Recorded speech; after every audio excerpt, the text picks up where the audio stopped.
This is a world of combat energy, a paradise for the mighty. Yunxiao emerged from the void, his left hand shimmering with ethereal gold, his right hand ablaze with otherworldly fire, while beneath him a river of sacred water surged, and behind him endless divine thunder roared. The continent sprawls vast and boundless, brimming with formidable beings. In this tempestuous realm, he is destined to rise and fall. Chapter 1. The brother of Gu Sun on the combat energy continent, eastern region of Central State, Gu Realm. Within a spacious and brilliantly illuminated abode, a boy clad in white sat quietly in meditation. His hands formed an ancient yet peculiar seal, as wisps of pale, white energy flowed from the outside world into his body, nourishing him and casting a luminous glow upon his somewhat youthful visage. As the energy gently surged, the boy in white altered his hand seal.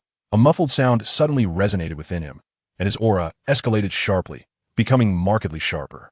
Lowering his palm to stabilize his breath, the boy gradually opened his eyes, revealing orbs that sparkled like stars. "I've reached the 4th stage of combat energy," he murmured, gently clenching his small fist, feeling the surge of newfound power. "It seems that even with your physique sealed, your cultivation talent remains extraordinary. At your current pace, you shall break through to the realm of combatants in no more than 3 or 4 years."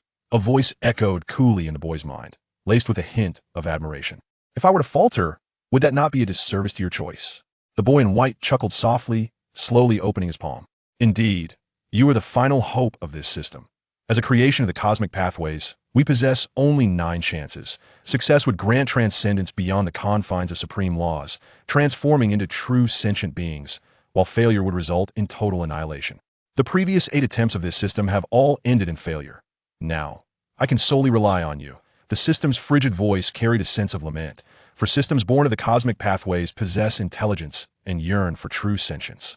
The path to transcendence for the system is intrinsically linked to its host. Only by assisting the host in achieving enlightenment can the system fulfill its purpose and break free from the limitations inscribed by the cosmos, becoming an independent entity in the truest sense. Thus, it can be said that each choice made by the system is akin to a gamble, and regrettably, the prior 8 gambles have all culminated in failure.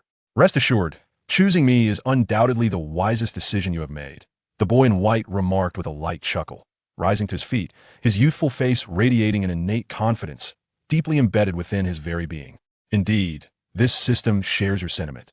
After all, you not only possess an inherently powerful physique, but also embody the essence of a fate weaver, with boundless potential." The system's voice resonated. The boy before was the most gifted host it had encountered, with potential that was unfathomable. Hence, it placed all its hopes upon him. To succeed or perish, this was its final audacious gamble. Listening to the system's musings, the boy in white slightly curled his lips and walked toward the door. "Your compliments are quite pleasing, but might I request you to amend your bad habit of causing me trouble?" "Why do you say such things? Every action of this system is for your benefit. When have I ever led you astray?" "Huh, if you hadn't led me astray, I wouldn't be in the Gu realm now." The boy's cold laughter echoed as he forcefully pulled open the door. Creak! The door, crafted from green sandalwood, swung open with a sound, and the boy's gaze shifted to reveal a diminutive figure suddenly before him. She was adorned in a splendid azure gown, her hair styled in 2 charming ponytails, her skin fair and delicate, radiant as jade. Her exquisite face resembled a porcelain doll, flawless in every regard, with large, bright eyes that sparkled like gemstones. At that moment, gazing upon the boy in white, her petite, rosy lips curled into a gentle smile, revealing 2 delightful dimples, exuding sweetness and charm. "Yunxiao, brother," the little girl in azure sweetly called out, rushing to stand before the boy, her enchanting eyes fixed upon him. "Brother Yunxiao, have you broken through to the 4th stage of combat energy?"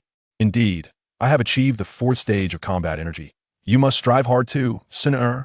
The boy in white smiled gently, affectionately ruffling the girl's hair. Yunxiao is the name he bears among the Gu clan, while the young girl in the azure attire before him is none other than Gu Sun, the daughter of the current patriarch Gu Yuan. In fact, he was brought back by Gu Yuan 6 years ago, and Gu Sun happens to be of the same age as him. Perhaps due to his unique constitution, even in a state of being sealed, he inherently emanates a special, intangible aura. However, this aura is somewhat elusive and generally imperceptible to the average person. Only those of formidable strength, or those with extraordinary innate qualities and high talents, can detect it upon close proximity. Those who sense this aura often feel an inexplicable affinity towards him, compelling them to draw closer. As the little princess of the Gu clan and the daughter of Gu Yuan, Gu Sun possesses an exceptionally potent emperor bloodline and frequently interacts with Gu Xiao, enabling her to distinctly perceive the peculiar aura surrounding him. Thus, the bond between Gu Sun and him is remarkably close, bordering on the description of clinginess. In fact, in her desire to avoid parting from Gu Xiao, Gu Sun who was supposed to depart for the Xiao clan at the age of 4, has remained in the Gu realm until now. Sun will strive diligently. Sun will work hard to catch up with brother Gu Xiao, she declared with determination, her small fist clenched upon hearing Gu Xiao's words. Indeed, I believe that Sun will certainly achieve that, Gu Xiao replied with a smile, gently pinching Gu Sun's chubby little face, an act he cherished immensely. Her face, plump and brimming with collagen, felt delightful to touch. Gu Sun offered no resistance. She had encountered similar scenarios numerous times and had grown accustomed to them. Furthermore, she harbored no aversion to Gu Xiao's closeness. On the contrary, she relished it. Though merely 6 years old, her robust emperor bloodline bestowed upon her a level of maturity far surpassing that of her peers. Do not be deceived by her youth, for she comprehends much. Sun how is your physical condition now? Have you recovered from the aftereffects of the Golden Emperor's flame? Gu Xiao inquired, holding Gu Sun's small hand as they walked, his tone laced with concern. After 6 years of companionship, Gu Sun had secured a significant place in his heart. In this unfamiliar world, Gu Sun is the only person he currently acknowledges, as well as the sole individual in the Gu realm who harbors no ulterior motives towards him. Ultimately, the Gu clan is not a paradise for him, but rather an unusual prison. Chapter 2. The Yin-Yang mystical heart pendant. Now, he had resolutely decided to leave this cage. The only thing he hesitated to part with was the little girl before him. Host, when a decision must be made, it should be decisive. If you do not depart from the ancient realm, you shall never find peace to grow, nor will you attain true freedom. As for Gu Sun when your strength has grown, a day of reunion will naturally arrive, the system's voice echoed, seemingly bolstering Gu Zhao's determination to leave. Do you really need to remind me? I am well aware. How dare you speak? If it weren't for your meddling, would I have been brought to the ancient realm by Gu Yuan? Would I be embroiled in such troubles now? Gu Xiao rolled his eyes and thought to himself. But without this system, host, you would not have encountered Gu Sun the system replied in a somewhat melancholic tone. Are you suggesting I should be grateful to you? Gu Xiao asked with a hint of amusement. Precisely. Host should express gratitude to this system, it stated with utmost seriousness. Gu Xiao scoffed. Withdrawing his thoughts from the mental conversation and focusing on Gu Sun he had little desire to engage further with the system. While it was generally efficient in its operations, it could also be quite troublesome. On the very first day it brought him to the continent, it caused a tremendous uproar, which was fundamentally why he found the ancient realm to be a cage. Rest assured, brother Gu Xiao, I have completely recovered from the aftereffects. All thanks to the jade pendant you gave me. It is truly remarkable, Gu Sun said with a sweet smile, pulling out a pendant shaped like a yin-yang fish from her bosom. The pendant was entirely black, save for a small white dot at the center of the fish's head, exuding an air of peculiar charm. The pendant radiated a gentle and harmonious energy. Seeing this, Gu Xiao smiled and reached into his robe, producing a pendant that was pure white, yet bore a black dot. He gently brought the two pendants together, and they seamlessly fused, with not a sliver of space between them. This pair of pendants is called the Yin-Yang mystical heart pendant. Yours is the Yin pendant, and mine is the Yang pendant. With these, should I ever be absent, this jade pendant will serve as a token for our reunion. The Yin-Yang mystical heart pendant, a grade 9 treasure, could nurture one's roots and enhance one's physique while possessing extraordinary power. It was one of the starter gifts bestowed by the system. The Yin pendant contained an exceptionally pure Yin energy, adept at soothing the aftereffects Gu Sun faced from merging with the Golden Emperor's flame, which is why he had gifted it to her. Indeed, with the pendant, her lingering aftereffect had completely dissipated, now that he had made up his mind to depart. This pendant would serve as a memento of their bond, a cherished thought left for Gu Sun. He knew that upon his departure, she would undoubtedly feel sorrow, and leaving this behind would be a small gesture of his heartfelt sentiments. Brother Gu Xiao, what do you mean by saying you might not be around in the future? Please don't frighten me, Gu Sun said, her heart tightening with an ominous premonition upon hearing the unusual undertone in his words. It means nothing. I was merely speaking idly. Do not take it to heart, Sun, Gu Xiao replied, gently squeezing her small hand with a smile. Really? Gu Sun questioned, her voice tinged with doubt. Indeed, Gu Xiao nodded affirmatively. Gu Sun studied Gu Xiao, biting her red lip, her eyes still harboring a flicker of uncertainty. Yet, seeing his demeanor, she ultimately refrained from pressing further. Brother Gu Xiao must be hiding something. I can't shake the feeling that he might suddenly leave me, she murmured to herself, an inexplicable sense of reluctance and sadness swelling within her. In a spacious conference hall within the ancient realm, a group of elders sat in their seats, their hair and beards all white, each radiating an overwhelming aura filled with a terrifying pressure. At the head of the table, where the gaze of the many elders converged, a middle-aged man sat, his presence elusive, seemingly merging with the very essence of the universe, giving off an extraordinarily mystical vibe. The middle-aged man regarded the elders with a calm demeanor, his fingers lightly tapping on the table, producing a rhythmic sound. Patriarch, the plan has been delayed for 2 years. It is time to execute it. I believe it is also time to send Miss Sun'er to the Xiao family. For the matter concerning the ancient Emperoress Jade is of utmost importance. Our clan must secure it, as it holds significant implications for our future. The cave of the ancient emperor is something we cannot afford to abandon. A white-haired elder spoke with reverence, looking towards the middle-aged man. Instantly, the middle-aged man's identity became clear. He was none other than Gu Yuan, the patriarch of the Gu clan and one of the most formidable beings on the continent. A peak 9-star Do saint. The elderly individuals present were equally formidable, each a Do saint in their own right, representing the true foundation of the Gu clan. Elder Gu Lan is correct. The ancient Emperor Jade is far too vital to be left in the Xiao family, where it would be excessively perilous and susceptible to the Soul clan's interference. It is wiser to retrieve it and keep it within our Gu clan, another white-haired elder concurred. However, you are all aware that Sun'er does not wish to part from Xiao'er. You all witnessed her reaction last time. After all, Sun'er is my daughter, and I want her to enjoy a joyful childhood. I do not wish for her to be compelled into doing something against her will, Gu Yuan stated, his gaze flickering slightly. While he was the patriarch of the Gu clan, he was also a father who cared deeply for his daughter. Moreover, to him, there now existed something far more alluring than the ancient Jade. As Gu Yuan's words fell, the atmosphere turned solemn. The elders exchanged glances, their eyes gleaming with intensity. How about allowing young Master Gu Xiao to accompany Miss Sun'er to the Xiao family? This way, Miss Sun'er will certainly not create a fuss, suggested an elder seated further back. Absolutely not. This is out of the question. Young Master Gu Xiao must never leave the ancient realm. The elders' words were met with vehement opposition from the rest of the elders. Patriarch, please reconsider. This matter cannot be undertaken lightly. Young Master Gu Xiao's origins are shrouded in mystery, and he harbors astonishing secrets that are immensely significant to our clan. Perhaps our clan's true opportunity for enduring prosperity lies within young Master Gu Xiao. Thus, he must never depart from the ancient realm, lest unforeseen circumstances arise. Chapter 3. Gu Xiao's origins. An elder clad in white rose to his feet, addressing Gu Yuan with a tone filled with gravity and sincerity, brimming with determination. This elder was no ordinary figure. He was Gu Dao, one of the 3 immortals of the Gu clan, holding a pivotal position within the clan. His words carried considerable weight, and as soon as he spoke, Gu Yuan nodded slightly, saying, Elder Gu Dao, rest assured, Xiao'er is of utmost importance. I will certainly not permit him to leave the ancient realm. Please have a seat. Elder Gu Dao exhaled in relief and sat back down.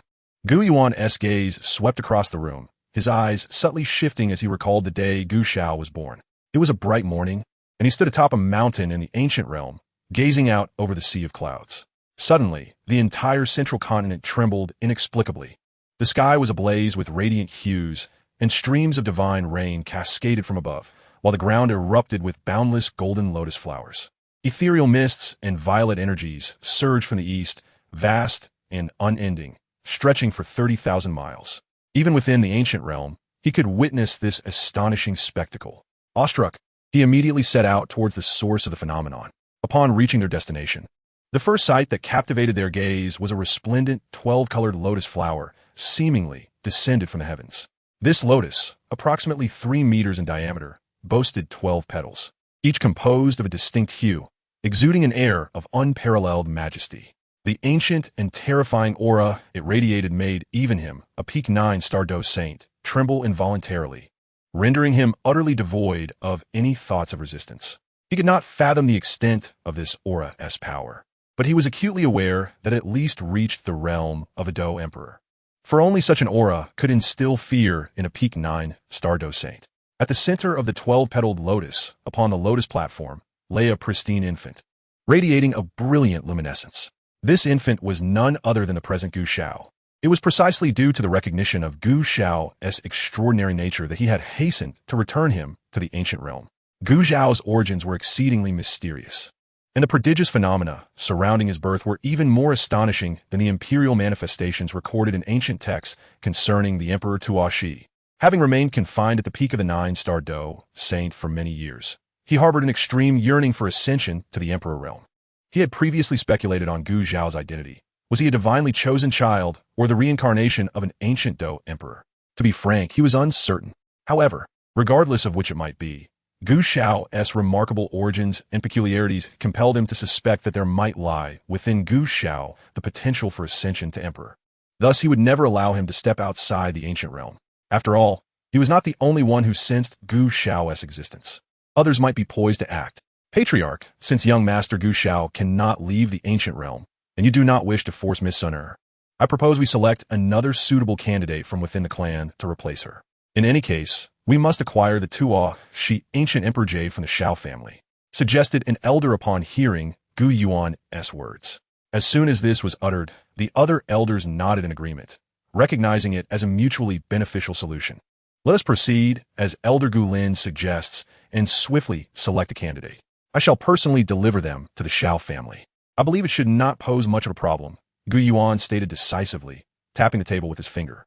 We understand. The numerous elders responded in unison. Very well. We shall conclude today's meeting here. You may disperse, Gu Yuan declared, and with a flicker of his figure, he vanished from the spot. The elders exchanged glances before gradually retreating. Meanwhile, Gu Zhao and Gu Sun continued to stroll hand in hand along the roadside. A gentle breeze wafted by, bringing with it the intoxicating fragrance of flowers, enveloping them in a delightful aroma. Sun, has Uncle Gu mentioned anything about sending you to the Xiao family? Gu Zhao inquired as they walked. He was aware that the sole reason Gu Sun remained in the ancient realm and had not gone to the Xiao family was due to him. Gu Yuan had desires regarding him, and the entire Gu clan sought his favor, believing that he harbored astonishing secrets and the potential for ascension to emperor. In fact, for the people of the Gu clan, his existence was deemed even more significant than the Gu Yu, of which there were 8 pieces required to unlock the ancient emperor's cave, a task of great difficulty. Yet he was within the Gu clan, fully aware that they were racking their brains attempting to uncover his secrets to bolster the clan's strength. Gu Sun's closeness to him and her efforts to cultivate a good relationship with him would, naturally, not be opposed by that group, as it would foster a sense of belonging within him towards the Gu clan, ensuring that they would not pressure Gu Sun as long as he remained. However, in reality, he possessed no astonishing secrets or potential for ascension. Ultimately, it was all a trap set by the system. The so-called phenomena were merely orchestrated by the system, and he was simply a so-called prodigy whose physique remained sealed. Since that incident, his father had never broached the subject with Sun again. As expected, Gu Sun's words confirmed his suspicions. It seemed that her earlier tears had proven effective. Gu Zhao's eyes glimmered, and he smiled. At that time, Gu Sun had only been 4 years old. Although she was precocious, her mental maturity at that age was akin to that of a 7 or 8-year-old. Unlike her current self, whose intellect was fully on par with that of a 12 or 13-year-old girl. Thus, when pressed, she had burst into tears on the spot. Brother Gu Zhao. Gu Sun bit her lip, her voice tinged with a mix of embarrassment and annoyance. All right, I shall speak no more, Gu Zhao, aware of her shyness, immediately shifted the topic. Let us sit over there, Sun, Gu Zhao suggested, pointing toward a nearby pavilion with a gentle tone. Okay, Gu Sun replied, her small feet moving as she walked with Gu Zhao towards the distant pavilion. Inside the pavilion, a stone table served as a frequent gathering spot for Gu Zhao and Gu Sun, often stocked with fruits and pastries. The two little ones sat before the stone table, indulging in delicacies, creating an atmosphere of warmth and harmony. It appears that you two little ones are in quite high spirits today. A soft chuckle resonated nearby, and Gu Yuan's figure materialized before them. He observed the two with a gentle smile adorning his face. Father, Uncle Gu. Upon seeing Gu Yuan, both Gu Sun and Gu Zhao called out simultaneously, with Gu Sun leaping off a stone bench and diving into Gu Yuan's embrace. Gu Yuan caught Gu Sun in his arms, affectionately ruffling her hair, his eyes reflecting a hint of tender indulgence. As his only bloodline, Gu Sun was dearly cherished in his heart. Furthermore, Gu Sun had already gained the recognition of the Golden Emperor Burning Heaven Flame and had fused with the ancient clan's inherited fire. In addition to her possessing an exceptionally rich and pure Do Emperor bloodline, her potential was boundless, which made Gu Yuan regard his daughter with even greater importance. Additionally, he was extremely concerned that Gu Zhao, who he believed held astonishing secrets, was only close to Gu Suner within the Gu clan, further directing his attention towards her. Gu Xiao, possessing a mature disposition and an extraordinary nature far surpassing that of ordinary children, cared only for Gu Suner. This was something Gu Yuan observed as well. Thus, in a sense, Gu Suner was an essential link in maintaining Gu Xiao's affinity and sense of belonging towards the Gu clan. Gu Yuan stroked Gu Suner's long hair, his gaze gently shifting to Gu Xiao. His calm demeanor seemed to pierce through all facades, leaving Gu Xiao feeling as though he were naked under the sun, an utterly discomforting sensation. Have you broken through to the 4th stage of Douqi? Gu Yuan inquired with a smile. Yes, Uncle Gu, Gu Xiao responded, his tone calm and gentle. Indeed, your progress is commendable. However, the realm of Douqi is merely a foundational stage. One must not rush. Instead, progress should be steady and gradual, solidifying your foundation step by step to ensure a far-reaching future, Gu Yuan advised in a serene tone. I understand. Thank you for your guidance, Uncle Gu. Gu Xiao replied softly, fully aware of his principle. He had long since devised his own plans. Rest assured, brother Gu Xiao's foundation is quite stable. His Douqi is solid and refined, without any trace of superficiality. Gu Suner interjected, peeking out from Gu Yuan's embrace, her voice sweet and melodic. Oh, how do you know this, Suner? Gu Yuan teased. Of course I know. I often practice combat techniques with brother Gu Xiao. Gu Suner replied, a smile playing on her lips, her voice as clear as a lark. Upon hearing this, Gu Xiao offered a faint smile. Indeed, he frequently practiced combat techniques with Gu Suner, although the Gu clan had certain expectations of him, thus restricting his freedom and preventing him from leaving the Gu realm. They imposed no limitations in this regard. From the moment he was brought to the clan by Gu Yuan as an infant, the members of the Gu clan largely believed that Gu Xiao lacked memory of his past and was unaware of his true identity, thus considering him one of their own. Naturally, they would not impose any restrictions in this area, for the Combat Techniques Pavilion was accessible to every member of the Gu clan. Any overt obstruction could easily provoke Gu Xiao's discontent and generate resentment towards the Gu realm, which was precisely what they wished to avoid, as they desired him to remain in the Gu realm indefinitely. Little did they realize, Gu Xiao had been reincarnated with the memories of his past life. He was acutely aware of the Gu clan's intentions and their covert maneuvers. The constant surveillance and clandestine inquiries did not escape his notice, time and again. The system would alert him to these actions. The clansmen assumed Gu Xiao was inherently aloof, only forming a bond with Gu Suner, but in truth, he was not cold-hearted. On the contrary, he possessed a gentle disposition, and his closeness to Gu Suner stemmed solely from her sincerity and good intentions towards him.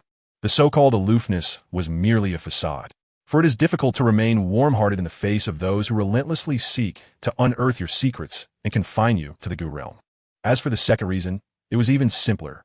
A novice in the cultivation of combat energy at the 3rd or 4th stage could hardly practice any advanced combat techniques, at best managing the most basic of the mystic tier.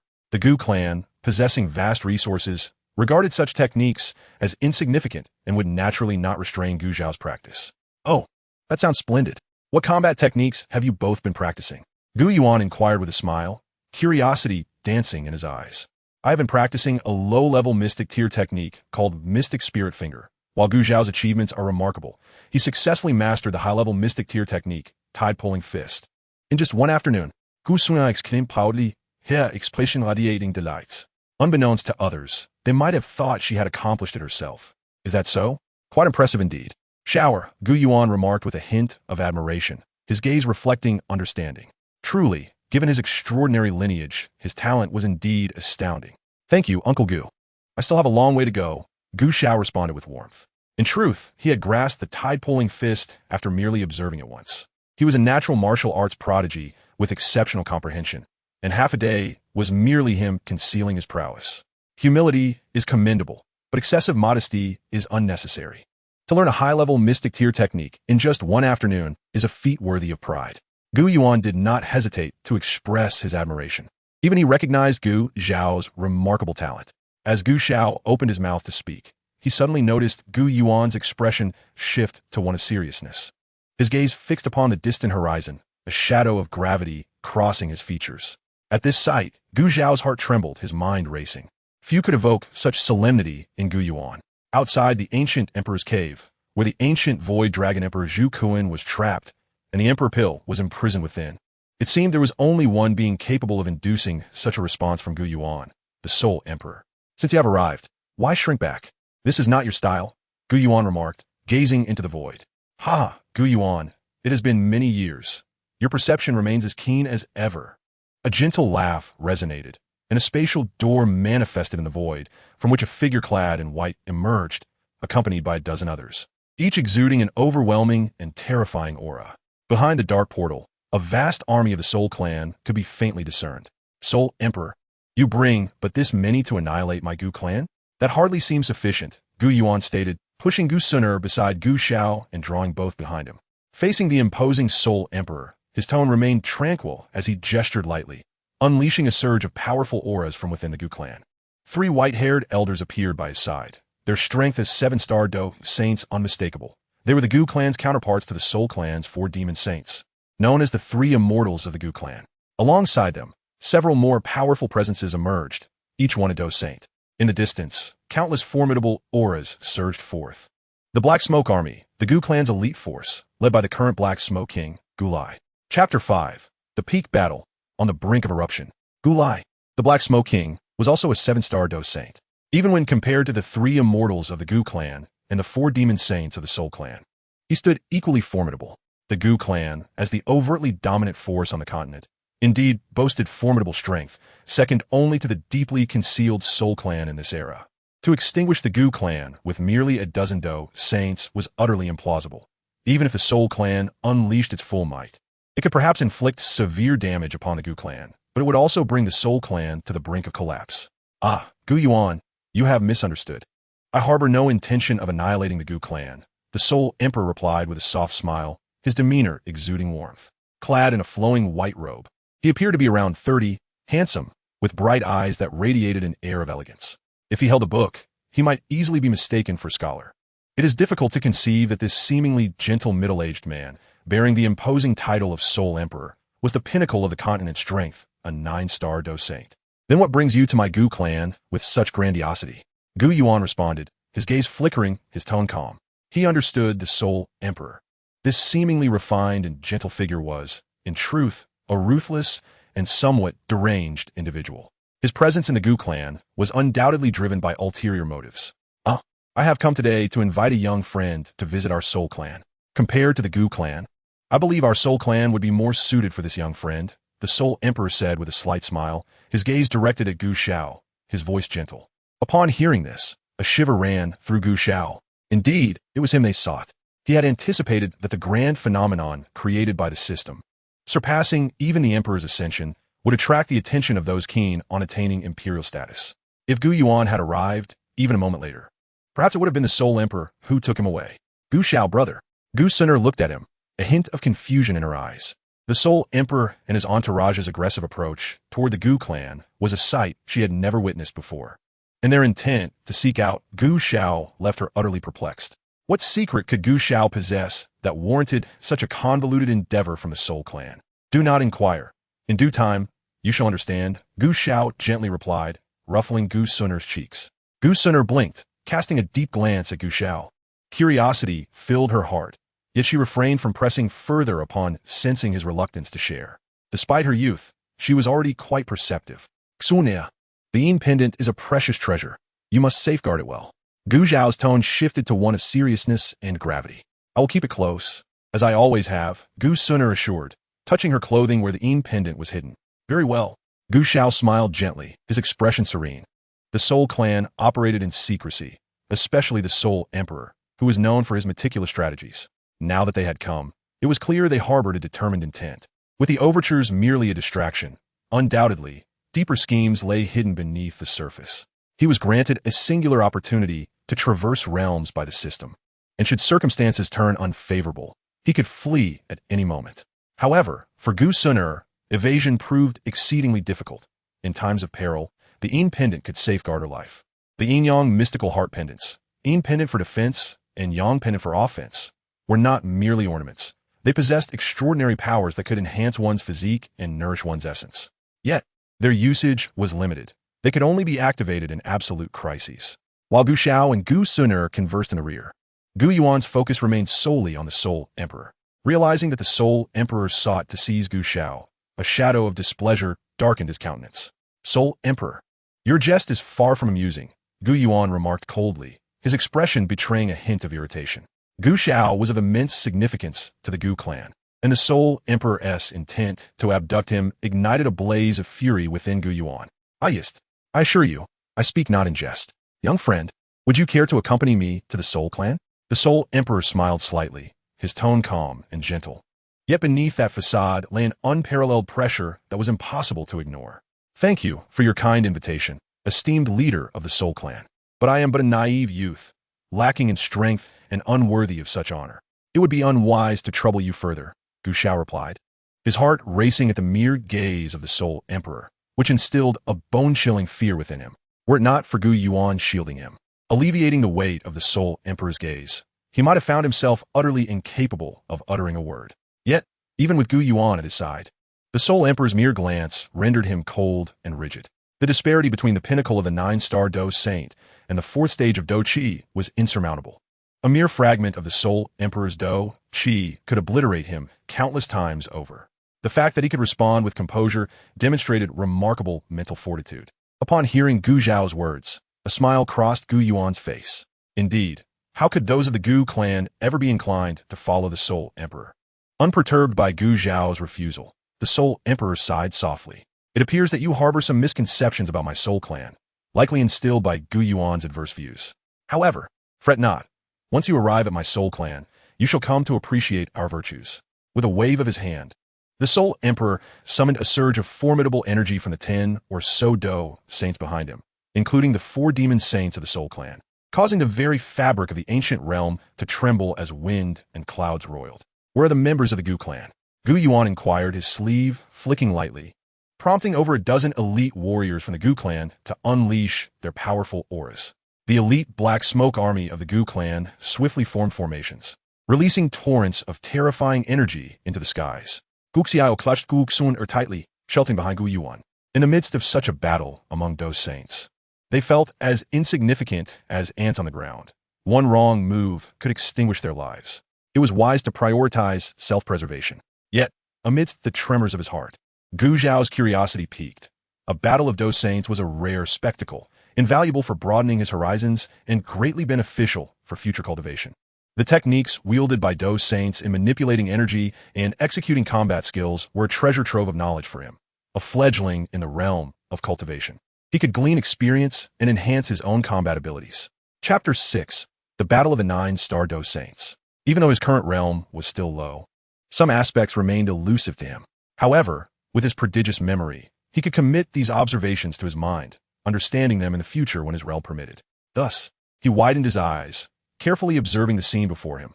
Such a grand conflict was indeed a rare opportunity, even across the entirety of the Do continent. A silent hurricane howled through the skies, emanating an eerie sound.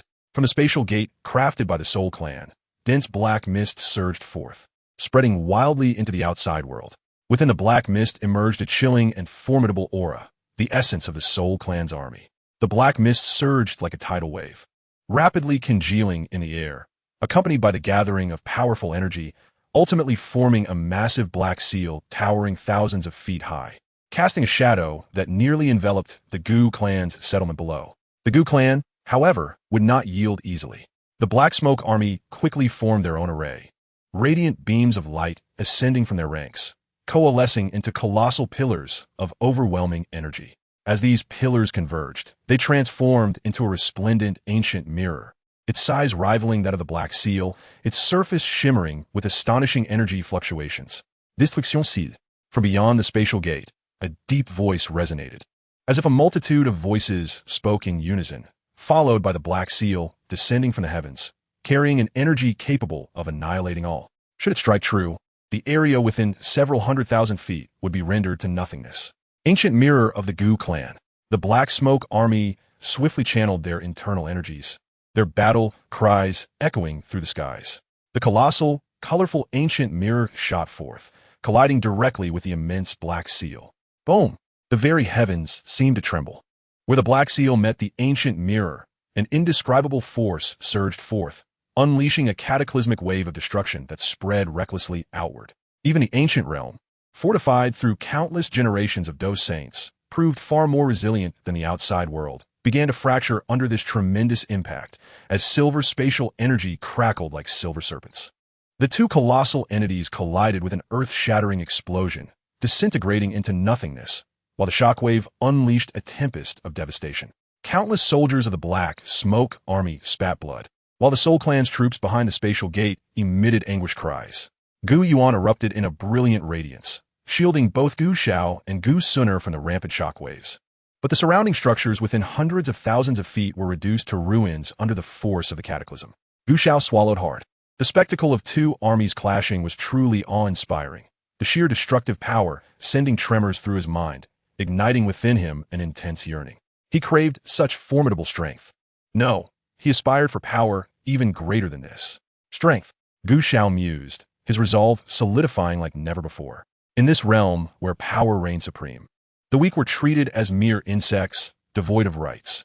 Only the truly powerful could dictate the tides of fate. The Gu clan and the Soul clan treated him as a mere commodity to be seized, ultimately because he was too weak. If he possessed adequate strength, who would dare to offend him?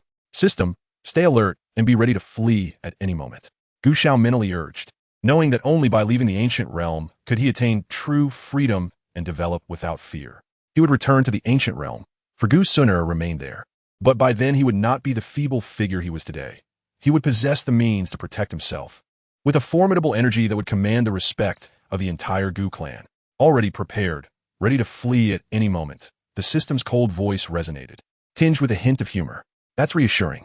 At that, Gu Xiao felt a wave of relief wash over him, with the system's assurance. He could finally set his mind at ease. With a slight turn of his body, Gu Xiao gently squeezed Gu Suner's hand, offering her a tender reassurance. Although this little girl had matured early, her youth rendered her vulnerable. Witnessing such a horrifying spectacle of battle had drained the color from her cherubic face. Xunia, do not be afraid. Gu Xiao comforted softly, his gaze imbued with warmth. With your elder brother Gu Xiao by your side, you need not fear. Gu Suner bit her lip, her expression resolute, and the pallor on her face lessened as she suppressed the fear within her heart. Gu Suner held a profound dependency on Gu Xiao, and his comforting presence alleviated some of her inner turmoil. Gu Xiao smiled gently, pinching her collagen-rich cheeks, while his right hand firmly clasped her small one. Gu Yuan stepped forth to battle. In the skies above, the Soul Emperor, with his hands clasped behind his back, directly challenged Gu Yuan. I fear not your prowess. Gu Yuan, of course, could not decline. As a peak 9-star Do Saint, the Soul Emperor could only be restrained by one within the ancient clan. Otherwise, if left unchecked, his actions would inflict catastrophic losses upon the Gu clan. Elder Gu Dao, keep a close watch over Suner and Shower. Gu Yuan nodded toward Gu Dao, one of the three immortals of the Gu clan, and his figure darted forward to confront the Soul Emperor. With a thought, boundless tides of celestial energy surged forth, and with a mere gesture, he directed this ceaseless torrent toward the Soul Emperor. The Soul Emperor smiled faintly, raising his right hand to unleash a colossal palm, vast enough to span thousands of feet, effortlessly dispersing the tumultuous energy waves. Gu Yuan's spirits surged, his aura erupting with such ferocity that the surrounding space trembled and fractured. The Soul Emperor, equally imposing, revealed the terrifying might of a peak 9-star Do Saint. The two commenced their clash, each strike, a fist or a palm, infused with unparalleled destructive power, rendering vast expanses into nothingness with each blow. Even the incredibly resilient space of the ancient realm appeared as fragile as parchment before their might. Miss Suner, young Master Xiao, allow me to escort you away, Gu Dao interjected, appearing before Gu Suner and Gu Xiao, intent on leading them away from the perilous battlefield, far beyond their capacity to endure. Leave? Is it truly that simple? A chilling voice interrupted, as four figures materialized, blocking Gu Dao's path, each radiating an aura not inferior to his own. These were the four demonic saints of the Soul Clan. Oh, do you presume to exploit numerical superiority? A cold voice echoed, and the remaining two of the Gu clan's three immortals appeared beside Gu Dao. Another gust of wind heralded the arrival of a formidable figure, Black Smoke King Gu Lai. Now the numbers are equal, Gu Lai declared coldly, his eyes wide with an indescribable dominance. Ha! The Soul Clan's Soul Sha waved his hand, and a dozen Do Saints surged forth, launching a ferocious assault downward. Is it possible that my Gu clan has no warriors? Gu Lai's words fell, and over a dozen Do Saints from the Gu clan charged forth, engaging the Do Saints of the Soul Clan in a fierce confrontation. The Battle of Do Saints resonated with earth-shattering intensity. While these warriors were merely low-tier Do Saints beneath the 5-star level, their prowess was not to be underestimated. The aftermath of their conflict remained staggering. Meanwhile, on the opposite side of the sky, explosions echoed as Gu Yuan and the Soul Emperor engaged in a fierce struggle, none daring to approach within hundreds of thousands of feet. The hurricane generated by their battle was potent enough to shred even 7-star Do Saints to pieces. The offensive capabilities of a peak 9-star Do Saint were indeed beyond ordinary imagination, in an era where Do Emperors had vanished. They stood as the true sovereigns of this continent. Gu Yuan, it seems your current predicament is rather dire, the Soul Emperor remarked leisurely, a faint smile gracing his lips as he unleashed a palm strike toward Gu Yuan. Is that so? Gu Yuan shook his head, shattering the Soul Emperor's attack with a single palm, his expression nonchalant. Soul Emperor, do not forget where we are. Oh. The Soul Emperor raised an eyebrow, his gaze shifting downward. Below, the 4 demonic saints of the Soul Clan faced off against the 3 immortals of the Gu Clan and Black Smoke King Gu Lai. A palpable tension in the air, with battle imminent. Gu Lai, the numbers may indeed be equal, yet it appears you have 2 deadweights among you, Soul Sha sneered, gesturing for the other 3 demonic saints to charge forward. In response, Gu Lai nodded at Gu Dao, and the 3 Gu immortals soared out, while Gu Lai positioned himself before Gu Xiao and Gu Suner, shielding them. The 3 immortals of the Gu clan clashed with the 3 demonic saints of the Soul clan. Each pair engaged in a one-on-one battle high in the sky. Gu Lai stood guard over Gu Xiao and Gu Suner, facing off directly against Soul Sha. Do you believe you can protect those 2 little ones before me? Soul Sha laughed coldly, his pale visage twisting into an eerie smile. Not at all. Gu Lai shook his head, acknowledging that while his strength surpassed Soul Sha's by a narrow margin, it was scarcely enough. In the heat of battle, he would be unable to spare any attention for Gu Xiao and Gu Suner. It seems you possess a keen sense of self-awareness, Soul Sha mocked. I am certainly aware of my limits, yet it is a pity you are not. This is the Gu clan, our territory. Soul Sha, your Do Saints are still insufficient. As Gu Lai's words fell, 2 white-haired elders appeared beside him, each emanating a vast aura, revealing themselves as hidden Do Saints of the Gu clan. The Gu clan harbored far more Do Saints than the mere dozen visible. These represented only the surface, while numerous clan elders and other concealed Do Saint powerhouses remained. And the 2 before Gu Lai were among them. Elder Gu Zheng, Elder Gu Lan, I entrust Miss Suner and young Master Xiao to your care. Gu Lai instructed the 2 elders. Rest assured, Black Smoke King, we shall handle it. One of the white-haired elders affirmed with a nod. Very well, Gu Lai replied, his focus pivoting to Soul Sha, his aura swelling. Soul Sha, come to battle, he bellowed, launching a fist towards Soul Sha. Soul Sha hastily defended, a subtle smirk flitting across his lips. Soul Emperor, what say you? In the sky, Gu Yuan unleashed a powerful punch, a faint smile gracing his countenance. Indeed, your Gu clan possesses remarkable depth, the Soul Emperor countered, deflecting Gu Yuan's attack and suddenly laughing, but I am not without my own preparations. At the Soul Emperor's words, Gu Yuan momentarily paused, yet upon seeing the smile on the Soul Emperor's face, his heart raced with alarm. Not good. Gu Zheng, we must depart at once. The young miss and young master are still too weak and vulnerable. It is safer to distance them from the battlefield. Below, the elder known as Gu Lan suddenly exclaimed. Indeed, you are correct. Gu Zheng nodded, turning to Gu Xiao and Gu Suner. Young Master Xiao, Miss Suner, we must leave at once. However, before he could finish, Gu Zhao's voice rang out forcefully. Elder Gu Zheng, be careful. From behind Gu Zheng, Gu Lan suddenly launched an attack imbued with formidable Do Qi directly toward his back. What? Gu Zheng was momentarily taken aback, but as he sensed the fierce wind behind him, he prepared to retaliate. Yet, as he turned, Gu Lan's assault struck him squarely. Puffed. Gu Zheng coughed up a mouthful of blood, his body sent flying thousands of meters. This punch was executed with such restraint that all its power erupted within Gu Zheng's body upon contact. Thus, despite Gu Xiao and Gu Suner being in close proximity, they remained untouched. Gu Lan, what are you doing? Gu Suner shouted, realizing too late. He is not Gu Lan. He is from the Soul clan. Gu Xiao pulled Gu Suner back a few steps, his eyes filled with wariness. Indeed, the wretched Gu Lan was vanquished a month prior, and now my soul inhabits his vessel. A sinister smile crept across Gu Lan's face as he exuded an overwhelming aura, rendering Gu Xiao and Gu Suner rigid with terror. He extended his hand, aiming to seize them both. With no allies in sight, Gu Lai and the others were ensnared, and it appeared inevitable that Gu Xiao and Gu Suner would fall into his grasp. Sunat, Siwat? Gu Yuan could not suppress a gasp, his heart racing with urgency. He attempted to rush to their aid, but found himself firmly restrained by the Soul Emperor. Was it you who orchestrated this, Soul Emperor? Gu Yuan bellowed, unleashing a fierce barrage of attacks. A month ago, this Gulan ventured into the ancient realm, and we seized the opportunity to trap him, the Soul Emperor replied, unfazed, as he kept Gu Yuan tightly bound. Each elder of our Gu clan possesses a Soul Jade token. How could we be unaware of Gu Lan's demise?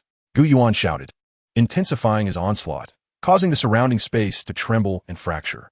Who claimed that Gu Lan is dead? We merely extracted his soul and replaced it with another. You know well that our Soul clan excels in such matters, the Soul Emperor said, his demeanor calm and composed. Chapter 8. The Shield of Yin Pei, Gu Zhao's Departure. You scoundrel! Gu Yuan roared, unleashing an immense force directed at the Soul Emperor. Unperturbed, the Soul Emperor met Gu Yuan's assault head-on. Aha! A mysterious prodigy entangled in the secrets of the Dou Emperor, along with a little princess of the Gu clan. This time, our Soul clan stands to gain immensely. Gu Lan sneered, his withered hand reaching toward Gu Xiao and Gu Suner. Brother Xiao! Gu Suner cried out, instinctively embracing Gu Xiao, her eyes tightly shut, her delicate face etched with panic and fear. Gu Xiao held Gu Suner securely, displaying not a hint of trepidation. Rather, he remained remarkably calm. Just as Gu Lan's hand was about to make contact, an immensely pure and chilling energy erupted from Gu Suner, coalescing into a black Taiji energy shield that enveloped both her and Gu Xiao. When Gu Lan's claw struck the shield, it was repelled with force. What? Gu Lan exclaimed in disbelief, a look of astonishment crossing his features. Within the protective barrier, Gu Suner slowly opened her eyes, her beautiful orbs filled with confusion, as if pondering why the anticipated claw had yet to arrive. Silly girl, what are you thinking? Gu Xiao gently tapped her nose, chuckling softly. Are we safe? Gu Suner asked. That's it. Of course we are. Look. Gu Xiao pointed to the black Taiji energy shield, a smile gracing his lips. What is this? Gu Suner inquired, her face radiating curiosity as she examined the shield. Yin Pei, Gu Xiao gestured casually. Is it? Gu Suner retrieved the Yin Pei from her bosom, and at that moment, it emanated a dark glow, a continuous stream of pure, chilling energy pouring forth. Indeed, as I mentioned, the Yin Pei serves as a formidable defense. However, its efficacy is limited to 3 uses. Once exhausted, it will become entirely ineffective, so guard it well. Understood? Gu Xiao imparted with earnestness. Yes, I understand, Brother Xiao. Gu Suner replied obediently, her small head nodding as she clutched the Yin Pei tightly, her heart brimming with joy at receiving such a precious artifact. What nonsense is this Yin Pei? Mia Tietrix. Gu Lan cursed, his aura surging ominously. Let me shatter it once and for all. With that, he struck down with all the might of his 4-star Dou Saint strength. Boom! Gu Lan's palm collided with the black Taiji energy shield, creating ripples before being repelled, sending him hurtling backward over 10 meters. Witnessing this, Gu Xiao did not even flinch. The Yin Yang Xuanxin Pei was a 9th grade artifact, and as a consumable, it wielded extraordinary power, surpassing that of other items of the same tier. Thus, even though the Yin Yang Xuanxin Pei was merely a 9th grade artifact, its defensive capabilities were on par with typical 9th grade mystical tools.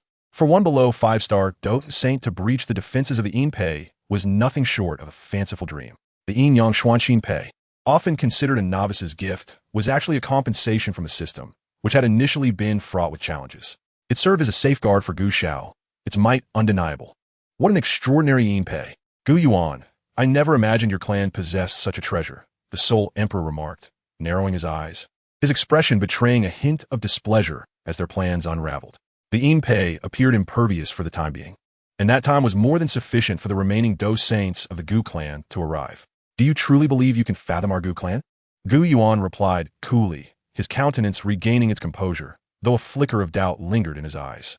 Yin Pei, such an artifact does not belong to our clan. It could only belong to Gu Xiao. Previously, when he had heard Gu Xiao instruct Suner to safeguard the Yin Pei, he had not taken it to heart, unaware of the artifact's formidable power. Gu Xiao, you are indeed an enigma. Unbeknownst to Gu Xiao, the exchange between Gu Yuan and the Soul Emperor held no interest for him at this moment. With the emergence of the Yin Pei, Gu Yuan and the others would undoubtedly grow increasingly inquisitive. His time to escape had arrived. Xuner, Gu Xiao called softly. What is it, Brother Xiao? Gu Xuner responded curiously. Gazing at him, Gu Xiao smiled, gently releasing her and stepping back slightly. Brother Xiao, what are you doing? Gu Suner asked, her brow furrowing in confusion. Suner, I must take my leave. Take good care of yourself. A subtle smile played upon Gu Zhao's lips. Brother Xiao, what are you saying? Gu Suner was taken aback, her eyes reflecting disbelief. Did he just say he would leave? I must depart. I should have done so long ago, but I could not bear to part with you. However, today marks the day I must set forth. A trace of reluctance flickered in Gu Zhao's gaze, quickly replaced by a resolute determination to seize control of his destiny. He must first depart from the ancient realm.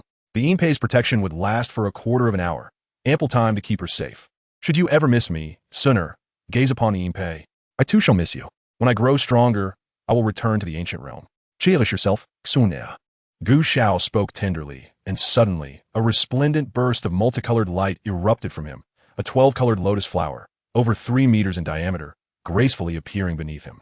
In the air, a colorful vortex materialized as the 12-colored lotus lifted Gu Xiao gently away from the shield and ascended skyward. You shall not escape. Stay here. Gu Lang, having recovered from his previous setback, charged at Gu Xiao. With one hand outstretched toward him, he collided with the 12-colored lotus. Boom! With a resounding crash, Gu Lan's assault was entirely nullified, the lotus trembling slightly as a terrifying energy erupted, sending Gu Lan hurtling backward. Overreaching, Gu Xiao scoffed, as the 12-colored lotus swiftly guided him into the colorful vortex. In the final moments before entering the vortex, Gu Xiao glanced back at Gu Suner, a teasing tone in his voice.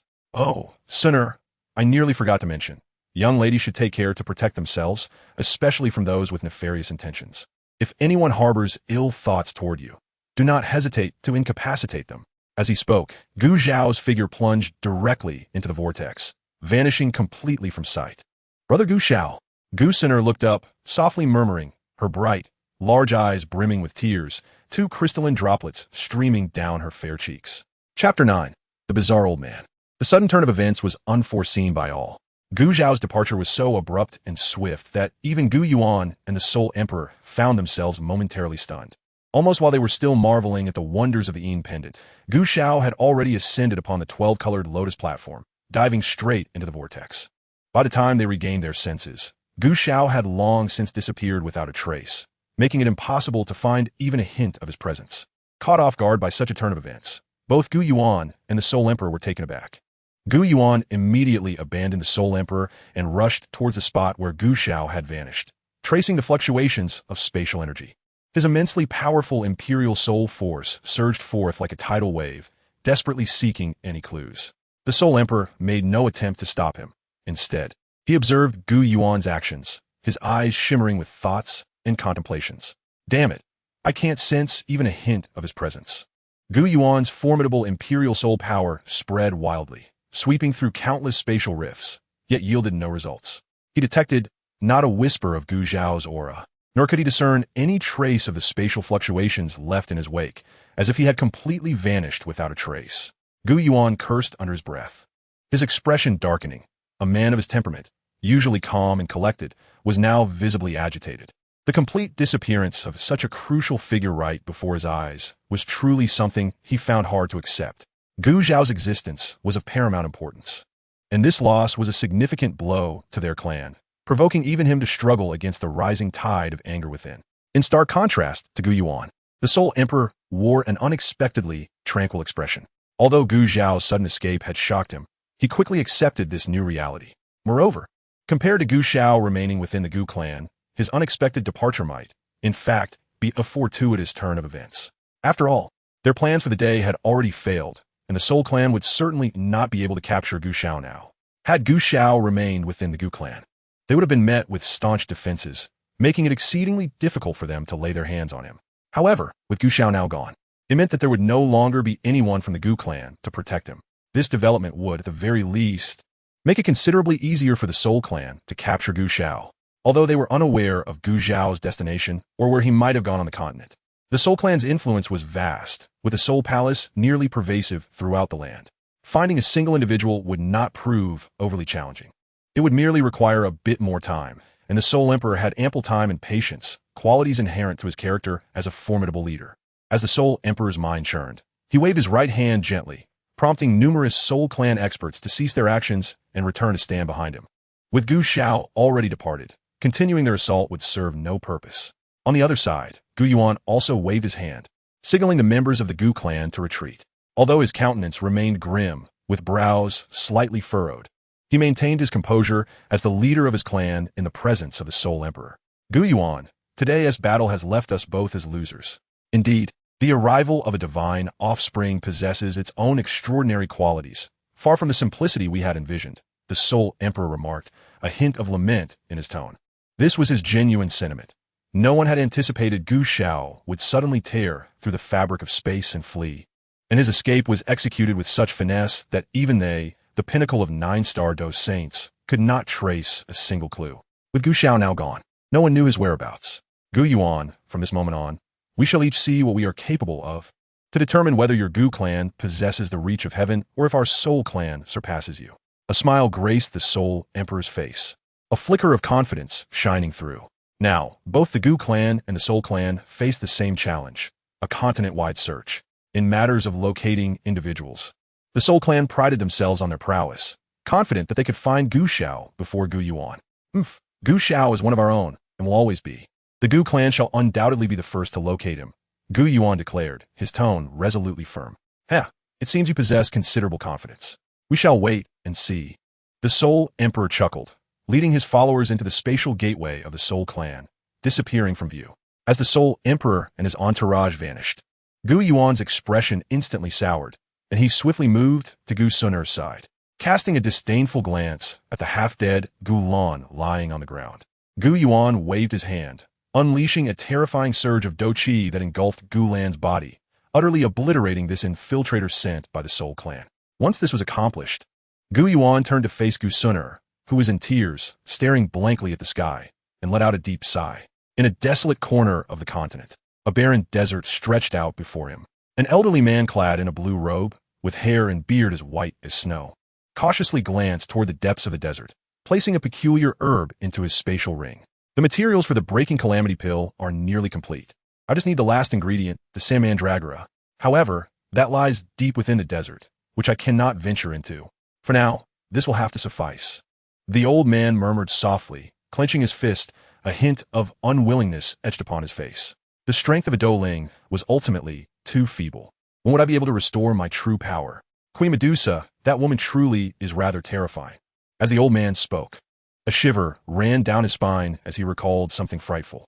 Never mind, I must find a pharmacist to concoct this pill. However, the Breaking Calamity pill requires Ioa for its formulation, and no one in the Gamma Empire possesses such a thing. What a predicament! He paused, shaking his head despondently, and began to move toward a nearby city. Suddenly, a vortex appeared in the sky, and a colorful lotus platform soared out from within it, crashing down not far in front of him with a resounding thud, sending dust flying. Cough, cough. As the lotus platform dissipated, Gu Zhao's figure emerged, coughing forcefully to expel the dust he had inadvertently inhaled.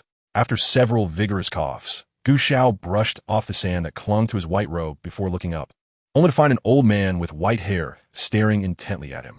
The peculiar gaze of the old man made Gu Zhao feel an odd sense of discomfort. For reasons unknown, Gu Zhao suddenly blurted out, "What are you staring at? What are you looking at?" The old man replied, his lips twitching, echoing the same question. Immediately, the two locked eyes, each staring wide-eyed at the other. Chapter 10. Sun'er heads to the Shao family. In the Gamma Empire, Wutan City. As one of the three prominent families in Wutan City, the Shao family enjoyed a commendable reputation. Particularly, they had a renowned prodigy, Shao Yin. At the tender age of 7, had already reached the 5th stage of Douqi, making the family head, Shao Zhan, swell with pride. However, today, the atmosphere within the Shao family was somewhat different. In a relatively tastefully decorated room, two unique figures stood facing each other. Xunia, have you truly decided to remain with the Shao family? The clan has already prepared someone to replace you. There is no need for you to force yourself. Gu Yuan spoke gently, his tone warm and considerate. The plan to visit the Shao family had been firmly established. However, Gu Sun'er suddenly changed her mind and expressed a desire to go to the Shao residence. Naturally, Gu Yuan would not refuse her request and thus took her along. Yet, Gu Sun'er's swift change of heart left him somewhat perplexed.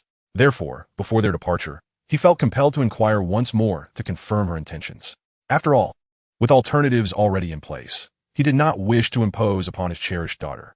If Gu Sun'er truly did not wish to stay at the Shao family, he would not coerce her into doing so. You need not worry about me, father, Gu Sun'er asserted, shaking her head. I am willing to stay at the Xiao residence. This is my own decision, made without any pressure. The fundamental reason for her previous reluctance to come to the Xiao family was her desire not to be separated from Yunxiao. Now that Yunxiao had been missing for over 3 months, with no news whatsoever, remaining in the Gu clan without him held little significance. Rather than waiting aimlessly in the ancient realm for news of Yunxiao, she preferred to venture out and seek him herself. Although it might be akin to searching for a needle in a haystack, at least it offered her some psychological comfort, far better than passively waiting in the ancient realm.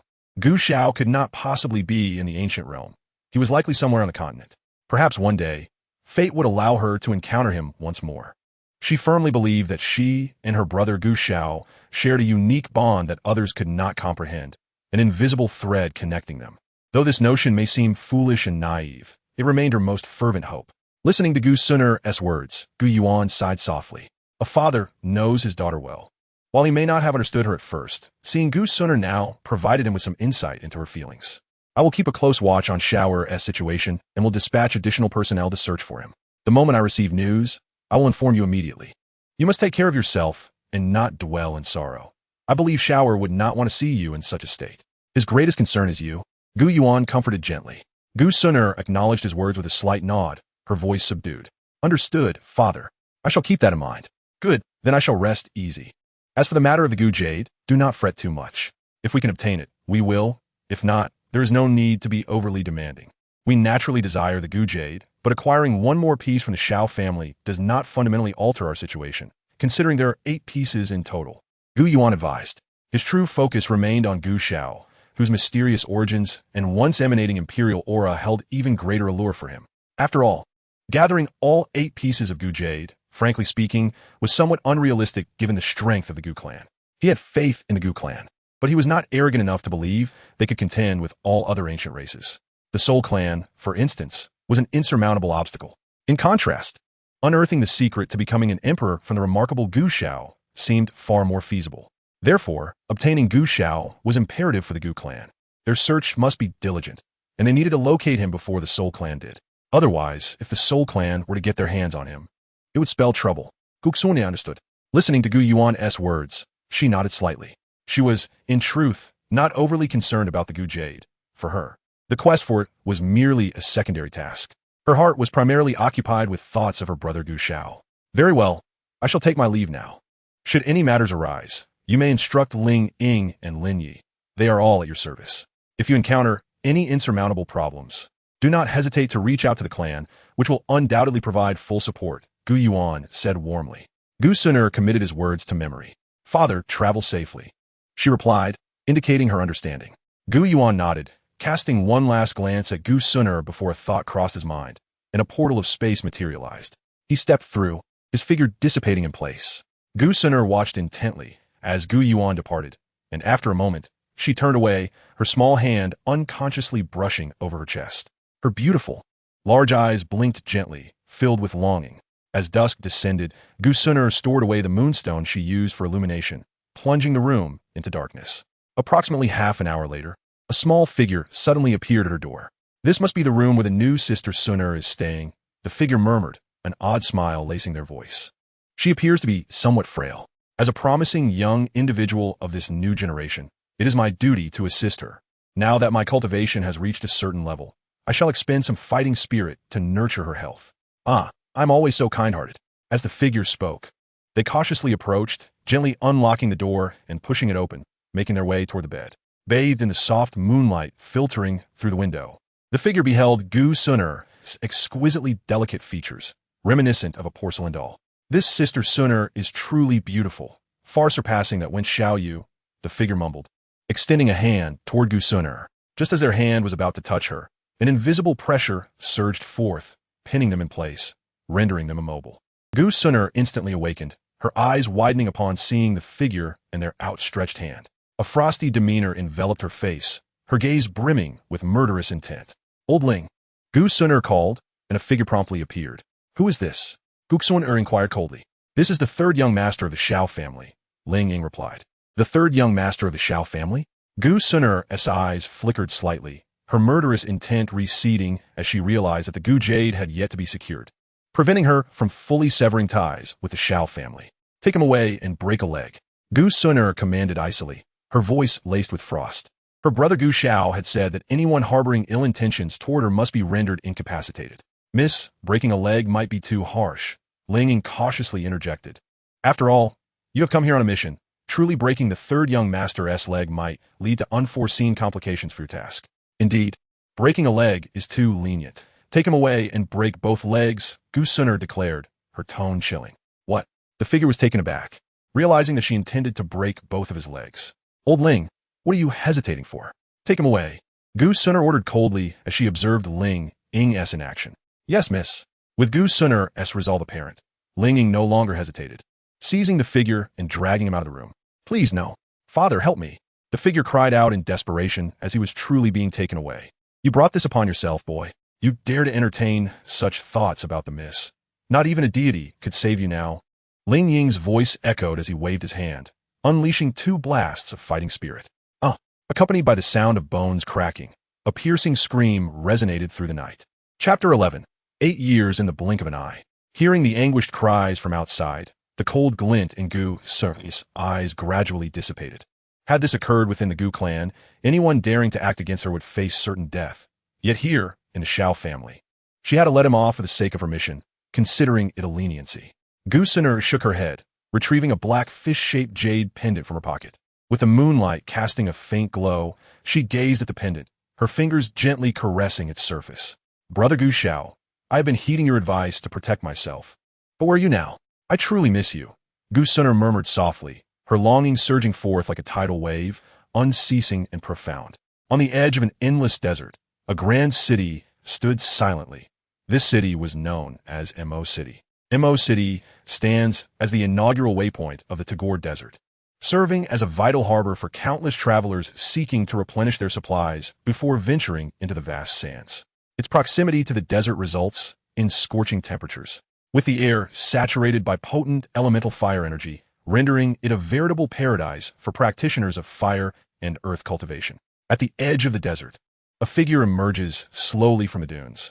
The silhouette, approximately 6 feet tall, boasts flowing black hair cascading over his shoulders, a proud nose, elongated brows, and a strikingly handsome visage.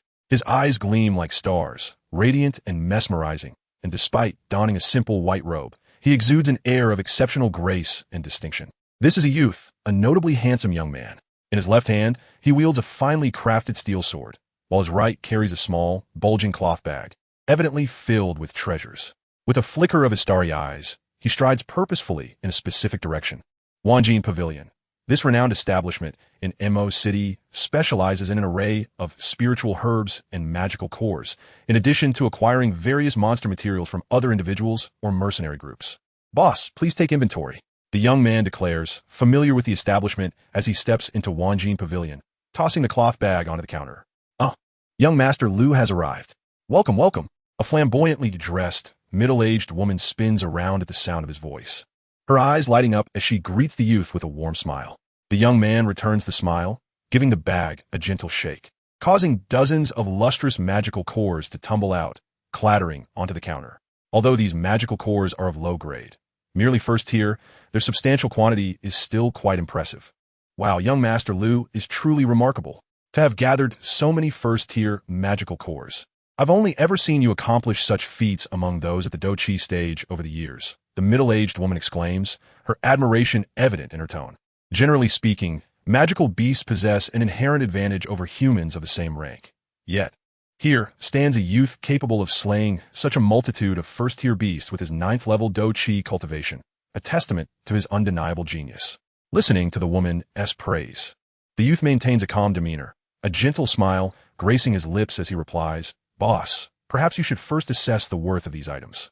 Time is of the essence. My elder awaits my return to prepare lunch. Of course, young Master Lu, you're always in such a hurry. I do envy Boss Hai for having such a sensible and capable son, the middle-aged woman replies, a hint of envy lacing her voice as she efficiently counts the magical cores. The total value amounts to 64,939 gold coins. Let us round it to 65,000, considering our long-standing friendship. The middle-aged woman quickly calculates the total value of the magical cores. Very well. Do you have a spatial ring for sale? I'd like to purchase one. You may deduct the cost directly from my payment. the young man says, shrugging slightly. Certainly. A spatial ring costs 45,000 gold coins. After the deduction, you will receive 20,000 gold coins, the woman replies, busily preparing the items. After a brief moment, she presents a spatial ring along with a golden card, handing them to the young man. Here is the spatial ring, and this card contains 20,000 gold coins. Please take care. Thank you. I shall take my leave now, the youth states, placing the spatial ring on his finger and stowing the card and sword within the ring. Take care, young Master Liu, the middle-aged woman calls out. He waves goodbye and steps lightly out of Wanjin Pavilion. This young man is none other than Yunxiao. Having exited the ancient realm and to evade the ancient tribe and soul tribe, now bears the name Liu Yunxiao. Liu Yunxiao, that is his original name. He intends to purchase some meat to prepare a hearty lunch for the elder, and in the afternoon, he plans to ready himself for the breakthrough to the Douqi stage. After years of anticipation, the moment has finally arrived. Liu Yunxiao murmurs to himself. It has been 8 long years since he left the ancient realm, and now he is 14 years old. He reached the 9th level of Douqi at the tender age of 9, poised for a breakthrough. Yet, to forge an unparalleled foundation for his future endeavors, he steadfastly remained at the 9th level for 5 additional years. Throughout these 5 years, he has diligently honed his Douqi, tempered his physique, and nurtured his meridians, employing the techniques provided by the system to refine his Douqi to an exceptional purity, as solid as fine iron. His physique is extraordinarily robust. A casual punch possesses immense power, rivaling even those of the Grand Dome Master level. The most significant gains have been in his meridians, which not only exhibit remarkable resilience, but have also undergone a thorough cleansing of impurities during this nurturing period. He has now achieved a state where all his meridians are unobstructed, allowing him to cultivate at a pace far superior to others. Sharpening the blade does not hinder the woodcutter. While it may seem he has lost 5 years, these years will undoubtedly facilitate a smoother and more successful journey ahead, an investment with guaranteed returns. Furthermore, the pivotal moment of his breakthrough to the Douqi stage will coincide with the initial unlocking of his innate potential.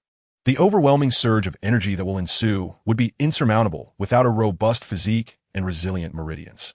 Thus, from every angle, these 5 years have been indispensable.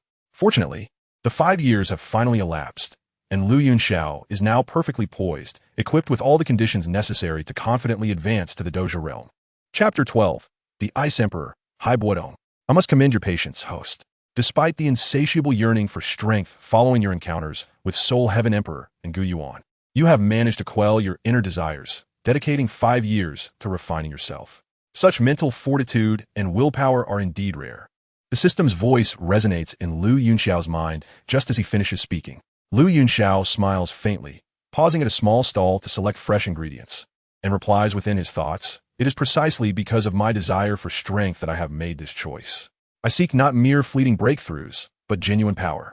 Each step must solidify my foundation, crafting a flawless base. One day, I shall stand atop this continent." His voice, though soft, resonates with unwavering conviction and abundant self-assurance, as if proclaiming an undeniable truth. "Your confidence is commendable, host," the system responds with a cheerful tone. "A portion of my confidence stems from you. With my innate talents and your guidance, how could I not become formidable?" Liu Yunxiao remarks, gathering his chosen ingredients and settling the payment as he strolls onward. He possesses a formidable physique, remarkable comprehension, and is a rare fate nullifier. Given the opportunity, he too can ascend to greatness on this continent. However, the path will undoubtedly be arduous. The system provides immense assistance, allowing him to circumvent many obstacles. Moreover, without the system, he may never have even entered this world. He is not blindly arrogant. He perceives reality clearly. His relationship with the system is one of mutual accomplishment, each reliant on the other. The system depends on him to break free from its constraints and achieve independent existence, while he relies on the system's aid to expedite his growth.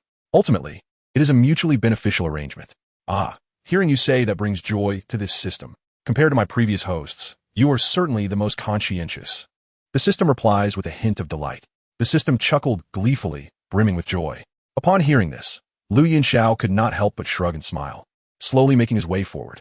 After a leisurely stroll of about 15 minutes, Liu Yunxiao came to a halt in front of a shop. Ancient Maps was the name of the establishment, widely regarded as the finest map shop in the entire desert city. Unlike other shops, despite being situated in the sweltering heat of the desert, this place exuded a tranquil ambience, imbued with a hint of coolness.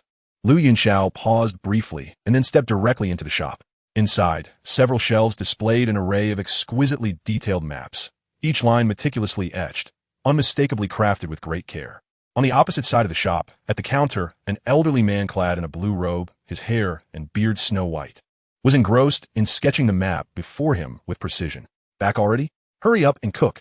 I'm nearly starving. The old man's voice, unperturbed, drifted from his desk without lifting his gaze. Lazy old man, Lu Yunxiao muttered, rolling his eyes as he carried the ingredients into the inner room. Ever since he had first cooked at the age of 8, this old man had not lifted a finger in the kitchen, leaving all culinary duties to Lu Yunxiao under the pretext that his cooking was superior, a justification that had persisted to this day. By the way, what are we having today? The old man inquired again. I bought a few kilograms of second-tier magical beast-armored rhinoceros meat. I'll roast it and pair it with some white orchid fruit. That should suffice for lunch, Lu Yunxiao replied casually, raising the ingredients in his hand. Armored rhinoceros meat. That sounds delightful. I do enjoy that, the old man remarked, pausing his pen. Aren't you planning to break through to become a fighter yet? After 5 years of honing your skills, it's about time. While a solid foundation is crucial, sometimes excessive caution can be counterproductive.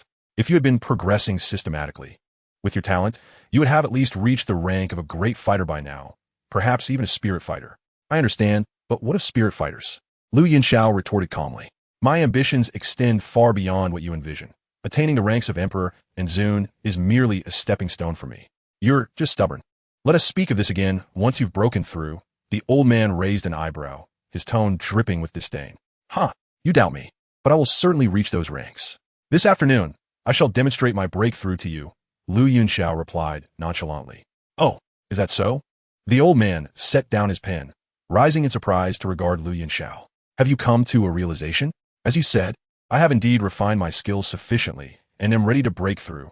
Lu Yunxiao spoke softly. Now, that is a decisive choice. Here, take this. It's a 4th-grade qi gathering pill, the old man said, revealing a small jade box in his palm. Qi gathering pill? Lu Yunxiao stepped forward to accept the box, opening it to reveal an enticing aroma wafting from a plump, lustrous pill nestled within. While he was no stranger to pills, this qi gathering pill was a first for him. With a soft click, Lu Yunxiao closed the box and stored it in his spatial ring. Though I may not require this for my breakthrough, I appreciate your kindness. Having just acquired a spatial ring, my resources are limited. So this qi gathering pill could serve as a means of currency, he said with a cheerful expression. Get lost. The old man, incensed by Lu Yunxiao's words, kicked out in frustration. Laughing heartily, Lu Yunxiao spun around and slipped through the door curtain, proceeding to prepare lunch. You slippery little brat, the old man chuckled, resuming his meticulous work on the maps. The Taggart Desert, where the elderly mapmaker resided, was a figure of considerable prowess, capable of affording a qi gathering pill, thus revealing his true identity. Indeed, he was none other than the legendary Ice Emperor Hebedong, one of the 10 strongest individuals in the former Jaima Empire, famed for having once frozen an entire city. In his prime, he was a genuine fighter emperor. However, decades ago, he had been sealed in the Taggart Desert by the Queen of Medusa's serpent curse, reducing his power to that of a spirit fighter. Only by breaking the seal could he reclaim his former strength. Their meeting had been fortuitous, while their initial encounter had been marked by mutual surprise. A peculiar affinity had blossomed between them. Hebedong, ruthless yet eccentric, found an inexplicable fondness for Lu Yunxiao at first sight. Conversely, Lu Yunxiao, recently distanced from his ancient clan, was on high alert, yet felt an unexplainable connection with Hebedong. Although the old man seemed somewhat lecherous, he was surprisingly endearing. It was this serendipitous bond that brought Lu Yunxiao and Hebedong together, leading to a relationship characterized by playful bickering yet profound camaraderie. Despite their jests, Lu Yunxiao calling him old man, and Hebedong retorting with brat, their bond deepened over the years. For Hebedong, Lu Yunxiao was like family, while for Lu Yunxiao, Hebedong was a mentor, father figure, and friend, creating a uniquely intertwined relationship. Both valued emotional connections, and after 8 years of companionship, their rapport had grown increasingly natural, with each holding a significant place in the other's heart. As Hebedong meticulously crafted his maps, an endeavor requiring utmost precision, where even the slightest error could compromise the entire work, he prided himself on his attention to detail, refusing to allow any imperfections in his creations. After a time, Hebedong set down his pen, completing yet another map. Finished? Come eat. The roasted meat will lose its flavor if it gets cold, Lu Yunxiao called from the doorway. balancing a tray laden with succulent roasted meat and fruits. "All right," Dong responded, turning to join Lu Yunxiao in the inner room. Later that afternoon, around 3 o'clock, in a somewhat dim underground chamber, Lu Yunxiao sat in serene meditation. The chamber was slightly chilled, constructed by Dong specifically for his cultivation, the temperature notably low, with his own training room often filled with ice. Although Lu Yunxiao's chamber was situated some distance away, it still felt the effects of the frigid air. The atmosphere was laced with a faint chill. An ordinary person, without thick clothing, would struggle to endure such an environment for long. However, for Lu Yunxiao, this was inconsequential. His robust physique allowed him to withstand the cold. Moreover, this underground chamber was the epitome of tranquility, ideal for his breakthrough, free from disturbances. Seated in meditation, Lu Yunxiao formed hand seals, channeling his fighting energy, which began to surge with remarkable speed. A stream of pale, white, fighting energy converged from the surroundings towards him, flowing continuously like a river. He could have broken through to become a fighter long ago, but he had restrained himself for this moment. Now, liberated from his self-imposed constraints, his energy surged forth like a wild stallion, fully unleashed. He resembled a funnel, voraciously absorbing the surrounding fighting energy. The pivotal step in advancing from the 9th stage to becoming a fighter lies in condensing the fighting energy vortex. Achieving this signifies the true transformation into a fighter. As Lu Yunxiao unleashed the fighting energy that had long been suppressed within him, he began to ravenously consume the fighting energy around him, causing the energy within his body to expand rapidly, coursing swiftly through his meridians. The fighting energy swelled, soon filling the majority of Lu Yunxiao's meridians, reaching the utmost limit of his capacity. Almost there, Lu Yunxiao thought, his mind sharpening as his hands swiftly formed intricate seals. With the changes in his hand gestures, the fighting energy within him surged towards his lower abdomen, as if responding to a command. The pale fighting energy coalesced in his abdomen, transforming into a rich, milky hue. Lu Yunxiao focused his mind, his spiritual perception expanding fiercely as he exerted pressure on the mass of milky, fighting energy within him. The milky, fighting energy resisted vigorously. Yet Lu Yunxiao pressed down with unwavering determination. Once the energy shrank to the size of a palm, it suddenly solidified and began to circulate rhythmically in a predetermined direction. Simultaneously, a powerful energy erupted from Lu Yunxiao's body, causing his white robe to billow and rustle dramatically. The fighter realm achieved. Just as Lu Yunxiao fully embraced his new status, the system's voice resonated within his mind. Ding! Congratulations to the host for breaking through to the fighter realm. Achievement unlocked. Fighter. Reward. 1 flying rainbow sword and the sword technique Heavenly Fairy Beyond the Sky. The flying rainbow sword. A low-tier 4th-grade weapon forged from a millennium-old cold iron hidden in the depths of the ocean.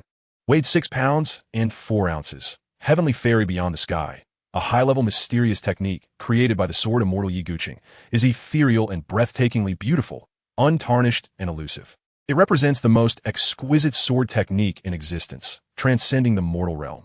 Though classified as high-level mysterious, when mastered to its zenith, it rivals Earth-grade combat skills.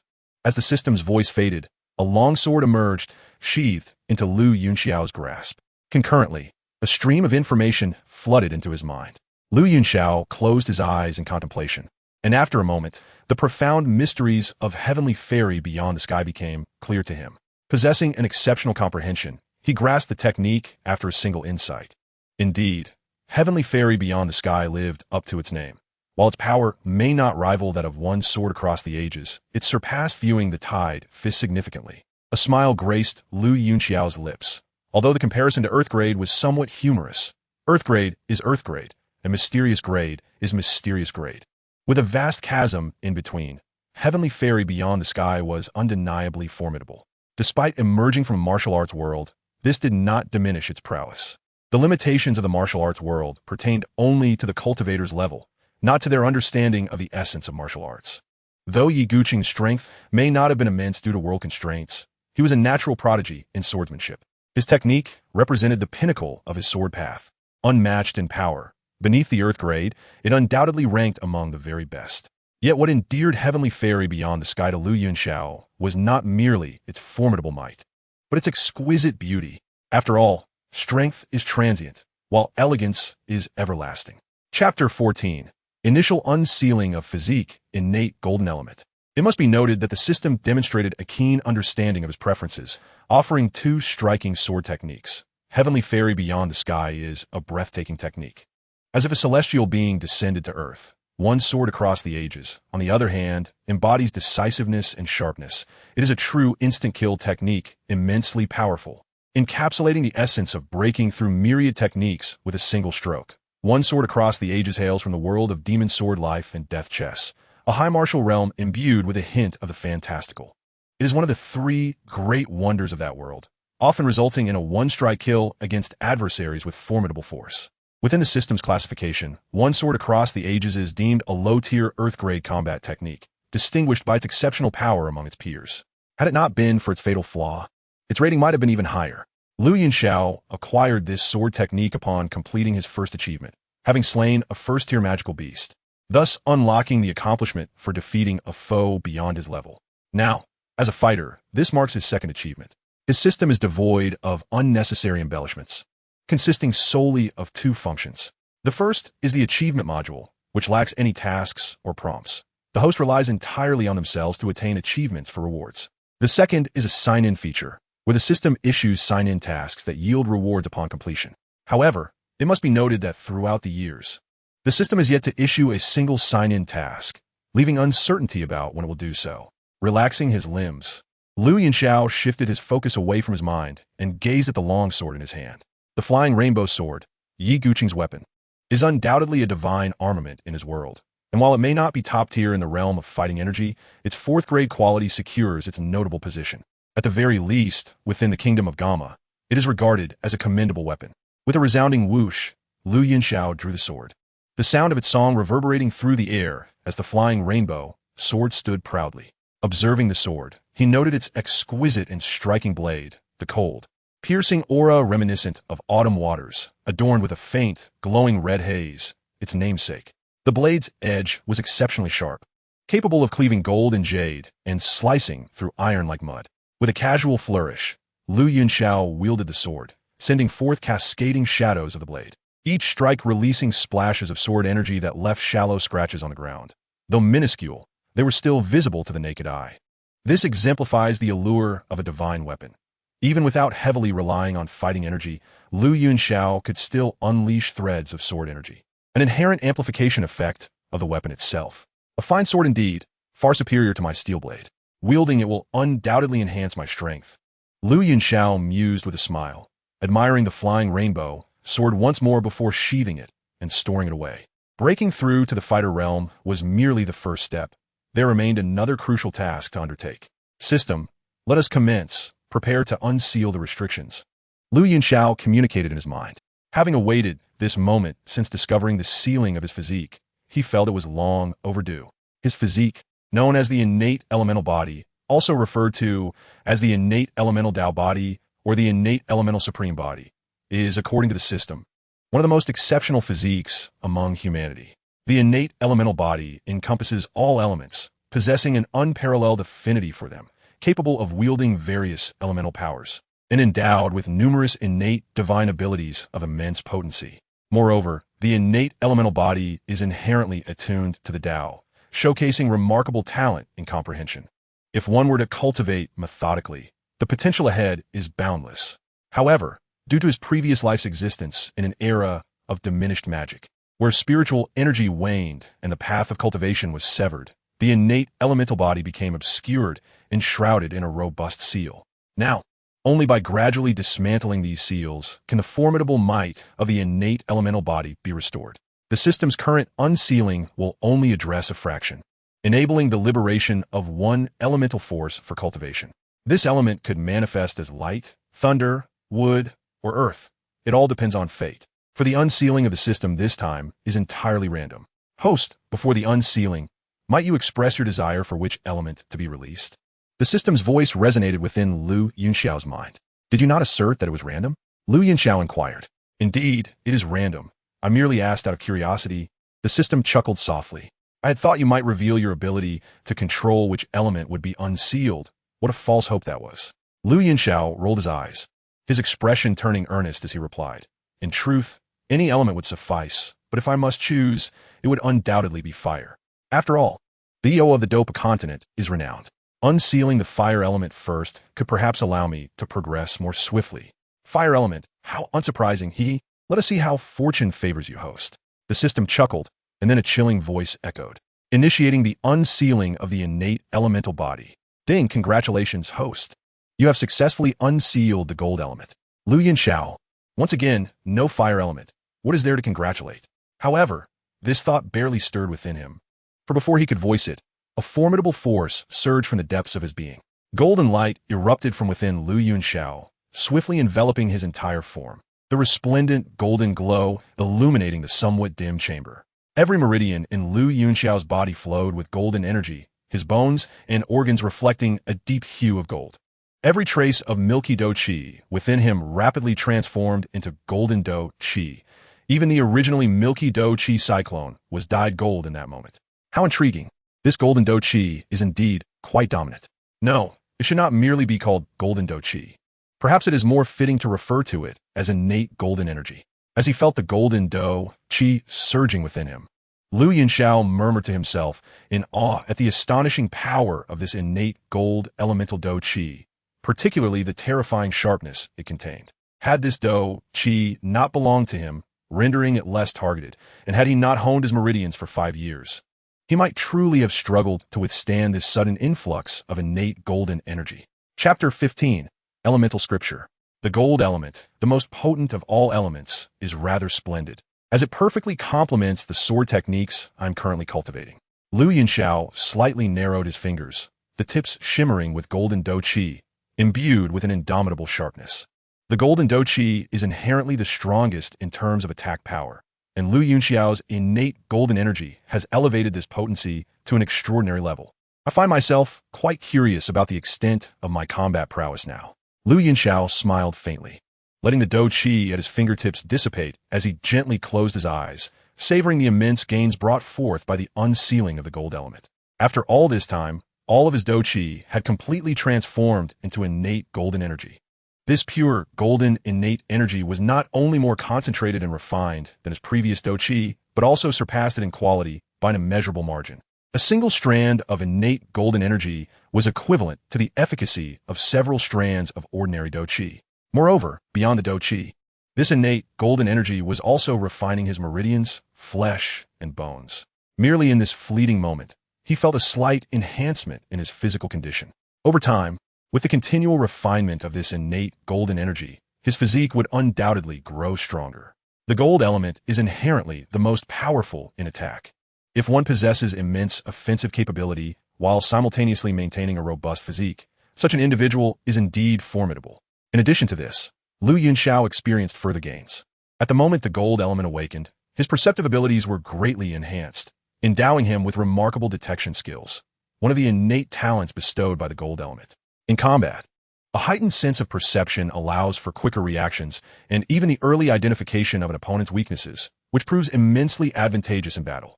Lost in contemplation, Yunxiao immersed himself in the mysteries of the innate golden energy flowing within him, momentarily intoxicated by its allure. As time gradually passed, the extraordinary phenomena of his physique unsealing slowly subsided. The golden light that had filled the chamber began to fade, and the golden aura enveloping Yunxiao gradually receded. The chilling sharpness emanating from him also dissipated, and at that moment, Yunxiao opened his eyes. His black irises sparkled with brilliance, a sharp golden glimmer quietly retreating from the depths of his gaze. He returned to his previous state of tranquility and warmth, yet now, an air of resolute fortitude adorned his brow, rendering him even more valiant and decisive. System, please present the elemental scripture. Yunxiao spoke calmly, connecting with the system in his mind.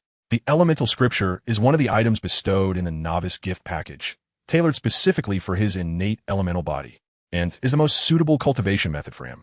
At the outset, he had not yet reached the realm of Douqi, so he had left it untouched within the system. Now that he had broken through to Douqi, it was time to cultivate it. He was curious to discover just how extraordinary this elemental scripture, tailored for his cultivation, truly is, and what grade it might be. He did not expect to begin with a celestial level technique. That would be unrealistic. While celestial level techniques are undoubtedly powerful, they're not meant for Douqi to practice. Celestial level techniques are too intricate and profound, potentially detrimental to Douqi, only when one's strength reaches a certain level is it appropriate to cultivate celestial level techniques. He merely hoped for a slightly higher grade that would allow for rapid growth in the early stages. As Lu Yunxiao pondered, the system's voice echoed in his mind. Ding!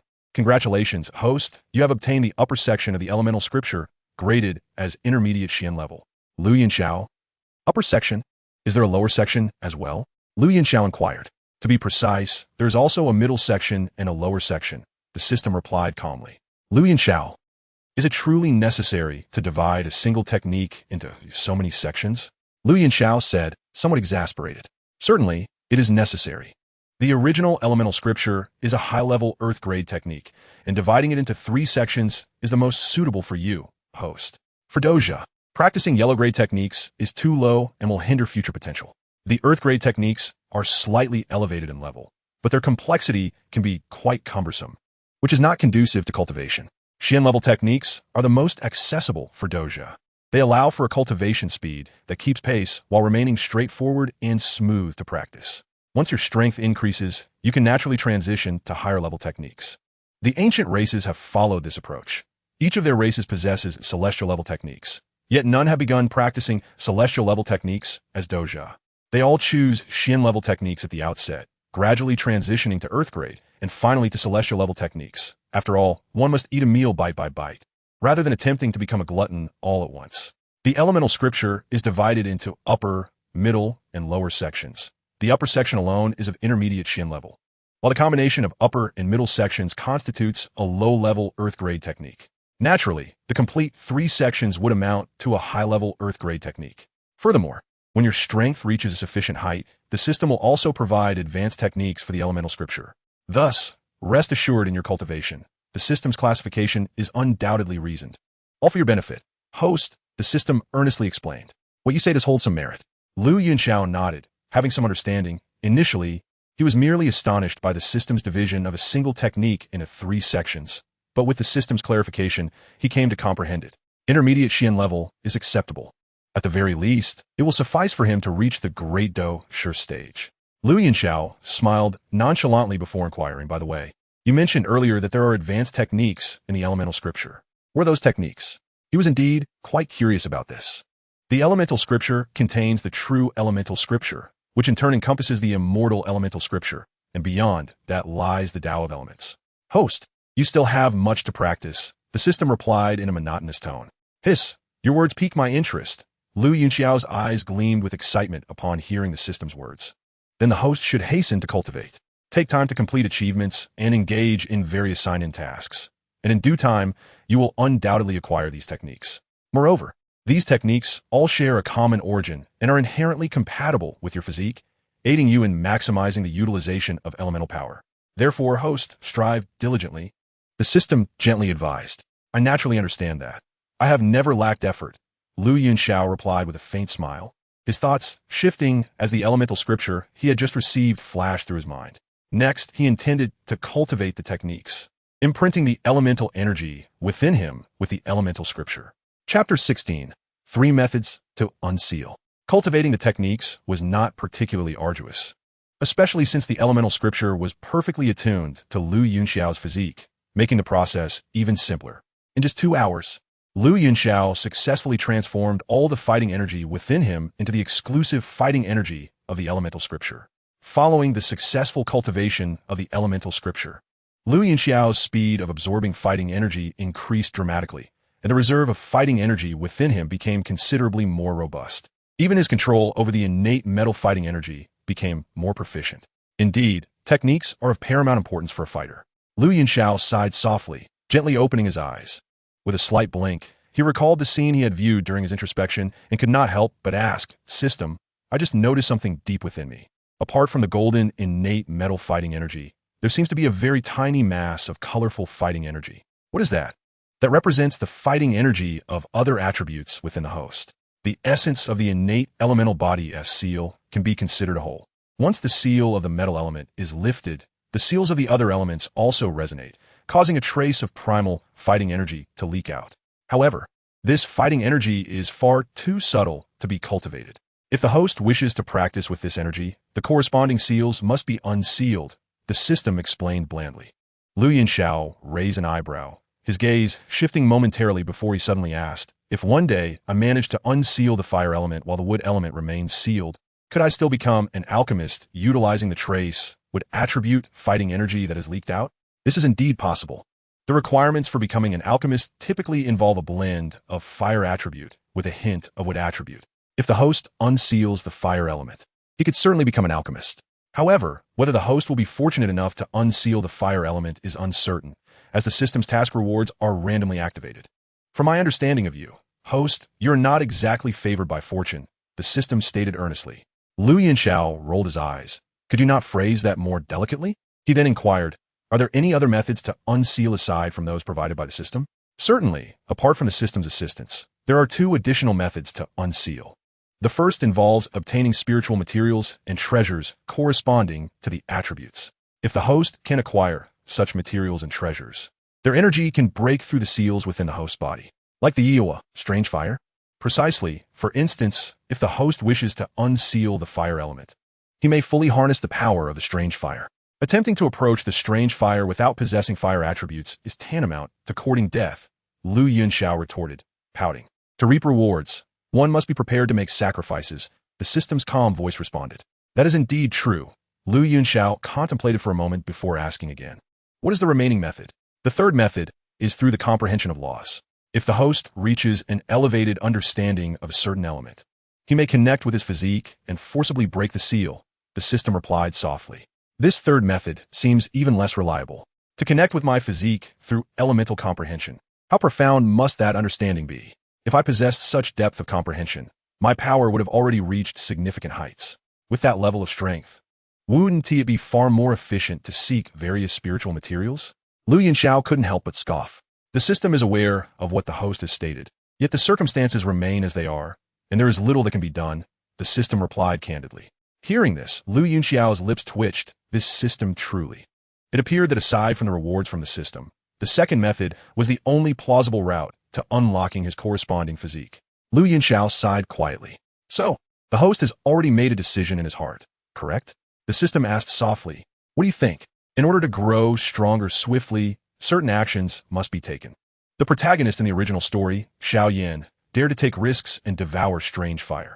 My resolve will undoubtedly not be inferior to his, Lu Yunxiao declared earnestly. Now that is the host I know, the system chuckled. Lu Yunxiao shrugged, neither confirming nor denying. He rubbed his hands together and said, System, please display my system panel. It's been ages since I last viewed this. Certainly, the system replied, proceeding with the operation. Ding. The host information panel is as follows. Host, Lu Yunxiao, Guxiao. Age, 14. Cultivation, 4-star fighter. Soul, mid-level mortal realm. Fate, void of destiny. Physique, innate elemental body, sealed, unsealed, metal. Talent, perception detection. Technique, elemental scripture, mid-level profound. Fighting techniques, one sword across worlds, low-level earth, celestial flight, high-level profound. Tide-watching fist, high-level profound. Wind walk, low-level earth. Weapon, flying rainbow sword, initial stage of 4th grade. Items, yin-yang profound heart pendant, yang pendant, 9th grade treasure, initial stage storage ring, chi gathering powder. Gazing upon the system panel that materialized before him, Lu Yunxiao couldn't help but smile faintly. The current data was indeed quite impressive. Firstly, with regard to his cultivation. Although he had just recently broken through to the fighter level, his rigorous 5 years of training had endowed him with a profound foundation, swiftly propelling him to the 4-star fighter realm. Furthermore, despite reaching the 4-star fighter level, his fighting energy remained as solid as iron, allowing him to maintain perfect control over the fighting energy within him. Fundamentally, this had not adversely affected him. After all, this was a natural progression rather than a forced elevation of strength. It was an outcome that had unfolded organically. Secondly, as for his soul, the experiences of 2 lifetimes had granted him a soul strength that far surpassed that of ordinary individuals. Typically, a fighter's soul realm only reaches the early mortal realm, while those with exceptional talents may peak at the early mortal realm's pinnacle, such as Xiao Yan.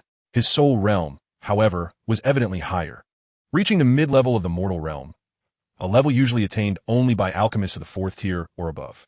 In the realm of alchemy, those possessing a mid-level mortal realm soul are predominantly 5th-tier alchemists. Now, as merely a newly initiated fighter, Lu Yunxiao possessed a soul power comparable to that of an average 5th-tier alchemist, illustrating the formidable extent of his soul strength. It could be said that once he unseals the fire element, Lu Yunxiao would emerge as a true alchemical prodigy. In addition to these attributes, the combination of techniques and fighting skills at Lu Yunxiao's disposal was also remarkably striking. At least at the fighter stage, with such a pairing of techniques and skills, he could easily look down upon countless others. After the breakthrough, he indeed felt an urge to take action. Lu Yunxiao blinked his eyes, a surge of eagerness bubbling within him, as he yearned to ascertain the true extent of his current strength. Chapter 17. A Trial of Talent. With a flick of his will, he commanded the system to retract the information panel and rose to his feet. Stretching slightly, he set forth towards the exit of his secret chamber. Inside the shop, Hebadong awaited him, his teacup emptied, lost in thought, concern evident in his gaze. Upon hearing the footsteps approaching from behind, Hebadong snapped back to reality, his eyes instinctively darting over his shoulder. Has he broken through? Sensing the considerably heightened aura emanating from Lu Yunxiao, Hebadong squinted, softly inquiring. Yes, the breakthrough was remarkably smooth, and I have ascended directly to a 4-star fighter. Lu Yunxiao replied with a smile. Indeed, a culmination of efforts, Hebadong remarked, observing the keen edge evident in Lu Yunxiao's demeanor, a glimmer of light dancing in his eyes. Given your appearance, it seems you possess gold elemental qi. Those endowed with such energy are rare, thus finding techniques pertaining to it can be quite challenging. However, consider yourself fortunate, for I happen to possess a set of intermediate golden elemental techniques, the Yuan Gong sword art, which I stumbled upon long ago. I shall part with it for your sake. As he spoke, a radiant glow emanated from his storage ring, and a scroll appeared in his hand, shimmering with a faint golden light. The Yuan Gong sword art is accompanied by a set of sword techniques, also of intermediate level, and together, their value rivals that of high-tier techniques. Take it, you rascal. Hebadong extended the golden scroll towards Lu Yunxiao. Grasping the soft scroll, Lu Yunxiao's eyes sparkled, a wave of gratitude washing over him. First the gathering of qi, then the Yuan Gong sword art. Although he may not utilize these techniques immediately, he deeply felt the warmth of Hebadong's care. Furthermore, the accompanying combat techniques of the Yuan Gong sword art hold a worth not less than high-tier techniques, valued at least in the hundreds of thousands of gold coins, a substantial sum for Hebadong. He recalled the arduous months spent slaying nearly 200 first-tier magical beasts, exhausting himself daily to collect a mere 60,000 gold coins from the magical cores. Earning money is far from simple. Despite already possessing the elemental scripture, Lu Yunxiao did not refuse the offer. After all, it was a heartfelt gesture from Hebadong that he could not disregard. Nevertheless, he etched Hebadong's kindness into his memory. Noticing Lu Yunxiao's dazed yet touched expression, Hebadong cleared his throat and said, "Now that you have the technique, put it away. The sun is nearly set. Go prepare dinner. I am on the brink of starvation after your breakthrough consumed the entire afternoon." Upon hearing this, Lu Yunxiao glanced outside, and indeed, the sky was gradually darkening. He had spent considerable time breaking through to become a fighter, unlocking his physique, and practicing techniques. "All right, wait for me. I will prepare dinner," Lu Yunxiao said softly as he stowed the scroll into his storage ring. Go on. Hebadong waved his hand, his impatience evident. Lu Yunxiao smiled faintly, shook his head, and turned slightly to begin preparing dinner. The following day, in the early morning, the fiery sun hung high in the sky, its radiant light casting a golden hue upon the earth. Clad in white garments and wielding the Fei Hong sword, Lu Yunxiao made his way towards the Taggart Desert. The morning desert retained a hint of coolness, a gentle breeze offering a refreshing sensation. This was a rare, favorable moment in the desert. For once the hour of Chun passed and the hour of sea arrived, the temperature would soar to an unbearable level. This was also why Lu Yunxiao donned a white robe. Aside from his preference for the simplicity of its color, white reflects light, effectively diminishing heat exposure. His gray boots crunched against the sand as he walked, his expression calm as he followed familiar paths deeper into the desert. This journey was a trial he set for himself, intending to spend a month or two in the desert. Previously, he had only managed a week, but with his newfound power, the challenges he faced needed to increase accordingly. His storage ring held ample supplies of fresh water and food, and with these provisions, he felt confident about his upcoming trial. As he walked, the sun in the sky shifted slightly, elevating the temperature in the air. Suddenly, Lu Yunxiao halted, having caught the faint sound of a disturbance. His eyes widened, a glimmer of keen insight appearing within. With a forceful stamp of his right foot, sand flew, and he swiftly unsheathed his Fei Hong sword, its cold gleam slicing through the air. With a sharp sound, the sword's energy pierced through, cleaving a desert scorpion, its body the size of a basin, clad in dark armor and brandishing a long tail, cleanly in two, its carcass hitting the ground with a soft thud. Green blood oozed from the severed body, seeping into the sand beneath. This creature was known as the desert scorpion, a first-tier magical beast. With some capable of evolving to the second tier, the one before Yunxiao was merely at the early stage of the first tier. Typically, these creatures conceal themselves beneath the sand, making them difficult to detect, posing a hidden threat to unsuspecting travelers. Desert scorpions possess potent venom. Should a fighter fall victim, timely assistance is crucial, or death is inevitable. However, for Yunxiao, such tactics posed little challenge. Beyond his extensive experience, his exceptional spiritual power and newly awakened sensory perception were more than sufficient to detect the desert scorpion's presence. It seems there are no magic cores. Yunxiao glanced at the creature before shifting his gaze away. Magic cores are the crystallized essence of a magical beast's power. High-tier magical beasts typically possess them, but among low-tier beasts, they're not guaranteed. Sometimes, acquiring a magic core is purely a matter of luck. Clearly, luck had not favored Yunxiao today. Shaking his head lightly, he sheathed his Fei Hong sword. A renowned sword is indeed remarkable. Having slain the desert scorpion, not a drop of blood stained its blade. A stark contrast to his previous steel sword. After breaking through to become a fighter, his strength had indeed seen significant growth, allowing him to dispatch an early-stage desert scorpion with a single strike. Yet, this was merely a preliminary test, insufficient to gauge his true capabilities. He needed to press onward. With the sword in hand, Yunxiao continued his journey. The desert teemed with magical beasts, many adept at hiding. Thus his pace remained slow. Chapter 18. The Swarm of Desert Carrion Ants. With a swift motion, Yunxiao's sword cleaved through flesh with a sound akin to meat being sliced. The Fei Hong sword tracing an unusual arc as it struck the vulnerable point of a nearby beast, cleaving it in twain. This creature, adorned in a sandy yellow hue with a yellow carapace and a dark head, bore remnants of a fierce demeanor. It was a species of desert carrion ant, a diminutive, gregarious first-tier magical beast. When these creatures appear, they do so in swarms. Upon detecting an enemy, they rush en masse to attack. At that moment, Yunxiao found himself confronted by such a scene. He had stumbled upon a small troop of desert carrion ants, numbering at least 50 individuals. Though each was merely an early-stage magical beast, their sheer numbers were indeed formidable. As the saying goes, 2 fists are no match for 4 hands. A typical fighter would find themselves utterly overwhelmed in such a scenario. Fortunately, Yunxiao was no ordinary fighter. As his boots sank into the sand, Yunxiao's figure swayed slightly, deftly evading an onslaught from one of the desert carrion ants. Though the windwalking step is merely of the lowly Xian rank, it embodies unparalleled swiftness for the desert corpse-eating ants, which lack agility in their movements.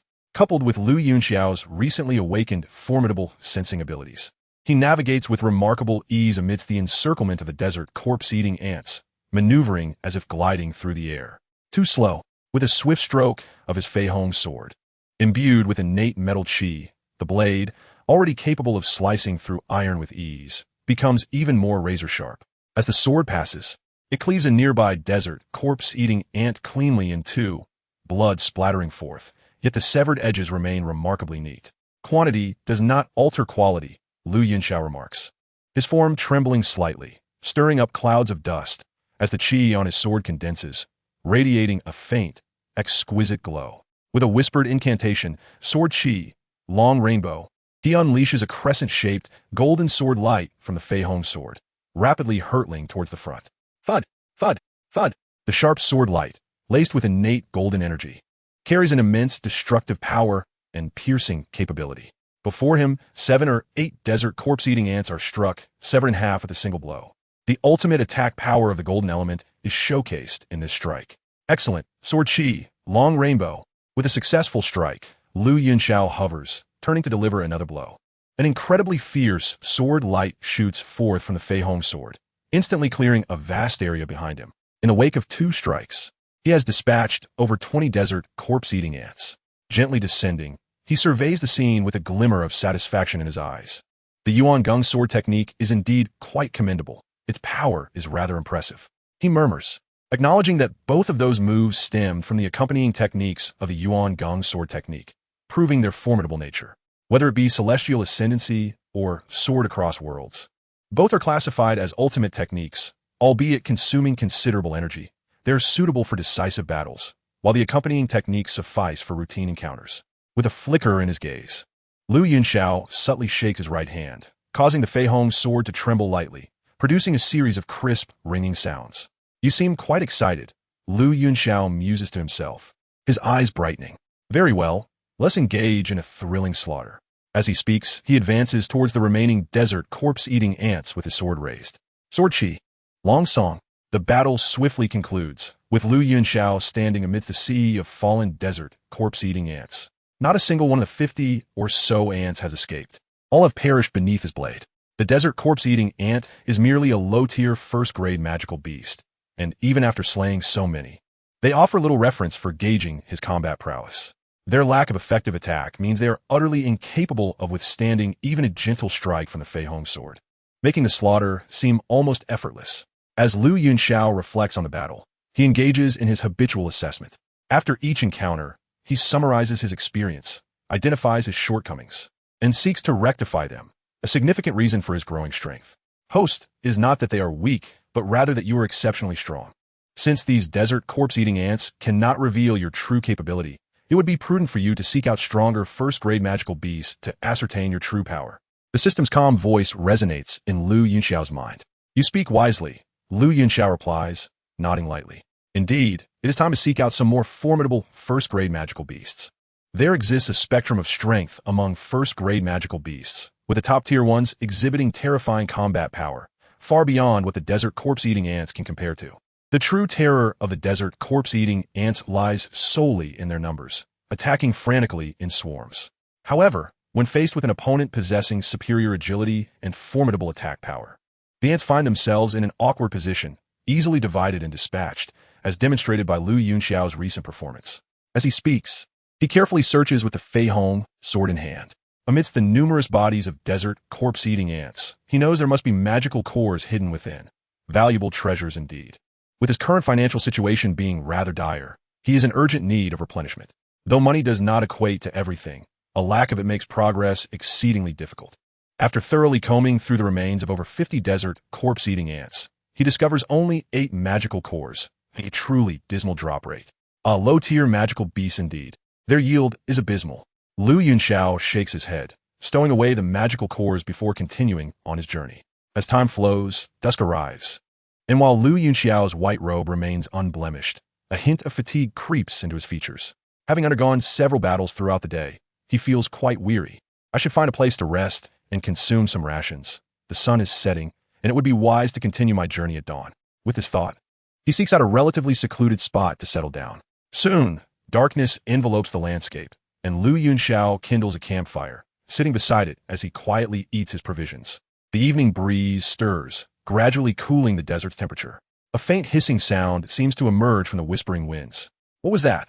Lu Yunxiao furrows his brow, gripping the Fei Hong sword tightly in his hand, his left thumb nudging it open just enough to reveal its glimmering blade. The night in the desert is fraught with peril. Many magical beasts are nocturnal, emerging solely under the cover of darkness, so even the slightest sound heightens Lu Yunxiao's vigilance. Chapter 19. First-grade magical beast, crimson-tailed flame sand snake. Lu Yunxiao's eyes glint like blades, his keen gaze scanning the surroundings with the flickering light of a campfire. However, the darkness is profound, obscuring his vision significantly. Despite his efforts, he perceives no trace of movement. The hissing sound intensifies, now more pronounced. Interesting, it seems quite adept at evasion, Lu Yunxiao muses with a smile, slightly bending his body as his right hand delves into the yellow sands, his eyes closing as his sensing ability expands like a tidal wave in all directions. Unveiling the true potential of his awakened gold element sensing ability is its genuine application. This capability allows him to clearly perceive every object and even traces of life within a radius of 1,000 meters, extracting valuable information from them. As his strength grows, so too will this sensing ability's ferocity.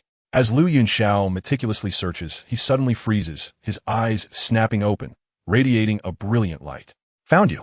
His right hand darts out, flinging 2 moonlight stones, and in a burst, he propels himself forward like an arrow.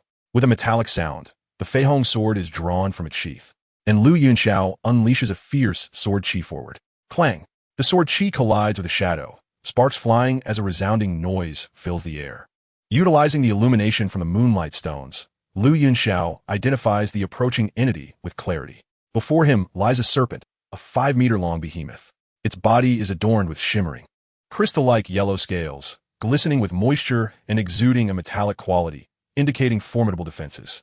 The snake's head bears a fiery red mark, its triangular shape flat. Jaws agape to reveal long, sharp fangs, and its sinister green, diamond-shaped eyes fixate intently on Lu Yunxiao.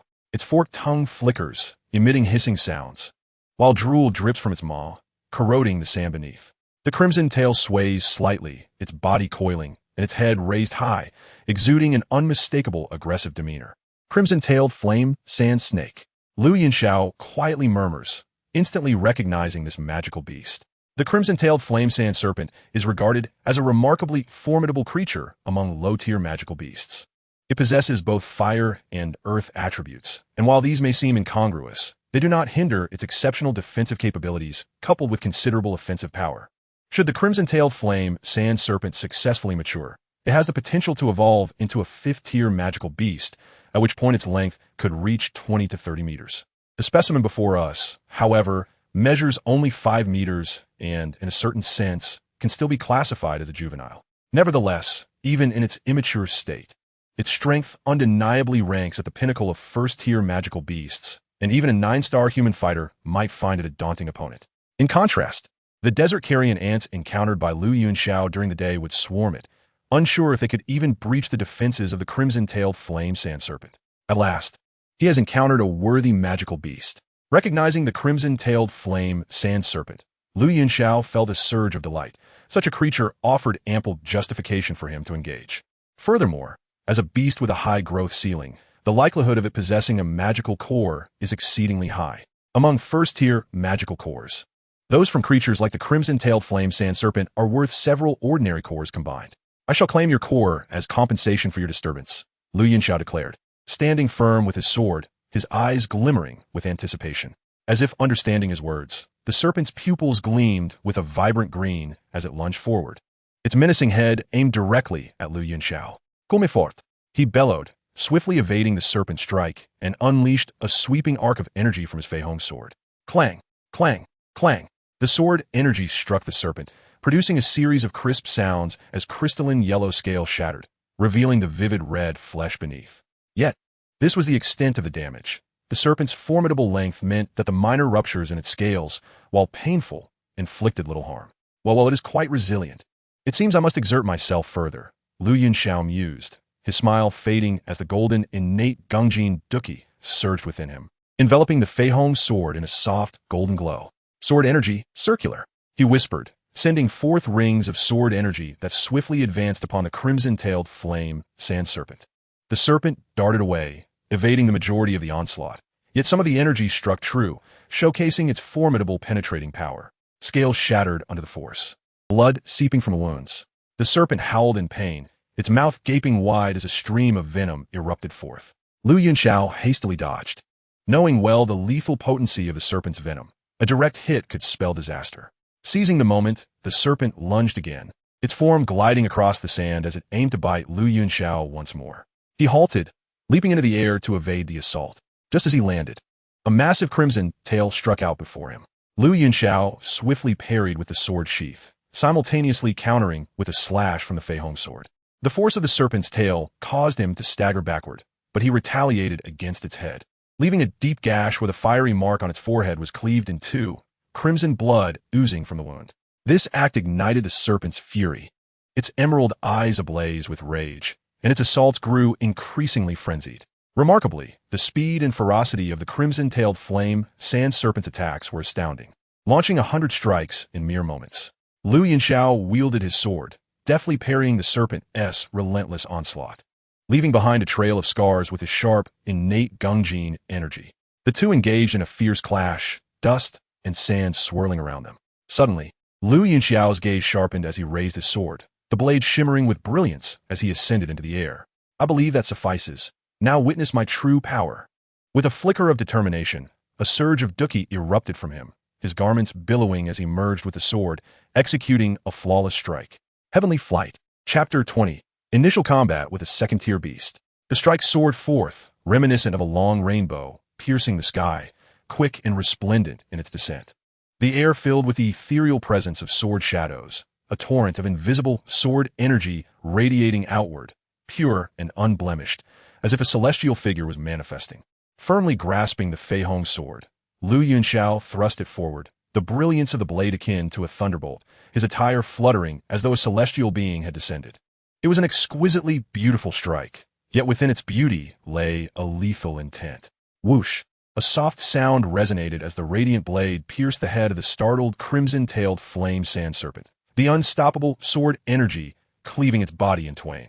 Even as its severed form writhed in the sand, blood gushing forth from the split, Lu Yunxiao landed lightly, a hint of exhilaration gleaming in his eyes. This was his first time employing heavenly flight, and its power truly astonished him, despite both being of the profound tier's upper echelon. The potency of heavenly flight far surpassed that of the Tidewatch Fist. It was no wonder the system claimed it could rival Earth-tier techniques when perfected. While perhaps an exaggeration, the might of heavenly flight was undeniable. It may not match Earth-tier techniques, yet it surely approached that level. Producing a cloth from his storage ring, Lu Yunxiao meticulously wiped down the Fei Hong sword. Although the blade typically resisted blood, the corrosive nature of the serpent's venom necessitated extra care. Once finished, he sheathed the sword and glanced over, observing that the serpent's body still twitched. Indeed, the vitality of serpentine magical beasts is remarkably tenacious. However, Lu Yunxiao was in no hurry. With its head cleaved and body torn, it was beyond recovery. Given a little time, the serpent's struggles would inevitably cease. Approximately 2 hours later, the serpent lay still, and Lu Yunxiao retrieved his steel blade to begin the dissection. The Fei Hong sword was not suited for such tasks, and the steel blade was perfectly appropriate.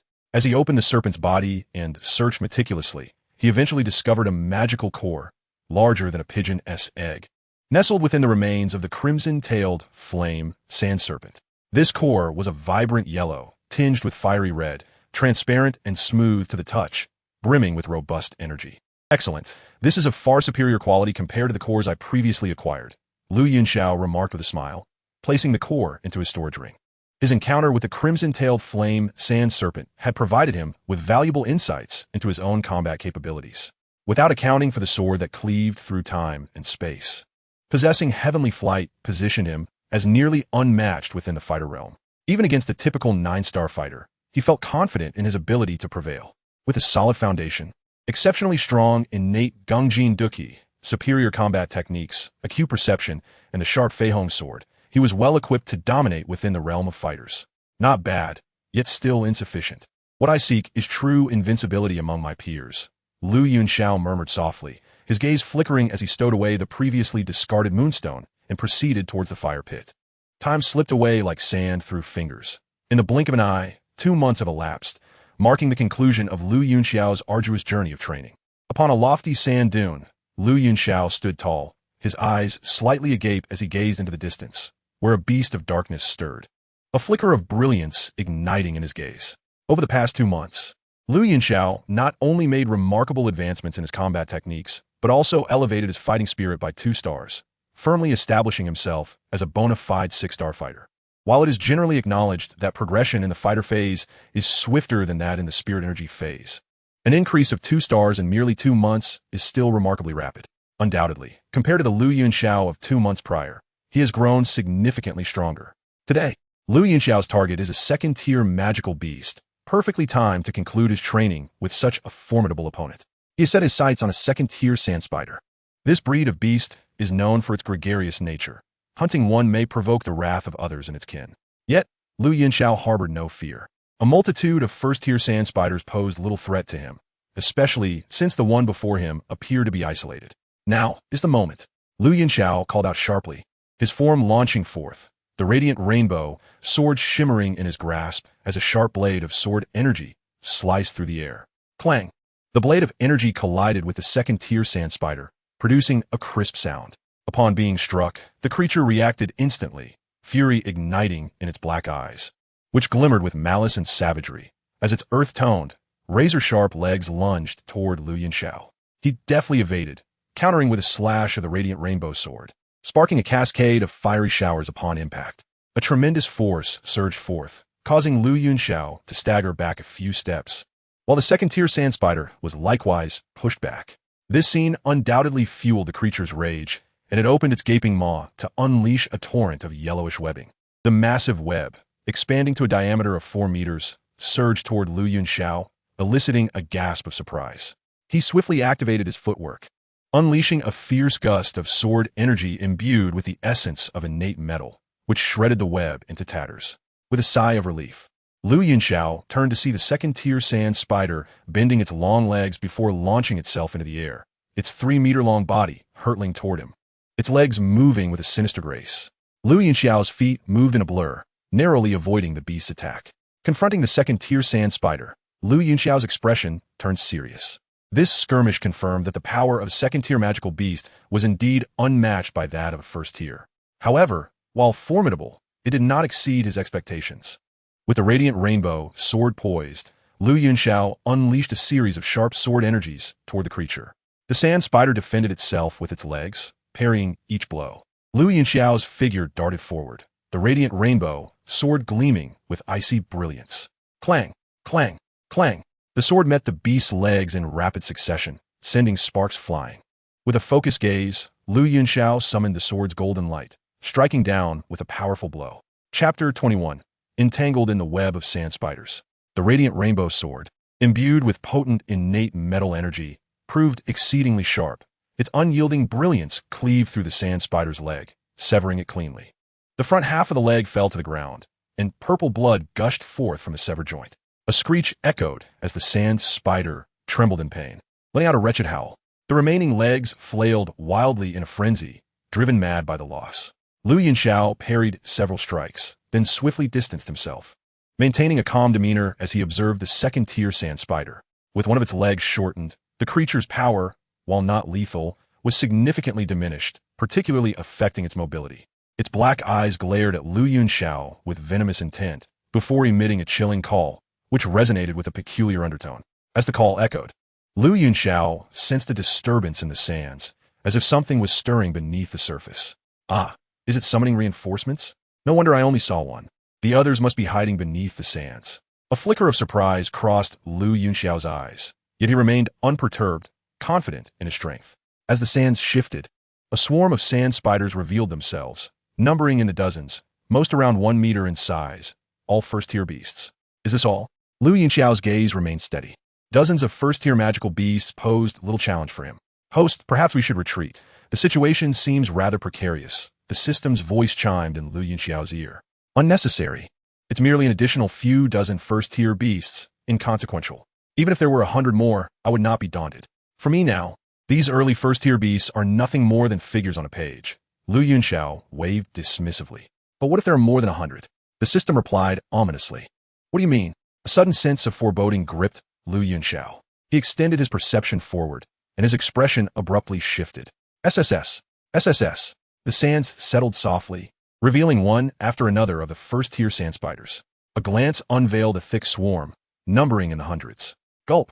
Lu Yunxiao swallowed hard, his eyelids twitching slightly as he felt a surge of anxiety. Excuse me, I must take my leave, he exclaimed, bowing slightly before springing away in haste. Host, you may not find it so easy to escape, the system's voice echoed once more. What now? Lu Yunxiao frowned. Look, the system urged quietly. Lu Yunxiao raised his gaze, his eyes sweeping the area, only to see countless sand spiders emerging from the sands, blocking his path, a dense mass estimated to be in the hundreds. Now, he found himself besieged from all sides, with over 1,000 sand spiders encircling him tightly. Have I disturbed a hornet's nest? Lu Yunxiao felt a prickling sensation on his scalp, gripping the radiant rainbow sword tighter. Host, you have indeed stirred the nest, and by the looks of it, this is their lair. Your luck is quite extraordinary. Stumbling upon such a place, the system remarked dryly. I would rather not have such luck, Lu Yunxiao lamented, gazing at the multitude of sand spiders with a sense of despair. But you said you were unafraid. You claimed that these early first-tier magical beasts were merely numbers to you. The system retorted, somewhat incredulously. I was merely speaking in jest. You took it too seriously. When the numbers reach a certain threshold, they can indeed be quite daunting. Lu Yunxiao sighed, feeling a mix of dread and determination. Having uttered a bold statement for the first time in his life, he now found himself in this predicament. Spiders were already fearsome. 1,000 of them gathered in one place was truly terrifying. He had a phobia of clusters. Yet, despite the overwhelming pressure from the multitude of sand spiders, Lu Yunxiao's heart raced with exhilaration. In this moment, he realized that there was only one path forward, to fight his way through. It is merely a matter of words. Deep down, he has never felt fear. With no other choice, he could only force his way through. Lu Yunxiao swiftly darted forward, wielding the flying rainbow sword, unleashing a formidable wave of sword energy that cleaved the 3 monstrous sand spiders, blocking his path in two. A first-tier early-stage magical beast posed no challenge to the current Lu Yunxiao. A single stroke was all it took. His words rang true. 100 first-tier early-stage magical beasts could not possibly impede him. However, the present threat was not merely 100, but tenfold that number, compounded by the menacing presence of second-tier sand spider lurking nearby. With a swift motion, the flying rainbow sword sliced through another first-tier sand spider that lunged at him, sending purple blood spraying into the air. Without pause, Lu Yunxiao's sword continued its deadly arc, cleaving 2 more first-tier sand spiders surrounding him in half. As he pressed forward, dozens of slain first-tier sand spiders littered the ground around him. Yet, these relentless creatures clung to him, their overwhelming numbers creating an impression that he could never slay them all. For every one he dispatched, another took its place, exerting immense pressure on him. Even if he could continue this relentless assault, his internal fighting spirit might not sustain him long enough to eliminate them all. Although the mid-tier Xian-level technique stored a considerable amount of fighting energy, the sheer number of these sand spiders was simply too great. With a decisive strike, Lu Yunxiao felled another first-tier sand spider, when suddenly an ominous sensation surged within him. Instinctively, he sidestepped, swinging the flying rainbow sword. A colossal sand spider descended from the air, its razor-sharp legs colliding with his sword, the force of the impact forcing Lu Yunxiao to stagger back several steps. In that instant, 2 first-tier sand spiders charged at him, and despite his attempts to evade, he was a moment too late. One creature's leg slicing through the hem of his white robe. A chill ran down Lu Yunxiao's spine. His fighting spirit erupted forth as terrifying sword energy radiated from him, shredding the 2 sand spiders into pieces. Gripping the flying rainbow sword, he gazed at the second-tier sand spider before him, his expression grave with concern. Chapter 22. The Figure in Green Robes. Clang, clang, clang. Amidst the swarm of sand spiders, Lu Yunxiao engaged in a fierce battle with the second-tier creature. Each strike of the flying rainbow sword met the spider's legs, resonating with a series of sharp sounds. Unlike before, where he held the upper hand, this time Lu Yunxiao found himself at a disadvantage. The second-tier sand spider possessed formidable strength capable of matching him in combat, and with numerous first-tier sand spiders assisting. He felt his movements constrained, struggling to maintain the upper hand. Exploding sword chi, Lu Yunxiao bellowed, unleashing a wave of invisible, razor-sharp sword energy that expanded outward in circles, annihilating the first-tier sand spiders encroaching upon him. Within a 3-meter radius, a void emerged once more. With the flying rainbow sword in hand, he charged at the second-tier sand spider. The second-tier sand spider emitted a guttural growl, brandishing its massive legs in defense while seemingly issuing commands. The horde of first-tier sand spiders halted their advance, positioning themselves nearby, their mouths agape as they spat forth numerous ochre webs. This was dire. Lu Yunxiao's heart raced. He had not anticipated such a tactic from these sand spiders. The webs possessed an incredibly strong adhesive quality and a numbing effect. If ensnared, he would be instantly immobilized, facing only the path of death. His gaze sharpened, and his internal fighting spirit surged as he forcefully repelled the second-tier sand spider. In one swift leap, he swung his sword. The energy flowed, and countless sword shadows filled the air, exuding a chilling sharpness that penetrated to the bone. Lu Yunxiao unleashed a breathtakingly powerful strike, Celestial Descent. With a commanding shout, brilliant sword light erupted in a dazzling array of colors, slicing through the multitude of yellow webs with unimpeded ferocity. The severed webs scattered like petals in the wind, as Lu Yunxiao descended gracefully to the ground. Yet, despite his formidable display, his expression was far from cheerful. The Celestial Descent, while powerful, consumed a significant amount of fighting energy. After enduring a prolonged battle and executing such a technique, even with his mid-tier Xian-level training, he found himself depleted to merely 40 to 50% of his fighting spirit. This remaining energy would only allow him to execute the Celestial Descent 2 or 3 more times. Faced with such a multitude of sand spiders, those attempts would scarcely suffice. This predicament was troublesome indeed, Lu Yunxiao mused, his countenance as still as water. Capture the leader first. Eliminate this second-tier sand spider. He resolved. The first-tier sand spiders were entirely reliant on the commands of their second-tier leader. If he could slay it, the remaining horde might descend into chaos, offering him a chance to break free. Otherwise, he risked being overwhelmed until his fighting spirit was exhausted, leading to dire consequences. With determination, Lu Yunxiao surged toward the second-tier sand spider. This time, his attacks became ferocious as the innate metal element fighting energy surged forth. The keen sword energy inflicting deep wounds upon the second-tier sand spider, driving it back step by step. With a decisive swing, Lu Yunxiao's blade struck down. The gleaming flying rainbow sword severing a leg from the second-tier sand spider. The creature let out a pained wail, retreating into the throng of its minions, avoiding direct confrontation with Lu Yunxiao. Not so fast, Lu Yunxiao shouted, attempting to pursue, only to be obstructed by a rush of first-tier sand spiders. Get out of my way, he roared, slashing through several first-tier sand spiders, reducing them to fragments. Yet, this delay allowed the second-tier sand spider to fully retreat, orchestrating the horde, inching closer to Lu Yunxiao while intermittently spewing webs. Cursed be the situation. Lu Yunxiao narrowly evaded the grasp of a web, his expression darkening. He had not anticipated the second-tier sand spider to be so elusive, fleeing from a direct confrontation. Now, encircled, his fighting spirit dwindled further, and the situation grew increasingly dire, with no glimmer of hope for escape. Once more, he dodged a web, tearing through another first-tier sand spider as he stood defiantly. Observing the relentless tide of sand spiders surging toward him, a fierce determination ignited within Lu Yunxiao. He had hoped to avoid this technique, aware of its flaws. Though it possessed great power, overuse would harm his body. Yet, in this moment of desperation, he felt that a reckless gamble might be his only option. With the flying rainbow sword held horizontally, Lu Yunxiao formed a sword gesture with his left hand, gliding it along the blade. A resplendent red light surged from his sword, radiating an overwhelming, explosive sword energy that enveloped him. A slender, concentrated red beam shot forth from the sword's tip, extending over 100 meters, exuding a chilling terror that sent shivers down one's spine. As he murmured incantations, Lu Yunxiao's aura surged, his gaze sharp as a blade. Just as he was poised to unleash his strike, several colossal green sword energies descended from the sky, each over 100 feet long. The sword energies circled around him, and the first-tier sand spiders disintegrated like paper, reduced to mere fragments in an instant. With this single attack, the number of slain first-tier sand spiders reached into the hundreds, more than halving their ranks. The sudden turn of events startled Lu Yunxiao, causing the sword technique he was honing to gradually dissipate. He instinctively lifted his gaze and beheld a figure clad in azure, soaring through the high skies. Though the distance was considerable, the grace of that silhouette was unmistakable. With a casual flick of her wrist, she unleashed several bursts of sword chi, a terrifying wave that swept downward, annihilating nearly the entire remaining horde of sand spiders.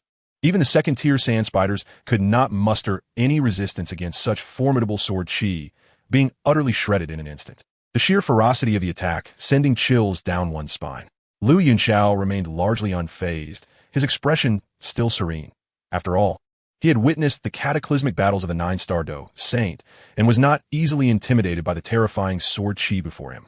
Instead, his curiosity was piqued by the identity of a newcomer.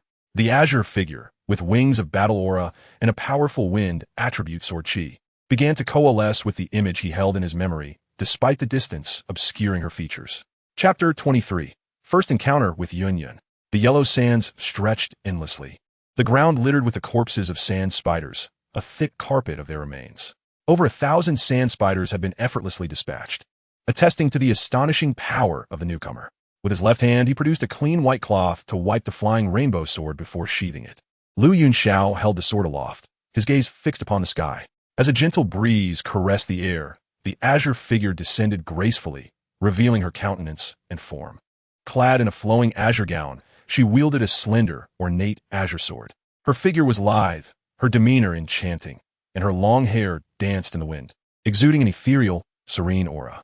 As Lu Yunxiao's gaze wandered, he found himself momentarily shaken upon gazing at her flawless visage, as pure as crystal-clear spring water, as pristine as the snow from the heavens, as delicate as a lotus emerging from the water, and as tranquil as the orchids in a secluded valley.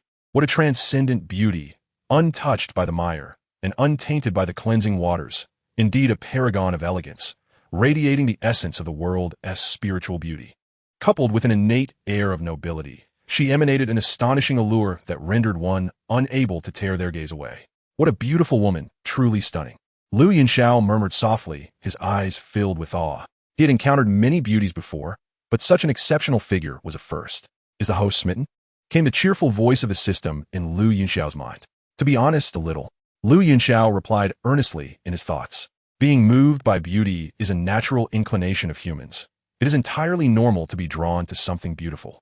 Moreover, as a solitary young man, to feel a twinge of affection upon seeing such a maiden is hardly excessive. Host, you are certainly infatuated. The system teased. That's not what it is. This is merely love at first sight, Lu Yunxiao retorted. Every infatuated person says that. The system replied with a hint of sarcasm. At this, Lu Yunxiao merely pursed his lips, choosing not to engage further.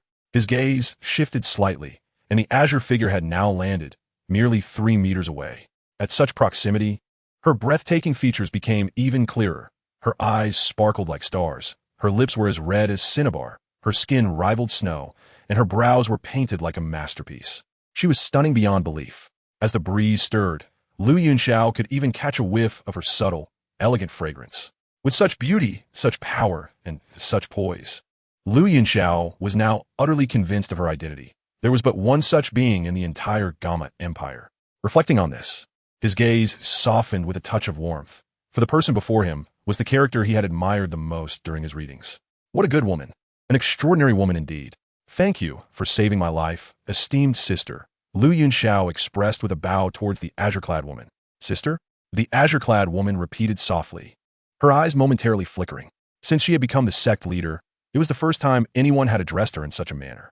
After all, as the leader of a sect, her noble status meant few dared to call her sister. Yet, this feeling was quite special.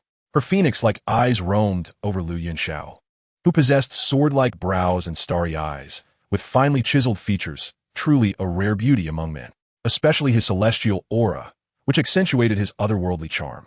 While she was not one to judge by appearances, the young man's visage was indeed commendable, arguably the most striking she had ever encountered. Moreover, whether it was her illusion or not, she felt a peculiar aura emanating from him, evoking an inexplicable sense of closeness, an increasing fondness with every glance. Despite having just met, her impression of this youth was remarkably favorable. It was merely a trivial matter. There is no need for thanks, little brother. The azure-clad woman waved her hand with a gentle smile. The sister's trivial act has saved my life, a debt I shall forever remember. Should you ever need my assistance, I would not hesitate to repay it, Lu Yunxiao stated firmly. Such was his nature. He believed in repaying kindness and vengeance for grievances. Even the smallest kindness deserved the greatest gratitude, let alone a life-saving favor. Host, while you express your gratitude, this system can't help but feel you have ulterior motives. The system interjected unexpectedly. Shut up, Lu Yunxiao snapped in his mind. All right, the system will remain silent. Truly, you are a heartless one, as expected. I seem to have misjudged the system side. Lu Yunxiao. He suddenly realized that his system had an extraordinary penchant for dramatics. Meanwhile, upon hearing Lu Yunxiao's words, the azure-clad woman's lips curled into a smile. No one desires to save a thankless wretch. Lu Yunxiao's words only served to deepen her admiration for him. She studied Lu Yunxiao for a moment, a glimmer of delight dancing in her gaze. Though he appeared to be merely 14 or 15, his cultivation had reached 6-star Do warrior, with an exceptionally solid foundation and extraordinary combat prowess, capable of contending with second-tier magical beasts. Such talent surpassed even that of most prodigies. If he could be recruited into the Yunlan sect, he would undoubtedly become a significant asset, propelling the sect to greater heights. Feeling inspired, she inquired, Little brother, your talents are remarkable. Which sect do you hail from? The Yunlan sect is the foremost sect in the Gamma Empire, yet the empire is not limited to just one sect, hence her inquiry. Hearing the question, Lu Yunxiao paused momentarily, then quickly understood the azure-clad woman's intentions. However, he did not conceal the truth, replying softly, I have not joined any sect. I am currently a wandering cultivator. Wandering cultivator? The azure-clad woman's eyes sparkled with interest. Then allow me to introduce you to a place. Would you be willing to go? What place? Lu Yunxiao asked. The Yunlan sect. I have a friend who is the sect leader there. The Yunlan sect welcomes talents like you with open arms, and they possess various profound techniques and martial skills. Moreover, with the presence of the 6th grade alchemist, Dan Wang Guhi, if you join. You will surely receive the best training." The azure-clad woman smiled warmly. A friend? Lu Yunxiao's eyes twitched slightly. It was no surprise that she had made a connection out of the blue. The sect leader of the Yunlan sect? Are you not standing right before me? Little brother, would you be willing to join? The azure-clad woman asked with a smile. Lu Yunxiao fell into a brief silence, his expression momentarily wavering. After a pause, he suddenly asked, "Sister, is this your request?" Chapter 24. Just call me Yunji. If this is your request, I shall comply, for you have saved my life. Lu Yunxiao said earnestly. Do you not wish to join the Yunlan sect? The woman in the green attire, her delicate brows slightly furrowed, inquired softly, having discerned the underlying meaning in Lu Yunxiao's words. After a moment's hesitation, Lu Yunxiao nodded. The sole reason for his reluctance to join the Yunlan sect was the principle that a gentleman does not stand beneath a perilous wall. The Yunlan sect had ties to the Soul Palace, and he currently wished to avoid any dealings with its members. A careless mistake could expose his identity, and, given his present weakness, he had no capacity to defend himself against the Soul Palace, especially considering the formidable Soul Clan behind it. Moreover, the techniques and combat skills of the Yunlan sect were rather unremarkable and might not surpass those he was currently cultivating. While he indeed desired to grow closer to Yun, even contemplating the possibility of becoming her disciple, his life took precedence. For now, he needed to maintain a distance from the Yunlan sect. There would be ample opportunities for him to meet Yun again in the future. That said, if Yun insisted on his joining the Yunlan sect, he would not refuse, for she had just saved his life, and he felt the need to repay such a profound kindness. However, based on Yun's character, she did not seem the type to wield gratitude as leverage. Should she act thus, he would simply conclude that he had misjudged her character. Can you tell me why? Is the Yunlan sect not good? Yun asked, somewhat perplexed. The Yunlan sect was the foremost sect of the Jaimar Empire, a dream for countless individuals wishing to join, and it was baffling that the person before her would reject such an opportunity. I have already resolved to participate in this year's enrollment for the Jianan Academy. Lu Yunxiao replied softly. According to previous year's timelines, the enrollment for Jianan Academy was approaching, and he harbored intentions of joining it. After all, the Fallen Heart Flame was located within the Jianan Academy, and possessing the identity of a student there would greatly facilitate his endeavors to acquire it in the future. The Jianan Academy, you say? Yun mused, falling into a brief silence. The Jianan Academy was the most renowned institution on the continent, boasting immense strength in both faculty and facilities, far beyond what the Yunlan sect could compare to. If the person before her had declined her offer in favor of joining the Jianan Academy, it would indeed make sense. Very well, since you have made your decision, let's leave this matter as it is. Given your talents, I believe you will certainly shine even within the Jianan Academy. I wish you smooth sailing in your future endeavors, Yun said with a smile. Since Lu Yunxiao was unwilling, she had no intention of coercing him. Joining the Yunlan sect should be a matter of personal choice. Otherwise, even if he were to join against his will, lacking any attachment to the sect, he would be no different from someone who had not joined at all. Thank you, sister, for your understanding. Lu Yunxiao expressed his gratitude hastily. No need for thanks. Do make an effort. I have other matters to attend to, so I shall take my leave. Yun waved her hand gently. She had originally intended to return to the Yunlan sect, but having fortuitously encountered Lu Yunxiao in peril, she had aided him. Now that the situation was resolved, and with Lu Yunxiao showing no desire to join the Yunlan sect, her remaining there served little purpose. Sister, may I inquire your esteemed name? You have saved my life, a debt greater than the heavens, and I wish to remember your name in my heart, Lu Yunxiao said, seeing Yun prepare to depart. Although he was aware of her identity, he felt compelled to ask, knowing her name, whether real or assumed, would facilitate their future encounters. You may call me Yunji. Yun hesitated for a moment before softly uttering her name. Then, a pair of azure wings unfurled from her back, and she soared into the sky, swiftly vanishing into the horizon. Yunji, how fitting for your style. This alias has truly remained unchanged for a century. Gazing at the distant sky, Lu Yunxiao smiled faintly, warmth evident in his gaze. Indeed, Yun remained the same understanding and graceful person he remembered. You are already mine, my dear wife, Lu Yunxiao murmured softly, turning slightly as he sought to find magical cores. After all, with so many corpses of the sand spiders, there would undoubtedly be cores to collect, representing a significant sum of money, which he could certainly use at this moment. In Mo City, at the Treasure Pavilion, Lu Yunxiao sold nearly all the magical cores he obtained during this expedition, keeping only a second-tier sand spider core as a memento, for it was this very creature that had led him to Yun, thus holding sentimental value. Young Master Lu, your total contribution of magical cores this time amounts to 209,977 gold coins. Rounding up, I shall credit you with 210,000 gold coins. Please accept it. The middle-aged proprietress of the treasure pavilion handed Lu Yunxiao a golden card. Thank you. Lu Yunxiao accepted the card with a smile. During this journey, he had gathered over 200 first-tier magical cores, a substantial portion of which were derived from the sand spiders. Though the drop rate for cores was not high, he had still managed to obtain over 100 cores, combined with the fruits of his 2 months' labor, resulting in a commendable accumulation. This windfall has granted me a modest fortune, Lu Yunxiao chuckled, possessing over 200,000 gold coins. He had, at least momentarily, achieved a degree of financial freedom, alleviating his worries about money for the time being. I'm off, boss.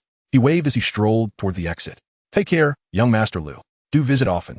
The middle-aged proprietress said politely, for Lu Yunxiao had brought in considerable business during his 2 visits. Of course, Lu Yunxiao replied casually, purchasing some ingredients before making his way to the antique shop. As he walked, he observed the bustling streets filled with people, occasionally hearing joyous cheers from passers-by. It seemed that the enrollment team from Jianan Academy had arrived. Well then, I should tidy up and go check it out tomorrow, he thought, quickening his pace back to the antique shop. Upon reaching the shop's entrance, he noticed several burly men standing guard outside, their demeanor suggesting strangers keep out. Young Master Lu. The burly men bowed in greeting. Has your young lady returned? Lu Yunxiao raised an eyebrow and asked casually. Yes, young Master Lu, the young lady is inside. One of the men replied quietly. Ah. Lu Yunxiao nodded lightly and stepped inside the shop. As he entered, a graceful figure caught his eye. She lifted her head, her eyes shimmering with a hint of delight. Yunxiao, you have returned. Yes, I have. And you are here again? Lu Yunxiao asked blandly, looking at the young woman before him.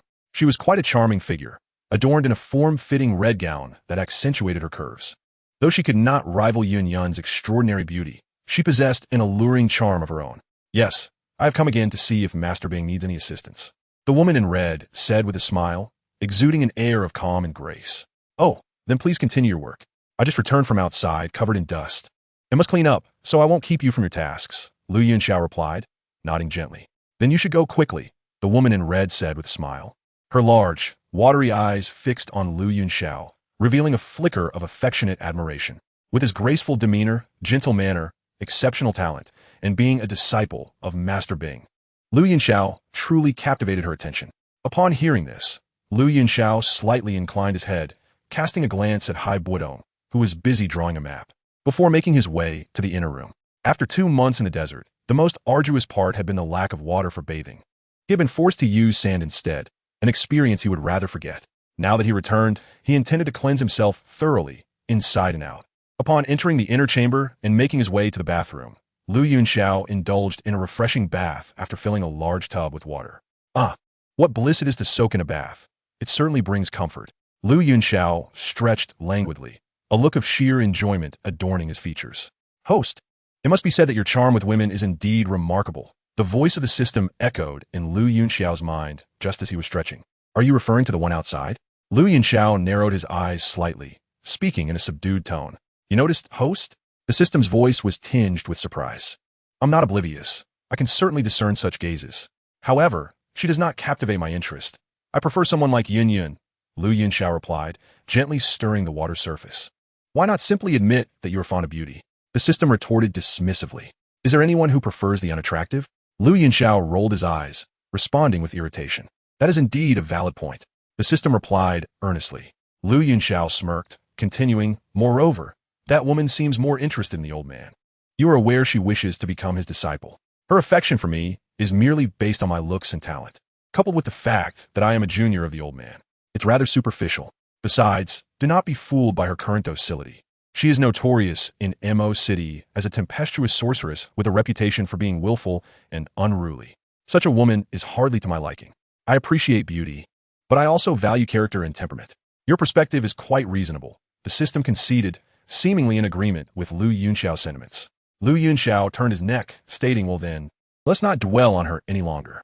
Let us discuss something of importance. I have already experienced the system's achievement feature, but what of the sign-in function? It has been quite some time, and not a single sign-in task has appeared. What is your explanation for that? That is simply because you have not triggered it before. Host, the system replied calmly. By not triggered before, Do you imply that it is now activated? Lu Yunxiao seized upon the implication in the system's words. Indeed, now that you have decided to attend Canaan Academy, the sign-in task has been activated. Ding. Sign-in task issued. Sign-in location, Canaan Academy. Sign-in deadline, within 3 months. Sign-in rewards, unknown. The system's announcement rang out. Well, finally a task has been issued. Lu Yunxiao sighed lightly, a smile creeping onto his lips. Having a task is beneficial, as it will aid in his accelerated growth. By the way, system, could you share what kind of rewards might be in store? Lu Yunxiao inquired with a twinkle in his eye. According to the rules, I cannot divulge that information. You will naturally learn of the rewards upon completion of the task. However, rest assured that they will be advantageous to you. As your system, though I cannot favor you by issuing additional rewards, I can select the most suitable ones within the confines of the rules, ensuring that each reward is beneficial to you. The system replied gently. That sounds absolutely splendid. Thank you, system. Lu Yunxiao beamed. There's no need for thanks. It is merely a mutually beneficial arrangement. After all, we are inextricably linked the stronger you become, the greater the likelihood of transcending the path, thereby increasing the chances for me to break my limitations. This is also for my own sake, the system stated matter-of-factly. Upon hearing this, Lu Yunxiao shrugged and remarked with a smile, as for transcending the path, I firmly believe that day will inevitably arrive. Let's hope so, the system replied, gradually falling silent thereafter. After enjoying his bath, Lu Yunxiao donned a fresh robe and stepped outside. He wore a light-colored blue garment, one of his favorite styles, along with his long hair cascading over his shoulders and his starry eyes shimmering. Clad in this blue robe, Lu Yunxiao exuded an even more refined aura. He walked with measured steps into the ancient map shop, where tranquility reigned. The woman in red had seemingly departed, leaving only Hai Buodong diligently sketching a map. She has left? Lu Yunxiao inquired softly, scanning the surroundings. Yes, she appeared to be in a hurry. Hai Buodong replied, without lifting his head, his tone flat. Oh, Lu Yunxiao nodded slightly, approaching the shelf to pick up a map. On my way back today, I noticed that the enrollment for Canaan Academy seems to be underway. Are you considering attending? Hai Buodong paused his pen, his voice neutral. Yes. I wish to take a look. Lu Yunxiao confirmed with a nod. Then by all means, go ahead. Do not concern yourself with me. I can manage alone, Hai Buodong said, momentarily taken aback before speaking softly. All right, Lu Yunxiao replied, glancing at a few maps before extracting a small fragment of a torn map concealed within one of them. He had been eyeing this fragment for quite some time, but had never found the opportunity until now. Old man, may I have this half of the torn map? Lu Yunxiao waved the map fragment in the air, posing the question. What do you need this for? Hai Buodong asked, puzzled. Although he suspected the fragment was significant, he had exhausted all efforts to uncover its mysteries over the years, but to no avail. Thus, he had ultimately given up. However, Lu Yunxiao's words rekindled his curiosity. I have a particular interest in this item, Lu Yunxiao replied with a smile. Oh, do you know what it records? Hai Buodong's interest piqued, remembering how he had sought this fragment in the Tagore Desert, only to inadvertently provoke the Queen Medusa, resulting in his being sealed away for decades. Hearing Lu Yunxiao's words, he felt as though he might finally grasp the secret of the fragment. I know a little, but the information it contains would be of no use to you. Lu Yunxiao shrugged, his tone nonchalant. Then do share. If it truly holds no value for me, you may keep it. Hai Buodong waved his hand dismissively, speaking in a calm manner. His curiosity had overtaken any desire to possess the fragment, for it was this very item that had kept him from fully realizing his fighting spirit. Very well, Lu Yunxiao agreed, surveying the area to ensure their privacy before continuing. I once came across an ancient text that described a type of fearsome Ia capable of annihilating the heavens and earth. This Ia is known as the purifying lotus demon fire, ranked third on the Yiawa list. Observe the black lotus depicted on this torn map and the flames that burn atop it. The shape is remarkably similar to the purifying lotus demon fire described in the ancient text. Hence, I surmise that this fragment maps the whereabouts of the purifying lotus demon fire.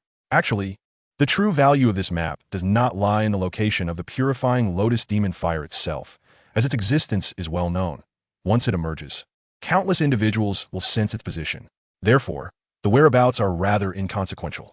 What is truly significant is the remnant soul of the purifying lotus demon saint within the map. This serves as a contingency left by the saint and is a crucial means to control the ancient refining heaven array, which can strip the purifying lotus demon fire of its negative consciousness. That is the true purpose of this fragment. However, Lu Yunxiao refrained from disclosing all of this, understanding that knowing too much might raise suspicions in Hai Buodong.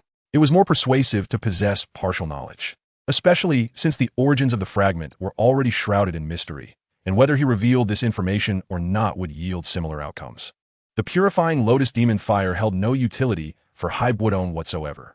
Are you saying that this fragment records a type of Ioa known as the purifying Lotus Demon Fire? Haibodong's eyes widened in astonishment. He had expended so much effort and been sealed by the Queen Medusa, only to have obtained a map of the purifying Lotus Demon Fire? Was not the map of the purifying Lotus Demon Fire itself valuable? Of course, it is indeed precious, and exceedingly so, for it bears the record of the third-ranked extraordinary flame on the Ioba. However, this artifact serves him no purpose at all, as his affinity lies with ice.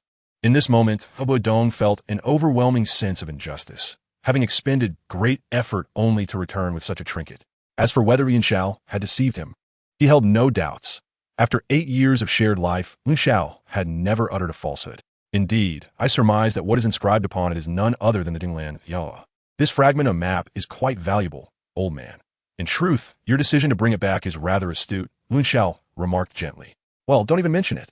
Had I known it detailed an extraordinary flame, I wouldn't have wasted my efforts at all. I've truly suffered a significant loss.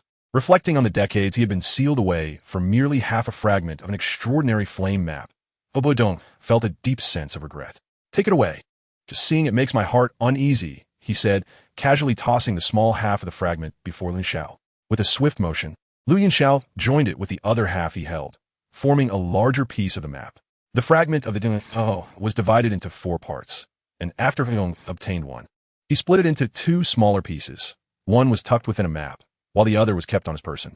Now, the 2 small pieces from Haibodong came together, allowing Yunxiao to acquire a quarter of the entire map.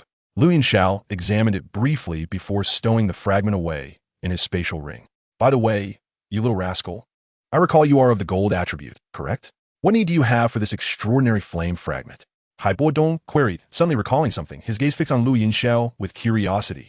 I am currently of the gold attribute, but that does not imply I shall remain so forever, Yunxiao replied with a casual shrug and a smile. What do you mean by that? Haibodong furrowed his brow, intrigued by Yunxiao's words. Ah, you will come to understand in due time, Yunxiao said, his smile unwavering. The following day, at dawn, clad in azure garments, Yunxiao traversed the long street, arriving at the central square of Wucheng. This expanse was vast and open, bustling with a considerable throng. As the Canaan Academy had chosen this location for its enrollment, the entire square, along with the numerous buildings behind it, had been graciously lent to the Canaan Academy Wucheng for this purpose, underscoring the Academy's formidable standing, particularly within the realm of the Gamma Empire. Upon Yunxiao's arrival at the central square, it was already teeming with people, all eager to register and secure a place at the Canaan Academy. However, the enrollment criteria were rather stringent for the average individual. One must attain the 8th stage of Ujiqi before the age of 20 to have a chance at acceptance. While this benchmark may not seem excessive in the central continent, it constituted a significant hurdle for a smaller nation like the Gamma Empire. In Wucheng, very few could meet such criteria. As Yunxiao surveyed the lengthy queue ahead, he couldn't help but twitch the corner of his mouth. He approached a nearby shop, purchased a drink, and settled down in a comfortable spot. Sipping leisurely, he observed the line, contemplating that waiting in such a lengthy queue was hardly worthwhile. It would be prudent to rest for a while, as the enrollment line was right there and would not be going anywhere.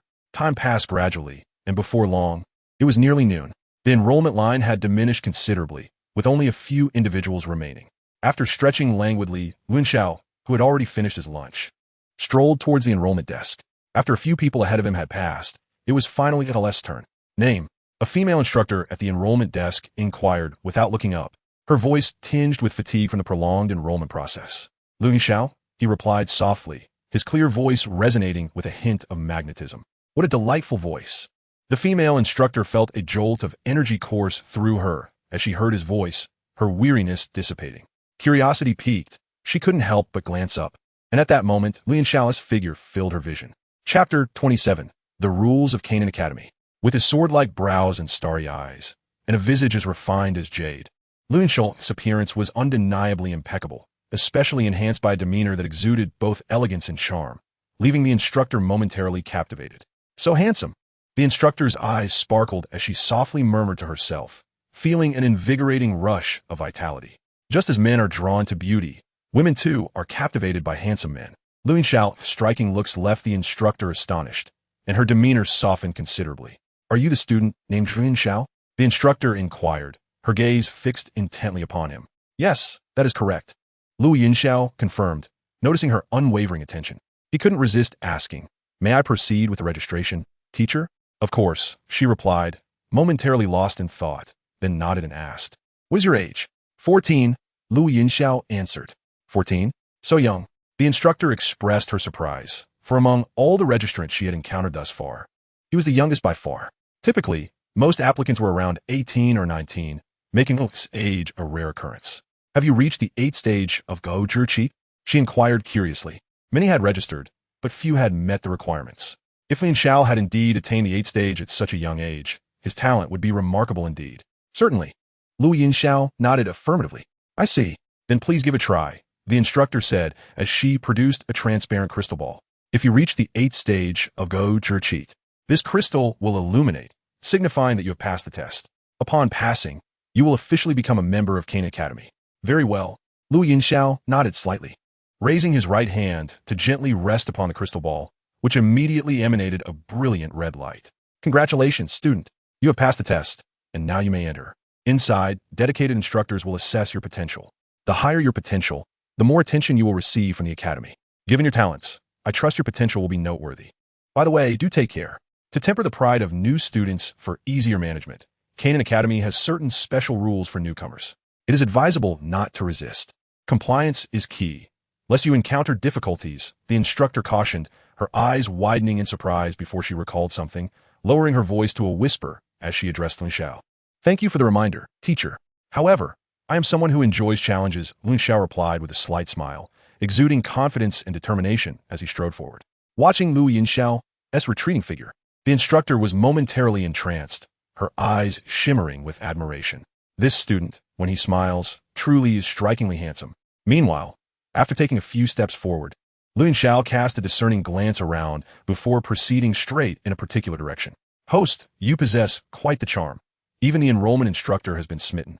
A special reminder, other students do not enjoy such privileges, the system teased playfully in his mind.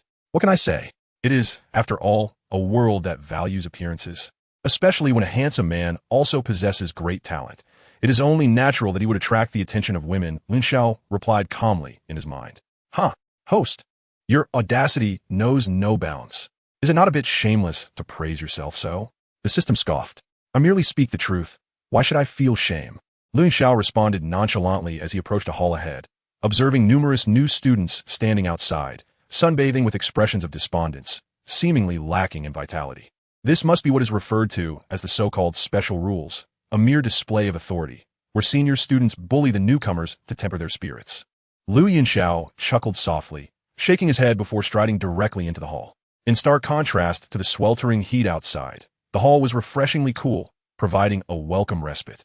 Inside, several individuals stood, both male and female, and judging by Lu Yunxiao's estimation, they were likely the senior students of Kane Academy. As for the instructors, a cursory glance revealed none in sight. They were probably lurking in the background, waiting for the new students' enthusiasm to be thoroughly quelled before making their appearance, thus facilitating easier management. The same old routine. As Lu Yunxiao surveyed the hall, the assembled crowd regarded him with curiosity, for he had just entered. Wow, what a handsome junior. His looks are simply extraordinary. Not only is he striking, but his demeanor is also quite refined, stirring my youthful heart, exclaimed one girl. Moreover, he appears quite young, seemingly only 14 or 15 years old. Has he truly achieved an 8th-tier fighting spirit at such a tender age? What remarkable talent. Another girl chimed in. What an adorable little puppy. I'm completely smitten. Seeing Lu Yunxiao's appearance, several girls could not help but express their admiration in hushed whispers. Lu Yunxiao's lips twitched. Were these truly the students of Kane Academy? They bore an air of mischievousness reminiscent of rascally girls. A few male students also exchanged bemused glances, their expressions revealing their disbelief at the scene unfolding before them. Indeed, when women become exuberant, the men are often left powerless. After a brief exchange of glances, one robustly built male student, with a square face, stepped forward to confront Lu Yunxiao. Newcomer, are you aware of the rules? He inquired flatly. I'm not, but I would be most obliged if you could enlighten me, Lu Yunxiao replied, his tone unruffled as he regarded the imposing figure before him. If you're unaware, Allow me to inform you. All newcomers must endure an hour of sun exposure outside after successfully registering. Now, kindly step outside. The sturdy student gestured toward the entrance. Is that so? However, I have no desire to go outside. It's unbearably hot out there. I prefer the comfort of this cool interior. Lu Yunxiao replied with a smile. That is the rule, the robust student stated, his voice grave. But aren't rules meant to be broken? Lu Yunxiao countered, maintaining his cheerful demeanor. Oh, you possess quite the confidence, Junior. Yet, those who came before you shared the same confidence. And they ultimately complied, the sturdy student retorted, unperturbed by Lu Yunxiao's response. Each individual who passed Canaan Academy's test considered themselves a genius in their own right, and such pride often required curbing. He himself had undergone similar trials, having been schooled by the seniors of his time. It was during that experience that he realized, while he may have been a prodigy in his small corner of the world, his talents paled in comparison at Canaan Academy. Since then, he had tempered his expectations. In his view, Lu Yunxiao bore an uncanny resemblance to his younger self. Well, the seniors' words do hold some truth, yet they are they, and I am I. I am distinctly different from them.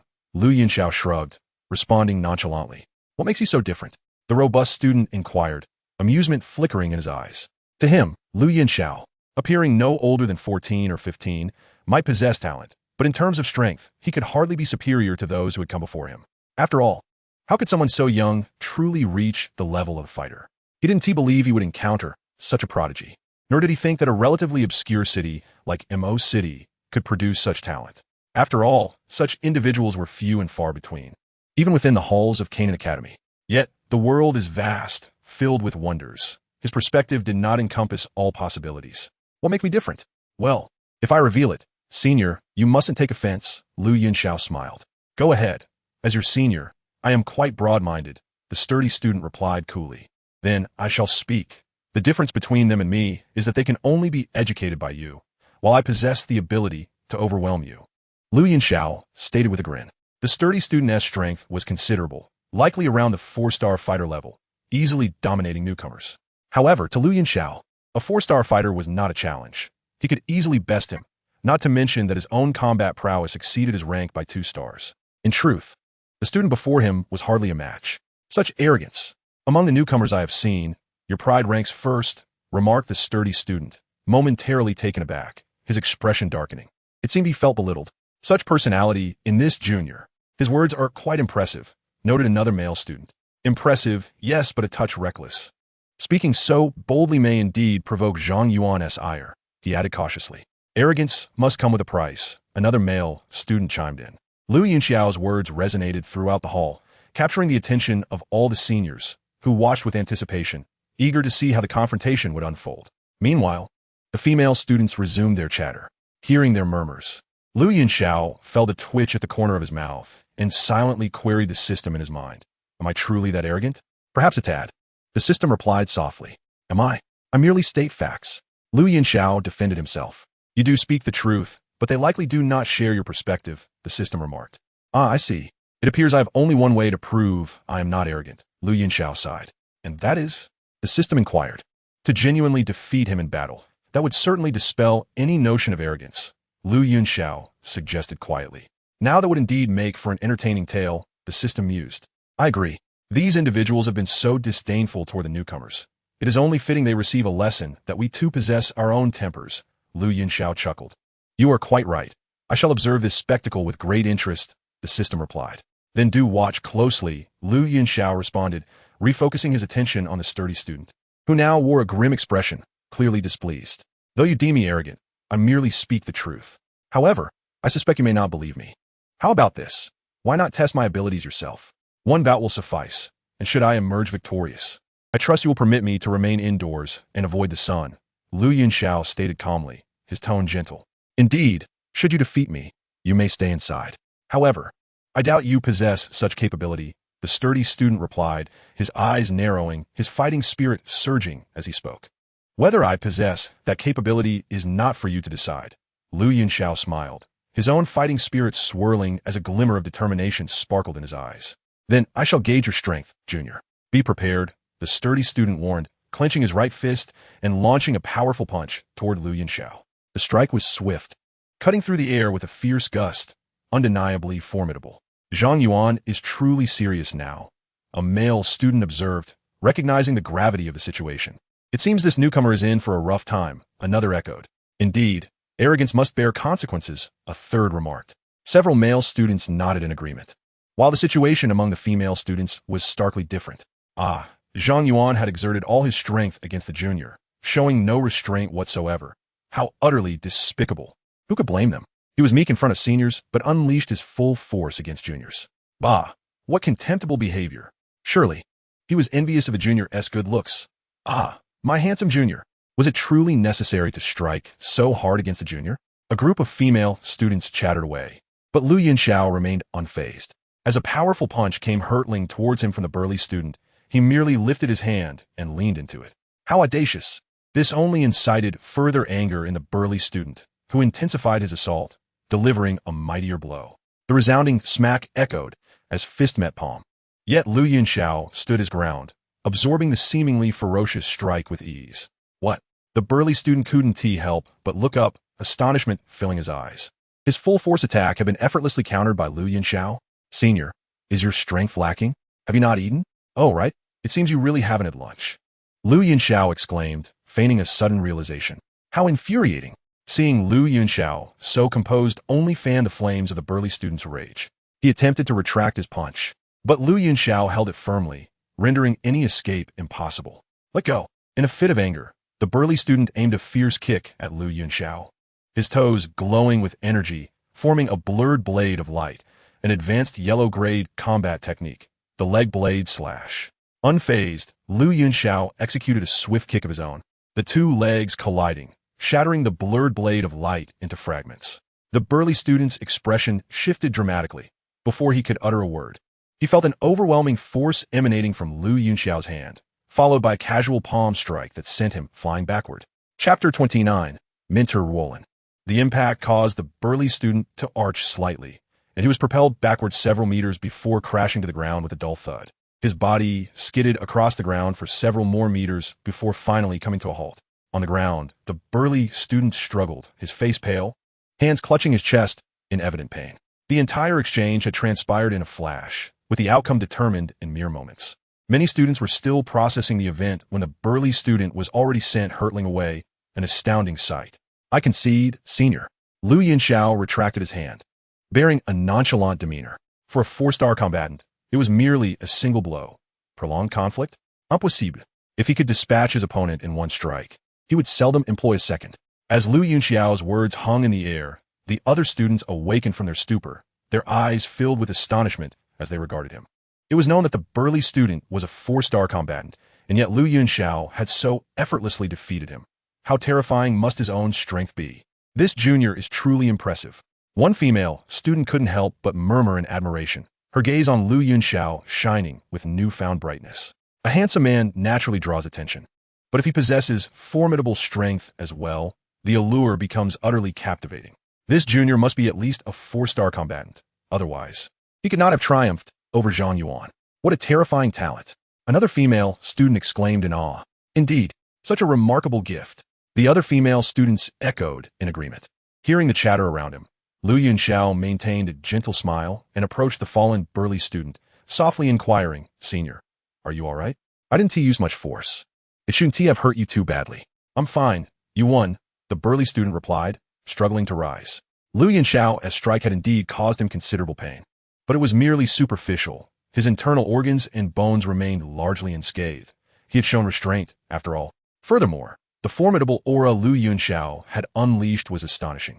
Though he felt a twinge of discomfort, he accepted his defeat graciously.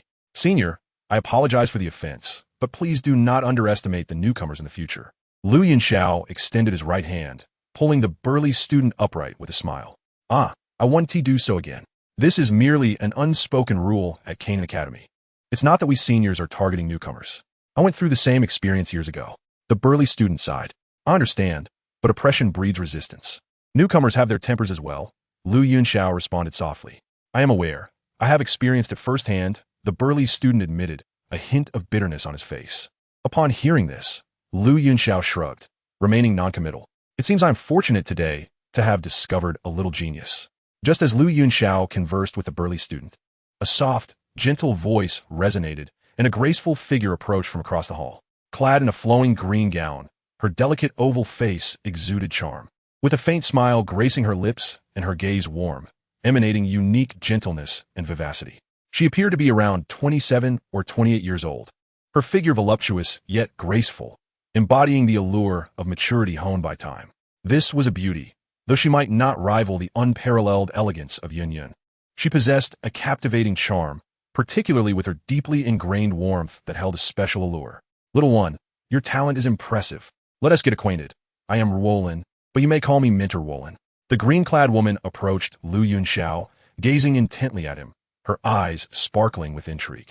His appearance and demeanor were indeed exceptional. And to defeat Zhang Yuan, his talent and strength must be formidable. Such prodigies were rare. Mentor Ruolin? Lu Yunxiao marveled internally upon encountering the refined beauty before him, surprised that he had fortuitously met the Mentor Ruolin mentioned in the original text. Fortuitous? Host, you must understand that the areas overseen by the teachers at Canaan Academy are generally consistent each year.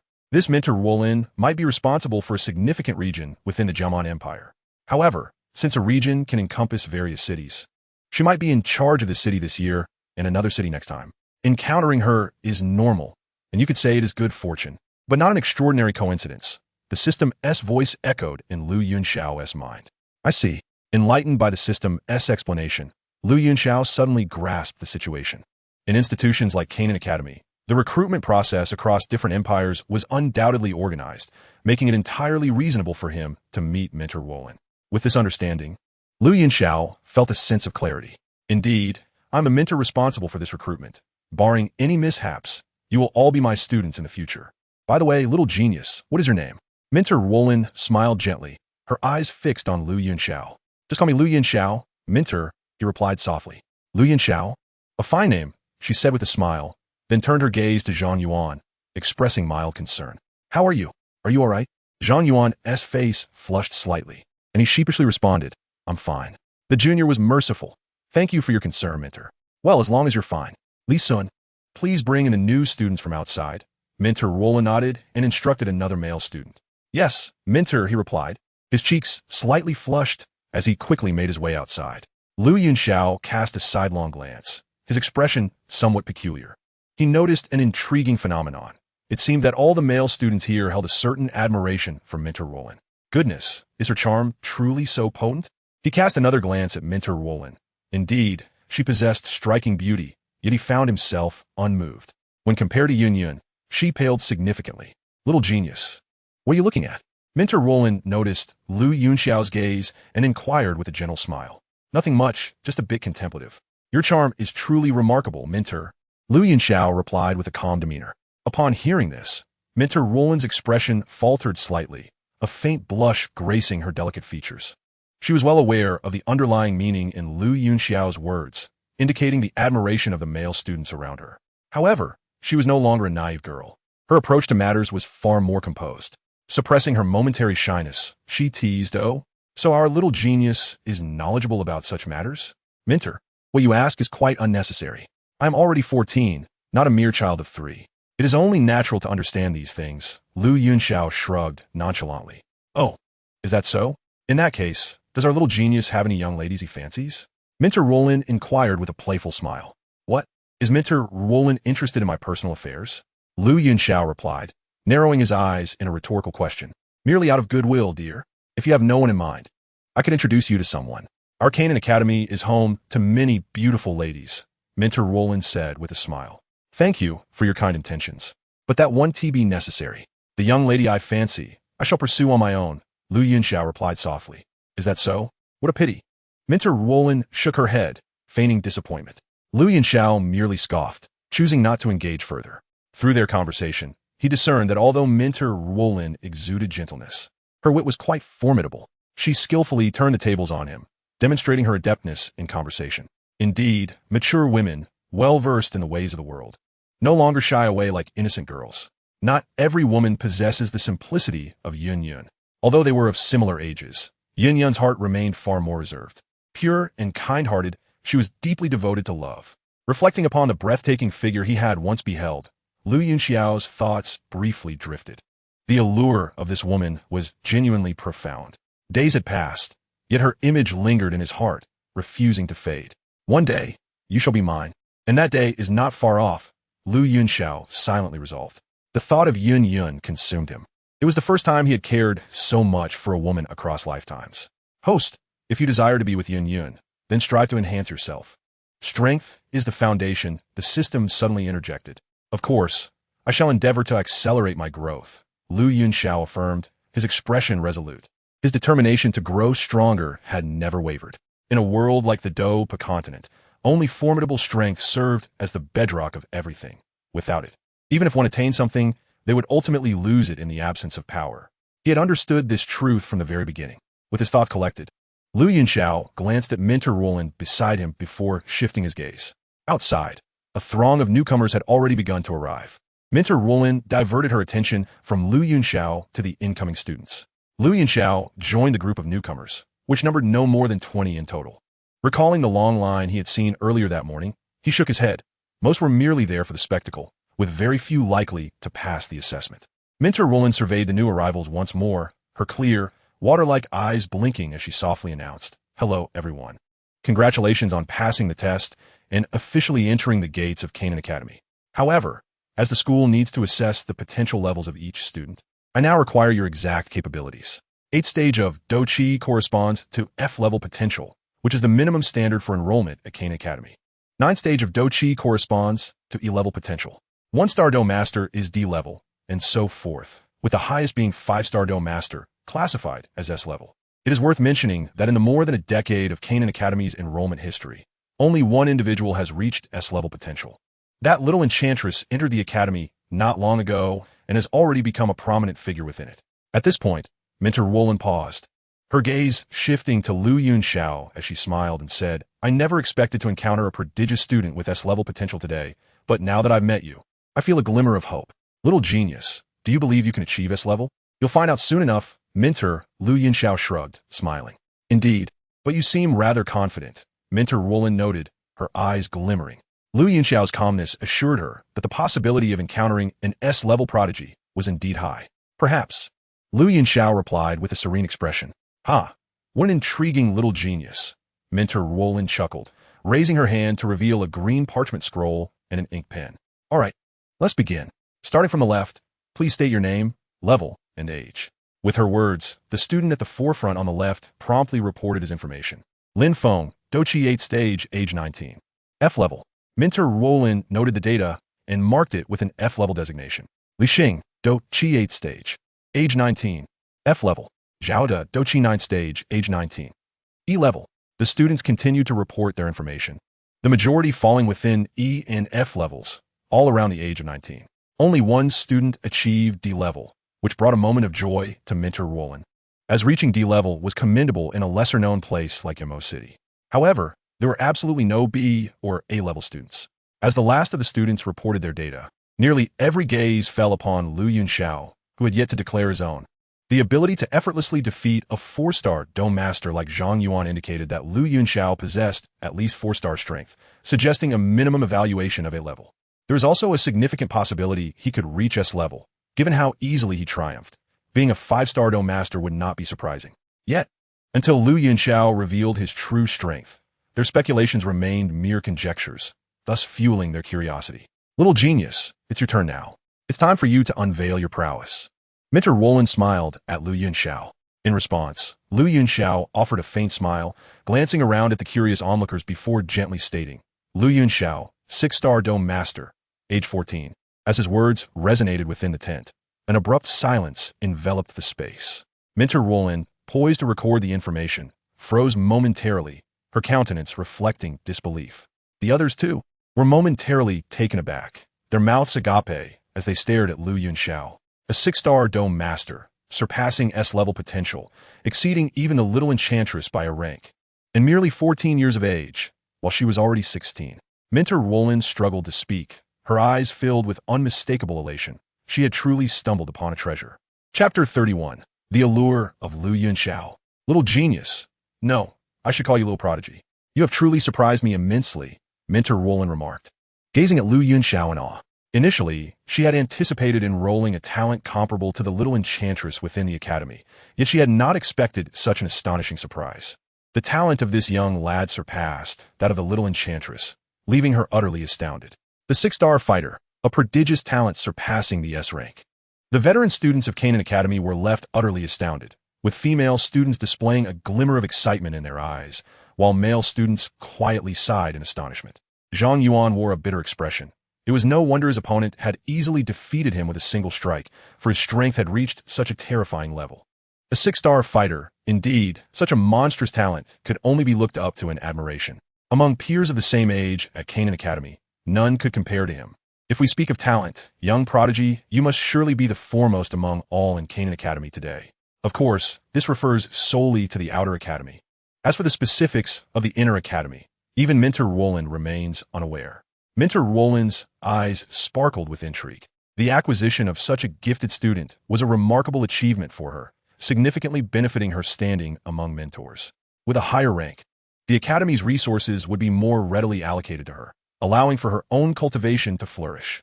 Contemplating this, her gaze toward Lu Yunxiao softened further. Under the scrutiny of those gentle, watery eyes, one could not help but feel an inexplicable comfort. Mentor Roland possessed a unique charm, indeed. Lu Yunxiao shrugged, briefly meeting her gaze, his starry eyes blinking as he spoke softly. Mentor Roland, you flatter me. However, please call me Yunxiao from now on, or classmate Yunxiao, or even classmate Lu. Titles like Little Prodigy make me feel rather uncomfortable. Very well, I shall call you Yunxiao, Mentor Roland replied with a warm smile. That is preferable, Lu Yunxiao said with a slight smile in return, with a lovely smile gracing her face. Mentor Roland noted that this young prodigy not only possessed astonishing talent, but also seemed to have an agreeable disposition, devoid of the arrogance typical of most geniuses. The more one observed him, the more endearing he became. A heavenly talent of such exceptional grace, should he enter Canaan Academy, would surely incite a frenzy among the female students. Mentor Roland stifled a chuckle, envisioning such a scene. Regaining her composure, Mentor Roland cast another glance at Lu Yunxiao before retracting her gaze to the assembly, proclaiming, "All right, the registration for today is concluded. Congratulations to those who have registered. You are now official students of Canaan Academy. We shall remain here for 7 days. After that, a flying squad from Canaan Academy will arrive in Desert City, and we will head directly to the Academy. Therefore, I hope everyone can prepare everything within these 7 days to avoid missing the departure." At this announcement, a wave of joy swept through the new students, their faces lighting up with delight. They had officially become students of Canaan Academy. If you have no other matters, feel free to return and prepare, Mentor Roland added with a smile. Upon hearing this, the new students nodded in agreement, exchanged greetings, and began to disperse. As Lu Yunxiao was about to leave after bowing to Mentor Roland, she called out to him. "Yunxiao, wait a moment," Mentor Roland said, raising her hand with a smile. "Is there something else, Mentor Roland?" Lu Yunxiao inquired, puzzled. "We haven't had a meal yet, and we are unfamiliar with this place. As your host, shouldn't you extend some hospitality?" Mentor Roland teased, her beautiful eyes twinkling with mirth. Indeed, Mentor Roland has a point. "Classmate Yunxiao, lead us, one to you?" Several female students chimed in, surrounding Lu Yunxiao with playful insistence. "Very well," Lu Yunxiao replied, somewhat resigned to the various enticing aromas wafting from all directions. "Yay!" They cheered in unison. After treating the group of Canaan Academy students to a delightful lunch, they meandered through Desert City, and only then did Lu Yunxiao finally depart, leaving behind the lingering gazes of several female classmates. "Phew, escorting such a troop of ladies is more exhausting than battling magical beasts," he exhaled, feeling a wave of relief wash over him as he distanced himself from the group. Who could blame them? With such formidable charm and S-rank potential, and looks akin to a handsome deity, it's no wonder those ladies flock to you. The system chuckled to itself. Alas, being overly charming is not without its troubles. There are always girls vying for my attention, Lu Yunxiao sighed softly. Is it truly a hardship? I sense a hint of pride in your words. The system retorted playfully. You must be mistaken, Lu Yunxiao denied, continuing on his path.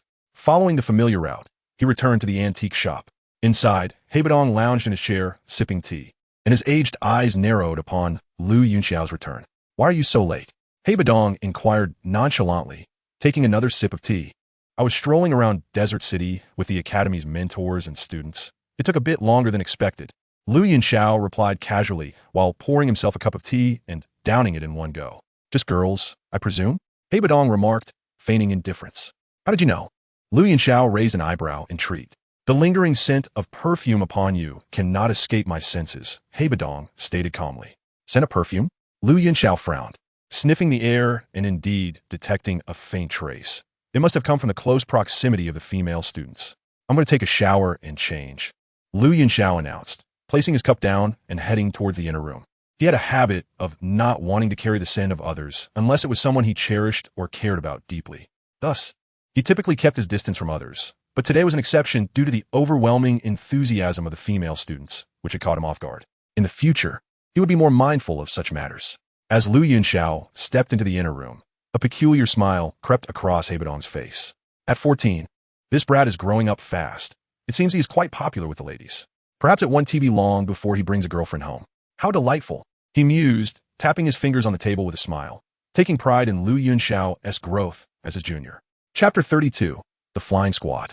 Time flew like a fleeting shadow, and in the blink of an eye, 7 days had passed. As dawn broke, with only a faint blush of red on the horizon, Lu Yunxiao suddenly opened his eyes in a spacious room. At the peak of a 6-star fighter, he mused, feeling the surge of Douqi within him, a smile creeping onto his lips. Perhaps it was due to the unparalleled foundation laid during the Douqi phase, combined with the gradual unsealing of his innate elemental body, that his cultivation rate had accelerated remarkably. Just over 10 days ago, he had only recently broken through to a 6-star fighter, and now he stood at the pinnacle, not far from breaking into the realm of 7-star fighters. The sensation of witnessing daily growth in strength was truly intoxicating. The sharpening of the blade does not delay the chopping of wood. After 5 years of seclusion, the fruits of my labor are finally manifesting. My current cultivation speed surpasses that of my past by a significant margin, and since it is entirely self-driven, this enhancement is devoid of any hidden dangers. Truly exhilarating. Lu Yunxiao's eyes brightened as he could not help but marvel at his progress. With a smile dancing on his lips, Lu Yunxiao rose from his bed. Today marked the day he would head to Canaan Academy, and he needed to prepare early to avoid any delays. While Mentor Rulin and the others would undoubtedly wait for him, he held a strong sense of punctuality and preferred to arrive ahead of time, disliking the thought of making others wait. After a refreshing wash, Lu Yunxiao donned a pristine outfit, a robe as white as snow, with his long hair cascading over his shoulders. With an ethereal presence that transcended the mundane, he truly resembled a jade-like figure amidst the blossoms. A paragon of elegance unmatched in the realm. Compared to his attire of azure, the white garb rendered Lu Yunxiao slightly less scholarly, but infused him with an otherworldly grace. Once prepared, he stepped into the shop, where the sun had just begun its ascent over the horizon. Within, the figure of Hai Buodong had already materialized. Why are you up so early today? Lu Yunxiao inquired, momentarily taken aback by Hai Buodong's presence, then allowing a gentle smile to grace his lips. I've come to see you off, you rascal, Hai Buodong replied in a calm tone. Lu Yunxiao's mouth twitched slightly. The phrasing felt oddly peculiar, as if he were being sent off to his demise. Unaware of Lu Yunxiao's thoughts, Hai Buodong flipped his palm, revealing a golden-purple card that he flicked towards Lu Yunxiao. The latter caught it effortlessly, his gaze sharpening as he discerned the card's high rank. It contained a deposit of no less than 500,000 gold coins. In essence, Hai Buodong was bestowing upon him a fortune of at least 500,000 gold coins. Elder, what is this? Lu Yunxiao furrowed his brow, unable to restrain his curiosity. As one ventures into the world, expenditures are inevitable. There's 1 million gold coins on the card. Take it and purchase whatever you may need, Hai Buodong replied nonchalantly. 1 million gold coins? Elder, if I'm not mistaken, your total assets amount to just over 2 million gold coins. You have nearly given me half. Lu Yunxiao's eyes flickered, and he reflexively returned the card. I still have over 200,000 gold coins. That should suffice. You keep the money for yourself, Elder. The day is upon us. I must take my leave. Take care, and I shall return in a year, Lu Yunxiao stated, nodding respectfully to Hai Buodong before stepping outside. Had it been any other item, he would have accepted it without hesitation, but money, especially such a substantial sum, was something he would not accept. He was no longer a child. If he needed money, he could earn it himself. This little rascal certainly has a strong will, Hai Buodong mused with a chuckle, tucking the card away. Truth be told, as Lu Yunxiao embarked on this significant journey, Hai Buodong felt a twinge of concern, particularly since Canaan Academy lay within the chaotic Black Corner region, notorious for its lawlessness. Yet, he acknowledged that Lu Yunxiao had matured. It was time to let him forge his own path. This young man was destined for greatness, and he would not obstruct his progress. Watching Lu Yunxiao's figure gradually fade from view, Hai Buodong sighed softly before turning back toward the inner chambers. In expansive streets, Lu Yunxiao's silhouette emerged as he purchased some breakfast, eating as he walked. After swallowing the last morsel, he produced a clean handkerchief to wipe his mouth and quickened his pace. Soon, he arrived at the central square of Mo City, around the time of the hour of the snake. Upon the square, 5 massive griffin beasts lingered. Judging by their size, each griffin could comfortably carry 10 or more passengers. The powerful aura emanating from each beast suggested that they were at least third-tier magical beasts. A third-tier beast was equivalent to a grandmaster among humans. Although Lu Yunxiao could engage in battles beyond his rank, he was still ill-equipped to handle opponents of such caliber. In a confrontation, he might find it challenging to overcome these formidable griffins. It was indeed a disheartening realization. Shaking his head, he ventured inward. Mentor Roland and others had already gathered nearby, and Lu Yunxiao's arrival instantly captured their attention. "Yunxiao, over here." Mentor Roland smiled, waving him over. Lu Yunxiao touched his nose, making his way toward her. "Good morning, Junior Yunxiao." Several female students from Canaan Academy greeted him cheerfully. "Good morning, senior sisters," Lu Yunxiao replied, approaching Mentor Roland's side. "Good morning, Mentor Roland." "Yes, good morning," she responded, observing Lu Yunxiao with a smile. "You arrived quite early. I was merely concerned about being late, so I came a bit ahead of time." Lu Yunxiao replied softly. "Indeed, arriving early is a commendable habit." Mentor Roland smiled, gesturing toward the 5 immense griffins. "You must not have encountered such flying magical beasts before, have you?" "I am well versed in their descriptions from books, but I have yet to see one in reality," Lu Yunxiao admitted candidly. The ancient tribes exclusively utilized colossal warships for travel, and the Tagore Desert did not host such creatures intended for human transport. Though there were flight stations outside Mo City, he had rarely ventured beyond its confines. Thus, his experience was limited to Mo City and the Tagore Desert. While he had heard of these flying beasts, he had never truly encountered them. "Today, you shall have the chance to experience them fully," Mentor Roland said, her eyes sparkling with delight. Lu Yunxiao offered a faint smile, surveying the scene. Only a handful of new students had arrived, standing timidly aside, appearing rather apprehensive. "Mentor Roland, when do you anticipate our departure?" he inquired gently. "Perhaps around the hour of the snake. A later departure allows the new students a bit more time to prepare," she replied with a slight smile. "Understood," Lu Yunxiao nodded. Falling silent, before long, the sun had risen high, radiating warmth and light, and the time approached the hour of the snake. The new students had all gathered, alongside some senior students, instructors from Canaan Academy, and the escorting military personnel, totaling around 80 to 90 individuals. They began to form 5 groups, each led by an instructor and military members responsible for guiding and protecting the newcomers. "Yunxiao, you can join us," Mentor Roland said with a gentle smile. "Very well," Lu Yunxiao replied. He had no acquaintances among the others. The only individuals he knew were Mentor Roland and a few senior sisters. So it was best to stay with them. Moreover, Mentor Roland was undeniably beautiful. While he felt no romantic inclination, her presence was certainly pleasing to the eye, far more enjoyable than mingling with a group of older men. Furthermore, as she would be his future mentor, forging a good relationship with her was undoubtedly wise. After all, it would be advantageous when seeking permission to skip classes, requesting leave. As the saying goes, preparation is key, and Lu Yunxiao had already begun planning for his life at Canaan Academy. With Lu Yunxiao's affirmative response, Mentor Roland beamed, her eyes shimmering with a captivating glimmer, her smile exuding an alluring charm. "Everyone, please line up and prepare to board," Mentor Roland announced, glancing at the crowd. At that moment, a long wooden ladder descended from the griffin, allowing the new students to ascend onto its back. Given the considerable height of the griffin, a ladder was necessary for the average newcomer to mount. The students, all cultivators, climbed with reasonable speed. Lu Yunxiao stood at the end of the line, but it was not long before it was his turn. Looking up at the griffin, he estimated its height to be approximately 6 meters. From below, it certainly appeared imposing. However, for Lu Yunxiao, a height of 6 meters was hardly a challenge. When he executed his celestial leap, he could effortlessly soar several zhang high. With a cursory glance, Lu Yunxiao lightly touched the ground with his toes, and in an instant, he ascended like a bird in flight. The next moment, he found himself perched upon the back of the griffin beast. The beast's feathers were somewhat slick, and ordinarily, an unprepared person would slip and struggle to maintain their balance. Yet, Lu Yunxiao stood firm, as steady as a javelin, his form unwavering, akin to a stabilizing anchor amidst the winds. Impressive, indeed, mused Minter Wolin, a smile gracing her lips as she observed Lu Yunxiao's poise, a glimmer of admiration in her eyes. With a casual leap, she too landed atop the griffin beast, taking her place beside him. The older students soon followed suit, and before long, all the trainees had successfully climbed aboard.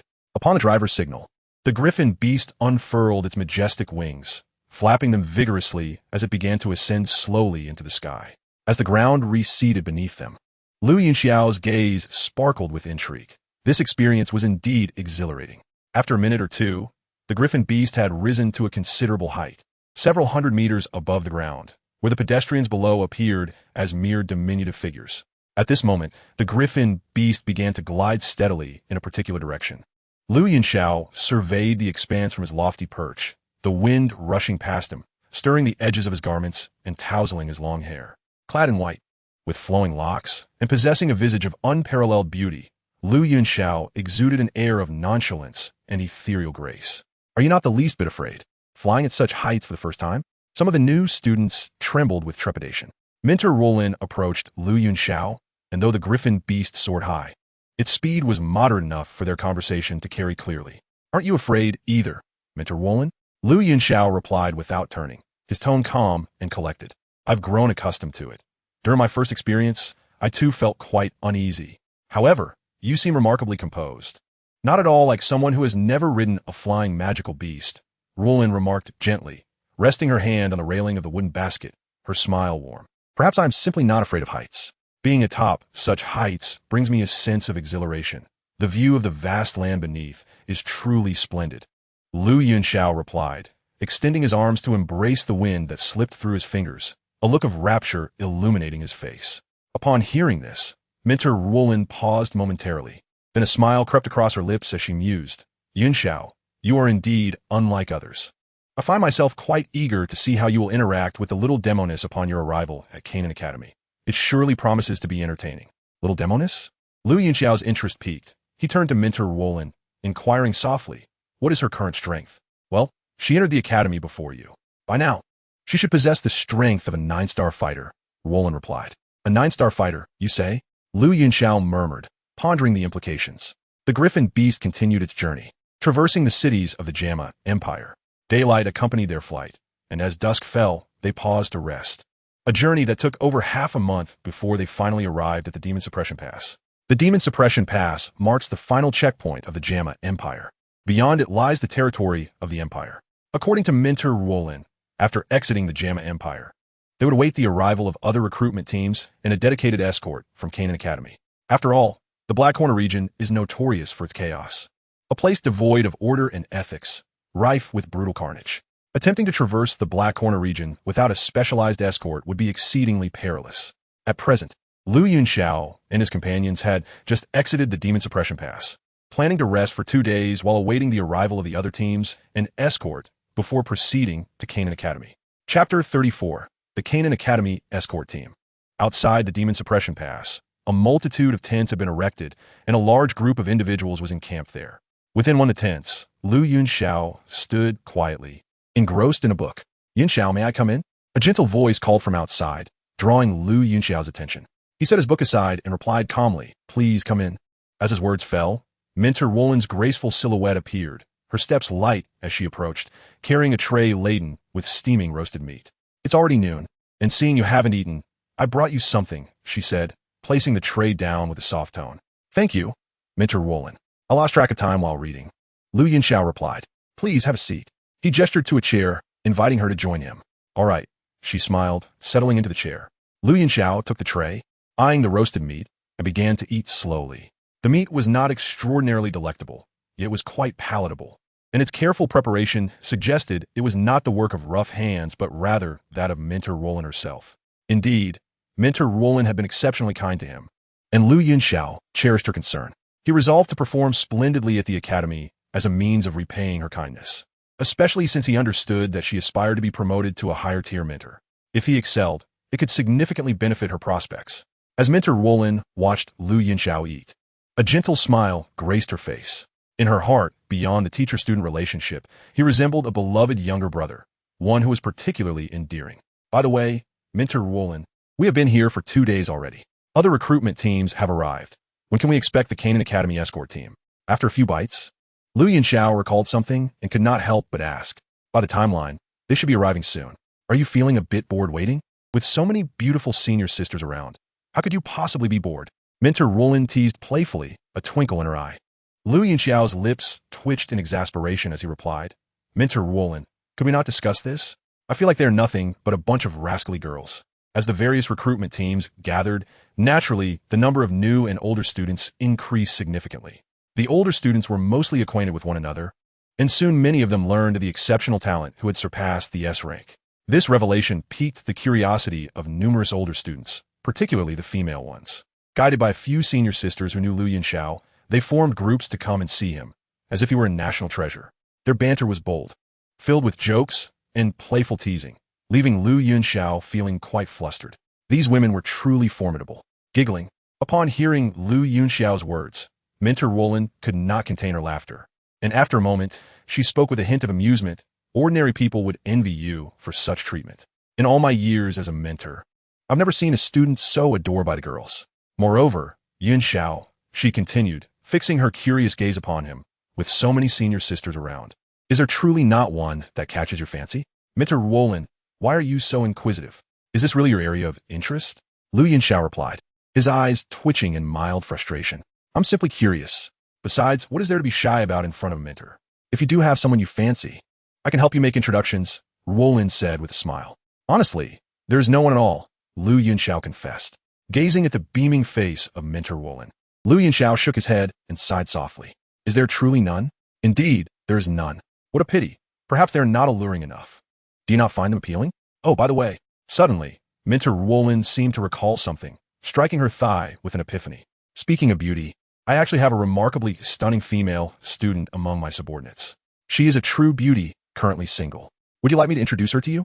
I think it's unnecessary, Lu Yunxiao replied, waving his hand dismissively. Oh, come now. Once we arrive at Canaan Academy, I shall certainly introduce her to you. Mentor Roland insisted with palpable excitement. As Mentor Roland had predicted, by afternoon, the guard team of Canaan Academy finally arrived, albeit with a delay. A procession of griffin beasts, each bearing no less than 200 members of the elite guard, exuded an aura of relentless determination, clearly indicating that each was a seasoned warrior forged in the crucible of battle. Among these guards, over 150 were fighters, each exuding an aura surpassing that of 5-star fighters. Approximately 40 of them were at the fighter master level, radiating formidable strength and an intense killing intent. About 10 were grand fighter level experts, each standing tall with an imposing presence that commanded respect. The most striking figures were undoubtedly the trio leading the charge, 2 men and 1 woman, each emanating a profound and resolute aura. Their mere presence conveyed an extraordinary gravitas, and all 3 were undoubtedly spirit fighters. Spirit fighters represent the pinnacle of strength beneath the rank of king fighters, and even within Canaan Academy, a king fighter could hold the position of elder. The personal protection of 3 spirit fighters signified a commitment to safeguarding the new students. Indeed, it would be rare for anyone to provoke such formidable guardians, even within the perilous Black Corner region. The elite nature of Canaan Academy's guard was evident, and the trio at the forefront were unmistakably spirit fighters. Notably, the sole female spirit fighter among them likely reached the level of 7-star or even 8-star spirit fighter, marking her as a formidable expert. Observing the approaching guard team, Lu Yunxiao could not help but murmur in admiration. Yunxiao, your eyesight is quite impressive. You can even discern their specific ranks? Mentor Roland remarked, a hint of surprise in her voice as she caught his low murmur. I have merely encountered a similar pressure before, which allows me to recognize it at a glance. Lu Yunxiao replied with a calm demeanor. After being sealed, Hebadong's strength diminished from 5-star Emperor to 8-star Spirit Fighter. The aura of that female Spirit Fighter is not much weaker than his. Thus, Lu Yunxiao, being well acquainted with Hebadong's aura, easily recognized it. This was no great feat. Chapter 35. The First Whispers of the Blacklist. Ah, I see. It seems your background is not as simple as it appears, given your connection with spirit-level experts. Mentor Roland commented with a smile upon hearing Lu Yunxiao's words. In response, Lu Yunxiao merely shrugged and offered a faint smile, choosing silence. With the arrival of the guard team, all parties were now fully assembled. Considering the guard's recent journey and the time of day, the group decided to rest for one more day, departing the following morning. The next day at dawn, Dozens of griffin beasts carried the various teams of Canaan Academy rapidly towards the Black Corner region, the Great Plains of the Black Domain. This vast expanse marked the entry into the perilous territory of the Black Corner region. Within the Black Corner region, various factions vie for power, where only spirit fighters can barely maintain their footing and safeguard their lives. Even then, rising to prominence remains a challenge. Only king fighters can be considered true powerhouses, wielding significant influence, while only emperor fighters can truly dominate the Black Corner region. Within the Black Corner region lies a notorious blacklist, where each individual listed possesses formidable strength. Among the most notable is the duo known as the Golden and Silver Elders, though they are elusive. Currently, the third-ranked figure gaining notoriety is the Medicine Emperor Han Feng, with the power of a king fighter and his status as a sixth-rank alchemist. Han Feng commands a legion of powerful followers, holding a significant position in the Black Corner region, one that even Canaan Academy cannot afford to underestimate. On the back of a griffin beast, Mentor Roland elaborated on the intricacies of the Black Corner region to Lu Yunxiao, while he held considerable knowledge about the area, including secrets unknown to others. The details and specifics shared by Mentor Roland added a layer of authenticity and richness to his understanding. Han Feng, the Medicine Emperor, possesses the 15th-ranked Hioa, Strange Fire, known as the Haixin Flame, as well as the one Beast Cauldron on the Heavenly Cauldron list. These are indeed valuable assets. The mention of Han Feng's name stirred Lu Yunxiao's thoughts, prompting him to murmur softly. As a notorious figure on the Douqi continent, Han Feng exemplifies treachery, having murdered his master. To evade the Wind Elder, he sought refuge in the Black Corner region and maintained covert ties with the Soul Palace's Elder Mugu, effectively acting as an external agent for the Soul Palace. He is also known to practice a fragmented version of the burning decision technique, coveting the fallen heart flame found beneath the sky-burning refining tower in the Inner Academy. The original narrative depicts him leading a faction of powerful individuals into the Inner Academy to seize the fallen heart flame, inadvertently providing Xiao Yan with an opportunity to thrive amidst the chaos. Perhaps this opportunity could also be of use to him. Moreover, the Haixin Flame and the one Beast Cauldron that Han Feng possesses are undeniably enticing. Lu Yunxiao had already set his sights on these treasures. Once my strength is sufficient, I shall reap the benefits from Han Feng. After all, he is no virtuous soul. Killing him would bear no burden, especially given his ties to the Soul Palace, which makes him all the more deserving of demise. Lu Yunxiao's mind raced. He was destined to be an enemy of the Soul Palace, and thus, he would eliminate anyone associated with it, should he possess the capability. Additionally, he felt a profound aversion to such treachery against one's master. Regardless of the nature of Medicine Elder, Han Feng's actions were indefensible. To conspire with the Soul Palace and slay one's own teacher for the sake of a technique is a betrayal that truly deserves no place in this world. As Lu Yunxiao contemplated, his lips moved slightly, drawing a curious glance from Mentor Roland beside him. Yunxiao, what are you murmuring about? She asked gently, having difficulty catching his words. Nothing of consequence. Please continue. Mentor Roland, Lu Yunxiao replied, coming to his senses, offering her a soft smile, and speaking in a warm tone. Mentor Roland regarded Lu Yunxiao thoughtfully before continuing. In addition to the overtly powerful figures in the Black Corner region, there exist numerous long-established factions that operate discreetly yet possess formidable strength. Some sects even have experts at the Dozone level in their ranks. Encountering them would compel even Canaan Academy to proceed with utmost caution. Long-established powerhouses, you say? Lu Yunxiao mused, his thoughts drifting once more. At the foot of the Black Broken Mountain Range, the entourage of Canaan Academy descended. After a prolonged flight, they had finally traversed the Great Plains of the Black Domain and entered the true territory of the Black Corner region. The chaos of the Black Corner region was not merely a facade. During their passage across the Great Plains, Lu Yunxiao witnessed several instances of banditry. On one occasion, these brigands even attempted to ambush them while they rested. Fortunately, they were swiftly vanquished by the guards of Canaan Academy. The scene was one of bloodshed, with gore strewn about, leading many new students to retch at the sight. This visceral confrontation with brutality served as a profound initiation for these sheltered newcomers. The only one seemingly unfazed was Lu Yunxiao, for he had encountered far more gruesome spectacles and had long since forged an unyielding resolve. Upon truly entering the Black Corner domain, the turmoil seemed to diminish significantly. For several consecutive days, they encountered no unusual circumstances, which greatly eased the minds of the group. The Black Broken Mountain, where they had landed, was now not far from Peace Town, situated outside Canaan Academy. With the speed of the Griffin Beast, They could reach it in approximately a day. Once they entered Peace Town, they would be in a realm of true safety. The group quickly became adept at setting up tents and igniting a fire, gathering around it as they prepared their evening meal. Lu Yunxiao sat upon a rock, his roasted meat turning over the crimson flames. Mentor Roland sat beside him, intently observing his actions, her nose gently sniffing the air, a hint of surprise illuminating her gaze. "How fragrant, Yunxiao!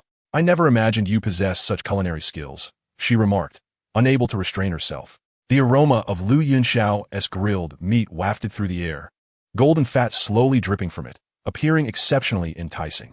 "I have always enjoyed cooking since childhood, and with practice, one inevitably becomes skilled," Lu Yunxiao replied, glancing at the meat in his hand. Sensing it was nearly done, he sprinkled his unique seasoning over it, took a skewer, and offered it to Mentor Roland. "Mentor, do try it and see how it tastes."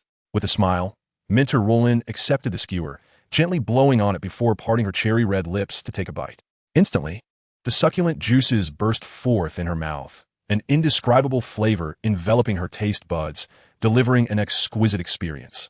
"Delicious," she exclaimed, her eyes sparkling with delight. "Then do indulge yourself." Lu Yunxiao chuckled, handing her several more skewers before he too began to eat heartily. Just as they were joyfully enjoying their meal, a subtle sound emerged from a secluded thicket atop the Black Broken Mountain. Chapter 36. Nighttime Ambush. As night fell, darkness enveloped the earth. The sky was adorned with countless stars while the campfire continued to burn, casting flickering red glimmers on the ground. From the depths of the Black Broken Mountain, low sounds echoed, and shadowy figures emerged from the dense forest, exuding a chilling aura of malevolence. "Onward," commanded the leader with a subtle wave of his hand. As a multitude of cloaked figures stealthily advanced towards the location of the Canaan Academy students, shrouded by the dim moonlight. At the Canaan Academy's encampment within a tent, Lu Yunxiao sat cross-legged, his fighting spirit surging as golden energy radiated brilliantly against the dim night. After days of cultivation, he was but a mere step away from breaking through to the 7-star fighter realm. Within 2 days, he was certain he would achieve this breakthrough. His mind was steady, yet his innate perception remained acutely attuned to his surroundings. The faint sound of footsteps reached Lu Yunxiao's ears, a peculiar sensation jolting him awake. His eyes snapped open, and with a flash of brilliance, the flying rainbow sword flew into his grasp. With a swift unsheathing, the sword glimmered ominously in the darkness as it pierced towards the rear of the tent. With a slicing sound, the sword tore a gaping hole in the tent, and a cloaked figure met its demise in stunned silence. An ambush?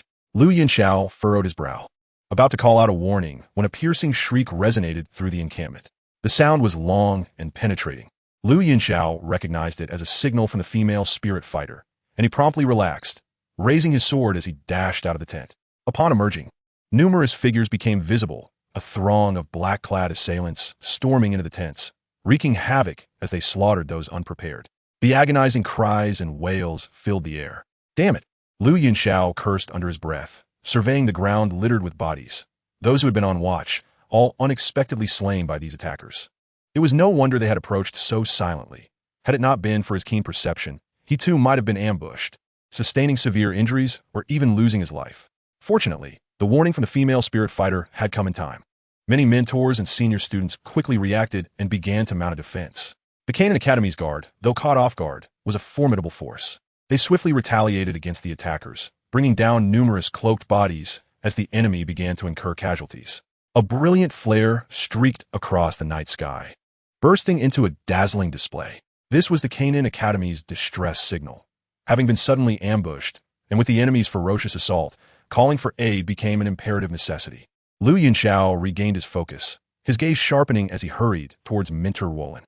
In the face of this ambush, only through unity could they harness their maximum strength. Acting alone would make them vulnerable to being easily overwhelmed and eliminated. The flying rainbow soared, leaving trails of cold light as it swiftly severed the necks of 2 black-clad attackers, causing blood to spray forth, their lives extinguished in an instant. "Mentor Roland," Lu Yunxiao called out, swiftly closing the distance between them. "Yunxiao!" Mentor Roland struck down an attacker before her, sending him reeling, blood spilling from his mouth as his bones shattered. Her gaze shifted to the agile Lu Yunxiao, her concern lessening slightly. She had feared for the safety of this prodigious talent, knowing that should he fall, it would be a monumental loss for the academy.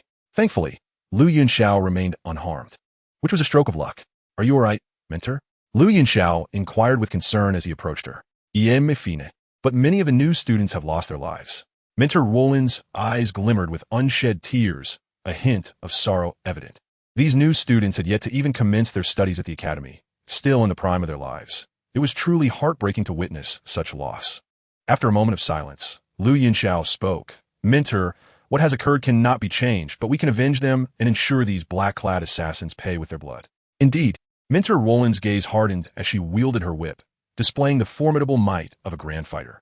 Her azure fighting spirit enveloped her as she ruthlessly dispatched an approaching black-clad fighter. "Yunxiao, be careful and protect yourself." "Understood," Liu Yunxiao responded, sword in hand, as he charged towards a group of black-clad assailants threatening the new students. The attackers were all fighters. How could the inexperienced new students withstand them? Their lives were in imminent danger.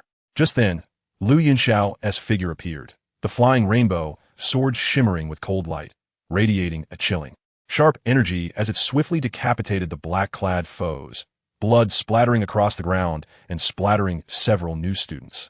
Witnessing the bloodshed, the new students' faces turned pale, fear evident in their expressions, some even doubling over to vomit.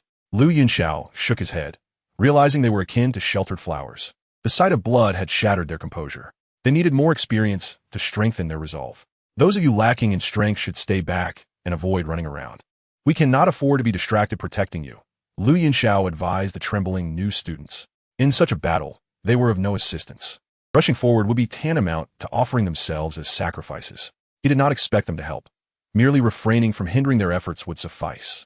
However, observing their fearful demeanor, he surmised they lacked the courage to charge forward. "Understood." A group of freshmen nodded in unison, huddling together as they retreated towards the rear. At present, the shadowy figures had been held at bay by the mentors, senior students, and the guard team of Canaan Academy, rendering the rear relatively secure. Observing the retreating freshmen, Liu Yunxiao grasped his sword once more and dashed back into the fray, heading toward a few familiar senior sisters. At this moment, they were besieged by a throng of black-clad assailants, and the battle appeared rather grim. However, being seasoned students, they showcased commendable resilience, managing to fend off the attackers with a semblance of strategy. With a sweeping motion of his longsword, Liu Yunxiao felled another black-clad foe, and then the flying rainbow sword traced an unusual arc, piercing through the throat of yet another adversary. Chapter 37. The Conspiracy of the Demon Flame Valley. The demise of two black-clad assailants alleviated some pressure on the female students, and together with Liu Yunxiao, they dispatched the surrounding attackers. "Thank you, Yunxiao," several female students panted, expressing their gratitude. "As long as you senior sisters are safe, that is what matters," Liu Yunxiao replied with a nod, his tone calm. The senior sisters smiled briefly, but as they gazed upon the fierce battle ahead, their expressions turned solemn, their brows furrowed in concern. "I wonder where these people come from. Tonight's ambush is clearly premeditated. They aim to wipe us out entirely. Unlike previous attacks motivated by greed for loot, these individuals are solely intent on taking our lives," remarked one of the white-clad female students, her eyes glinting with murderous intent. Though Canaan Academy holds significant prestige in the Black Corner region, it has also made numerous enemies. While they may not dare confront the Academy openly, their covert schemes abound, and this is clearly an act of retaliation against us, continued another female, student clad in yellow, her face etched with worry. "The distress signal has been dispatched, but we are uncertain when the Academy's rescue team will arrive. Given the current state of battle, although we have mounted a robust counterattack, we are still at a disadvantage as the enemy has gained the upper hand," a purple-clad female student chimed in, her voice laced with anxiety. The elite members of the Canaan Guard were all preoccupied, and although the Academy's mentors and students fought valiantly, they were somewhat overwhelmed. Canaan Academy was evidently at a disadvantage, and if this prolonged, it might not withstand for long. "Let's not lose heart, senior sisters. I believe the Academy will respond promptly. For now, let's fight bravely. As long as we do not give up, we will eventually hold out until reinforcements arrive," Liu Yunxiao reassured, unable to contain his desire to comfort the worried female students. In this dire situation, there was but one choice: to fight to the death by time and await reinforcements. Survival was the only option. "You are right, junior brother. We must strive to vanquish our foes," the female students sighed, suppressing their fears as they spoke with resolute determination. Deep down, they understood that in such circumstances, worry was futile. A full-hearted battle was the only rational response. Hearing their words, Lu Yunxiao smiled gently, saying, "Then let us stand shoulder to shoulder in this fight." With that, he flicked his wrist, causing the flying rainbow sword to radiate a brilliant cold light. "Let's fight together." The female students exclaimed with smiles, and together, they charged towards the nearby black-clad assailants. Boom! Within the encampment, two beams of red and yellow light collided violently, producing a thunderous sound. Waves of energy rippled outward, stirring up clouds of dust and debris. "Cheng Yuanbua, it is indeed you scoundrel. Are you declaring war against Canaan Academy?" A fierce voice rang out as a female spirit fighter from Canaan Academy unleashed a powerful punch, enveloped in a formidable yellow aura. "And what of it? Zhang Yuyan, do you think we at Demon Flame Valley fear Canaan Academy?" Cheng Yuanbo retorted boldly, his crimson energy flaring as he met the oncoming punch of the female spirit fighter head-on. Demon Flame Valley was an ancient power within the Black Corner region, perpetually at odds with Canaan Academy. Today's ambush was orchestrated by them, a calculated act of vengeance against the Academy. As their fists collided, shockwaves erupted, and Zhang Yuyan continued to rain down blows. "You cowardly scum, resorting to such despicable tactics. Why not confront us in open combat?" she shouted, forcing Cheng Yuanbo back with her relentless assault. "All is fair in war. The process matters not, only the outcome." "You are too naive, Zhang Yuyan," Cheng Yuanbo replied, seamlessly parrying her strikes. In terms of foundational strength, Demon Flame Valley could not match Canaan Academy. Thus, without external aid, a direct confrontation with the Academy was out of the question. Moreover, the Academy was backed by a mysterious and formidable headmaster, a true powerhouse that even the Valley's leader, the demon Old Ghost, regarded with trepidation. Hence, their only recourse was this ambush, not for any other reason but to humiliate Canaan Academy. Should the students here be annihilated, the Academy's reputation would undoubtedly suffer, which was precisely what Demon Flame Valley sought. Damn it!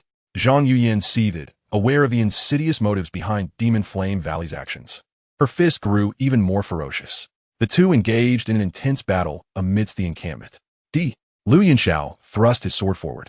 The flying rainbow, sword gleaming with a chilling brilliance as it pierced through the chest of another black-clad attacker, extinguishing his life.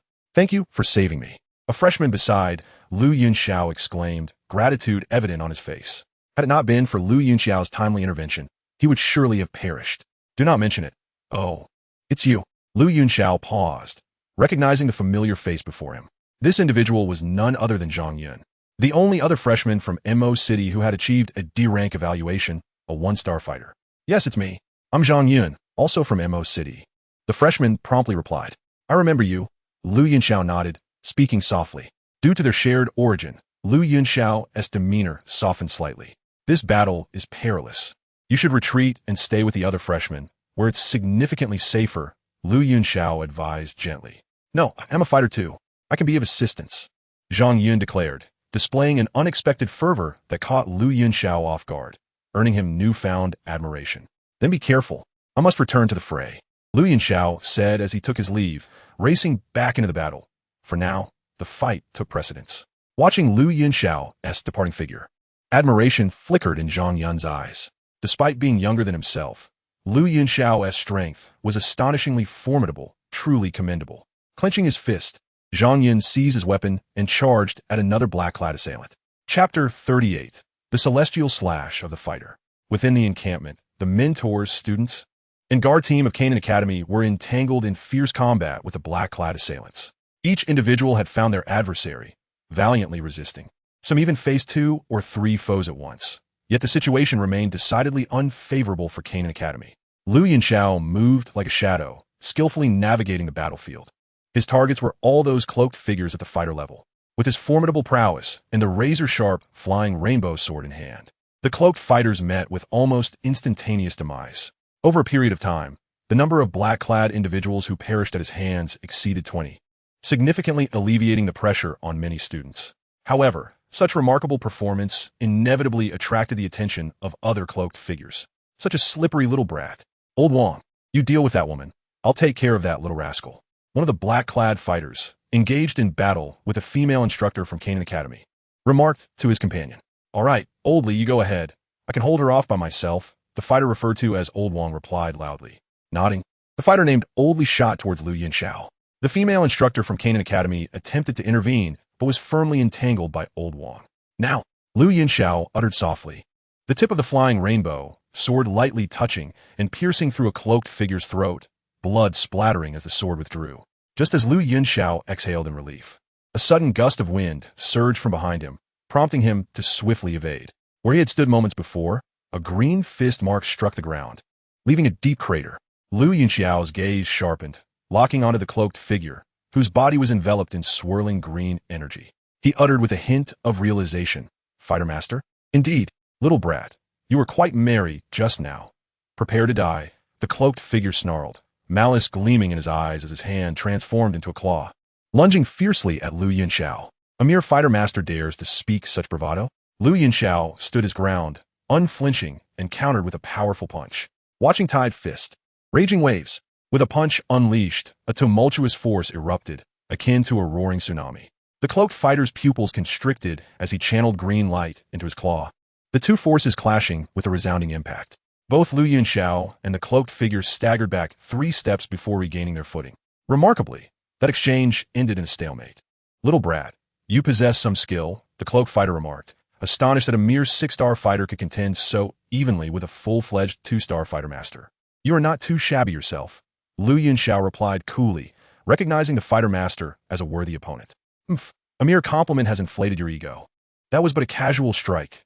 Now, I shall demonstrate the true might of a fighter master." The cloaked figure's expression hardened as his aura surged once more, the green light of his energy garment intensifying. "It certainly looks impressive, but I was merely toying with you earlier," Lu Yunxiao coldly retorted, positioning his flying rainbow sword. Compared to his fist techniques, swordsmanship was where his true prowess lay. Sword energy enveloped him, a sharp aura emanating from Lu Yunxiao as the two clashed fiercely once more. The flying rainbow sword carved through an unusual trajectory, aiming directly for the cloaked figure's throat. The cloaked figure evaded, brandishing a green spear to parry, before thrusting it towards Lu Yunxiao's torso. Lu Yunxiao retracted his sword, deflecting the spear with a swift strike that sent it reeling. The two engaged in a rapid exchange of blows, their weapons clashing numerous times in an instant. "Lu Yunxiao, what formidable strength!" Instructor Ruolin, having repelled her opponent with a whip, marveled at the battle unfolding before her, a hint of awe in her eyes. Lu Yunxiao's talent was undeniable, surpassing S-level potential. She had not anticipated his combat abilities to shine so brightly, allowing him to stand toe-to-toe with a fighter master, truly a pleasant surprise. "Perhaps this is what true genius looks like," she mused, brandishing her whip once more as she re-engaged her adversary. With a swish, Lu Yunxiao's form flowed like water, his sword radiating a chilling glow, akin to a silver serpent in flight, enveloping the cloaked figure entirely. The cloaked figure's energy surged, his green spear sweeping left and right to deflect Lu Yunxiao's sword light. Yet, his countenance darkened. Lu Yunxiao's strikes were not only overwhelmingly powerful, appearing far beyond that of a mere fighter, but his peculiar energy also proved devastatingly sharp, undermining the cloaked figure's own power. What began as an even contest had shifted entirely to a defensive stance for the cloaked fighter. "Break!" Lu Yunxiao called out, his flying rainbow sword sweeping aside the cloaked figure's green spear, forcefully breaching the defenses of the energy garment and leaving a gash upon him, blood gushing forth. With a pained grunt, the cloaked fighter lunged with his spear, but Lu Yunxiao pivoted to evade, maintaining a 2-meter distance, fixing his gaze upon the cloaked figure. A drop of blood falling from his sword's tip. "Wood-type energy? Your luck has truly run out," Lu Yunxiao stated evenly, a playful glint in his eyes.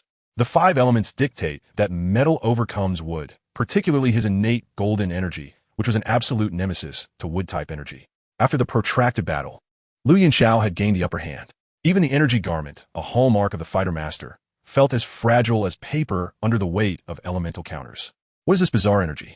Metal-type energy does not manifest like this." The cloaked figure's expression shifted, fear evident in his eyes as he recognized the overwhelming sharpness and penetrative power of Lu Yunxiao's energy. "The dead have no need for such knowledge. Last time, fortune evaded me, and I failed to personally slay the 2nd-tier sand spider. Today, taking down a fighter master will suffice." As Lu Yunxiao's words fell, he leapt high into the air, thrusting his sword downward. In an instant, a flurry of sword shadows erupted, the blade glistening with brilliance, descending like a celestial being, piercing with a diagonal strike, swift as lightning, yet hauntingly beautiful. This strike was flawless, devoid of any flaw or imperfection. The radiant sword light illuminated the surrounding darkness. capturing the attention of all who beheld it. No one could ignore the might of this strike, nor refrain from marveling at its exquisite grace. In the air, Lu Yunxiao appeared ethereal, his sword like a divine dragon, diving directly towards the cloaked figure. Chapter 39. The initial manifestation of a sword across worlds. The cloaked figure, ensnared by the otherworldly beauty of the descending sword, felt an overwhelming chill envelop him, a stark realization of impending doom flooding his senses. He wished to flee, but his body felt inexplicably heavy and rigid. No matter how he struggled, he was rendered immobile. All he could do was watch as the dazzling sword light loomed larger in his vision, until in a blinding flash, everything faded to darkness. Lu Yunxiao touched down lightly, exhaling a breath of relief as a brilliant red hue shimmered across the flying rainbow sword. Celestial being from beyond. He had once again executed the celestial being from beyond, this time directly slaying a 2-star fighter master. This immaculate and exquisite sword technique truly wielded extraordinary power. Lu Yunxiao found himself increasingly enamored with it. The celestial being from beyond indeed lives up to its name, he murmured, satisfaction glimmering in his eyes, acknowledging the impressive might of the technique. Did Yunxiao win? Wow, this sword technique is rather formidable, concealing the deadliest of intentions within its splendid brilliance. Instructor Roland sighed, astonished. To slay a fighter master at the fighter level. Lu Yunxiao had once again surprised her immensely. Yunxiao, you are incredible, having slain a fighter master. The students of Canaan Academy widened their eyes, utterly stunned by Lu Yunxiao's remarkable feat of defeating a fighter master with a single sword strike. The brilliance of that sword strike was truly unparalleled, leaving many students awestruck, their gazes towards Lu Yunxiao brimming with admiration. Lu Yunxiao's innate talent for cultivation was already remarkable, and now his prowess in battle was nothing short of extraordinary, undoubtedly deserving the title of a true prodigy. While the members of Canaan Academy marveled and rejoiced, the actions of Lu Yunxiao incited the wrath of the cloaked figures.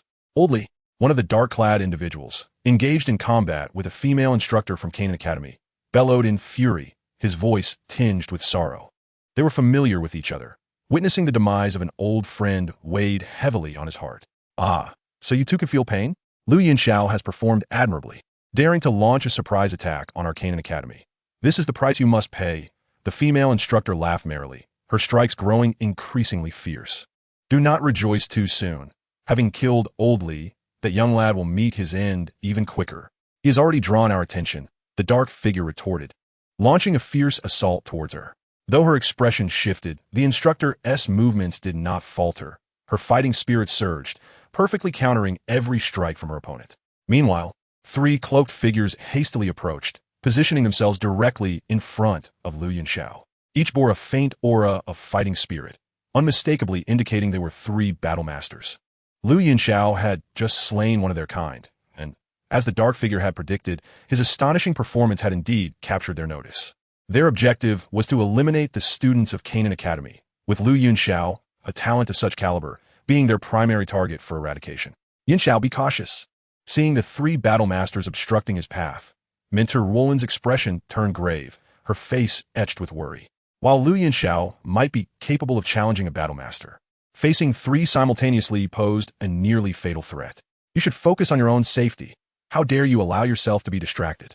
A deep male voice resonated, accompanied by a powerful surge of fighting spirit aimed directly at Mentor Roland. Her countenance shifted slightly, and she quickly braced herself. Elsewhere, the dark figures intensified their assault, relentlessly ensnaring the members of Canaan Academy, leaving none capable of escaping. Child, abandon any fantasies. They will not come to your aid. One of the dark figures coldly declared to Lu Yunxiao. You are indeed a genius, but a genius unrefined is nothing at all. Encountering us today marks the end of your life. With that, the other 2 dark figures summoned their fighting spirit, their weapons gleaming ominously as they fixed their cold gazes upon Lu Yunxiao. It seems you possess great confidence. Do you truly believe you can vanquish me? Lu Yunxiao replied calmly, his demeanor unruffled. Confidence stems from strength. Your victory over Old Li was largely due to elemental advantage. However, we are not of the wood element. We are all fire elementals, perfectly countering you. No matter your talent, you cannot hope to match 3 fire element battle masters. Counter me? How audacious of you to think so. I have a message for you as well. This day next year will be your day of mourning. I hope you remember this, Lu Yunxiao proclaimed, and in an instant, an overwhelming surge of sword energy erupted from him, a sharp aura sweeping the area. With his right hand, he brandished the Fei Hong sword, while his left hand formed a sword gesture, gently gliding across the blade. Suddenly, the sword energy surged violently, and a vibrant red light enveloped the entire sword. A slender crimson beam shooting forth from the sword's tip, piercing through the air for over 100 meters, imbued with a chilling ferocity. The fighting spirit within Lu Yunxiao surged like a tide into the Fei Hong sword, exuding an aura of terror. This is bad. The grand spectacle invoked a profound sense of crisis in the three cloaked figures, who immediately charged at Lu Yunxiao wielding their weapons. Too late. Scatter and fade. One sword separates worlds. Lu Yunxiao's starry eyes narrowed, his demeanor exuding lethal intent as he swung the Fei Hong sword forward. The crimson beam shot forth, swiftly slicing through the three dark figures, their movements suddenly halting as their weapons shattered, three heads rolling away as blood spurted skyward, reaching heights of 2 meters. The sword energy pierced through them, the wind and sand striking vital points. One sword, and life and death were irrevocably divided. This was one of the three extraordinary techniques inherited from the world of the demon sword's life and death chess, revealing its unparalleled destructive power upon its first manifestation.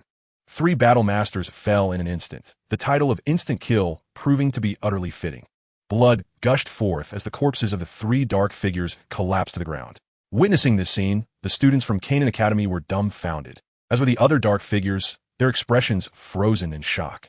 No one could have anticipated that Lu Yunxiao, besieged by 3 battle masters, would emerge not only unscathed but also capable of slaying them in a single stroke. Chapter 40. The Might of a Great Battle Master. Although encounters of a fighter slaying a battle master are rare, the continent is home to many prodigies. And it is not without precedent that some extraordinary talents have achieved such feats even at the fighter level. However, to simultaneously slay 3 battle masters, and to do so instantaneously, was unprecedented in their experience. That single sword strike did not merely eliminate 3 battle masters, it also reshaped their worldview, revealing that fighters could reach such astonishing heights.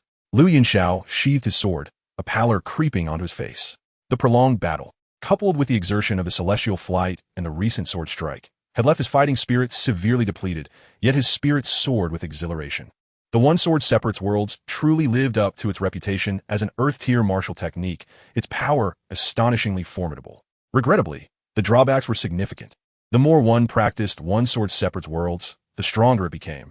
Yet the resultant surge in power imposed a tremendous burden on the body. Should the body fail to endure, it could lead to catastrophic consequences. Otherwise, he would not have felt the need to conceal it so diligently. Lu Yunxiao sighed inwardly, his thoughts increasingly fixated on modifying one sword separates worlds. If he could eliminate its shortcomings, it would undoubtedly become a powerful trump card, at least in the early stages. Its might would be unparalleled. However, since one sword separates worlds was ultimately an earth-tier martial technique, even with his exceptional comprehension, ridding it of its flaws would not be a trivial task. After all, learning martial arts and modifying them were entirely different endeavors. Thus, he needed to continue honing his skills, enhancing his martial arts experience and understanding. With his thoughts resolved, Lu Yunxiao's gaze shifted to the 3 headless corpses before him, his expression devoid of emotion, his countenance tranquil. Villains perish due to their verbosity. Villains perish due to underestimating their foes. Had you charged at me directly without all this prattling, I might not have had the opportunity to employ one sword separates worlds. Lu Yunxiao shook his head, having gleaned a vital lesson from this encounter. When it is time to strike, one must be ruthless and decisive. If one allows for complacency and carelessness, they may very well face retaliation. The past serves as a lesson for the present. Should he encounter enemies in the future, he would undoubtedly eliminate them with utmost resolve, leaving no room for mercy. Just as Lu Yunxiao's thoughts surged, a voice laden with pain pierced the air. His gaze shifted to see a figure hurtling towards him. Upon recognizing her, Lu Yunxiao's expression changed, and he swiftly caught her. The force of her impact caused him to stagger backward for over 10 steps before he finally steadied himself. Mentor Roland, are you all right? Lu Yunxiao inquired urgently, concern lacing his tone as he gazed at the figure in his embrace. I am fine, Mentor Roland struggled to respond. Yet crimson blood involuntarily spilled from her lips, staining Lu Yunxiao's white robes with a shocking scarlet that was utterly jarring. Lu Yunxiao's expression darkened. It was evident from her condition that Mentor Roland had sustained grave injuries. To dare to be distracted while battling me, this is your fate. A deep, domineering voice resonated, causing Lu Yunxiao to look up. Before him stood a middle-aged man clad in black, though his appearance bore no remarkable traits.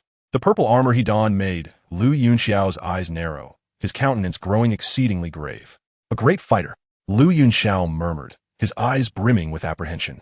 Amidst the dim sky, 3 streaks of light swiftly traversed the heavens.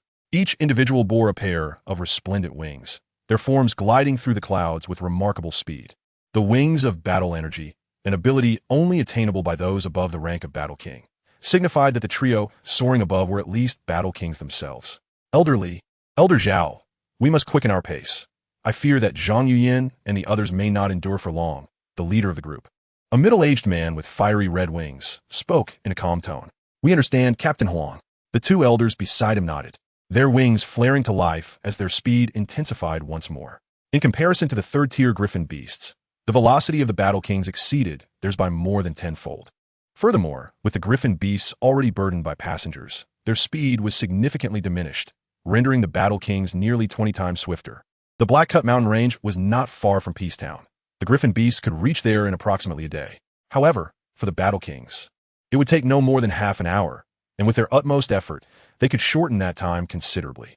This was the reason Canaan Academy dispatched Battle Kings for assistance. Had they sent a typical squad, they would have arrived too late to make a difference. Among the trio of reinforcements, 2 were elders from the external faction of Canaan Academy, while the leader, Captain Huang, was the vice-captain of the Academy's enforcement team. An 8-star Battle King renowned even throughout the Black Corner domain. The deployment of such a figure underscored Canaan Academy's seriousness regarding this incident. After approximately 5 or 6 minutes, a towering mountain range came into view. Captain Huang, we are nearing the Black Cut Mountain Range, one elder exclaimed, his voice tinged with excitement. Excellent. Let us hasten further and prepare to descend, Captain Huang replied, his wings propelling him forward with great speed. With a resounding crash, 2 figures were hurled back, crashing violently to the ground. Lu Yunxiao spat a mouthful of blood, feeling as if his insides were ablaze, a heavy sensation weighing upon his chest. His right hand had already split open at the tiger's mouth, blood staining the hilt of the flying rainbow sword, his once pristine white robes now covered in dust. His long hair disheveled and appearing quite disheveled. Beside him, Mentor Roland trembled, her complexion ashen, blood flowing from her mouth, equally displaying the signs of severe injury. Lu Yunxiao glanced at Mentor Roland with concern, struggling slightly, feeling utterly weakened, finding it difficult to even rise. Indeed, a great fighter is formidable, even for me. They remain excessively powerful. A bitter smile crossed Lu Yunxiao's lips as he realized his own inadequacy. Despite their combined efforts, he and Mentor Roland had been thoroughly overpowered by the great fighter before them. In less than 100 exchanges, they had been decisively suppressed. Chapter 41, Peacetown. He even drained the remaining battle energy within him to forcefully execute the Sword of Isolation. This so-called instant kill technique managed to tear through the battle energy armor, leaving a scar upon the great fighter, yet it proved to be merely a superficial wound, failing to inflict significant damage. Immediately afterwards, they were met with a fierce counterattack from the great fighter, who simultaneously battered both Lu Yunxiao and Mentor Roland into severe injury. It was not that the Sword of Isolation lacked power.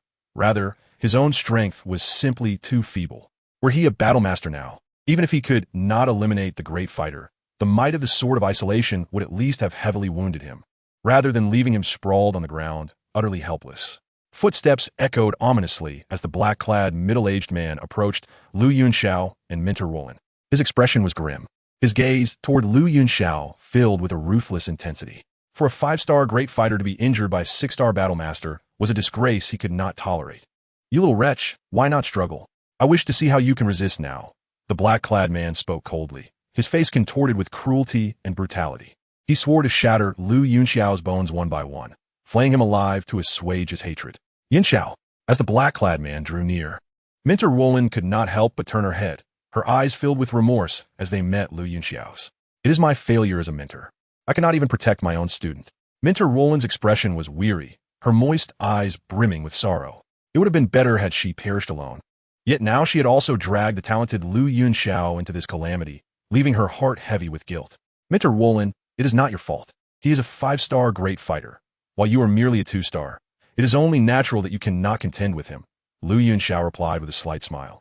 Offering comfort, his expression remained calm, his eyes bright, and betraying no hint of panic. I knew the system's sign-in tasks would not be easily accomplished. Lu Yunxiao sighed internally, a flash of light from his storage ring revealing a jade pendant that quietly fell into his hand. As he eyed the approaching black-clad man, Lu Yunxiao's eyes narrowed slightly, his grip on the pendant tightening. They were closer now, ever closer. Lu Yunxiao's gaze sharpened, a cold glimmer flashing in his eyes as the last remnants of his battle energy prepared to erupt. At that moment, 3 figures suddenly appeared in the sky not far away, capturing his attention. Witnessing this, he relaxed his grip on the pendant, his previously narrowed eyes slowly widening. A beautiful smile gracing his lips. They have finally arrived. Peace Town. This was the domain of Canaan Academy, a realm distinct from the chaos of the Black Corner domain. Within Peace Town, order reigned supreme. Acts of murder and rampage were strictly prohibited. All entrants were required to provide their names and origins, and to consume a specialized pill from the Canaan Academy enforcement team. These pills could sense murderous intent should anyone commit an act of violence within Peace Town. The pill would issue a warning, causing the perpetrator to glow red, while the enforcement team would swiftly impose severe punishment upon them. The Black Corner domain was rife with turmoil, and many ruthless individuals were unwilling to take the pills. Numerous individuals had previously scoffed at the thought of entering Peace Town, only to meet their demise at the hands of the enforcement team. To this day, a corpse still hung from the black tree at the entrance of Peace Town, that of a battle emperor who had attempted to breach the town's defenses. After being slain by the enforcement team, it served as a grim reminder to deter others in the Black Corner domain. Undoubtedly, this intimidation proved highly effective. Currently, Peace Town enjoyed excellent security, and the number of those daring to disregard its rules had dwindled significantly. Within a house in Peace Town, a figure clad in white sat cross-legged, emanating a golden aura that swirled and danced around him, causing his flowing garments to billow gracefully. As the figure's hand seals shifted, an intense energy surged around him, becoming tumultuous and overwhelming. Break! With a soft exclamation, it was as though an invisible barrier had been shattered, and instantly, the aura surged forth, amplifying the figure's presence by a third. The 7-star fighter had finally achieved a long-awaited breakthrough. A soft murmur escaped his lips, and the figure's tightly shut eyes suddenly flew open, revealing a piercing brilliance. This figure was none other than Lu Yunxiao. After being rescued by 3 battle kings from the Canaan Academy, they had journeyed through the night and now found themselves resting in Peace Town, awaiting the recovery of their injuries before heading to the academy together. As the saying goes, misfortune often conceals fortune, and fortune may harbor misfortune. Although Lu Yunxiao had been gravely injured during that night's ambush, after a period of recuperation, he had mostly healed, and his cultivation had successfully advanced. The fierce battle had not been in vain. Aside from his cultivation, he had also gained new insights into the sword, which he looked forward to pondering in due time. With a quiet murmur, Lu Yunxiao rose from his bed, feeling a pang of hunger after such prolonged training. It was time to venture outside and find sustenance. Just as he descended from the bed, a gentle knocking echoed from the door, accompanied by a soft and melodious voice. "Yunxiao, it's me. Please open the door." Mentor Wolin? Lu Yunxiao paused momentarily before quickly stepping forward to open the door, revealing Mentor Wolin standing gracefully outside. "Mentor Wolin, what brings you here?" Lu Yunxiao could not help but ask softly. "I noticed you hadn't stepped out by noon, so I brought you some food. By the way, how is your injury?" Mentor Wolin inquired gently. "It has healed. Thank you for your concern, Mentor Wolin. Please come in." Lu Yunxiao promptly gestured for her to enter. With a smile, Mentor Wolin stepped inside and placed the tray she carried onto the table. Lu Yunxiao observed her, noting her rosy complexion and bright eyes, clearly indicating her recovery was well underway, which eased his heart. The healing potions from Canaan Academy proved to be remarkably effective, as even their severe injuries healed at such a swift pace. "Please have a seat." Mentor Wolin, Lu Yunxiao invited softly. Mentor Wolin nodded and gracefully settled into a chair. Lu Yunxiao joined her, pulling the tray closer, and began to eat, his hunger undeniable. Mentor Wolin rested her chin on her hand, watching him with a warm smile. Chapter 42. Arrival at Canaan Academy. Lu Yunxiao's eating was swift. Before long, he had finished his meal, wiped his mouth, set the tray aside, and turned his gaze towards Mentor Wolin. "How did the casualties fare among the students this time?" he inquired, knowing the ambush had taken them all by surprise and fearing the academy had suffered greatly. At the mention of this, Mentor Wolin's smile faded slightly, her expression growing somber. She sighed and replied, "Over 20 mentors and senior students lost their lives, and the escort team suffered dozens of fatalities. Particularly among the freshmen, nearly a quarter have perished, resulting in a devastating loss. 5 of the newcomers from the desert city were among them. They were all students I personally recruited. It pains me deeply to know I could not protect them. A shadow of sorrow crossed Minter Wolin's face, her eyes filled with grief and self-reproach. She was a kind-hearted and gentle person, with a strong sense of responsibility. The death of her students weighed heavily on her, leaving her feeling as though she had failed in her duties as a mentor. Seeing Minter Wolin's remorseful countenance, Lu Yunxiao sighed and offered comfort. Minter Wolin, you have done your utmost, even risking your own life in the process. No one could have anticipated this ambush. It is not your fault. By the way, do you know which faction was behind this ambush? He asked, seeking to divert the heavy atmosphere. This was a question he had long pondered, as he had also sustained severe injuries during the attack, and with his nature, he was bound to seek retribution for such a transgression. It was the people from the Demon Flame Valley. They have always been adversaries of Canaan Academy, and this ambush was orchestrated by them, Minter Wolin said, her voice tinged with bitterness. Following this encounter, her animosity towards the Demon Flame Valley had deepened, though regrettably, her strength remained insufficient to act upon it. Demon Flame Valley, I shall remember that, Lu Yunxiao mused, recognizing that he should have anticipated it. There were few who would dare to boldly ambush members of Canaan Academy within the Blackhorn region, and the Demon Flame Valley was undoubtedly among the most prominent. Demon Flame Valley, the Earth Demon Old Ghost, 7-star battle sect, Lu Yunxiao whispered. The 7-star battle sect was already at a high level of cultivation, wielding formidable power that was beyond his current capabilities. However, he believed that with his rate of growth, he would soon be able to confront and defeat the Earth Demon Old Ghost. A gentleman seeks revenge. 10 years is not too late. I shall remember this grudge and repay it in the future. Yunxiao, the Demon Flame Valley is powerful. Do not let anger cloud your judgment. Your safety is of utmost importance right now, Minter Wolin cautioned, noting Lu Yunxiao's silence and concerned he might act recklessly. With a slight smile, Lu Yunxiao assured her. Rest easy, Minter Wolin. I am aware of my limits. That is a relief. Minter Wolin sighed. Then, as if recalling something, she spoke softly. There's one more thing. Everyone's injuries have mostly healed, so we have decided to depart for Canaan Academy tomorrow morning. Be prepared. You may need to rise early. Understood. Lu Yunxiao replied with a gentle smile. Well then, that will be all for now. We've discussed everything important, so I shall take my leave. Please rest well, Minter Wolin said as she tidied up the tray and utensils.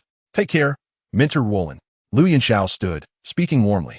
Goodbye, Minter Wolin responded, lifting the tray and heading toward the door. As she reached the threshold, she suddenly paused, turning back with a smile. Oh, I just remembered. We should arrive at the academy by tomorrow afternoon. I will introduce you to my talented and beautiful student then. Minter Wolin, that's really not necessary. Lu Yunxiao replied with a faint smile, feeling slightly exasperated that she still remembered this. Of course it is, she insisted before stepping out. Watching her retreating figure, Lu Yunxiao couldn't help but shake his head in resignation. The next day, afternoon, on the Griffin Beast, Lu Yunxiao and the others stood tall.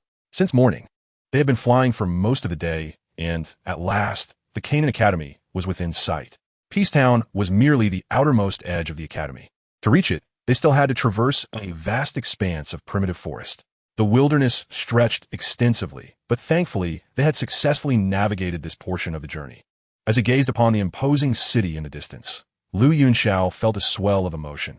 After enduring trials, they were finally nearing their destination. The Griffin Beast soared into the city, descending slowly at the flight station.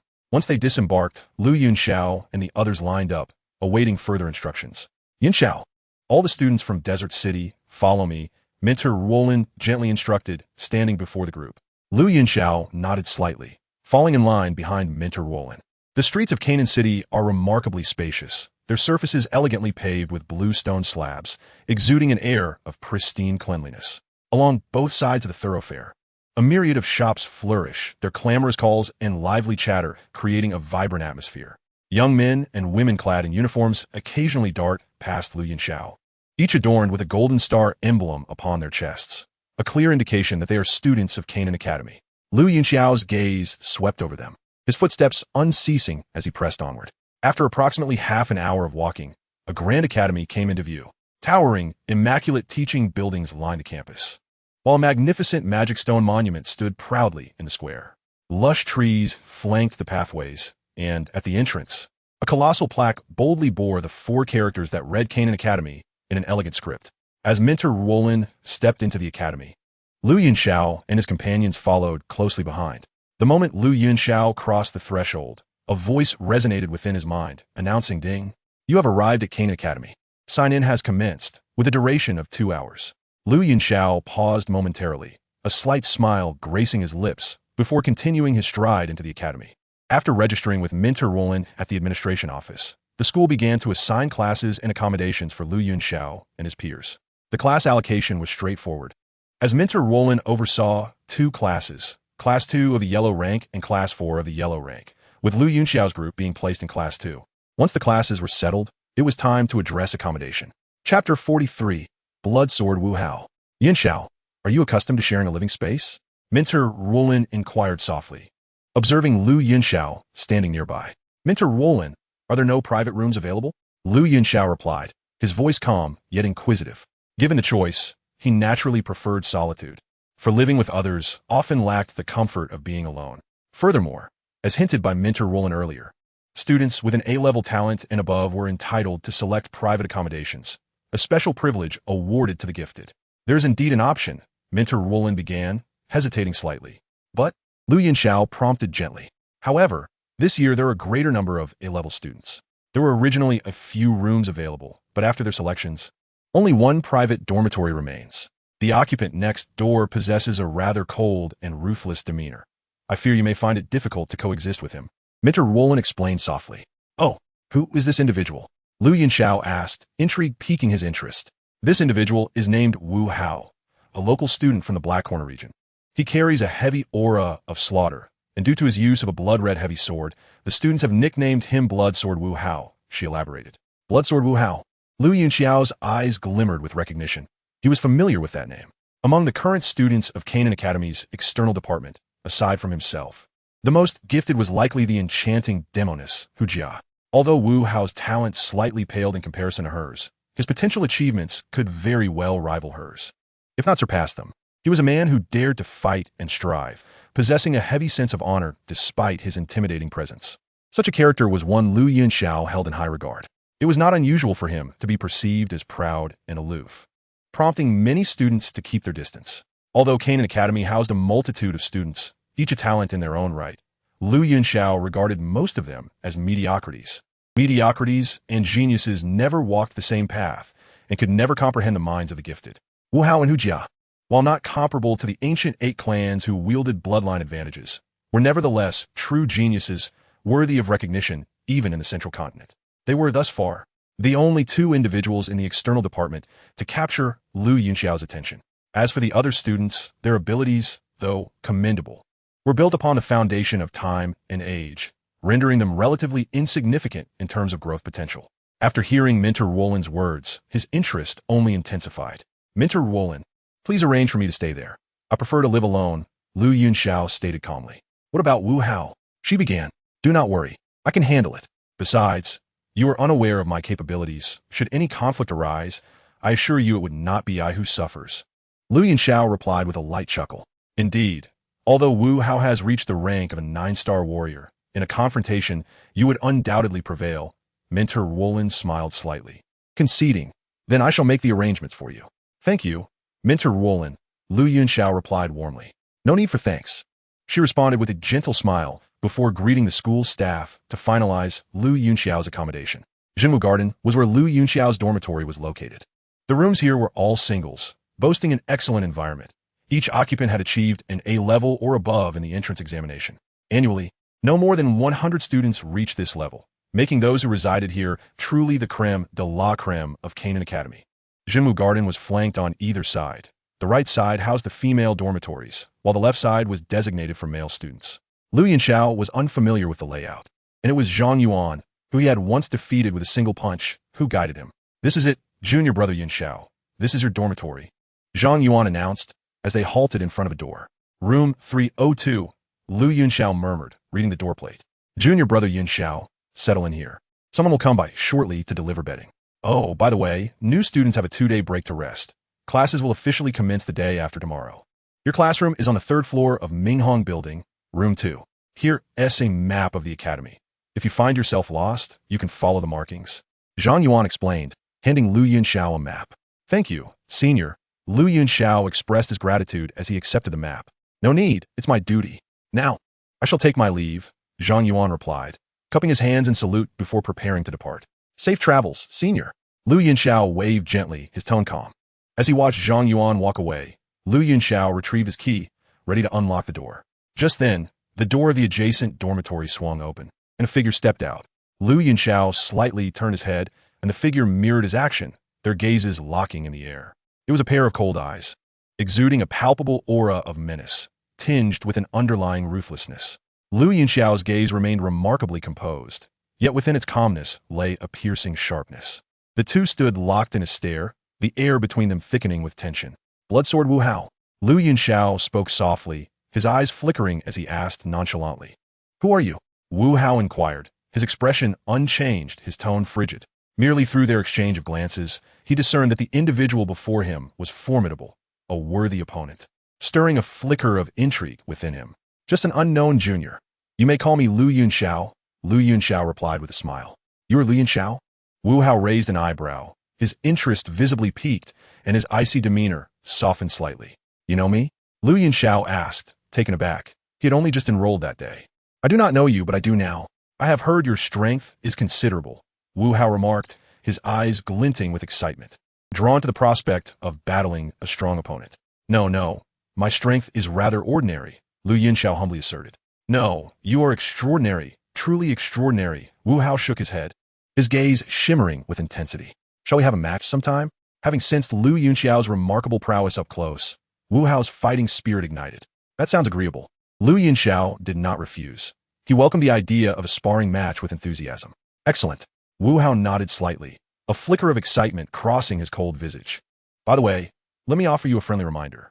As he passed by Lu Yunxiao and closed the door, Wu Hao suddenly spoke. What? Lu Yunxiao asked in a subdued tone. You would do well to be more vigilant. You have already gained notoriety within the academy, and I suspect troubles will not be in short supply. The chilling words flowed from Wu Hao's lips, and then he took his leave, striding away. Chapter 44. Reflections on Alchemy. For Wu Hao, he was quite taciturn, compounded by a heavy aura of menace and a disdain for trivial interactions, rendering him seemingly frigid and aloof. His warning to Lu Yunxiao stemmed from a recognition of Lu Yunxiao's prowess. Notoriety? Has it come so swiftly?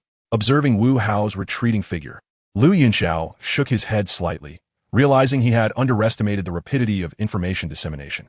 As for the troubles Wu Hao alluded to, he could easily surmise them. After all, the so-called geniuses within Canaan Academy were numerous, and such individuals were typically proud and unwilling to concede. His sudden display of prowess would undoubtedly incite resentment among them, and he could expect a fair share of trouble. So be it. He would face these challenges eventually. He would confront adversaries with determination, striking back decisively. Lu Yunxiao sighed softly, then retrieved his key, unlocking the door and stepping inside. Within the bright confines of a conference room at Canaan Academy, a group of elders stood silently. You are all aware of the incident involving the Magic Flame Valley's ambush on our Canaan Academy students, are you not? The elder at the forefront surveyed the room, speaking in a calm manner. We are all aware, the others nodded in agreement, their expressions darkening. The heinous actions of the Magic Flame Valley were a significant provocation to Canaan Academy. Furthermore, such occurrences adversely affected their reputation. After all, if they could not protect their own students, it would be a severe blow to their standing. The actions of the Magic Flame Valley have crossed our threshold. This grudge must be avenged. Effective immediately, I have decided to launch an offensive against the Magic Flame Valley's influence in the Black Corner region. I want them to comprehend the severe consequences of crossing Canaan Academy. The elder's eyes glinted with a fierce intensity, his tone imbued with an icy resolve. This elder, named Hu Qian, was the vice president of the Outer Academy, a veritable Douhuang powerhouse. The renowned little demoness of Canaan Academy was his granddaughter. Understood, vice president. The other elders responded, the atmosphere in the conference room thickening with a palpable sense of hostility. Very well, let us proceed. By the way, have the new students begun their enrollment today? Mid-sentence, Hu Qian seemed to recall something and inquired softly. Yes, they have all enrolled today, an elder replied, who happened to be the director of instruction for the Outer Academy. Though not of high rank, he too was a Douhuang powerhouse. Canaan Academy had stood in the Black Corner region for many years, possessing profound depth. Even within the Outer Academy, exceptional talents lay hidden. That is good to hear. I have heard that among this new cohort, there is a prodigious talent named Lu Yunxiao. who has not only surpassed S-rank potential, but has also effortlessly defeated 3 doushers. Hu Qian asked with keen interest. His granddaughter, Hu Jia, was a remarkable talent, and this newcomer was said to possess talent even greater than hers. As a vice president, he could not help but be curious. Indeed, and this news has spread like wildfire throughout the academy. Many students are eager to test the mettle of this newcomer. The director of instruction replied calmly. Haha, how intriguing. It seems that the academy will soon be bustling with activity. I am eager to see whether Lu Yunxiao can dominate the competition or if the academy's other young talents will prove superior. Hu Qian laughed heartily, his eyes glimmering with enthusiasm. Talents are indeed a boon. The more geniuses we have, the more Canaan Academy will thrive. Moreover, the inclusion of an extraordinary talent is bound to ignite a competitive spirit among the other students, fostering rapid growth through mutual rivalry. However, to truly dominate may prove challenging. If you were to spend 2 years cultivating within the academy, that would be a different story. Yet, Lu Yunxiao is still too inexperienced and lacks the time to mature. The other students have trained for quite some time, which is a distinction he cannot currently match, the director of instruction countered, shaking his head as he spoke. I do not doubt that Lu Yunxiao will eventually dominate the outer academy, but for now, he is undeniably lacking, he added. True geniuses defy conventional reasoning. His achievement of defeating 3 doushers in an instant may well enable him to thrive within the academy. Let's wait and see, Hu Qian chuckled, his gaze shimmering with insight. Ding! The sign-in task is complete. Congratulations, the host has received a mysterious gift package. Will the host open it? In room 302. As Lu Yunxiao was tidying his bedding, the system's voice resonated in his mind. Open it, Lu Yunxiao replied, having arranged his blankets and sitting on the edge of his bed. Ding! The mysterious gift package is being opened. Ding! Congratulations. The host has received a copy of Reflections on Alchemy, a soul contract stone, and 3 cultivation experience cards. The Reflections on Alchemy contains various alchemical formulas, rare herbs, unique celestial treasures, foundational knowledge of alchemy, and insights from numerous masters in the field, truly a comprehensive encyclopedia of alchemical wisdom across the realms. The Soul Contract Stone, a wondrous item of the heavens, allows one to forge a soul contract to control another's life and death. The number of individuals controlled and the strength of their souls must not exceed 2 tiers below that of the holder. The 3 cultivation experience cards, 1 each for Do Huang, and Do Zone, allow the user to experience the corresponding realm's cultivation for half an hour. As the system's voice faded, an orange-yellow stone and 3 cards materialized in his hand. Simultaneously, a golden light surged into his mind, causing Lu Yunxiao to feel a sudden darkness and intense pain within his head. In the depths of his consciousness, a purple-golden book floated in the air, with the title Reflections on Alchemy elegantly inscribed upon it. The entire book radiated brilliance, illuminating Lu Yunxiao's mindscape. Host, the content of Reflections on Alchemy is vast and demanding on the soul's power, far beyond what you can currently bear. Thus, this system has materialized the entire book within your mind. In the future, you may explore it at your discretion. The method of inquiry is simple, just a thought will suffice. However, some of the content is exceedingly profound, and given your current limitations, it is advisable to refrain from recklessly perusing it. Remember, there is ample time ahead, the system gently cautioned. I understand. Lu Yunxiao nodded. Aware that one must take things step by step, he grasped this principle well. Chapter 45, The First Class. Rubbing his temples, Lu Yunxiao felt the throbbing in his head dissipate with the emergence of Reflections on Alchemy. Immersing himself, he casually opened a page and began to peruse, only to find it perplexing and profoundly intricate, leaving him momentarily bewildered. After flipping through a few more pages, he discovered the foundational section, which detailed the basics of alchemy. Gradually, he began to glean some insights into the art of alchemy. The foundational section provided exhaustive details on alchemical techniques, the utilization of soul perception, mastery of fire control, comprehensive explanations of cauldron fundamentals, and a wide array of herbal knowledge. From superficial to profound, the insights are incisive and layered, rendering it exceedingly convenient for novices to learn. What a marvelous treasure! Lu Yunxiao sighed lightly, recognizing that the reward of the Reflections on Alchemy was perfectly timed to lay a solid foundation for him, allowing him to familiarize himself with various herbs and the fundamentals of pill refining. Once he unlocks the fire attribute, he will be able to directly embark on his alchemical journey.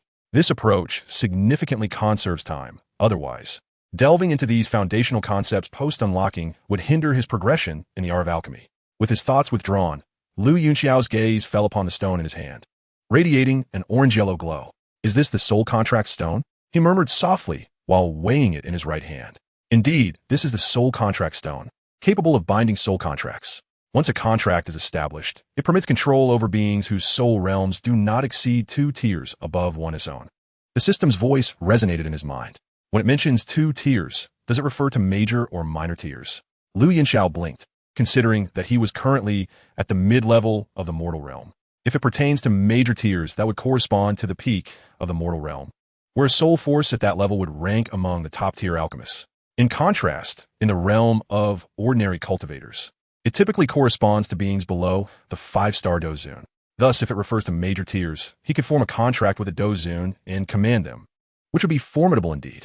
Conversely, if it refers to minor tiers, then his current mid-level of the mortal realm would equate to the peak of the mid-level mortal realm, generally aligning with ordinary 6-star alchemists or beginner Dozun cultivators.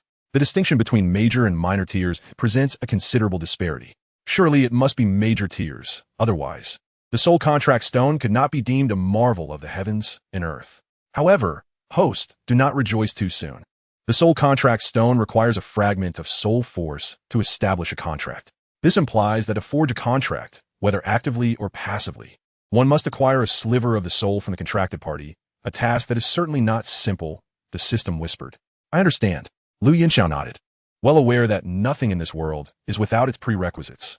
While the soul contract stone is undoubtedly powerful, it certainly comes with conditions, a fact he comprehended fully. Nevertheless, regardless of the circumstances, the soul contract stone possesses immense potential, and it will undoubtedly prove useful to him in the future. After blood recognition, Lu Yunxiao stored the soul contract stone away. The cultivation experience cards have indeed alleviated my immediate concerns. A faint smile crossed his face. While the Yang pendant was indeed powerful, it was far too precious. Utilizing it against his current adversaries would be akin to using a cannon to shoot a mosquito. An utter waste. The 3 experience cards, however, are a different matter. Their use would not induce such regret and would be immensely beneficial in perilous situations. Indeed, the rewards for this signing task are rather generous. Lu Yunxiao also tucked the experience cards away, his face beaming with delight. The first signing naturally offers the host some exceptional items. Subsequent tasks will depend on the circumstances, the system replied in a calm tone. What circumstances? Lu Yunxiao inquired, puzzled. The difficulty of the tasks, the system's voice replied flatly. 2 days swiftly passed, and it was soon time for the new students' classes. Holding a map, Lu Yunxiao followed the indicated path towards Minghong Building. Minghong Building, room 2 on the 3rd floor, yellow, tier class 2. He murmured softly, his steps light, his azure robe fluttering in the breeze, his starry eyes shimmering with brilliance, exuding an air of refined elegance. Wow, that junior is so handsome. Upon witnessing Lu Yunxiao's extraordinary demeanor, a female student in the crowd could not help but exclaim, "Where?" The girl's voice startled her companions, who immediately turned their gazes. Equally taken aback. "He is so handsome. That junior must be a new student. I've never seen him before. He must be a new student. Look, he isn't even in uniform," a girl chimed in. "I wonder which class he belongs to," another female student whispered curiously. "New students are definitely over at Minghong Building." A voice chimed in from somewhere. "Isn't that on our way? Let's follow him." A group of female students exchanged glances and trailed behind Lu Yunxiao from a distance. Lu Yunxiao was well aware of their presence. With a slight twitch of his mouth, he pretended not to notice and continued towards Minghong Building. Minghong Building serves as the gathering place for yellow tier classes, while directly opposite is Mingguang Building, home to the Xian tier classes. Besides these 2 buildings, there are many other educational facilities at the Canaan Academy, but due to the high number of graduates this year, particularly from Minghong and Mingguang, a significant influx of new students is required, hence the predominance of newcomers in this area. Canaan Academy does not differentiate by grade, but rather by yellow and Xian tier classes, with both senior and junior students attending classes together, emphasizing competitiveness without age distinctions. Situated in the Black Corner region, Canaan Academy's educational philosophy diverges significantly from that of typical academies, leaning closer to reality and endorsing a survival of the fittest mentality, as true adversaries will not spare you due to your youth. Thus, those new students who manage to stand out in such an environment are true geniuses, the very individuals that Canaan Academy aims to cultivate.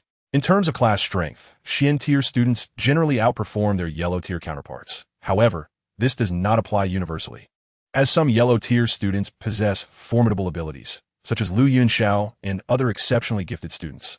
Lu Yunxiao's reputation has already spread far and wide, with many students having heard his name, some expressing shock, others admiration, yet most still harboring skepticism. As he walked, Lu Yunxiao overheard numerous discussions about him.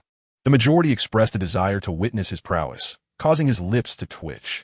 It seems that in the upcoming days, he will find it challenging to remain at peace. Chapter 46. Zhang Yun's Excitement. Yellow Tier Class 2. Phew, I finally arrived. Gazing at the door plate, Lu Yunxiao exhaled in relief. After searching for quite some time, he had finally located his destination.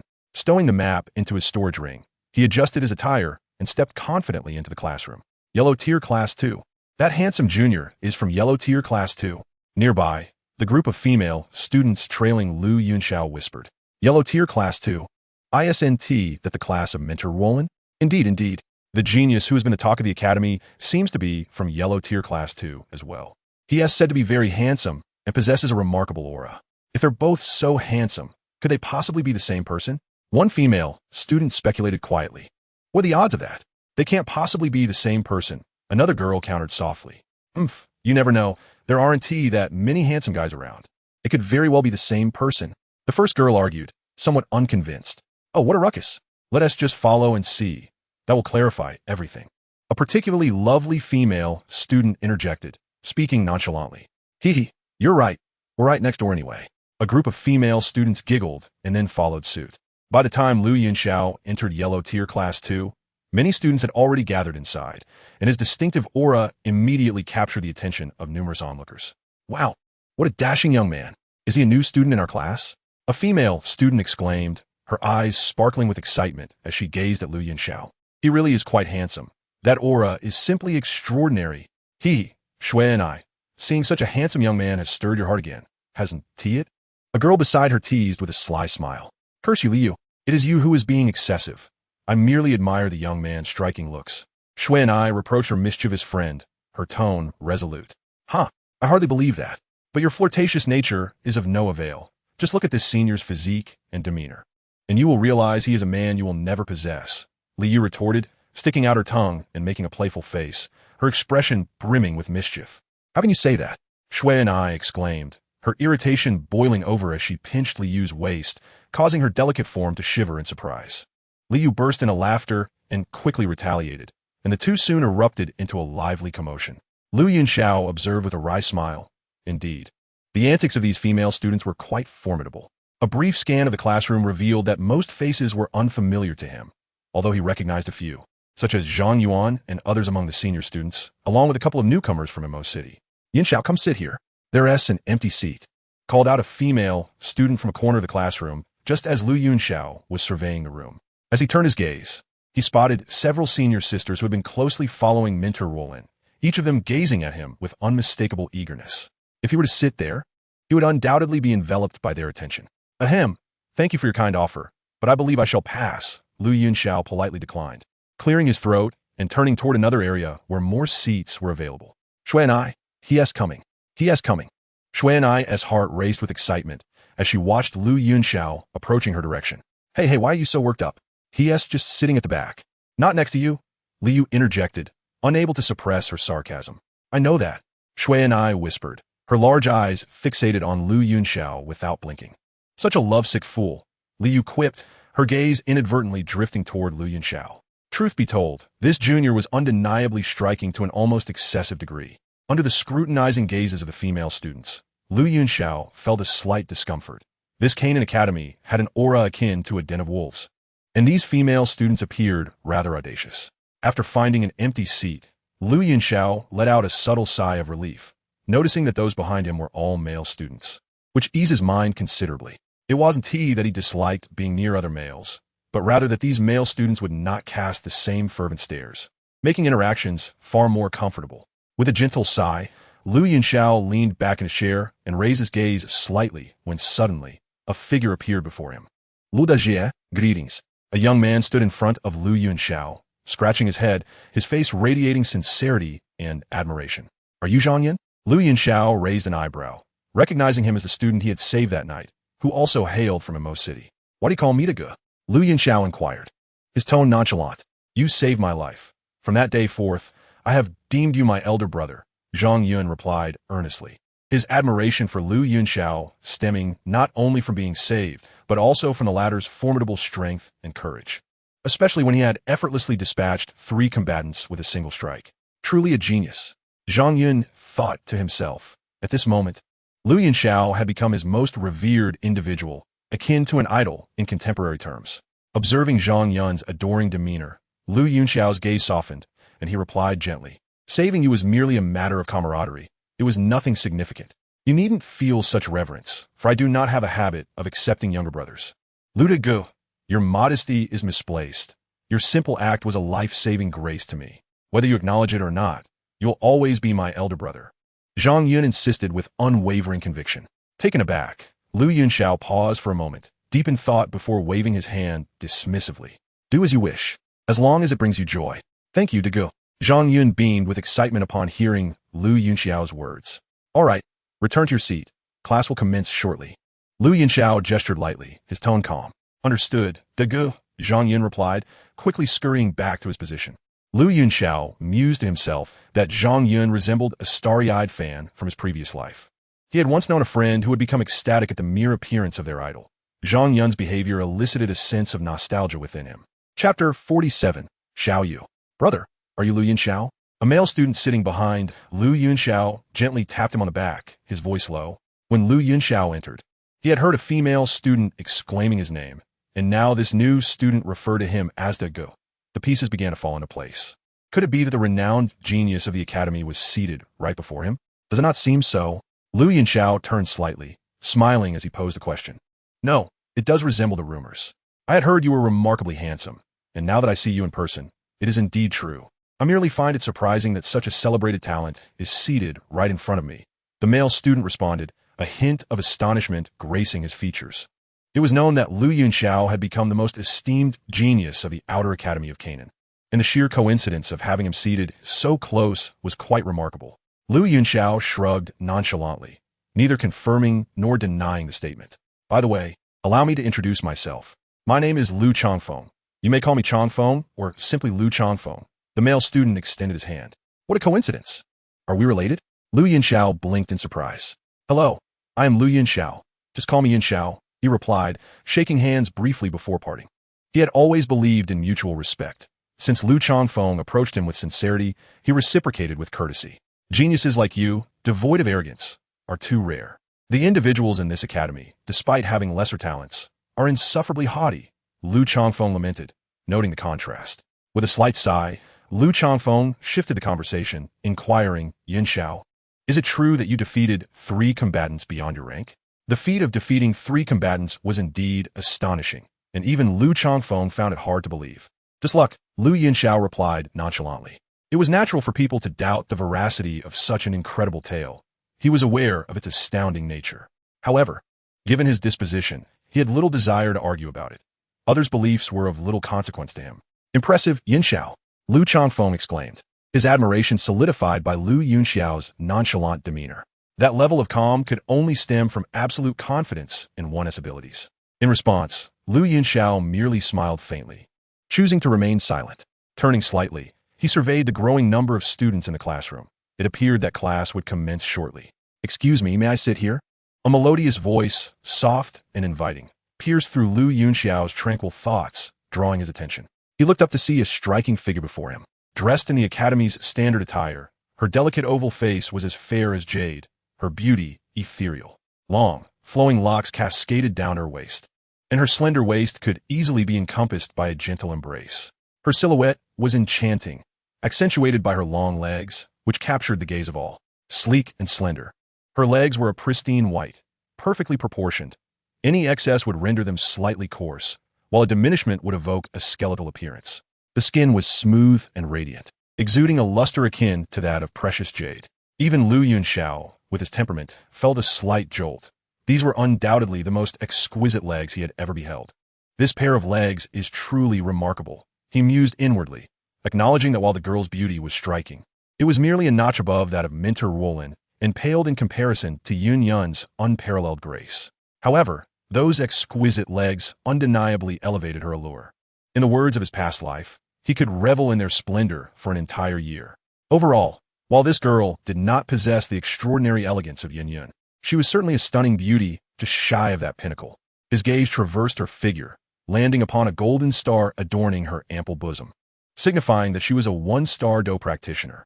Observing her, Yunxiao felt an inexplicable familiarity, as if this character had been mentioned in the original narrative. As he appraised the female student, she too scrutinized him. Yunxiao's charisma and looks were nothing short of exceptional, and even through her discerning eyes, she could not help but admire his outstanding appearance. Truly, a sight she had never encountered before.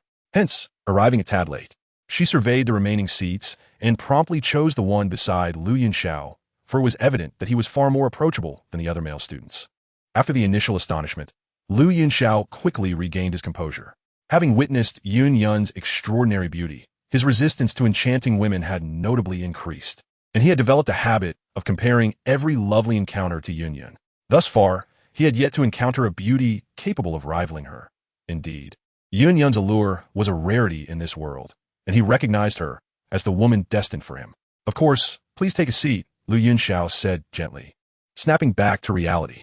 Thank you, the female student replied, settling gracefully into her chair. As she moved, a delicate fragrance wafted through the air, gently enveloping Yunxiao's senses. The scent was refreshingly subtle, almost intoxicating. Excuse me, I don't believe I've seen you before. Are you a new student? She inquired, tilting her head slightly to gaze at Yunxiao, curiosity sparkling in her eyes. Yunxiao's allure was potent, particularly to women, and this student was no exception, feeling an irresistible urge to engage him in conversation. Yes, he affirmed with a slight nod. Indeed, you are a new student. Now that you are in class 2, we shall be classmates henceforth. By the way, my name is Xiaoyu. What is yours? She asked with a smile, her voice soft and inviting.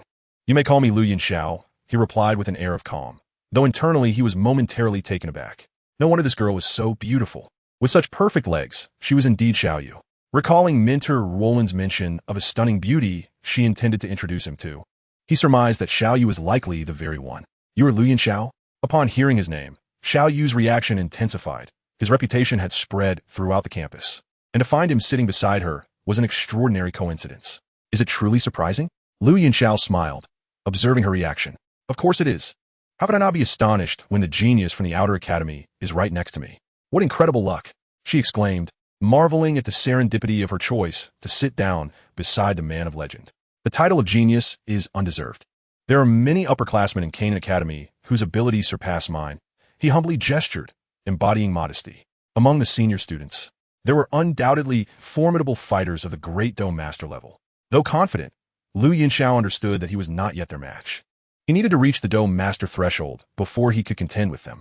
Those upperclassmen may possess great strength, but having trained here for several years, I believe that, given some time, you will undoubtedly catch up to them. Xiaoyu encouraged, her impression of him growing stronger due to his remarkable talent paired with humility. Thank you for your kind words, Yunxiao smiled gently, his gaze drifting to Mentor Roland, who had just entered the classroom.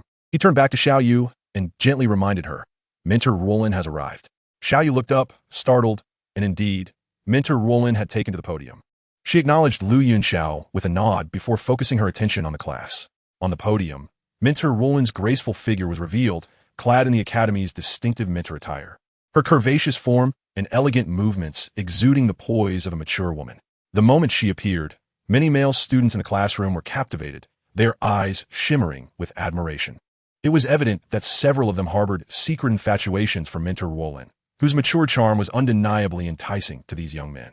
Unlike them, Yunxiao retained a semblance of youthful innocence in appearance, yet his soul was mature and experienced. While Mentor Roland's allure was potent, it held little sway over him. Isn't Mentor Roland beautiful? Xiaoyu's soft voice broke through his thoughts. Indeed, she is quite stunning. I see many senior students have fallen under her spell. Yunxiao replied quietly. Do you, our little genius, feel a flutter of emotion? Xiaoyu teased lightly. What are you saying? Mentor Roland is merely my instructor. Yunxiao asserted firmly, shaking his head. He believed that if he were to pursue Mentor Roland, he would certainly succeed, for he possessed that unique charm that drew others to him. This essence stemmed from his innate elemental body, which had awakened the innate pathos of the elements. After unsealing the gold element, the unique aura of his elemental body became perceptible even to average practitioners, unlike before when only extraordinary talents like Xiao Suner could sense it. The longer one spent in his presence, the more they would feel an inexplicable affinity for him. If he were to court Minter Wolin, given enough time and with his inherent excellence, winning her heart would not pose a challenge. Yet, he felt no need. Only Yun had captured his heart. Listening to Lu Yunxiao's resolute tone, Xiaoyu was momentarily taken aback and then stifled a laugh. It was her first encounter with a male student who so completely disregarded Minter Wolin's allure. Truly intriguing. While they whispered to one another, Minter Wolin, observing from the podium, felt a flicker of annoyance. She had intended to introduce the two, but was surprised to see them sitting together already. Moreover, Lu Yunxiao had the audacity to be distracted on the very first day of class. His boldness was quite audacious. Ahem. Minter Wolin cleared her throat, drawing the attention of the entire class. As the new semester commences, we welcome 12 new students to our yellow tier class 2. To help you integrate into our family, I would like each of you to introduce yourselves. Let's extend a warm welcome. As Wolin's voice faded, a cascade of applause erupted in the room. Let's begin with you, she suggested, casually gesturing to a student, who, by a fortunate coincidence, turned out to be Zhang Yun. Upon being called, Zhang Yun stood up promptly. Hello everyone, my name is Zhang Yun. I am 19 years old, hailing from the desert city of the Gamma Empire, and I am a one-star fighter. His voice was gentle, yet there was a hint of restraint in his demeanor, as the new environment inevitably brought about a sense of discomfort. A one-star fighter. Zhang Yun's declaration stirred a ripple of excitement. Being a one-star fighter upon entering the academy indicated remarkable talent, surpassing the majority of students in the second class of the yellow rank. Very well, Zhang Yun, you may take your seat now.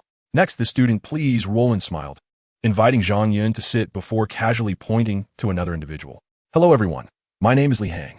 I am 18 years old, also from the desert city of the Gamma Empire, and currently possess an 8th-stage fighting spirit. The new students continued their self-introductions, and soon the first 11 had completed their introductions. Wolin, with a soft smile lighting her bright, warm eyes, turned her gaze toward Lu Yunxiao and said playfully, What about Yunxiao? Do you still require the instructor to call upon you? Lu Yunxiao offered a faint smile, rising gracefully from his seat. An air of nonchalance radiated from him, captivating the attention of many female students, whose hearts raced in response. Meeting their gazes, Lu Yunxiao's lips curled into a slight smirk as he spoke gently. Greetings, esteemed seniors. My name is Lu Yunxiao. I am 14 years old, from the Gamma Empire, and I am currently a 7-star fighter. A collective gasp reverberated through the classroom. Lu Yunxiao's introduction sent shockwaves among his classmates, aside from a few who were already aware. The older students were astounded. Wasn't it said that Lu Yunxiao was merely a 6-star fighter? Had he surpassed that threshold? Moreover, at the tender age of 14, a 7-star fighter, was he even human? The older students were engulfed in deep astonishment. It was worth noting that during the rampant rumors circulating the academy, Lu Yunxiao's age had not been mentioned. Many had assumed he was at least 15 or 16, so the revelation of his being just 14 was indeed shocking. Beside him, Xiaoyu's mouth fell agape in disbelief. She had not expected Lu Yunxiao to be so young. 14 years old, a year younger than that scoundrel Xiaoyan. She thought to herself, her fair face displaying a hint of surprise. Furthermore, Lu Yunxiao's amiable character was a rarity. He was indeed incomparable to that ruffian, Xiaoyan. The memory of Xiaoyan peeping at her while she bathed ignited her ire once more. He was undoubtedly the most despicable person she had ever encountered. Conversely, Lu Yunxiao was undeniably pleasing to the eye, and despite never considering herself a superficial person, his looks and demeanor struck a chord with her, leaving her in profound admiration. Seeing the astonished expressions on the faces of her classmates directed toward Lu Yunxiao, Wolin smiled gently and remarked, This young man is the genius who has recently become the talk of the academy. I have witnessed his feats with my own eyes. Her words stoked the flames of curiosity further. With Wolin's affirmation, the rumors of Lu Yunxiao defeating 3 fighters in a single strike seemed to be substantiated. The thought was chilling. Not only was he extraordinarily gifted, but his combat prowess was even more formidable than rumored. The concept of a fighter eliminating 3 combat masters was unheard of. Truly impressive. This is what one would call a genuine prodigy, Xiaoyu murmured to herself. To be frank, she had initially been skeptical of the Academy's tales. While she acknowledged Lu Yunxiao's talent, she had doubted the exaggerated accounts of his achievements. However, with Wolin's public confirmation, it became evident that all those embellished feats were indeed true, leaving her utterly astounded. The young man before her was remarkably exceptional beyond ordinary comprehension. From this day forth, fellow students, Lu Yunxiao will be joining us in our studies. I hope everyone can coexist harmoniously and progress together, Wolin announced. Now, Yunxiao, please take your seat. Remember not to let your mind wander while I am present, she added, playfully giving him a gentle glare. Lu Yunxiao rubbed his nose, feeling a touch embarrassed as he sat down, realizing that his conversation with Xiao Yu had caught Roland's attention. Being singled out on the first day of class was indeed a bit awkward. Classmates, we shall now commence our lesson. Today, we will discuss some critical points to be mindful of in the practice of combat techniques. Roland began, her melodious voice gradually drawing everyone's focus away from their astonishment.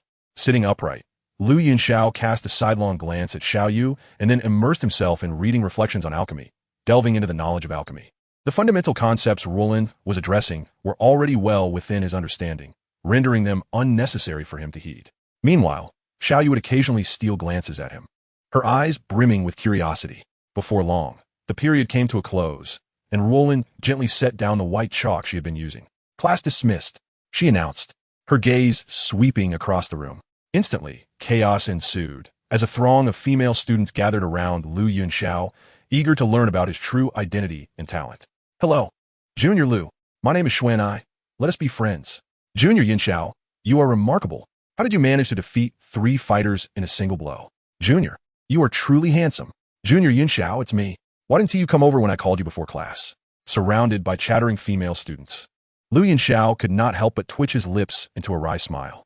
The enthusiasm of his seniors was overwhelming. Fortunately, it seemed that Roland had noticed his predicament and called out gently, relieving his awkwardness. Yunxiao, please come here for a moment, she beckoned softly.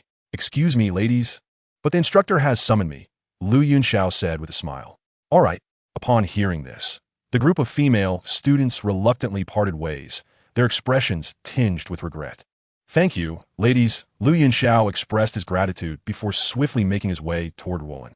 Roland, Lu Yunxiao approached her side, scanning the vicinity and noticing Xiao Yu beside her. Xiao Yu had displayed remarkable wisdom. Upon seeing the swarm of female students, she had discreetly withdrawn, fearing she might also be ensnared. Roland gazed at Lu Yunxiao with a warm smile, saying softly, I'd intended to introduce Xiao Yu to you, but it seems you two have already made each other's acquaintance. Quite the coincidence. Yunxiao, what do you think of Xiao Yu? Lu Yunxiao glanced at Xiao Yu and replied, Senior Xiao Yu is undoubtedly a beautiful and captivating individual. Xiao Yu is still single, so make sure to seize this opportunity. Roland winked at Lu Yunxiao, her words laced with playful significance. At this, Lu Yunxiao broke into a rueful smile, while Xiao Yu's cheeks flushed with a hint of shyness. Roland, must you meddle in these matters? Lu Yunxiao found himself bemused. You're a beautiful instructor, not a matchmaker. I am merely concerned for my students' romantic lives, Roland replied. While cultivation is essential, so too is love. It is not easy to find the right person in life, and I believe you two would make a fine match. With utmost seriousness, Mentor Roland declared. Mentor Roland. Xiao Yu exclaimed, grasping Mentor Roland's arm, her face flushed with shyness. How could she be so overt? Still blushing. Yunxiao is certainly a sought-after individual. You witnessed it earlier, did you not? If you do not take the initiative, such a fine young man will soon belong to someone else, Mentor Roland teased. Please, Mentor Roland, no more of this. Xiao Yu protested. Senior Xiao Yu is wonderful, but I already have someone I cherish. Kindly refrain from matchmaking. Lu Yunxiao shook his head. He had not intended to speak up. Yet Mentor Roland's hints left him no choice. Though not a paragon of fidelity, he was no scoundrel either, refusing to engage in flirtation without intent. Since he did not harbor feelings for Xiao Yu, he would not lead her on, as such actions would serve only to hurt her, providing no meaningful purpose. Chapter 50. Zhang Yun is assaulted. You have someone you fancy? But don't you lack a girlfriend? Mentor Roland was taken aback, then enlightened. I see now. You are deceiving your mentor, aren't you? You didn't mention your affections until I introduced Xiao Yu, which must mean you're fabricating this. You wouldn't dare look down upon Xiao Yu, would you? She is renowned as a beauty in our outer academy. Among all, her looks are certainly among the finest. Little one, do not set your standards too high. Mentor Roland playfully poked Lu Yunxiao's forehead, feigning discontent. What are you saying? How could I possibly look down on Senior Xiao Yu? Lu Yunxiao replied, his expression one of exasperation. He was at a loss for words. Having spoken the truth, yet finding Mentor Roland disbelieving. All right, Mentor Roland, let's cease this discussion. I have no intentions of seeking a girlfriend at present. Xiao Yu interjected, coming to Lu Yunxiao's defense. Though Lu Yunxiao's rejection stung, as such an outstanding junior had turned her down, she understood the rationale behind it. Accepting an offer based solely on Mentor Roland's words would indeed be rash. A refusal was the more reasonable course of action. She held some affection for Lu Yunxiao. After all, any normal woman would be drawn to his excellence. However, the notion of a relationship at this early stage was untenable, as they had only just met today, far too soon to entertain such thoughts. Not to mention, with Lu Yunxiao's talents, demeanor, and looks, he might not even regard her with interest. You're 20 years old, hardly a child. It's time you considered finding a boyfriend. Mentor Roland affectionately ruffled Xiao Yu's hair, her eyes reflecting genuine concern, for Xiao Yu was one of her favorite students. But Mentor, I am still young. I'm only 14, Lu Yunxiao interjected softly. I have 2 years until I can even participate in a coming-of-age ceremony. Why the rush to arrange a girlfriend for me? Shut it. Mentor Roland shot him a glare, her tone irritable. Despite her well-meaning intentions, this brat seemed unappreciative. Furthermore, his displayed maturity belied his actual age. Ho, impiho, mia excuses. Very well, Mentor Roland, farewell. As he heard Mentor Roland's words, Lu Yunxiao clasped his hands together in a gesture of thanks toward Xiao Yu and swiftly departed. He had come to realize that both the senior female students and Mentor Roland were quite formidable. This little rascal, he is so slippery, treating my kindness with disdain. Mentor Roland huffed, a hint of indignation lacing her voice. Xiao Yu smiled gently, remarking, Junior Yunxiao possesses extraordinary talent. He is likely deeply engrossed in his training. Given his youth, perhaps he truly lacks interest in such matters. Perhaps, Mentor Roland sighed. Yunxiao is the most exceptional young person I have encountered, excelling in every aspect. He would be a perfect match for you. It would truly be a pity to miss this opportunity. At her words, Xiao Yu bit her lip, watching Lu Yunxiao's retreating figure, rendered momentarily speechless. Time passed swiftly, and a week slipped by unnoticed. On a sunny day, Lu Yunxiao was immersed in his studies within the classroom, diligently learning about the art of alchemy. He was currently focused on identifying various herbs, as understanding their medicinal properties was fundamental for refining elixirs. Only by grasping the characteristics of these herbs could he extract their essence effectively during the alchemical process. As Lu Yunxiao was engrossed in his studies, Xiao Yu suddenly dashed toward him, her expression tinged with urgency. Yunxiao, something has happened. Her breath was somewhat uneven, indicating she had run here in haste. What has transpired? Lu Yunxiao looked up, his brow furrowed in confusion. After the earlier incident with Mentor Roland, any initial awkwardness between them had dissipated, and they had become quite good friends. Zhang Yun has been attacked by the students from the 4th class. Xiao Yu exclaimed, gasping for breath. Zhang Yun was assaulted? What happened? Lu Yunxiao's expression darkened at the news. Over the past week, Zhang Yun had indeed fulfilled his promise, becoming a competent subordinate. Although Lu Yunxiao had said little, he had acknowledged Zhang Yun's efforts. Now, hearing of Zhang Yun's assault ignited a flicker of anger within him. The homeroom teacher of the 4th class has a grudge against Mentor Roland, hence their long-standing rivalry. Recently, the students from the 4th class disparaged you, claiming your achievements were mere boasts, unworthy of recognition. Zhang Yun overheard them and, unable to contain his anger, confronted them, leading to his beating, Xiao Yu explained hurriedly. With a sharp intake of breath, Lu Yunxiao's eyes gleamed with intensity, and he clenched his fists. He typically disregarded the opinions of others, but this time, they had physically harmed someone, which he could not tolerate. Since Zhang Yun called him boss, he could not stand idly by while Zhang Yun was bullied, especially for his sake. Lead the way, Lu Yunxiao commanded, looking at Xiao Yu. Yunxiao, we should inform Mentor Roland first. There are several fighters among them, Xiao Yu cautioned. Although Lu Yunxiao had once dispatched 3 fighters effortlessly, she understood that was due to his exceptional skills. However, this was the academy, where killing was prohibited, and thus, Lu Yunxiao's trump card might be rendered useless. Moreover, there were not merely 3 fighters, there were 6 in total, the strongest of whom was a 5-star fighter. Xiao Yu feared Lu Yunxiao might be at a disadvantage if he went alone. Fighters are nothing to fear. Lu Yunxiao's tone was resolute. During his week at the academy, he had made significant progress. Though still a 7-star fighter, his strength had improved considerably. He felt no trepidation towards mere fighters. Yunxiao, Xiao Yu called out once more. Lead the way. If we delay, they may leave, Lu Yunxiao urged, his voice steady as he tightened his fists. After a moment's hesitation, Xiao Yu gazed at Lu Yunxiao's determined expression and sighed softly. Very well, follow me. Xiao Yu took the lead, and Lu Yunxiao followed closely behind as they exited the classroom. Meanwhile, other students who had overheard their conversation began to trail behind them. Chapter 51. You are the one courting death. With a resounding thud, a kick landed squarely on Zhang Yun's torso, forcefully toppling him to the ground with a dull thump. Zhang Yun's forehead struck the floor, resulting in a significant bump, bruising his skin. His visage bore a conspicuous handprint, His eye sockets were darkened with bruises, and a trace of blood lingered at the corner of his mouth. Numerous footprints marred his body, unmistakably evidencing that he had endured a severe beating. "Hey kid, do you yield?" An acolyte from the 4th class of the profound stage approached Zhang Yun, gazing down at him with an air of superiority. Behind this acolyte stood 7 or 8 others, all grinning as they observed the scene unfolding. Meanwhile, a throng of students had gathered 10 meters away, drawn by the spectacle. For the world has never been devoid of onlookers seeking to indulge in chaos. "I will not yield." Zhang Yun struggled to rise, his face etched with defiance. "Why persist in such obstinacy? Do you truly believe that Lu Yunxiao will come to your rescue? He has undoubtedly cowered away. A 6-star fighter annihilating 3 masters? Is that even conceivable? I certainly do not believe it. Chingamo, do you?" The acolyte turned to inquire with a mocking smile. "I wouldn't believe a word of it," replied a fellow student behind him, disdain evident on his face. "Indeed, I wouldn't buy it either. While I can grudgingly accept the notion of an S-class talent, given that there is already a remarkable female prodigy, it is hardly likely that someone could surpass her.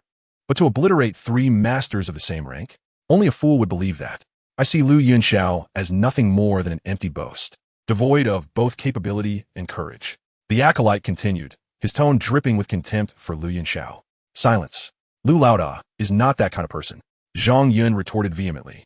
For no one understood Lu Yunxiao's true prowess better than he did. He had witnessed it firsthand, and there could be no doubt. If he is not a coward, why has he yet to come to your aid? Don't think I'm unaware that the woman just now went to inform him, yet he still hasn't arrived. Isn't he simply afraid? What genius! He is merely a worthless coward in my eyes. Knowing we are here, he must be terrified, perhaps even shitting himself.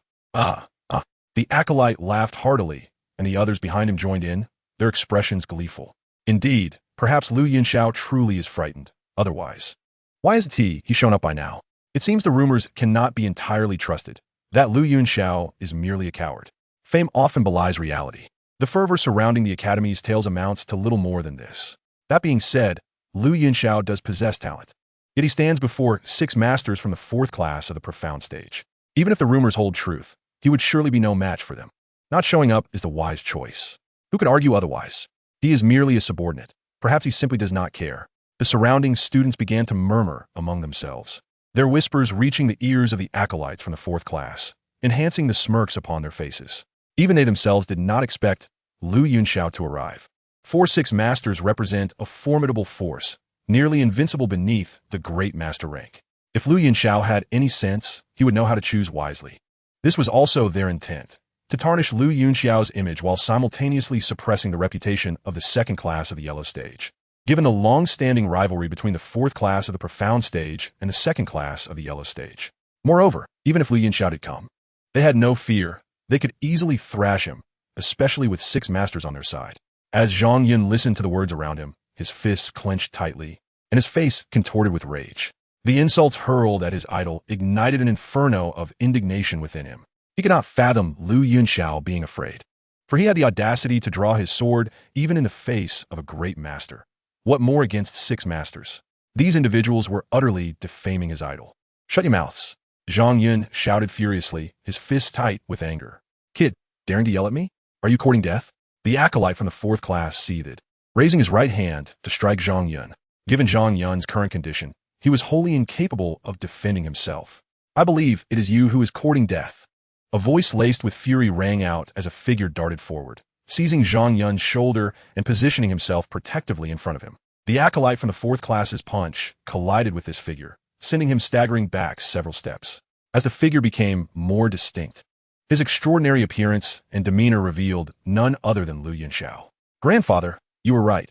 Lu Yunxiao truly has arrived." A red-clad maiden, with a hint of playful mischief in her expression, spoke from a nearby pavilion, her voice sweet and clear. "How did you know he was Lu Yunxiao?" The elder beside her stroked his beard, inquiring softly. "This is the intuition shared among prodigies, old man. You wouldn't understand." The maiden pouted, her amber eyes fixed on Lu Yunxiao's direction, unwavering in her curiosity. "A talent greater than mine. I shall see if you truly are as formidable as the tales suggest." "Of course he is powerful, far more so than you," the elder replied with a smile. "I refuse to believe it. He is younger than I. How could he possibly be superior?" The maiden pouted, her eyes filled with defiance. Talents are often prideful, and she too held such pride before Lu Yunxiao's arrival. She had been hailed as the first prodigy of the Outer Academy. Then you shall wait and see. This lad is no ordinary individual, the elder remarked, his eyes narrowing with a smile. Humph, we shall see just how extraordinary he truly is, the maiden scoffed, falling silent as she observed intently. On the opposite side of the square, beneath a grand tree, another figure emerged, emanating an icy aura, his eyes gleaming with a murderous intent. Yunxiao, allow me to witness your true strength, the figure murmured, his voice low and chilling. Who are you?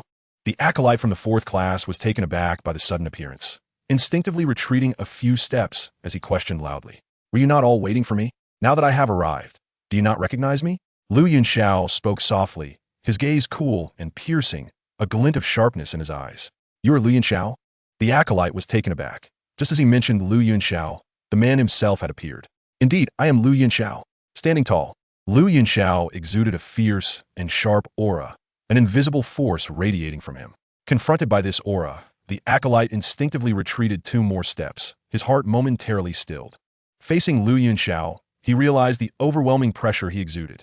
Being merely a fighter, he felt the air thicken around him, yet glancing back at the 6 masters, the flicker of fear within him was quelled, and a smug look returned to his face. What of Yunxiao's prowess? He had 6 masters on his side. Could Yunxiao truly contend with them? Yunxiao cast a casual glance at the acolyte, then turned his attention to Zhang Yun, surveying his injuries with a burning rage igniting in his heart. Here, take a healing pill, he said, suppressing his fury as he produced a low-grade healing elixir and handed it to Zhang Yun. Thank you, Lu Laoda, but you shouldn't have come. There are too many of them. You may be at a disadvantage. Zhang Yun felt deeply moved by Yunxiao's arrival, yet concern quickly followed. You were beaten because of me. How could I not come? Now, take the healing pill, Yunxiao gently urged. Zhang Yun nodded, consuming the healing elixir, his face still reflecting gratitude. Yunxiao, a melodious female voice rang out as Xiao Yu suddenly appeared. Behind Xiao Yu trailed a throng of individuals, all students from Class 2 of the yellow tier. Xiao Yu, please take care of Zhang Yun. I want to be able to attend to him shortly. Yunxiao spoke softly, gazing at Xiao Yu before him. Do you intend to face them alone? Yunxiao, do not act rashly. A flicker of concern crossed Xiao Yu's face. After all, they were confronting 6 battle masters. Rest assured, trust in me. Yunxiao replied with a gentle smile. However, there is no however. I can prevail, and instruct the other seniors to refrain from intervening. They should merely observe. Otherwise, the rest of Class 4, the profound tier, will also join, and our class's overall strength is considerably inferior to theirs. Yunxiao quietly urged, having already noticed the many agitated older students behind him, particularly the female students, who were even more fervent. Yunxiao worried that if they truly intervened, it would result in severe repercussions for them. He was confident in facing 6 battle masters. Yet Class 2 of the yellow tier could not contend against Class 4 of the profound tier, and he was no exception. Furthermore, this could only be considered a student dispute, a private altercation. If both classes were to engage, the situation would escalate significantly, leading to undesirable consequences. There was a chance that even Mentor Wolin could face repercussions, which was something he wished to avoid. Yunxiao, upon hearing Yunxiao's words, Xiao Yu could not help but softly call his name. At this juncture, he still had the presence of mind to worry about them, which genuinely touched her heart. Ultimately, this was not solely Yunxiao's predicament. He was targeted because of the discord between the 2 classes. It was unfair for him to bear the brunt of one class's issues alone. Return, Yunxiao said calmly. Sigh, just be cautious, Xiao Yu replied, noticing Yunxiao's resolute demeanor. With a resigned sigh, she did not persist in her counsel, supporting Zhang Yun as she spoke gently to Yunxiao. MHM. Yunxiao nodded lightly, watching as Xiao Yu assisted Zhang Yun and gradually walked away, before slowly turning around. His gaze flickered with a fierce glint, his eyes icy with determination. Was Yunxiao truly intending to face the multitude alone? This was becoming intriguing. What audacity! Indeed, his courage was commendable. Yet the youth was still too impetuous, unaware of the gravity of the situation. After all, they were 6 battle masters. It seemed likely that Yunxiao would be severely beaten this time. Regardless of whether he would be harmed, his willingness to step forward earned him respect. Moments earlier, he had been labeled cowardly, but it appeared that judgment had been mistaken. This young man possessed a semblance of bravery. Let's not dwell on trivial matters. Have you not noticed how astonishingly handsome Yunxiao is? I am smitten. Indeed, he is extraordinarily handsome. As Yunxiao faced the numerous members of Class 4 of the profound tier alone, The surrounding students erupted in a cacophony of chatter, voices rising in discussion. Some expressed admiration, others scoffed, while a few offered scattered support, though the majority remained skeptical. Of course, a significant number were merely captivated by Lu Yunxiao's striking appearance, particularly among the female students. Lu Yunxiao, however, paid no heed to the external chatter. His focus was on the Class 4 student before him, his eyes gleaming with a fierce golden light as he asked coolly, "You were the one who injured Zhang Yun, were you not?" Under Lu Yunxiao's piercing gaze, the student felt a chill run down his spine, instinctively sensing a flicker of fear. Yet, he soon suppressed this trepidation, straightened his posture, and retorted, "So what if I did? Do you dare to lay a finger on me?" Regardless of how imposing Lu Yunxiao's aura might be, he had allies backing him, 6 battle masters. The moment he finished speaking, several students from Class 4 of the profound tier laughed, for even now, they could not believe Lu Yunxiao would have the audacity to strike them. It was merely bravado, an attempt to save face, but was that truly possible? Absolutely not. They were determined to humiliate Lu Yunxiao and bring disgrace upon Class 2 of the yellow tier. Is that so? Lu Yunxiao murmured softly, then swiftly lunged forward, delivering a slap directly to the studentess' face, sending teeth flying and blood mingling with saliva from the studentess' mouth. The force of the blow knocked him to the ground, his forehead colliding violently with the earth. As the student attempted to struggle, a sudden surge of power overwhelmed him. Lu Yunxiao placed his foot firmly on the student's head, the sole of his shoe making intimate contact with his face. Lu Yunxiao pushed down hard, leaning slightly forward, his gaze cold and filled with disdain and indifference as he coldly stated, "Have I touched you yet?" Watching the student's futile struggles, Lu Yunxiao scoffed before delivering a kick, accompanied by the sound of bones cracking, sending the student flying and landing with a thud, motionless, having been rendered unconscious by Lu Yunxiao's strike. Chapter 53. All of you, come at me together. A few seconds later, the onlookers finally reacted, gasping in astonishment. The abruptness of the incident left them unprepared. The Class 4 student had already been struck down and subsequently knocked out by Lu Yunxiao in a matter of moments. The speed and decisiveness of Lu Yunxiao's actions truly astonished the crowd. Zhao Lin, several students from Class 4 of the profound tier, were taken aback, their expressions shifting dramatically.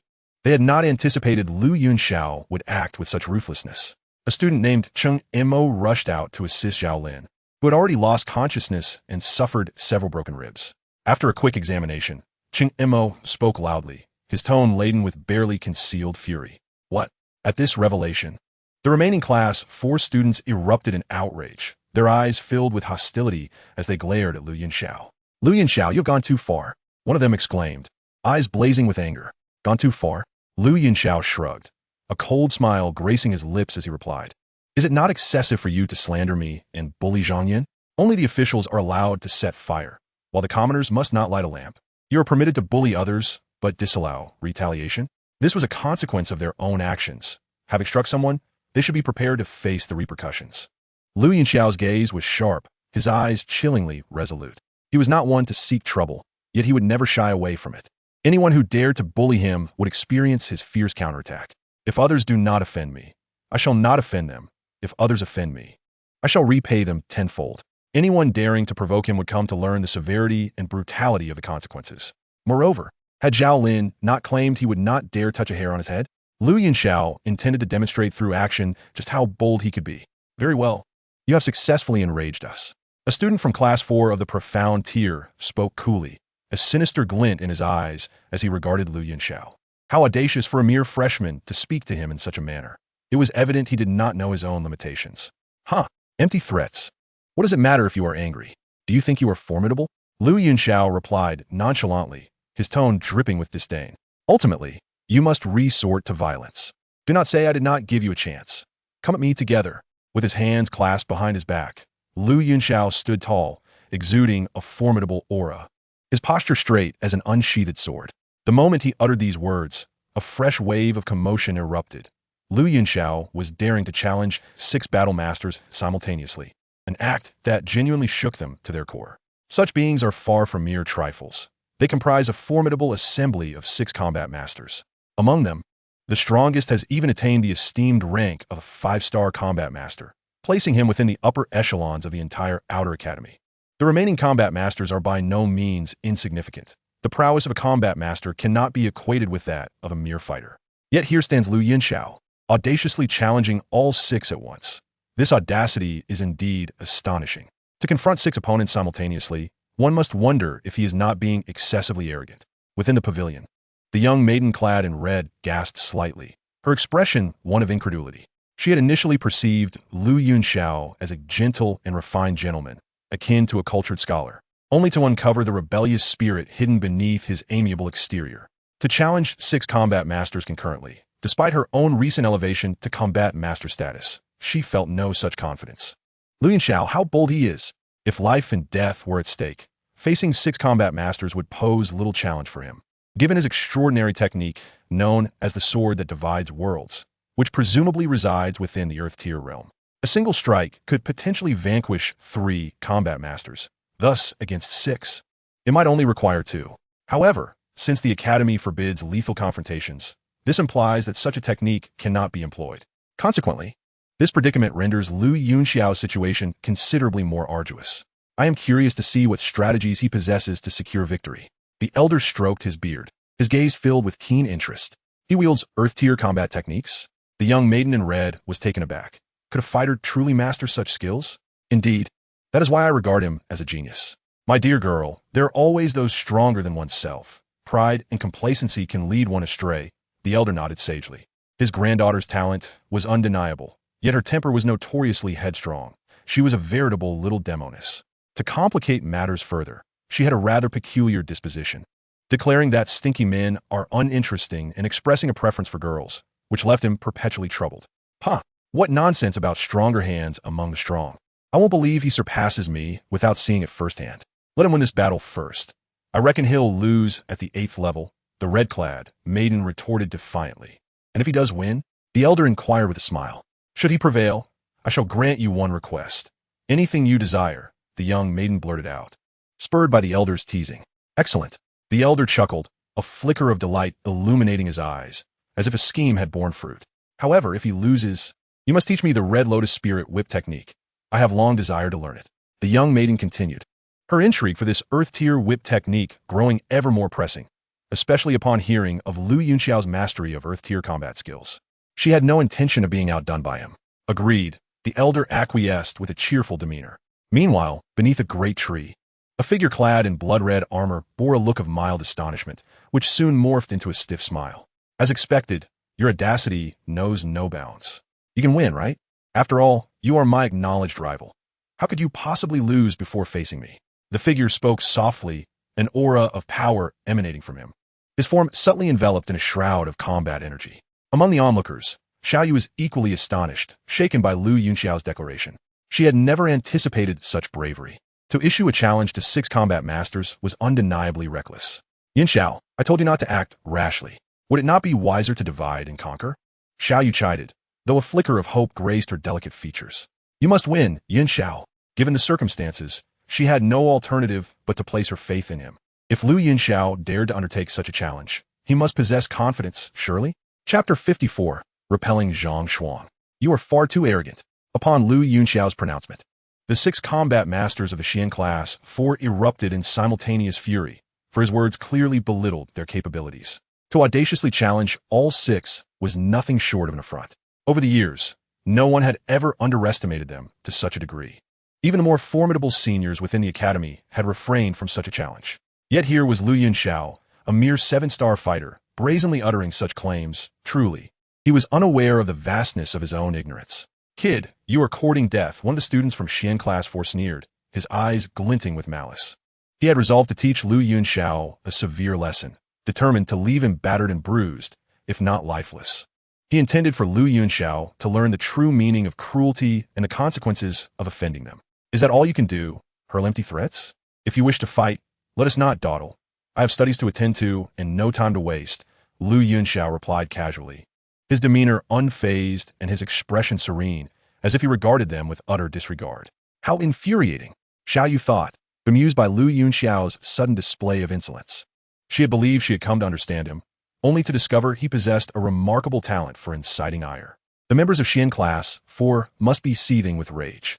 As expected, upon hearing Lu Yunxiao's words, the expressions of the 6 combat masters darkened, their faces turning as black as coal. This was no mere slight. It was a complete dismissal, as though they were utterly inconsequential in his eyes. Easily dealt with in a mere flick of his hand. "Boss, I can't hold back any longer. I must go teach this kid a lesson," one burly student from Xian Class 4 exclaimed. "Go, Zhang Shuang. Show him what true pain feels like." The leader of Xian Class 4, a young man clad in black, spoke coldly, his tone laced with a chilling resolve. Lu Yunxiao's demeanor had thoroughly provoked him. While he could look down upon Lu Yunxiao, the latter's blatant disregard was intolerable. It was a matter of principle. "Understood, boss. I shall crush him utterly." Zhang Shuang, the stout student, grinned menacingly, his smile revealing a fierce and savage intent. As Zhang Shuang strode forth from Xian Class 4, Lu Yunxiao raised an eyebrow, his tone nonchalant. "Just you alone? One is more than enough for you, you little scoundrel. Prepare to meet your end," Zhang Shuang retorted, a surge of earthy combat energy enveloping him, forming a protective shroud around his form.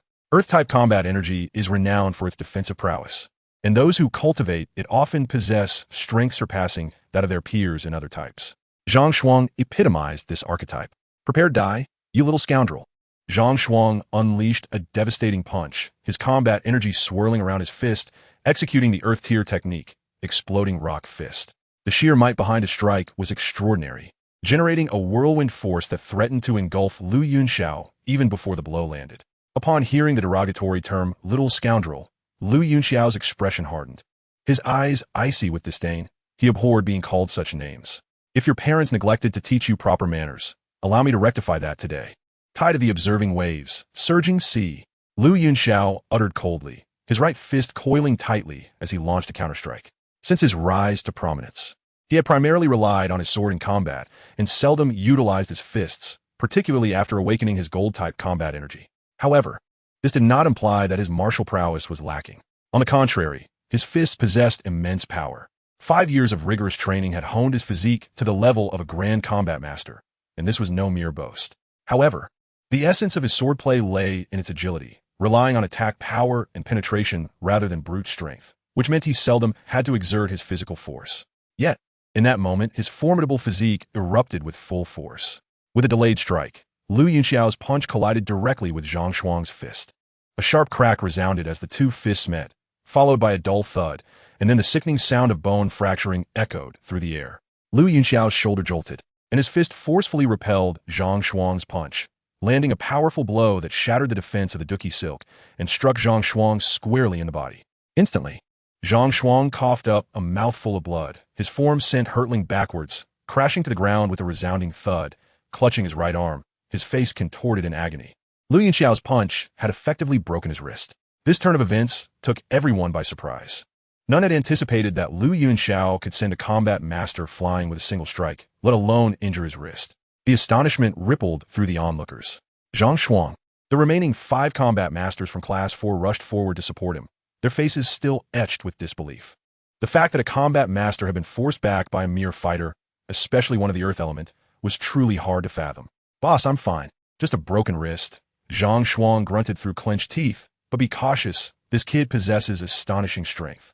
The magnitude of Lu Yunxiao's power and explosive force had caught him completely off guard. How could a swordsman of the metal element possess such formidable strength? It was truly bewildering. Lu Yunxiao stood with his fist withdrawn, his gaze remained cold and piercing, tinged with a hint of disdain. If Zhang Shuang had truly engaged him in combat, it might have been a different story. But to rely solely on brute strength against him was undoubtedly Zhang Shuang's gravest miscalculation. Now that Zhang Shuang's wrist was broken, his combat capability had diminished significantly, alleviating some of the pressure Lu Yunxiao faced. While he outwardly dismissed the 6 remaining combat masters, he was acutely aware of the seriousness of the battle. After all, one must look down upon the enemy strategically while treating them with utmost seriousness tactically. Rest assured, if he has great strength, we shall deny him the opportunity to use it. We will employ our weapons. The leading 5-star combat master of Class 4 spoke lightly, a glimmer of mockery in his eyes. When wielding swords, Lu Yunxiao's strength would find little utility. "Boss, you are indeed astute.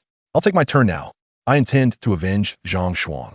Another student from Class 4 stepped forward, clad in the Canaan Academy uniform, his expression dark and his eyes gleaming with a venomous glint. "Then go forth, Chun-Li, and teach him a lesson." The 5-star combat master spoke indifferently, confidence flickering in his gaze. Chun-Li's prowess surpassed that of Zhang Shuang. reaching the level of a 3-star combat master. Even if he could not defeat Liu Yunxiao, he could ascertain Liu Yunxiao's true strength while depleting his Douqi. Following that, he would make his grand entrance, spiritedly defeating Liu Yunxiao and ascend to the status of the Academy's top prodigy. This was his plan. Yet, would events truly unfold as he envisioned? That remained uncertain. Chapter 55. Forging the Sword into Silk. Chun-Li advanced, his blue Douqi swirling around him, forming a Douqi silk garment that enveloped him. The garment shimmered with rippling patterns, reminiscent of flowing water. It became evident that Chun-Li was indeed a water element combat master. Water, the source of all things, could be as gentle as a soft drizzle or as ferocious as a raging tempest. Being a liquid, water is remarkably adaptable, symbolizing the diverse battle states of water element practitioners. An exceptional water element practitioner is elusive and notably troublesome to deal with. With his 3-star combat master cultivation and water element Douqi, Chun-Li's strength was formidable, and his tenacity surpassed that of Zhang Xuan. Naturally, water element practitioners possess certain characteristics of their element. As the saying goes, softness conquers hardness. Water element practitioners have a significant advantage in deflecting force. This implied that against Chun-Li, the immense might of Liu Yunxiao may not hold much sway. Little brat, now let your grandfather Chun-Li teach you a lesson. Chun-Li smirked coldly, his hand flashing as a blue whip materialized, adorned with numerous spikes. A strike from this whip could certainly leave a trail of flesh behind. With water element Douqi complementing the whip, Chun-Li's difficulty level rose considerably. Liu Yunxiao regarded Chun-Li with a frigid stare, a hint of scorn curling at the corners of his lips. A mere chicken dares to boast. Cool me fort. Very well, I shall oblige. Chun-Li's eyes glimmered with malice as he swung the whip, unleashing a flurry of water droplets as it sliced through the air towards Liu Yunxiao. Liu Yunxiao sidestepped, the whip striking the ground and shattering the cobblestones beneath, debris flying in all directions. The whip continued its relentless assault, sweeping towards Liu Yunxiao again. With a quick pivot of his toes, Liu Yunxiao leaped into the air, evading the strike, landing with a forceful stomp that created a small crater in the ground, scattering fragments of stone. Harnessing his palm's power, Liu Yunxiao swept his right hand, sending a flurry of debris, wrapped in Douqi, hurtling towards Chun-Li like projectiles. Deflecting water mirror, Chun-Li called out lightly, conjuring a 2-meter-wide water mirror before him.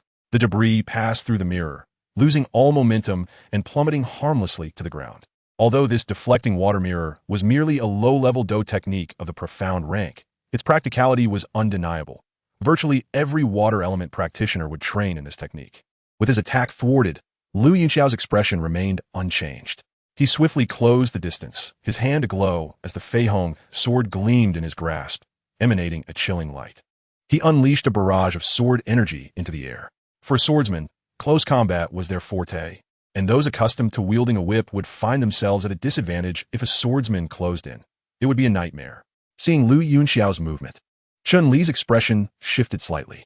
He unleashed a flurry of whip shadows, shattering the sword energy. The whip lashed out like a venomous snake, attacking Liu Yunxiao from all angles, showcasing its viciousness and ruthlessness. Liu Yunxiao deftly maneuvered his sword, blocking each strike of the whip, yet Chun-Li gradually forced him back.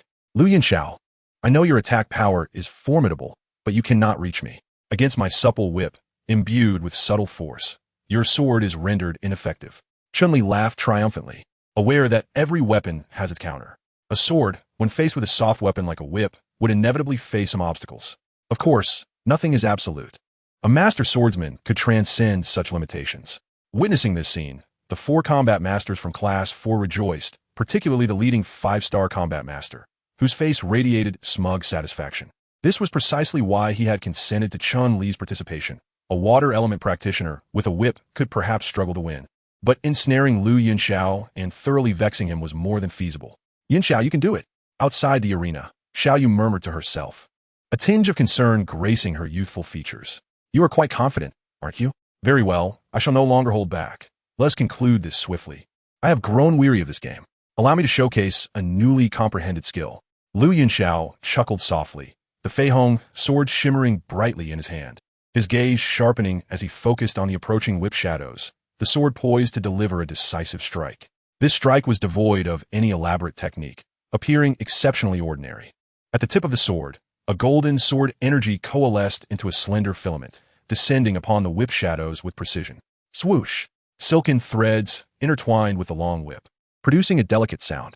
The long whip, which had previously withstood the clash with the flying rainbow sword unscathed, was unexpectedly severed cleanly in two. As the severed pieces fell to the ground, Chun-Li stood in shock, holding one segment of the broken whip, his face awash with disbelief. How could this be possible? He stood there, frozen, utterly incredulous. Nothing is impossible. Lu Yunxiao smiled faintly and struck again with his sword. Swordsmanship into threads. The golden sword aura coalesced into fine strands, slicing directly towards Chun-Li, Xian water barrier. Witnessing this, Chun-Li's expression changed dramatically. His fighting spirits surged as he conjured a massive wall of water in front of him. The silken strands approached with ease, effortlessly cleaving the water barrier he had summoned into two, causing torrents to spill forth, while the strands continued unabated, ripping through the aura-protecting garment on his body and striking him directly. Chun-Li let out a pained wail as a large wound appeared, blood gushing forth. Shenli. The remaining 4 warriors from the Xian Stage Class 4 were taken aback, unable to fathom that in the blink of an eye, their previously advantageous comrade had been brought to defeat. This scene was truly unexpected. Do not panic, he is unharmed. I have restrained my strength, Lu Yunxiao spoke calmly, his demeanor indifferent. The technique of transforming sword strikes into threads was an inspiration he had gleaned from One Sword Across Worlds, which he subsequently comprehended. The principle behind One Sword Across Worlds lies in the collision between inner and outer swords, unleashing a piercing sword aura that inflicts grievous wounds upon the enemy. This sword aura is extraordinarily condensed and possesses terrifying power, capable of penetrating anything. Inspired, Lu Yunxiao attempted to compress his own sword aura, and after thorough study, he grasped the current technique of transforming swordsmanship into threads.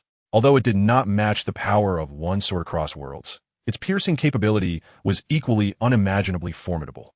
Had he not shown restraint, the might of the sword threads could have torn Chun-Li asunder. Unlike now, where although he bled profusely, his internal organs remained intact. With proper application of healing salves and blood-stopping measures, he would be out of danger. Chapter 56, 1 against 4. Ultimately, this was an academy setting, and employing excessive ruthlessness would not be advisable. These members of Xian Stage Class 4 might be impetuous, disregarding consequences, but Lu Yunxiao was measured in his approach. His decision to engage was motivated both by a desire to vindicate Zhang Yun and to prove himself, thereby averting future troubles, striking a warning. With Class 4 serving as the proverbial chicken, adults typically act with purpose, and he was no exception. The ability to solidify intangible sword auras into tangible threads enhanced their cutting capacity exponentially. This young man's control over energy condensation had reached an extraordinarily high realm. He was indeed a prodigy. The elder in the pavilion spoke softly, a hint of astonishment gracing his features. Lu Yunxiao was the first individual he had encountered capable of condensing energy to such an extent at the fighter stage. The young ones of Xian Stage Class 4 were undeniably foolish, rushing to provoke Lu Yunxiao based on mere words. Today, they were bound to face utter humiliation. The elder sighed, a trace of lamentation evident on his face. These naive fools, unwittingly serving as pawns, truly believed that Lu Yunxiao's reputation was unearned. One must understand that where there is no wind, there are no waves. Lu Yunxiao's renown could not possibly exist without some genuine merit. While talent is present, their intellect remains woefully inadequate. It is evident that the academy has sheltered them too well. They're like flowers in a greenhouse, possessing alarmingly low vigilance. Elder, are you suggesting that someone is manipulating events from behind the scenes? Why would that be? Lu Yunxiao is new and should not have offended anyone in the academy. The girl in red asked, puzzled. His talent is so prodigious that it is in itself a source of envy. Currently, he can eliminate 3 fighters with a single sword strike. Once he reaches the fighter stage, he will be virtually invincible, even capable of contending with grand fighters. The academy is a realm of ambition, rife with rivalry. Lu Yunxiao's aptitude has already posed a threat to certain individuals. Some wish to halt his progression, and it is easy to foresee that should he face defeat today, it would undoubtedly inflict a severe psychological blow, one from which he may take a long time to recover. In this way, the objectives of certain parties would be fulfilled. The elder sighed softly. Are you implying that the older students are behind this? The girl in red inquired, her understanding dawning upon her. After all, the academy held an internal selection competition each year with a fixed number of slots. The more competitors, the greater the threat. The elder nodded gently in response. This is too excessive. If one must compete, let it be done honorably. Why resort to such despicable tactics? Elder, why do you not intervene? The girl in red expressed her indignation, her contempt for such underhanded schemers evident. Intervene? Why should I? While the environment may be harsh, it also cultivates genuine strength. Lu Yunxiao is extraordinarily gifted and possesses all the qualities necessary to become a formidable warrior. Though their methods are base, they cannot impede him, the elder replied softly. That is true, the girl in red conceded, nodding slightly. Lu Yunxiao's displayed prowess was indeed formidable, and the members of Xian stage class 4 might not necessarily prevail against him. Wait. Suddenly, the girl in red shook her head. I have wagered with the elder. I believe Lu Yunxiao has exhausted his tricks. He is destined to lose. The elder remained silent, merely smiling at the girl, his smile laden with meaning. Have you all come to a consensus to join forces? Lu Yunxiao inquired, sword held horizontally, gazing at the 4 fighters before him with an unperturbed tone. We have lost interest in playing games. It is time to settle this matter decisively. The leader of Class 4, a 5-star fighter, spoke with an icy tone. The might of Lu Yunxiao's sword threads was too formidable. He feared that allowing his comrades to engage one by one could lead to their downfall. Thus, to ensure victory, he had no choice but to confront him all at once. What does it matter if they mutter? In the end, victory is paramount. As long as they can defeat Lu Yunxiao, their goal will be achieved. Ah, how amusing. I think the same way. Lu Yunxiao chuckled coldly. Defeating 4 fighters at once should suffice to demonstrate his strength and establish his position within the academy. The feeling of being doubted and underestimated daily is indeed quite unpleasant. Esteemed seniors, please step back a bit to avoid any collateral damage from our battle. Lu Yunxiao turned and smiled at the onlookers. Understood, Junior Yunxiao. Junior. You look so handsome. Wow, Junior smiled. How delightful. Go for it, Junior. Defeat those shameless bullies who rely on numbers. Exactly. How brazen to take advantage of their numbers. Lu Yunxiao's actions, combined with his gentle smile and extraordinary looks, immediately garnered the admiration of many senior female students, leading them to launch a verbal assault against the 4 members of Xian Stage Class 4. Yunxiao, give it your all. Junior Yunxiao, go for it. Give those Xian Stage Class 4 ruffians a thorough beating. Behind Lu Yunxiao, the student from Yellow Stage Class 2 also began cheering him on. Lu Yunxiao acknowledged the crowd with a nod before turning his gaze back to the 4 fighters before him. With the spectators stepping back, the arena opened up, allowing him to unleash his full potential without reservation. What a pretty boy. He certainly looks the part. However, in the continent of fighting spirit, strength reigns supreme. Appearance holds little value. Without power, even the most handsome face is merely a decorative pillow. The 5-star fighter leading Xian Stage Class 4 could not help but comment, feeling a twinge of jealousy at the support Lu Yunxiao received from so many female students. Certainly, I am aware of that. However, it seems rather inappropriate for you to utter such words. How audacious of you 4 to confront me alone and still speak in such a manner. I see. You must be feeling envious of my good looks while being burdened by your own lack thereof. Lu Yunxiao remarked with a smile, his expression one of feigned enlightenment. Indeed, Junior Yunxiao speaks the truth. Their jealousy stems from their own unattractiveness, which only heightens their resentment towards your beauty. A voice from the crowd chimed in, eliciting a ripple of laughter. Brat, you're courting death. A 5-star dome master from Class 4 of the Xian stage clenched his fists, his eyes blazing with fury. Must you always repeat that phrase? And if it's a fight you seek, then let us dispense with the idle chatter. With a decisive step, Lu Yunxiao unleashed a sharp aura that surged towards the 4 adversaries, signaling the imminent clash. Chapter 57. Lu Yunxiao's hidden card, Sword Intent. His formidable presence surged like a blade, pressing directly towards the 4 dome masters of Class 4. A golden radiance enveloped Lu Yunxiao as his innate metal Douqi began to circulate rapidly. Confronting 4 dome masters, he remained vigilant. He was determined to not only win, but to do so with flair and decisiveness. Arrogant little brat, Huang Xian, Ying Xiang, Fu Changqing. Let's teach this boy a lesson. The 5-star dome master, Yi Ling, glared with fury as a layer of black Douqi shrouded him. Yi Ling, a master of dark attribute Douqi, was renowned for his skill, able to face off against 6-star dome masters without defeat. Huang Xian was a fire attribute cultivator. A 3-star dome master, Ying Xiang wielded wind attributes, a 2-star dome master, and Fu Changqing, a wood attribute cultivator, stood as a 4-star dome master. Second only to Yi Ling together, the 4 formed a formidable force. As they stood united, their combined might shattered Lu Yunxiao's intimidating pressure. Though his expression remained unchanged, a fierce battle intent ignited in his gaze, He had always yearned for combat. "Prepare yourselves," Lu Yunxiao called out, launching the first attack against the four. The flying rainbow sword shimmered with cold light, its glowing arc encircling the four, drawing them into the battlefield. "Seeking your own demise."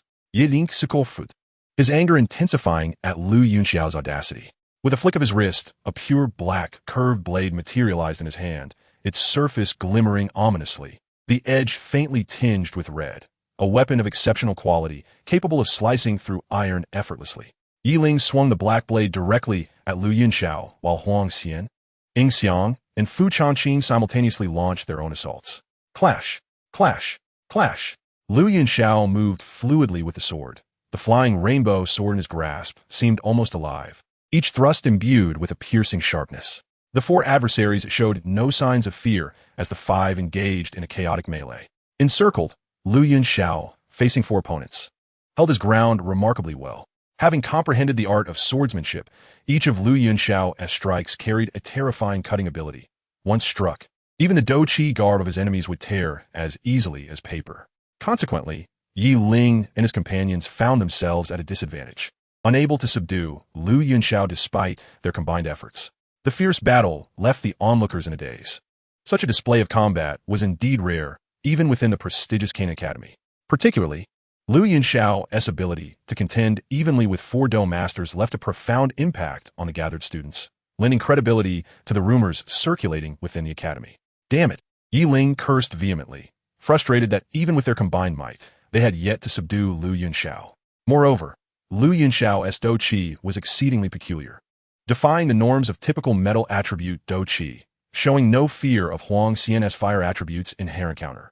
The most unfortunate was Fu Changqing, whose wood attribute Douqi was thoroughly suppressed. His attacks disintegrated upon contact with Lu Yunxiao's Douqi, yielding no resistance whatsoever. A fourth-star Dome Master, unable to withstand even a single strike from Lu Yunxiao, found himself in a dire predicament. If they had not been for, but merely Fu Changqing, Yi Ling estimated he would not have lasted 10 exchanges against Lu Yunxiao, a truly dismal outcome. Another clash ensued as Lu Yunxiao cleaved through Yi Ling's curved blade, his golden Douqi erupting, severing the creeping vines from Fu Changqing, and with a swift kick, he repelled Huang Xian while evading Ying Xiang's rapid strike. Simultaneously, Lu Yunxiao spun the flying rainbow sword, unleashing a circular wave of sword energy that forced the four adversaries back. "Delightful, bring it on," Lu Yunxiao cried, reveling in the intensity of this battle, feeling his full power unleashed for the third time in many years. The first was against 1,000 sand spiders, where he fought valiantly, yet fell short. The second was against a 5-star Dome Master in the Magic Flame Valley, where the level disparity proved insurmountable. And now, for the third time, he found himself in a fierce and exhilarating struggle, evenly matched against 4 Dome Masters. At this moment, Lu Yunxiao gained a clear understanding of his own capabilities. "Brothers, cease your hesitations. Let us decisively eliminate him." Ye Link commanded, his dark attribute, Douqi, swirling violently as he slashed his curved blade. The profound blade aura manifested into a massive Douqi light blade, stretching several meters long, forcefully aimed at Lu Yunxiao. With Yi Ling's advanced dark technique, the dark blade slash, and the combined might of Huang Xian and others unleashing their techniques, the overwhelming force surged towards Lu Yunxiao. The intensity of their combined energies caused his white garments to flutter, his hair dancing in the wind, while the oppressive aura caused his hair to stand on end. "Yunxiao, be careful," shouted the concerned crowd, including Xiao Yu and others. The power of these 4 combined attacks was indeed terrifying. Even among the Dome Master tier, few could withstand such an onslaught. This time, Lu Yunxiao genuinely faced a crisis. Should he falter, severe injury would surely follow. Yet, as the impending attacks drew nearer, a smile graced Lu Yunxiao's lips, a glimmer of brilliance flashing in his eyes. With the flying rainbow sword held horizontally, he exuded a domineering and sharp aura that swept through the air. "Have you heard of sword intent?" Lu Yunxiao murmured softly, his figure leaping forward, the long sword swirling as an invisible pressure coalesced upon its blade. With a thrust of his sword, it seemed as if the world itself paused. Lightning flickered in the void, the sword's shadow dancing, and even the sun above seemed to dim in comparison, leaving only the resplendent sword light illuminating the realm.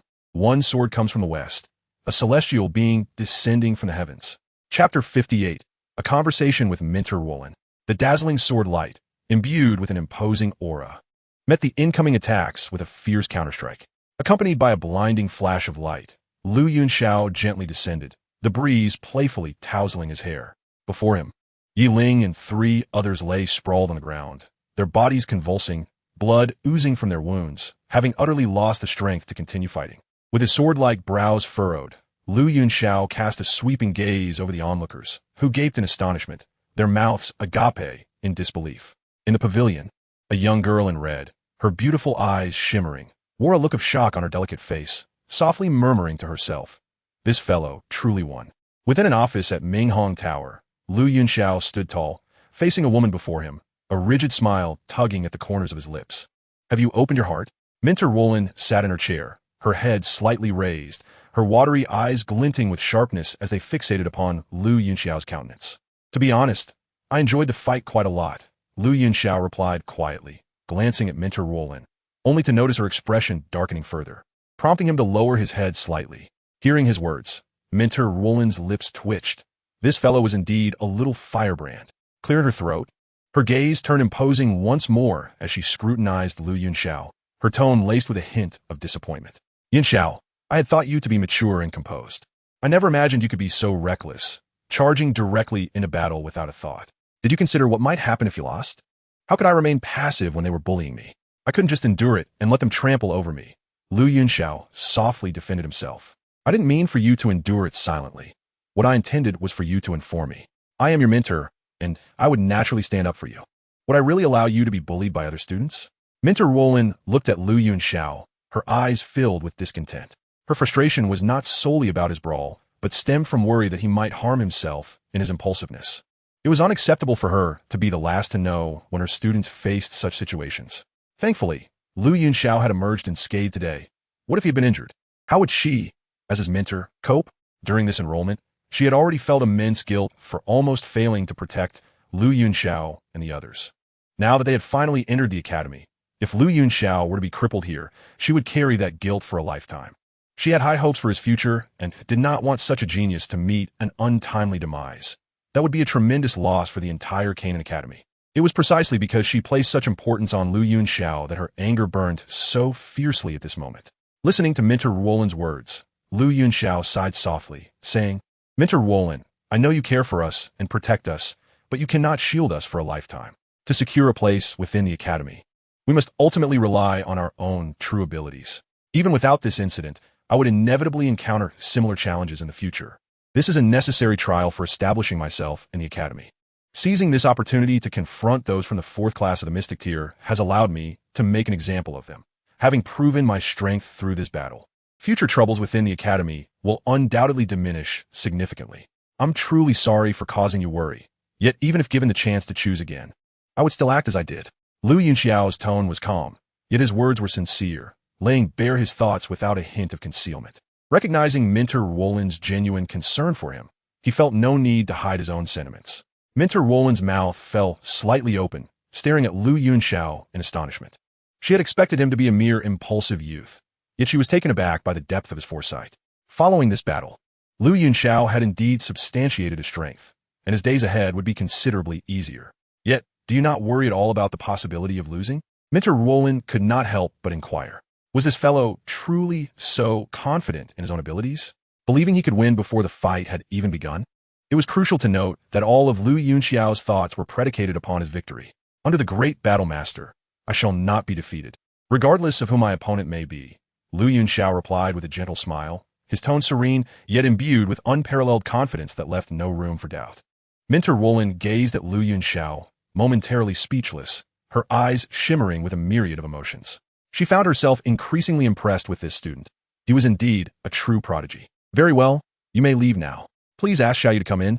Minter Wolin paused before addressing Lu Yunxiao softly. Having grasped his true thoughts, all her prior ire dissipated. However, she felt the need to properly educate Xiaoyu.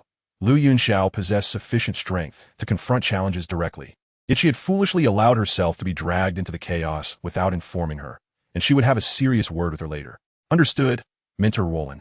I shall take my leave now," Lu Yunxiao acknowledged, offering a respectful nod before turning to exit. Outside the office, Xiaoyu and several other students awaited, and upon seeing Lu Yunxiao emerge, They immediately surrounded him. How'd it go? Was Minter Roland angry? Xiao Yu gently inquired, her gaze fixed on Lu Yunxiao. She was a bit upset at first, but it's much better now. By the way, Minter Roland wants to see you. Oh, Xiao Yu responded, making her way toward the office. She understood that Minter Roland would likely reprimand her for not notifying her in a timely manner. Nevertheless, since the principal party, Lu Yunxiao, seemed unscathed, she hoped she would be okay. With this thought in mind, Xiao Yu stepped inside, and soon, the faint sound of Minter Roland's admonitions echoed through the office. Persisting for a full half-hour, time flowed like water, and in the blink of an eye, a month had quietly passed. In the square of Canaan Academy, Lu Yunxiao walked with tranquility, clad in a blue garment that lent him an air of refined elegance, his extraordinary demeanor capturing the attention of many female students present. Today, Lu Yunxiao had become a prominent figure at Canaan Academy, warmly welcomed by a multitude of students as he walked through the square, greeted by countless enthusiastic salutes. Chapter 59, The Battle Techniques Pavilion. With a smile, he nodded at several senior female students, eliciting a chorus of excited squeals from them, before turning his steps toward a grand building before him. This was a 6-story pavilion, each level spacious and expansive. Inside, the space shimmered with brilliance. And even outside the pavilion, subtle energies surged, indicating that a massive formation had been arranged around it, enveloping the entire structure. The pavilion soared approximately 30 meters high, adorned with intricately carved beams and exquisite craftsmanship, its layout elegant and aesthetically pleasing. Above the grand entrance, a large plaque bore 3 bold characters, flamboyantly inscribed, Battle Techniques Pavilion. This was the Battle Techniques Pavilion of the Outer Academy at Canaan Academy, a venue open to all students. Within, various martial arts and techniques were housed, encompassing a wide array of attributes, ensuring a comprehensive selection. Of course, Canaan Academy also possessed a more advanced library, guarded by 2 enigmatic custodians, making it inaccessible to ordinary students. According to the original text, the top 5 students from the Inner Academy selection could enter to choose one item. The treasures contained herein are exceedingly precious, encompassing Earth-tier martial arts techniques, 6th-tier magical cores, and heavenly spiritual herbs, all of which abound in the library of Canaan Academy. The foundation of Canaan Academy is undeniably profound. It would be a privilege to explore the library when the opportunity arises. However, for now, I shall direct my attention to the martial arts pavilion. At present, my primary objective is not to acquire advanced combat techniques, but rather to broaden my martial arts experience, after which I shall endeavor to amend the flaws of the one sword across time technique. Lu Yunxiao murmured to himself as he made his way toward the martial arts pavilion. A month had passed, and he had once again ascended to the rank of an 8-star fighter, further enhancing his strength. Having grasped the essence of sword intent, he found himself unable to achieve significant breakthroughs in the sword path for the time being, thus shifting his focus to the one sword across time. This technique possesses unparalleled power, but harbors a fatal flaw. Excessive use could jeopardize the user's well-being. Consequently, Lu Yunxiao aimed to rectify this drawback. Nevertheless, the one sword across time is, after all, an Earth-tier technique, intricate and profound.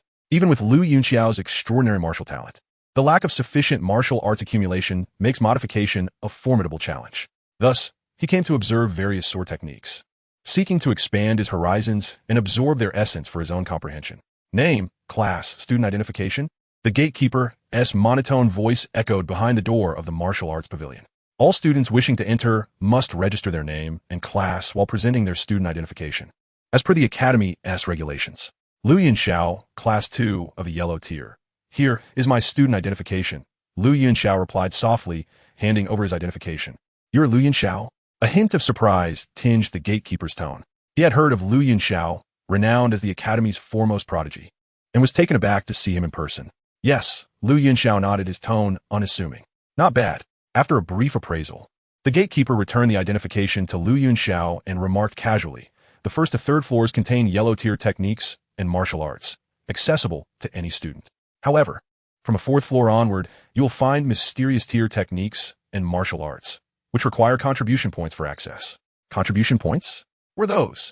Lu Yunxiao furrowed his brow, as this was his first visit to the pavilion, and many aspects remained unfamiliar to him. He was only aware of the fire energy within the Inner Academy and had yet to hear of contribution points in the Outer Academy. Contribution points are specialized currency established by the Academy for exchanging pills, techniques, and martial arts. They are intended to encourage students to strive for excellence and self-reliance. There are numerous ways to earn contribution points, such as trading magical beast materials. The primitive forest lies just outside Canaan Academy, where students can actively hunt to accumulate points. One can also complete tasks assigned by the academy, such as assisting an elder or gathering herbs, to earn a certain number of contribution points. Additionally, joining the enforcement team to assist with duties will also yield contribution points. Accumulating contribution points is not particularly difficult, as long as one is willing to work hard. There are ample opportunities. The elder spoke in a calm manner, providing Yunxiao with a detailed explanation. By the way, the Academy's task list is posted on the task wall on the first floor. If you're interested, you can take a look. The elder added as a thought occurred to him. I understand. Thank you, elder. Yunxiao bowed respectfully to the elder and then made his way toward one side of the first floor. These contribution points share a conceptual similarity with fire energy. Albeit the inner academy is inextricably bound to fire energy, even for the most fundamental cultivation, while the outer academy is merely associated with techniques, martial arts, and pills. It is evident that the academy maintains significant similarities in its regulations. However, Yunxiao felt no urgency. He had no immediate aspirations for mysterious tier techniques and decided to explore the yellow tier offerings first, as there were still numerous techniques to examine. Stopping at a nearby location, Yunxiao picked up a scroll detailing a low-level yellow tier sword technique. The technique appeared rather rudimentary, yet Yunxiao found it still held elements worth emulating. As he immersed himself in his study, an elegantly dressed figure in red entered the pavilion. Her face, initially adorned with a smile, abruptly froze upon seeing Yunxiao. How could I encounter him here? The girl in red bit her lip. For an unmentionable reason, made Yunxiao the very last person she wished to see at that moment. For seeing him meant she would have to fulfill their wager. A prospect she found exceedingly unacceptable. Gazing at Yunxiao, her expression fluctuated before she steeled herself and approached him. Denying a loss was not in her nature. She had deliberately kept her distance from Yunxiao, yet fate had conspired against her today, with thoughts of an old man urging her to visit the martial arts pavilion. She realized he must have known Yunxiao would be here, leading her to this predicament. What a detestable old man, the girl in red thought bitterly, though she forced a smile as she gracefully approached Yunxiao. Chapter 60. The Invitation of the Little Enchantress. As the enchanting figure drew near, a waft of fragrance enveloped Yunxiao, the subtle scent of youthful allure filling the air. This aroma was refreshingly fragrant, soothing to the senses. Stimulated by the scent, Yunxiao instinctively lifted his gaze, only to find a striking figure in red before him. Her crimson robes blazed like fire, her long, slender legs impeccably shaped, and her delicate waist could be grasped with a single hand, accentuating her alluring curves. In terms of physique, this girl surpassed even Xiaoyu, a fact not to be underestimated.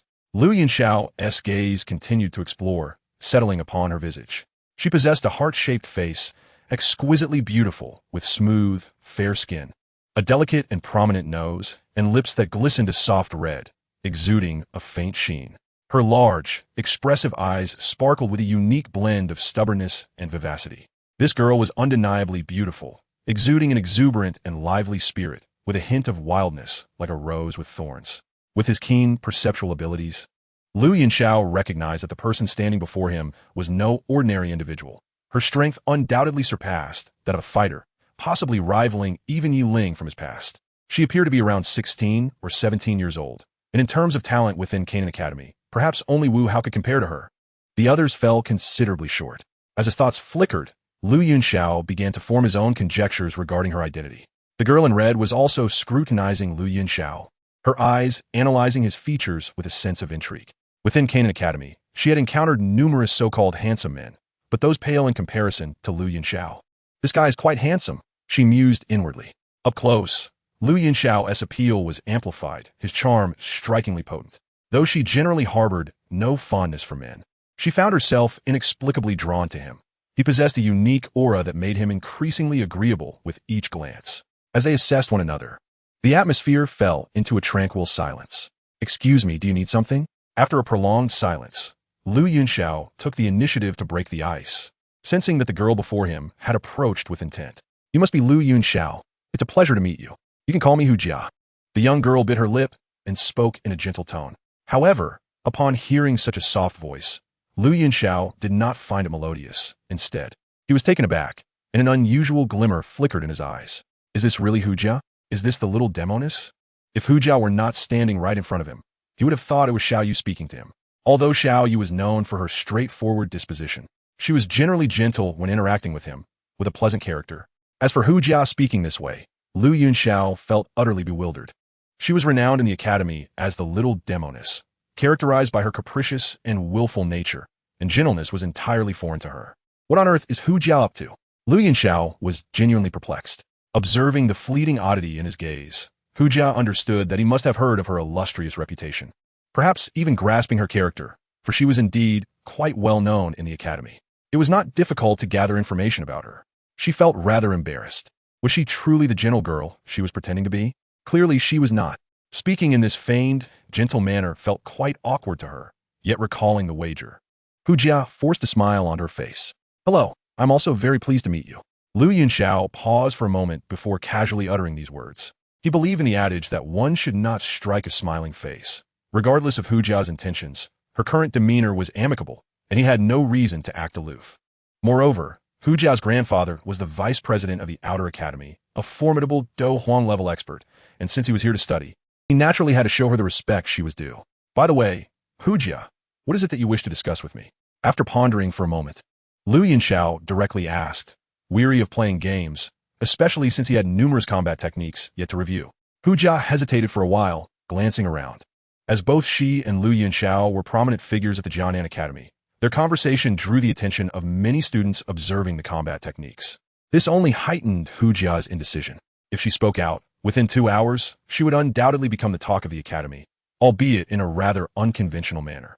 However, if she remained silent, she would fail to fulfill the wager. Compared to gaining notoriety, she was far more concerned about preserving her reputation. Despite her willful nature, she was steadfast in her word. Anything she promised would be honored. That insufferable old man had dared to make her pursue Lu Yunxiao, and Hu Jia mentally berated Hu Jian. Yet, regardless of her frustration, she knew she had to proceed with her plan. Lu Yunxiao, may I invite you to dinner? Just the two of us. Hu Jia tightly clutched her clothing, her fingers turning pale from the pressure, for she had never felt such embarrassment in her life. She had always detested men. Yet here she was, actively inviting one to dine, an unprecedented occurrence for her. But she was at a loss for how else to pursue Lu Yunxiao. After all, she had observed that male students often invited female students to meals in their courtship endeavors, so she was merely following suit. She was utterly inexperienced in matters of the heart and knew little of such customs. As for what would transpire after she won Lu Yunxiao's affection, she had already decided. Once she succeeded, she would promptly kick him to the curb, for she had no genuine interest in him. Her only aim was to fulfill the wager. Still, she felt a twinge of guilt, as Lu Yunxiao was entirely innocent in this matter, merely caught up in her scheme. Well, I suppose I could offer him some compensation later. He is a grown man, and surely he can withstand such a minor setback, Hu Jia thought to herself. As for the possibility of rejection, she had not even considered it. After all, she was Hu Jia, the Little Demoness, and her confidence was unparalleled. Meanwhile, Lu Yunxiao was utterly frozen in place, completely taken aback by Hu Jia's unexpected proposition. What should I do? The Little Demoness is inviting me to dinner at the Jianan Combat Pavilion, and it's a private affair? I'm anxiously awaiting your advice. Chapter 61. The Enigmatic Confidence of Hu Jin. Lu Yunxiao stood there in shock, and the observing students were equally dumbfounded. What was happening? The Little Demoness was actually inviting Lu Yunxiao to dinner, and a solitary one at that? Most of the students were well acquainted with such scenarios, and even if they were not seasoned in such matters, they could understand the implications. To invite Lu Yunxiao to dine alone, especially with her unusually gentle demeanor and flushed cheeks, was all too evident. Could it be that the Little Demoness had developed feelings for Lu Yunxiao? Yet hadn't she always claimed to dislike men? This was astonishing. Lu Yunxiao had managed to turn the tables on a girl who was typically so resistant. His charm was undeniable. After all, Lu Yunxiao's ethereal appearance and extraordinary talent, combined with his formidable combat skills, made it entirely plausible for the Little Demoness to be smitten. A throng of students watched in astonishment, their minds racing with excitement as they transformed into amateur analysts, speculating on the unfolding drama. They could hardly contain their enthusiasm, for the protagonists were the Academy's most gifted individuals, celebrated figures in their own right. This was indeed a sensational topic. Moreover, should they end up together, it seemed strangely fitting. Both were exceptionally talented, renowned prodigies, and if they truly united, it would be a remarkable tale. Unbeknownst to Hu Jia, if she were aware of the students' thoughts, she would surely explode in protest. Blushing and shy, I am merely inviting Lu Yunxiao out of sheer embarrassment, not out of any romantic inclination. How dare they presume compatibility or a fateful connection? I lost the wager and have no choice but to comply. I do not fancy men, especially not Lu Yunxiao. At that moment, as the crowd gaped in disbelief, a figure emerged at the entrance of the combat pavilion, observing the frozen pair with a smug smile plastered across his aged face. So, my dear girl, you thought you could evade this? Not a chance. Now you've been caught. The old man stroked his beard, a look of delight gracing his features. Vice President, what is the situation here? The guardian of the pavilion could not help but inquire softly, equally astonished by the scene unfolding before them. While others may not know Hujia, he was more than familiar with her character. She was not one to extend dinner invitations to male students lightly. Something was amiss. What is this? My granddaughter appears to have developed feelings. She is finally interested in boys, and this one is quite remarkable. How delightful. Hujian mused, stroking his beard with satisfaction. You must be joking. Do you think I will believe that? The reluctance she displayed, while feigning gentleness, is evident to anyone with eyes. I suspect this is some trick of yours to compel her, the guardian murmured under his breath. At this, Hujian's hand froze mid-stroke, and he awkwardly asked, Is it really that obvious? Are people so perceptive these days? Quite evident, the guardian affirmed, nodding with conviction. Hujian's lips twitched in embarrassment. How had he been so easily read? Actually, I made a wager with Hujia. He hesitated, then recounted the entire saga. The guardian, a close friend who had watched Hujia grow up, found no need for concealment. A wager. The guardian of the pavilion murmured softly, and then continued. You have truly invested considerable effort for Qiujia. Indeed, Qiu Qian sighed deeply. I have fretted endlessly over this girl, and this course of action was unavoidable. Firstly, I hope to seize this opportunity for Qiujia to interact more with boys, to experience the beauty of romance, thereby altering her perspective and helping her to relinquish her undesirable habits. Secondly, Lu Yunxiao is undeniably exceptional, perhaps even surpassing Qiujia. Both his innate talent and appearance are unparalleled, and he possesses a deep sense of loyalty, making him an ideal match for her. Even if Qiujia has lofty standards, Lu Yunxiao would surely capture her interest. Most importantly, Qiujia does not harbor disdain for him, which is fundamental, as it signifies a significant likelihood of her developing feelings for him. If she were to be with Lu Yunxiao, it would provide her with a commendable future. Qiu Qian stroked his beard gently, sighing softly. Although it was Qiujia who took the initiative to pursue Lu Yunxiao, it mattered little. As long as they ended up together, it would be a cause for celebration. Even he himself was exceedingly pleased with Lu Yunxiao, who is undoubtedly a promising prospect, warranting his considerable investment of effort into this arrangement. Director, there is something I am uncertain whether I should voice, the guardian of the pavilion interjected softly, listening to Qiu Qian's extensive discourse. What is it? Speak freely. Qiu Qian gestured magnanimously, encouraging him to be forthright. Your intentions are commendable, yet you seem to overlook a crucial point. Is Lu Yunxiao truly so easy to pursue? What if he declines?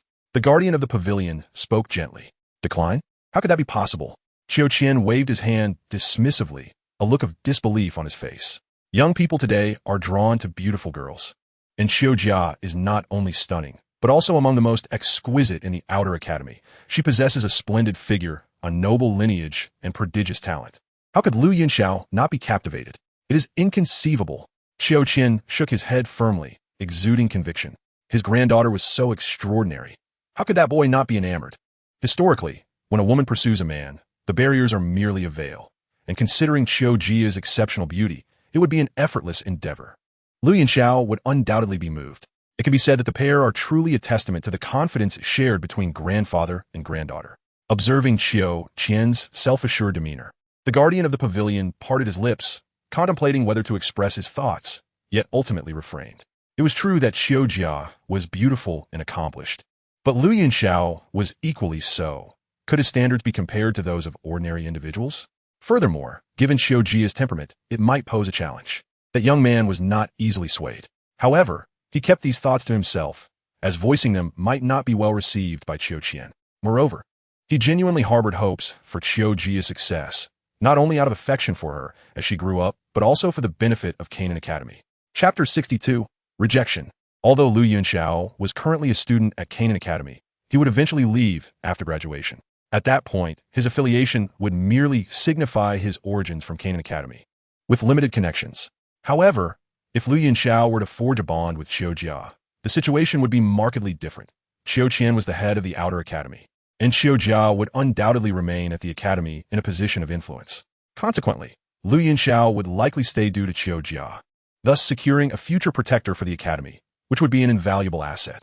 Therefore, from any perspective, he wholeheartedly supported this endeavor. Yet, while he was supportive, he remained rational, recognizing that this may not be as straightforward as it seemed. Lu Yunxiao's lips parted slightly in astonishment.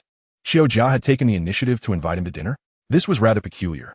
Though he was typically confident, he had not reached the level of blind narcissism, believing that Qiu Jia might actually have feelings for him, as they had never truly interacted. If he believed that Xiaoyu harbored a slight interest in him, he was convinced of it, having already discerned her feelings. Hence, even though he could have let Xiaoyu lead him to the combat techniques pavilion, he chose to navigate there alone, wishing to avoid any unnecessary entanglements with her. He was not one to be devoted to a single person, especially since he had traversed realms. The notion of marrying just one was utterly implausible. However, he would never flirt with a girl for whom he lacked genuine feelings. His guiding principle was to neither flirt nor provoke unless he intended to take responsibility, and he naturally maintained a distance from those he did not fancy. Yet, to suggest that Qiu Jia was interested in him, he found it hard to believe, as it was not in her character. The true Qiu Jia would confront him wielding a whip, challenging him to test his mettle. That would be more in line with her nature. Nevertheless, observing Qiu Jia's demeanor piqued his curiosity. He was eager to discover her true intentions. Qiu Jia, we have only just met. Does this not seem somewhat presumptuous? Lu Yunxiao inquired gently, his tone amiable. Is it not a bit forward to invite someone to dine together on our first encounter? Upon hearing Lu Yunxiao's words, Qiu Jia's eyes widened in surprise. This fellow had not accepted her invitation outright. After all, this was her proposition, a privilege that others in the academy did not enjoy. Some onlookers among the students could not help but marvel at Lu Yunxiao's composure. Indeed, he was unlike anyone else. Had it been them, they would have likely accepted in an instant, leaving aside everything else. An invitation to dine alone with the enchanting little demon would be a tale to boast about for a year. Clearly, their perspectives differed. Lu Yunxiao remained remarkably collected. Watching Lu Yunxiao swiftly regain his composure after the initial shock, Qiu Jia blinked her large, expressive eyes. It seemed this fellow was indeed more challenging to ensnare than the average man. A typical invitation would not suffice. It appeared she would need to employ more persuasive tactics. Biting her lip, Qiu Jia stifled a wave of intense embarrassment and adopted the gentlest tone she could muster, her gaze imbued with a hint of affection. Lu Yunxiao, do you believe in love at first sight? Although this is our first meeting, I feel as though I have already developed feelings for you. At these words, the atmosphere erupted in astonishment, a wave of excitement rippling through the crowd. Goodness, the little demoness has taken the initiative to confess. Remarkable indeed. True to her reputation, she was bold, launching such an audacious declaration. What boy could withstand such an onslaught? Lu Yunxiao would surely find it difficult to resist her charm. Hey, this is it. Qiu Qian grinned widely, proud of his granddaughter for unleashing her ultimate move. Surely, Lu Yunxiao would have no choice but to acquiesce now. With his granddaughter making such a bold advance, the boy would surely be left with no room to resist. Lu Yunxiao, too, wore a look of astonishment. Acknowledging that he was indeed taken aback, she was every bit the exceptional little demoness deviating from the norm. However, regrettably, he was not an ordinary man. Being well acquainted with Qiu Jia's nature, he found no credence in her words. Naturally, he believed in love at first sight. He had indeed experienced it with Yun Yun, despite the system claiming it was merely lust. However, the distinction lay in the authenticity of his feelings for Yun Yun. While he suspected that Qiu Jia's affections were largely feigned, a careful observation revealed numerous inconsistencies in her demeanor. For now, he was merely playing along with Qiu Jia's performance. Listening to Lu Yunxiao's remarks, Qiu Jia's lips curled into a smile, her expression becoming even more enchanting, though her gaze betrayed a hint of disdain. Indeed, men were all the same. Upon encountering a beautiful woman, they lost their composure. This Lu Yunxiao was no exception. At that moment, her desire to win Lu Yunxiao over intensified, contemplating the prospect of discarding him once he was hers. Would you consider being my boyfriend? Hu Jia continued to gaze affectionately, embodying the essence of a love-struck maiden. Upon hearing this, Lu Yunxiao offered a slight smile, his expression radiating warmth and brilliance akin to sunlight. Observing this, Hu Jia couldn't help but let the corners of her mouth curve upwards, thinking to herself, no matter how extraordinary you, Lu Yunxiao, may be, you shall inevitably bow before me. Alas, it is unfortunate that this lady is destined to be a woman you cannot possess. None of you men are worthy. The onlookers also shook their heads slightly, recognizing the inevitable conclusion. Lu Yunxiao was utterly captivated. Under the scrutiny of the crowd, Lu Yunxiao chuckled softly, his gaze tenderly appraising Hu Jia as he observed her feigned shyness. With a slight upward curl of his lips, he gently replied, "That sounds like a delightful proposal. However, I must decline." At this proclamation, an abrupt silence enveloped the room, leaving everyone in a state of shock. Did he truly refuse her? He turned down the affections of the enchanting temptress? What did you say?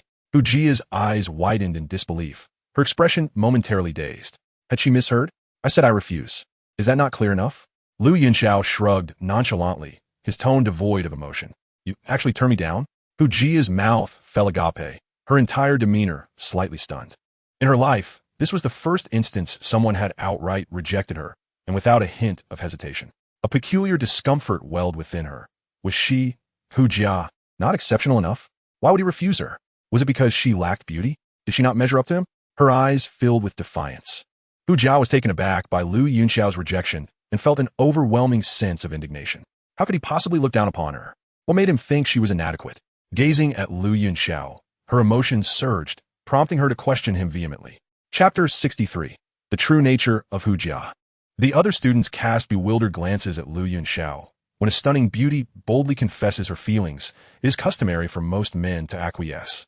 Moreover, given Hu Jia's remarkable identity and talents, it was baffling that Lu Yunxiao chose to decline. In their eyes, this was utterly perplexing. Facing Hu Jia's furious gaze and impassioned demeanor, Lu Yunxiao scrutinized her delicate features and smiled. If we were to discuss beauty, you undoubtedly possess it, and your figure is indeed commendable. It would be challenging to find anyone in the outer academy who could rival you. Then why did you refuse me? Do you look down on me? Hu Jia pressed, her frustration palpable. Although she held no fondness for Lu Yunxiao, his unhesitating rejection incensed her. Was she truly so unworthy? Did he regard her with disdain? The lack of even a polite refusal stung her pride. She demanded an explanation from Lu Yunxiao, feeling that such contempt was excessive. To be honest, how could I possibly look down on someone as exceptional as you? Lu Yunxiao placed the scroll he held down, his expression calm. The reason for my unequivocal refusal lies not only in our recent acquaintance, but, more importantly, in your lack of sincerity and respect towards me. How am I insincere? How am I disrespectful? Hu Jia retorted, her voice laced with indignation. She had bared her soul in a confession, and yet he claimed she disrespected him? Lu Yunxiao chuckled softly, casually unfurling another scroll as he spoke. You do realize you're quite renowned, don't you? What do you mean by that? Hu Jia responded with impatience, as her notoriety within the academy was a given. Your preferences for women are also quite well known, Lu Yunxiao remarked casually. At this, Hu Jia was momentarily taken aback. How could he possibly know that? He had only recently arrived at the academy, and it was said he rarely ventured out, dedicating his days solely to cultivation. Yet here he was well informed about her, including her inclinations. You, a man who favors women, suddenly professes love for me. Do you expect me to believe that? Lu Yunxiao inquired calmly. Even if I once favored women, must I not be allowed to like you now? After meeting you, I found my affections shifting. Must my past dictate my present? You cannot reject me simply because of my previous inclinations. I declared my feelings in front of so many. Does that not lend credibility to my confession? Upon hearing this, Hu Jia was momentarily stunned, then fervently countered, her defiance unchanged, her gaze fixed intently on Lu Yunxiao. Witnessing her fervor, Lu Yunxiao felt a slight twitch at the corner of his mouth. Even now, she was unrepentant, clinging to her arguments. He had intended to offer her some grace, but it seemed she would not relent until faced with the consequences. Lu Yunxiao raised his gaze slightly to meet hers, smiling as he asked, Did you not feel that your confession was particularly tender, filled with longing, perhaps even moving to yourself at times? Isn't that the case? Hu Jia softly countered. She believed she had performed admirably, suppressing her profound embarrassment to deliver such a heartfelt confession. In truth, she felt she had executed it flawlessly, leaving no room for critique. Certainly not, Lu Yunxiao replied bluntly, causing Hu Jia's face to darken instantly, yet he feigned ignorance and continued. Initially, I was taken aback. I thought you were sincere. However, upon closer inspection, I found numerous inconsistencies. First, while your gaze may seem deeply affectionate, upon further scrutiny, it appears hollow, lacking the genuine warmth that stirs the soul. true love-filled eyes evoke feelings of warmth and affection. Yours, however, do not. Moreover, while your words were soft, they felt strangely discordant, as if you were attempting to feign tenderness. There was none of the enchanting, gentle allure genuine affection possesses. Don't ask me how I know. I have experienced it before, on more than one occasion. Lastly, and most importantly, your face was too flushed, not from shyness, but from embarrassment. A bashful girl typically exhibits a certain timidity, which you did not. Your grip was excessively tight, leaving imprints from your nails. This indicates not mere nervousness, but a profound sense of shame. I felt no tension from you at all. Upon observing your expressions, I sensed an inexplicable confidence, as if you were certain you could win me over. Is that the demeanor of someone genuinely confessing their feelings? Frankly, your performance left me feeling somewhat awkward. Your acting skills require significant improvement. With an expression devoid of emotion, Lu Yunxiao delivered his final judgment. The impact of his words struck Hu Jia like a thunderclap, rendering her momentarily paralyzed. The other students, too, were taken aback, mentally exclaiming in disbelief. Lu Yunxiao had discerned so much from a mere confession. While they found Hu Jia's boldness intriguing, they had not perceived the discrepancy she harbored. They merely saw her as deeply affectionate. How remarkable was Lu Yunxiao's perception? After a brief moment of shock, Hu Jia unleashed a piercing cry. Lu Yunxiao. Her face had darkened to an alarming shade. For not only had he rejected her in front of so many, but he had also publicly critiqued her performance, mocking her audacity. He had dared to turn her own jest back upon her. Feeling the peculiar gazes of her peers, Hu Jia tore away her pretense, reverting to her true nature as a mischievous sprite. The gentleness she had feigned was now cast aside. All she yearned for was to deliver a sound thrashing to Lu Yunxiao to assuage her pent-up resentment. What? No longer concealing yourself. I knew it all along. Gentleness and you were never meant to coexist. Now, this is the proper way to express yourself, Lu Yunxiao remarked with a grin. How dare you, Lu Yunxiao? I shall fight you. Hu Jia cried out, her frustration bubbling to the surface. The moment she heard him taunting her, she felt an explosive rage within her. With a fiery gaze, she lunged at Lu Yunxiao, her long, fair legs propelling her forward with wild abandon, her feral nature unmistakably revealed. Ah, have you become incensed? Lu Yunxiao chuckled lightly, stepping back to evade her clawing hands. Hu Jia swiftly pivoted, delivering a sweeping kick aimed directly at him. Once again, Lu Yunxiao deftly sidestepped her fierce assault. The force of her mid-strike sent several scrolls tumbling from the platform. As Hu Jia's anger surged, she clenched her right hand into a fist, propelling herself forward with a determined stomp, her fist aimed squarely at Lu Yunxiao's face. Gazing upon his handsome visage ignited a wave of discomfort within her. This detestable fellow had dared to treat her in such a manner. This time, Lu Yunxiao did not flinch as Hu Jia's fist approached. So you want to evade? Then do not blame me for my lack of courtesy, she muttered under her breath, putting all her strength into the strike, intent on marking his face with the blossoming of peach blossoms. Just as her fist was about to make contact with his face, a hand interposed itself, halting her fist's advance completely. Hu Jia exerted her energy, attempting to force her way through, yet Lu Yunxiao's palm remained steadfast, unmoving. Considering you are a girl, I have allowed you 3 chances. Now, it is my turn, Lu Yunxiao stated coldly, tightening his grip on her fist and yanking her forward, causing her to stumble. Hu Jia struggled fiercely, but her right hand was firmly ensnared by Lu Yunxiao, rendering her efforts futile.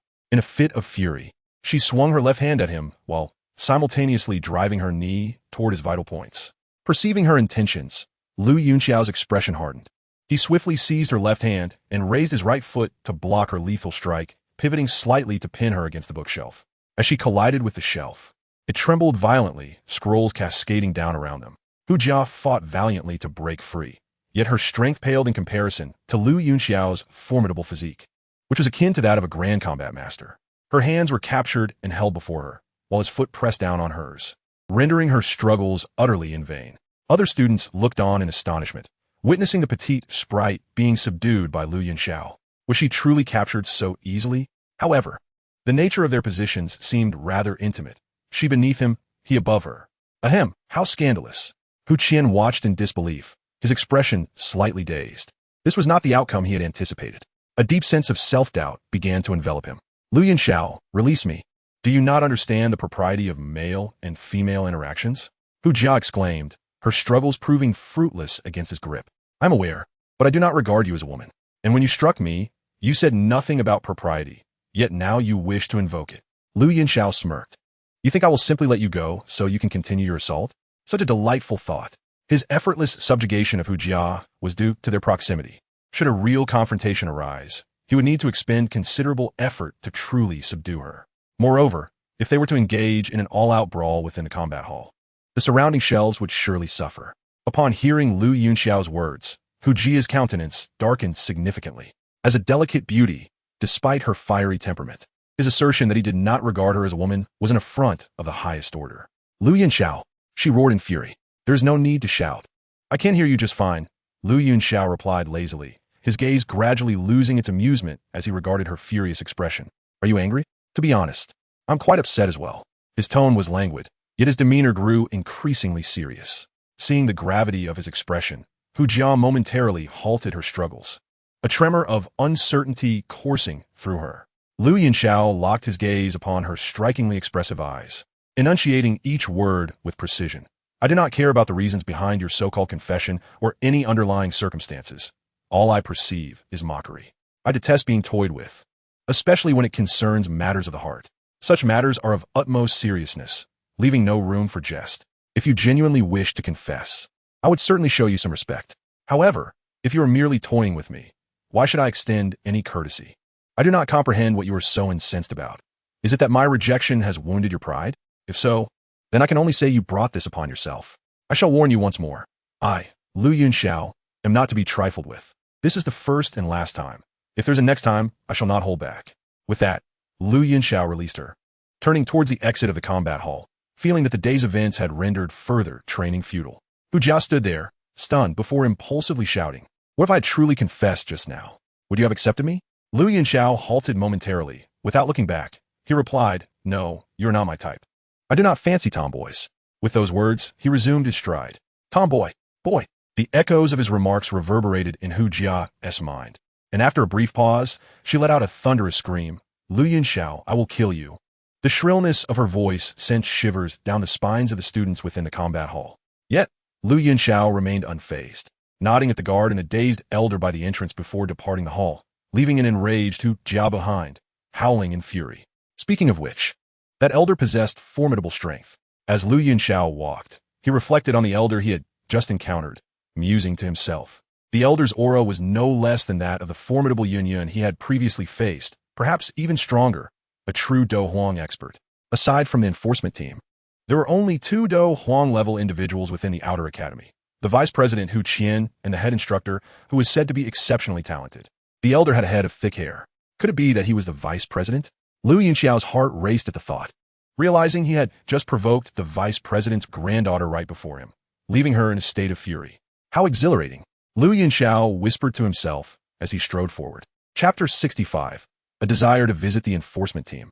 The events within the combat hall swiftly spread, as anticipated, igniting a fervor of gossip. As the protagonists, Lu Yunxiao and Hu Jia once again became the talk of the Canaan Academy. Particularly, the incident of Hu Jia's confession and Lu Yunxiao's rejection garnered immense attention, sparking numerous discussions among the students.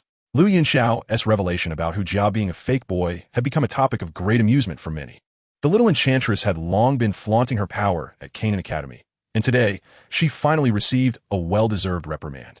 Numerous students secretly cheered, nearly idolizing Lu Yunxiao. Outside the window, the sun shone brightly, and it had been a week since the incident at the combat pavilion. "Lu Yunxiao, you scoundrel, come out here."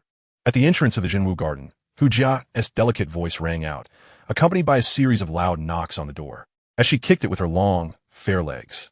This foolish woman, is she ever going to stop? Inside the dormitory, Lu Yunxiao, who had been diligently practicing, felt his peace disrupted by her sudden outburst, his sword-like brows furrowing slightly. Ever since Hu Jia discovered his whereabouts, this marked the 5th consecutive day she had come to disturb him. Frankly, he had never encountered such a ruckus-making woman. Had she not been a lady, he would have already pinned her down and given her a thorough thrashing. After 5 continuous days of annoyance, even his typically composed demeanor began to show signs of irritation. Creak! Lu Yunxiao opened the door, his face reflecting his displeasure as he gazed at the obstinate Hu Jia standing before him. To be honest, she looked quite beautiful today, clad in a vibrant outfit of shorts and a crop top that revealed her fair waist and long legs. Her figure, curvaceous and alluring, radiated an irresistible charm. Yet, Lu Yunxiao felt no attraction. He looked at Hu Jia, hands on her hips, a spoiled expression on her face, and coldly remarked, "Have you eaten too much and muddled your brain? Why do you keep running to me like a lunatic? You are the one with a muddled brain. You call me a fake boy. Lu Yunxiao, I demand an apology this very instant." Hu Jia retorted, her brows arching at his words. The label of fake boy had led many students to mock her, and how could she possibly feel at ease? She insisted that Lu Yunxiao apologize personally. "Have I said anything wrong? What distinguishes you from a fake boy? Look at yourself. Do you resemble a woman at all?" Lu Yunxiao replied nonchalantly. "Apologize? Not a chance." PNT initiated this conflict. If it weren't for Hu Jia's earlier provocation, he wouldn't have labeled her a fake boy in the first place. And now she expected him to apologize? She was truly overreaching. "What do you mean I don't look like a woman? Look at me.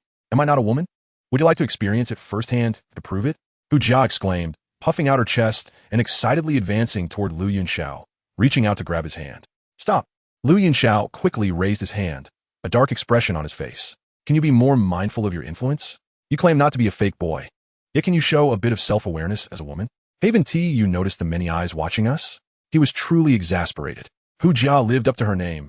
Her boldness was astonishing. In her excitement, she seemed capable of anything. "What are you staring at? Get lost." Hu Jia turned and shouted at the students peeking from their dormitory doors. The students trembled at her words, quickly shutting their doors. They were not Lu Yunxiao. Hu Jia, the little enchantress, was not someone they dared provoke. Lu Yunxiao's lips twitched at the scene. This woman was exceedingly tempestuous. Now that no one is around, Hu Jia turned back to Lu Yunxiao, continuing her approach. Seeing her draw nearer, Lu Yunxiao swiftly sidestepped. "Can you not act like a lunatic?" he said, exasperated. "Then you owe me an apology," Hu Jia insisted, halting her steps. "I've done nothing wrong. Why should I apologize? Just because you think you're a woman doesn't mean you actually are one. You should take a lesson from Mentor Wolin. She embodies what it means to be a true woman. The issue lies not with me, but with you. Which girl behaves like you do?"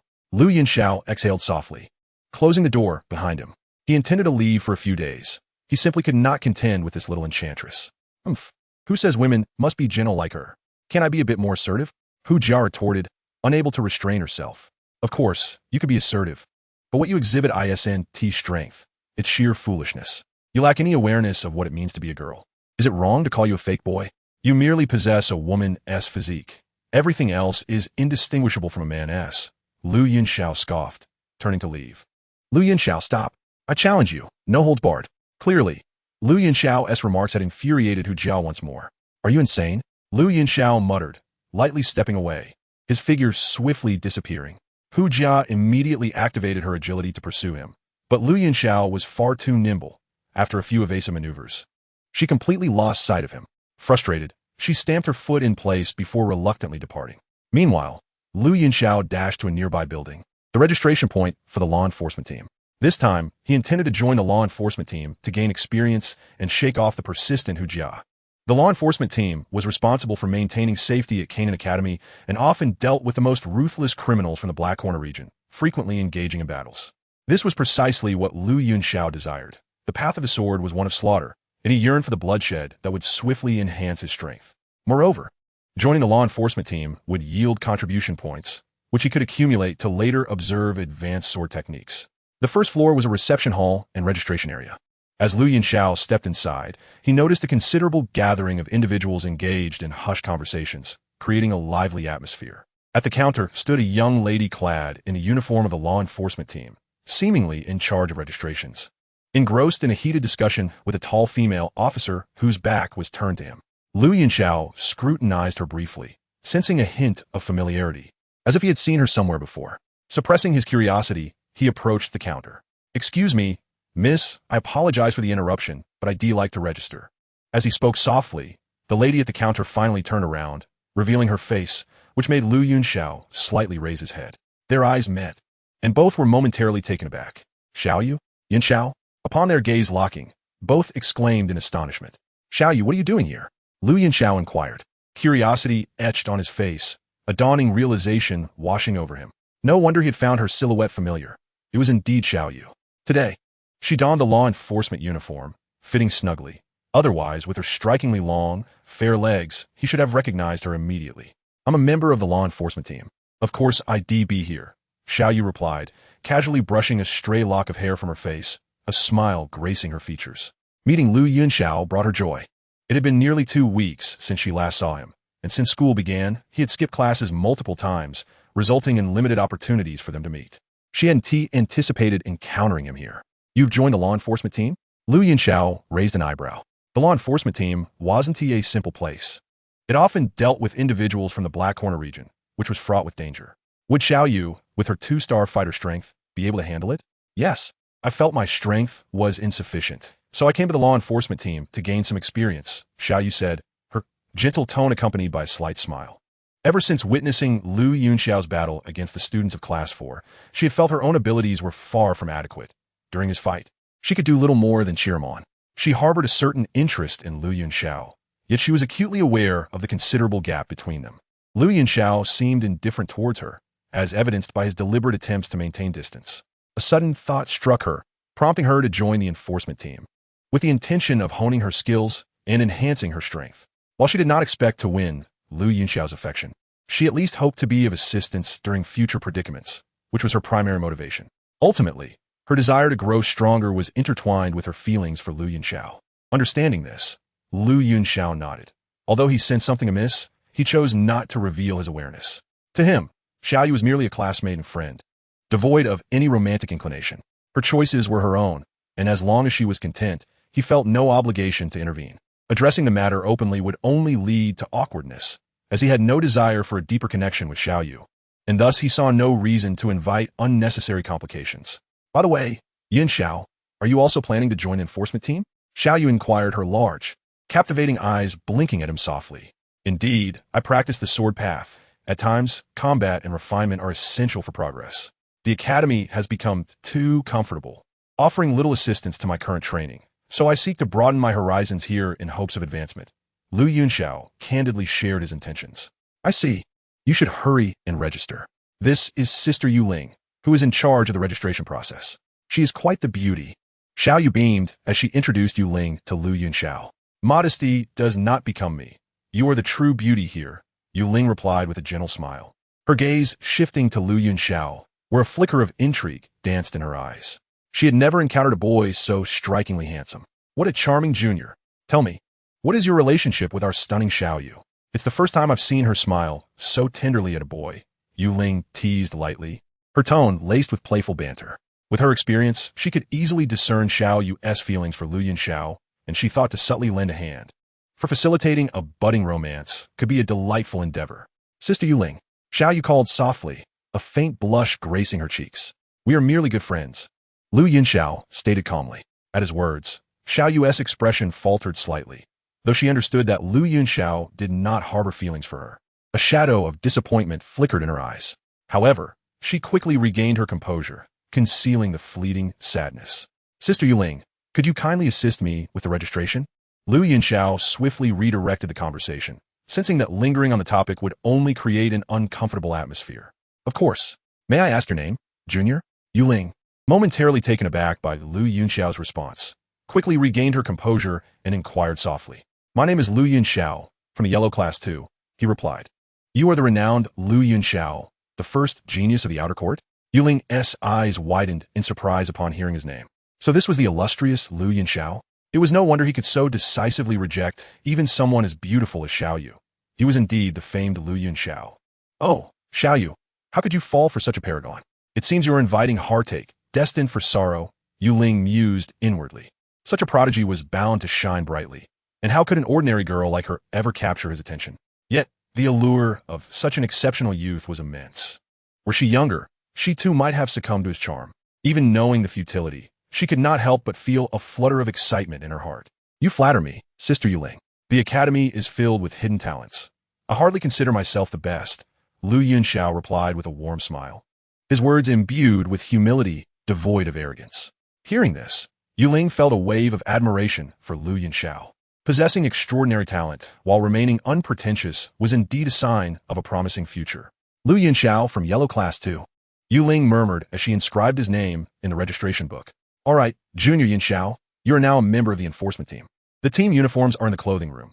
Xiao Yu knows where they are, so let her guide you, Yu Ling said with a gentle smile. Fully aware that Xiao Yu's chances were slim, yet she arranged it this way regardless. After all, it was most fitting for Xiao Yu to escort him, given their budding familiarity. Let's go, Yunxiao. Xiao Yu's soft voice chimed in as Yu Ling finished speaking. Thank you for your guidance, Lu Yunxiao replied without hesitation, viewing it merely as an escort.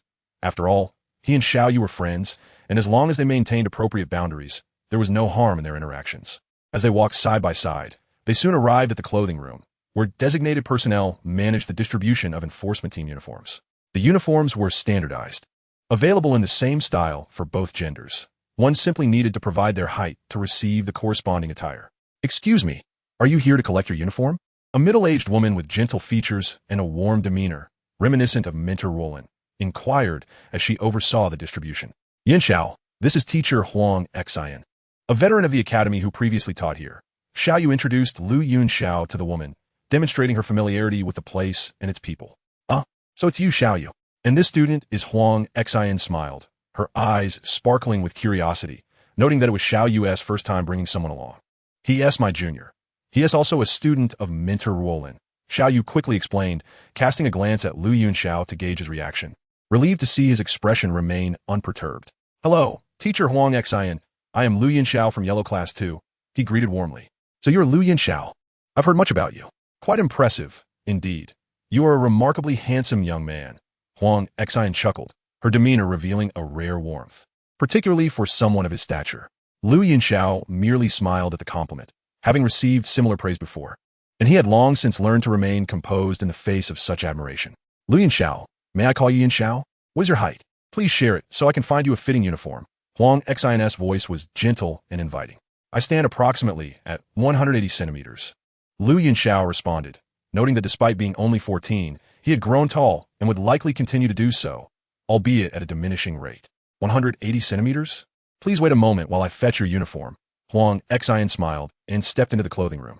Thank you, teacher. Lu Yunxiao expressed his gratitude with a smile. Xiao Yu, do you intend to remain in the enforcement team indefinitely? Suddenly, Lu Yunxiao interjected with an unexpected query. Why do you ask such a question all of a sudden? Xiao Yu pursed her lips, her expression tinged with confusion as she regarded Lu Yunxiao. This place is not truly suitable for you. Your strength is rather inadequate, Lu Yunxiao replied gently. The enforcement team must engage with the Blackhorn region, a perilous endeavor, and the minimum requirement for joining is that one must be a one-star fighter. Generally, individuals undergo a test to assess their cultivation before admission. Those who do not meet the standard are precluded from entry. He had bypassed this process due to his considerable reputation and formidable strength, which were well known throughout the academy. In contrast, Xiao Yu was merely a two-star fighter, just above the minimum threshold, and being a female, her presence in the enforcement team was far from prudent. Although he had not intended to voice his concerns. After all, it was Xiao Yu's prerogative. He had reflected on their journey together and felt compelled to speak. Despite his indifference toward Xiao Yu, he did not wish to witness any misfortune befall her. After all, her presence here was not entirely disconnected from him, and should anything occur, it would undoubtedly weigh on his conscience. Of course, he merely intended to offer a gentle suggestion, if Xiao Yu chose to ignore it. He would not press the matter further, fulfilling only his obligation. Yunxiao, are you expressing concern for me? Upon hearing Lu Yunxiao's words, Xiao Yu was momentarily taken aback before breaking into a radiant smile. Was Lu Yunxiao genuinely worried for her safety? We are friends, are we not? I do not wish to see you harmed. Lu Yunxiao's calm voice resonated. Indeed, we are friends, Xiao Yu sighed softly, a hint of unnoticeable bitterness flickering at the corners of her mouth before she quickly masked it, whispering, in truth, I have been contemplating a return home. I have been away for 3 years and intend to request a leave of absence from the academy to visit. Home? You mean Wutan City? Xiao Yu's statement piqued Lu Yunxiao's interest, as it was home to numerous characters from the original story. Not to mention the likes of the medicine elder, Ye Fei, and Xiao Ning. He was curious whether Sun Er was still there. With his presence in this life, Sun Er's trajectory had undoubtedly altered significantly. Yes, indeed, Wutan City. Xiao Yu responded softly, suddenly breaking into a smile as she gently suggested, Yunxiao, if you have the time, you should come and visit Wutan City. It is quite delightful. Our Xiao family is one of the 3 prominent families in Wutan City, and should you come, we will surely extend our hospitality and show you all the wonderful places. Furthermore, our Xiao family boasts numerous beauties, Xiao Shui, Xiao Mei, each stunning in her own right, and Sun Er, who surpasses even me in beauty and possesses remarkable cultivation talent. I shall introduce you to them. Then it is settled. I shall look forward to the hospitality, Lu Yunxiao replied with a smile. You truly agreed? Xiao Yu's expression conveyed surprise. Lu Yunxiao's willingness was beyond her expectations, as she had presumed he might decline. Indeed, Lu Yunxiao nodded, smiling at Xiao Yu's words. In truth, he was indifferent to many matters, but the allure of Xiao Yu's final remarks captivated him.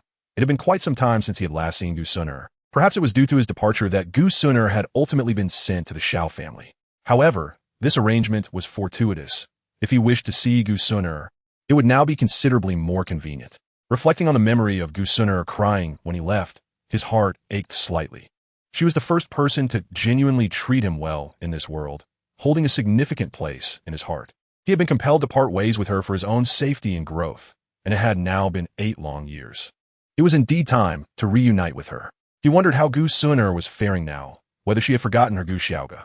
Yet, considering Gu Suner's gentle yet tenacious character and her heartfelt attachment to him, Lu Yunxiao could not help but smile. It was improbable that such a scenario would unfold. Chapter 68, Wu Hao's Challenge. While others might forget him, Gu Suner certainly would not. Perhaps she was still holding on to the Yin pendant, thinking of him every day. With this thought, Lu Yunxiao's thumb instinctively brushed over the storage ring, where his Yang pendant resided. The Yin and Yang pendants were a natural pair, complementing each other. Should they draw near, extraordinary phenomena would occur. If he were to meet Gu Suner, he could not conceal his identity from her. However, he felt no apprehension. While others might pose a threat, Gu Suner would undoubtedly not. This trust was deeply ingrained in his very being, a sentiment he only shared with Gu Suner and Hai Buodong. No one else could earn such faith from him. Perhaps in the future, others might join this circle. But at present, only Gu Suner and Hai Buodong held his complete trust. As these thoughts coursed through his mind, Lu Yunxiao withdrew his thumb from the storage ring, exhaling deeply, and resumed his calm demeanor. Then it is settled, Yunxiao. When do you plan to visit?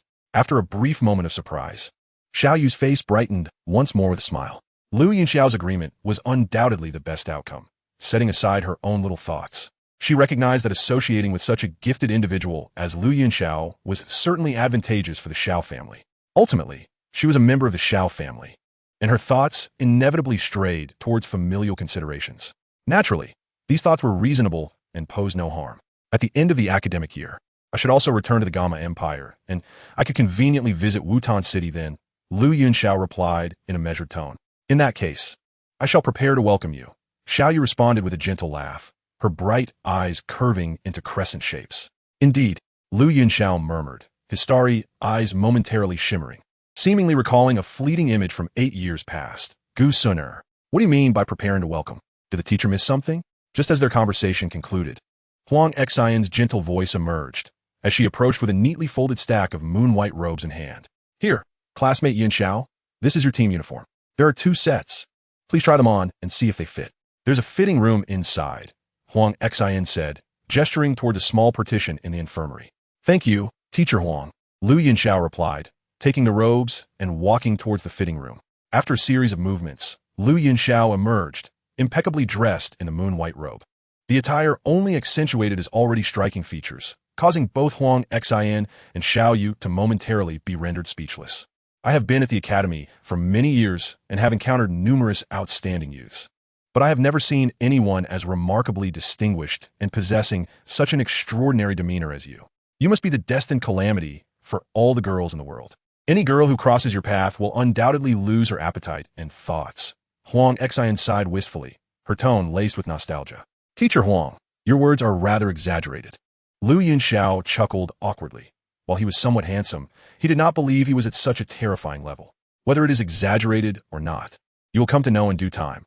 In the future, there will certainly be no shortage of girls who admire you.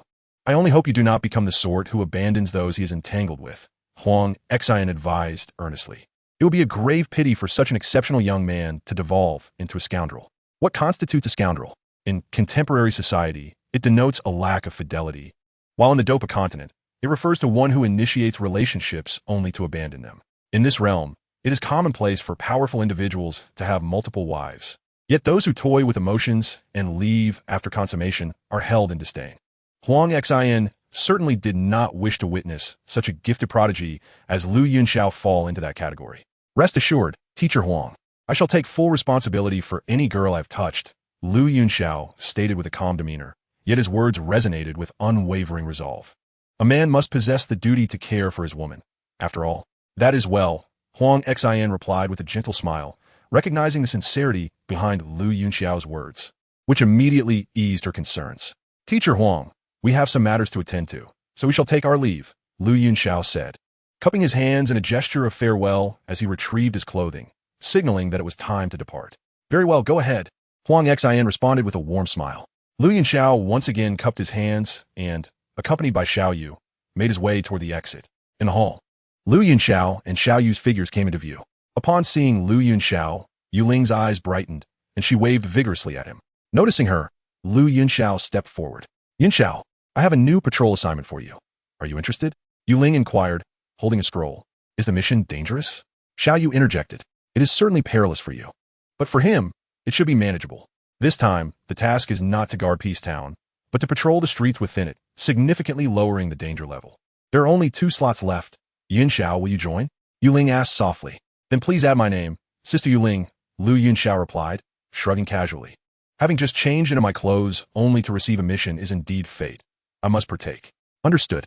Yuling swiftly inscribed Lu Yunxiao's name and, after tucking her pen away, remarked, now only 1 slot remains. I'll take the last slot, came a cold voice just as Yuling finished speaking, accompanied by a faint aura of menace. Lu Yunxiao turned slightly, his body pausing as his gaze sharpened. Wu Hao, Lu Yunxiao, Wu Hao, bearing a blood-red heavy sword, expressed a hint of surprise, though it quickly faded. You've joined the enforcement team as well? Indeed, I just joined today, Lu Yunxiao replied coolly. What a coincidence. Wu Hao remarked, noting that their paths crossed on the very first day of Lu Yunxiao's assignment, both sharing the same mission. Since we've even met, why not spar? He suggested, a fierce battle intent flickering in his eyes, having been eager to test his mettle against Lu Yunxiao since witnessing his previous combat prowess. With pleasure. Lu Yunxiao smiled, equally eager for the challenge. This opportunity to hone his skills was not one to be missed. Chapter 69. Victory over Wu Hao. In a spacious clearing, several figures appeared.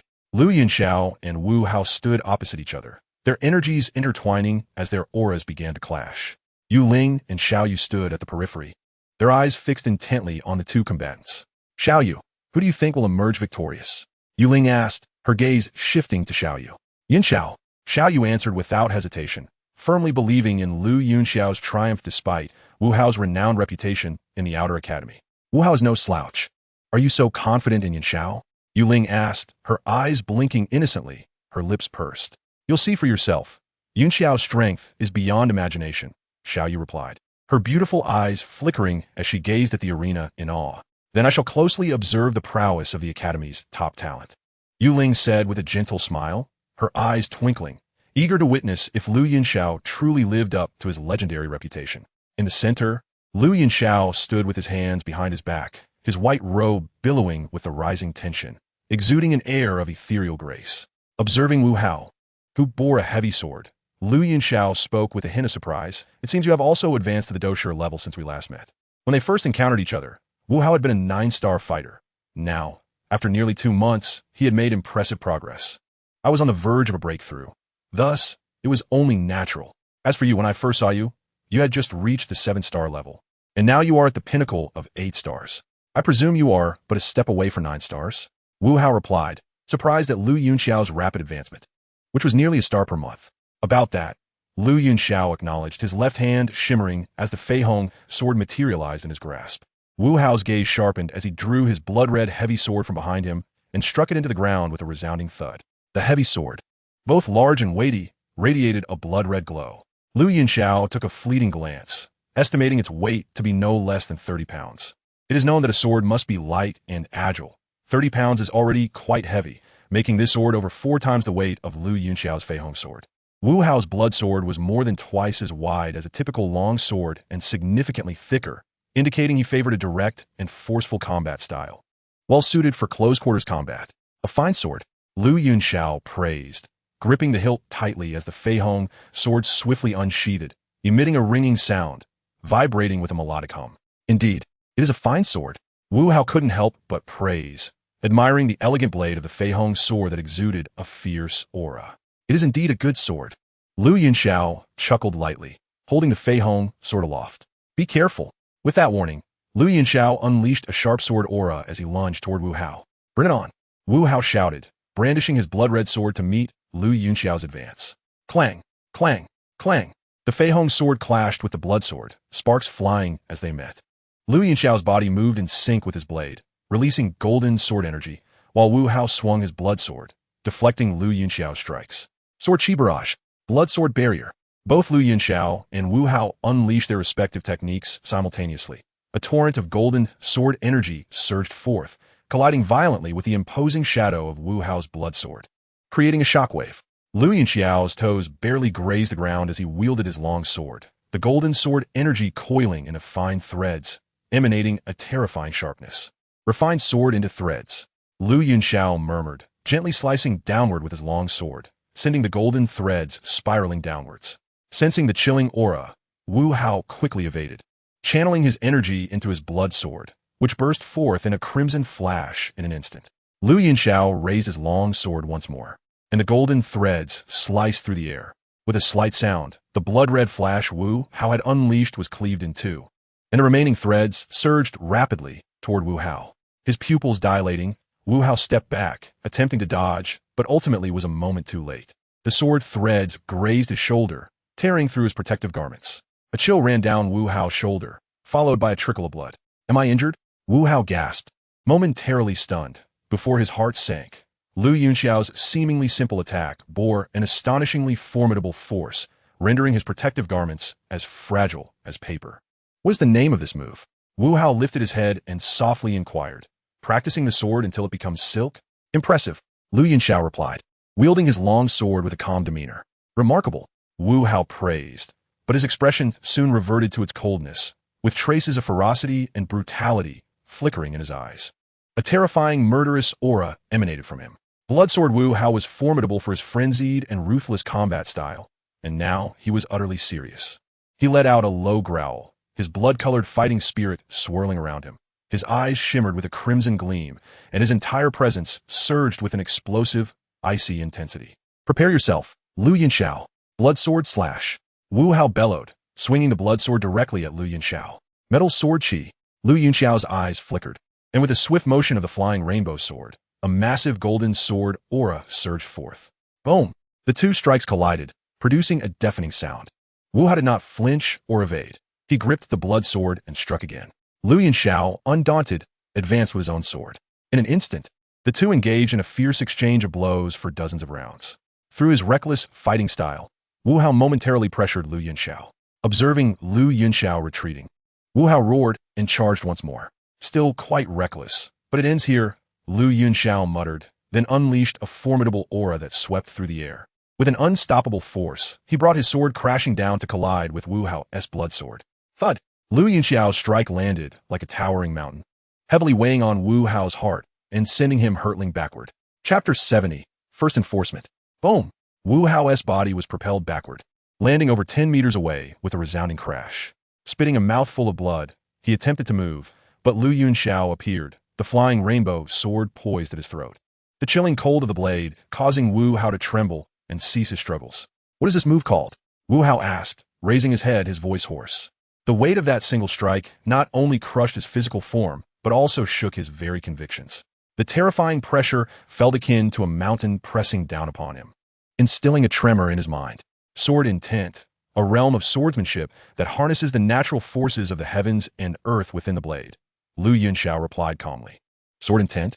Wu Hao murmured, then gazed at Lu Yunxiao, the blood in his eyes gradually fading, replaced by a hint of dejection. I admit defeat, and I accept it wholeheartedly. For the first time in many years, he had lost to a peer, and so thoroughly at that. Yet he felt no bitterness in his defeat, for Lu Yunxiao's strength was indeed astonishing. He had exerted his full power, while Lu Yunxiao had appeared utterly nonchalant, not even employing that magnificent strike from before. The disparity was staggering. Your strength is commendable as well. You're already exceptional at this age. Lu Yunxiao smiled slightly, sheathing the flying rainbow sword and extending his hand toward Wu Hao.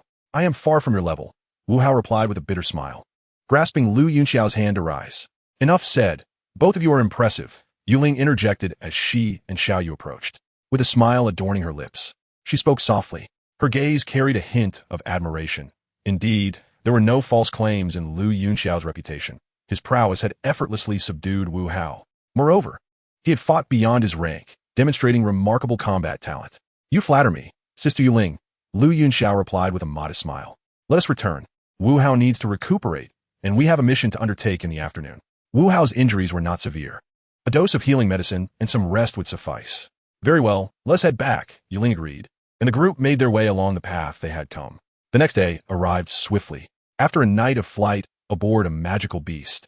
Lu Yunxiao and his companions traversed the primeval forest outside Canaan Academy and reached Peacetown. On the streets of Peacetown, a squad of law enforcement officers had gathered, led by a great fighter. Lu Yunxiao and Wu Hao were among them. Lu Yunxiao stood with his sword cradled in his arms, his long black hair cascading over his shoulders, his features elegant and handsome, exuding an extraordinary aura. Beside him, Wu Hao bore the blood-red heavy sword, his expression cold, a subtle hint of murderous intent emanating from him. Among the law enforcement officers, they were the youngest, yet none dared to underestimate them, as their names were well known. Even to these officers, the strength they had deliberately displayed upon joining the squad earned them respect, ensuring they were not taken lightly. Our responsibility this time is to patrol the streets of the northeastern district of Peacetown. Aside from me, there are 9 other fighter-level members in our team. Here is the plan. Pair up, with each duo accompanied by 3 fighters, assigned to an entire street. Should any situation arise, signal each other, and the rest will respond promptly. Lin Yi and Cheng Yun, you 2 pair up. Luo Feng and Jin Long, you 2 pair up. Wu Hao and Lu Yunxiao. Though Lu Yunxiao is not a fighter, he possesses fighter-level strength, so you 2 will pair up with 3 fighters covering Luo and Street. Does that sound acceptable? The great fighter's gaze fell upon the 2. Absolutely, Captain Sun. Wu Hao and Lu Yunxiao exchanged glances and replied in unison. Excellent, then let us proceed. Everyone, head to your assigned patrol areas.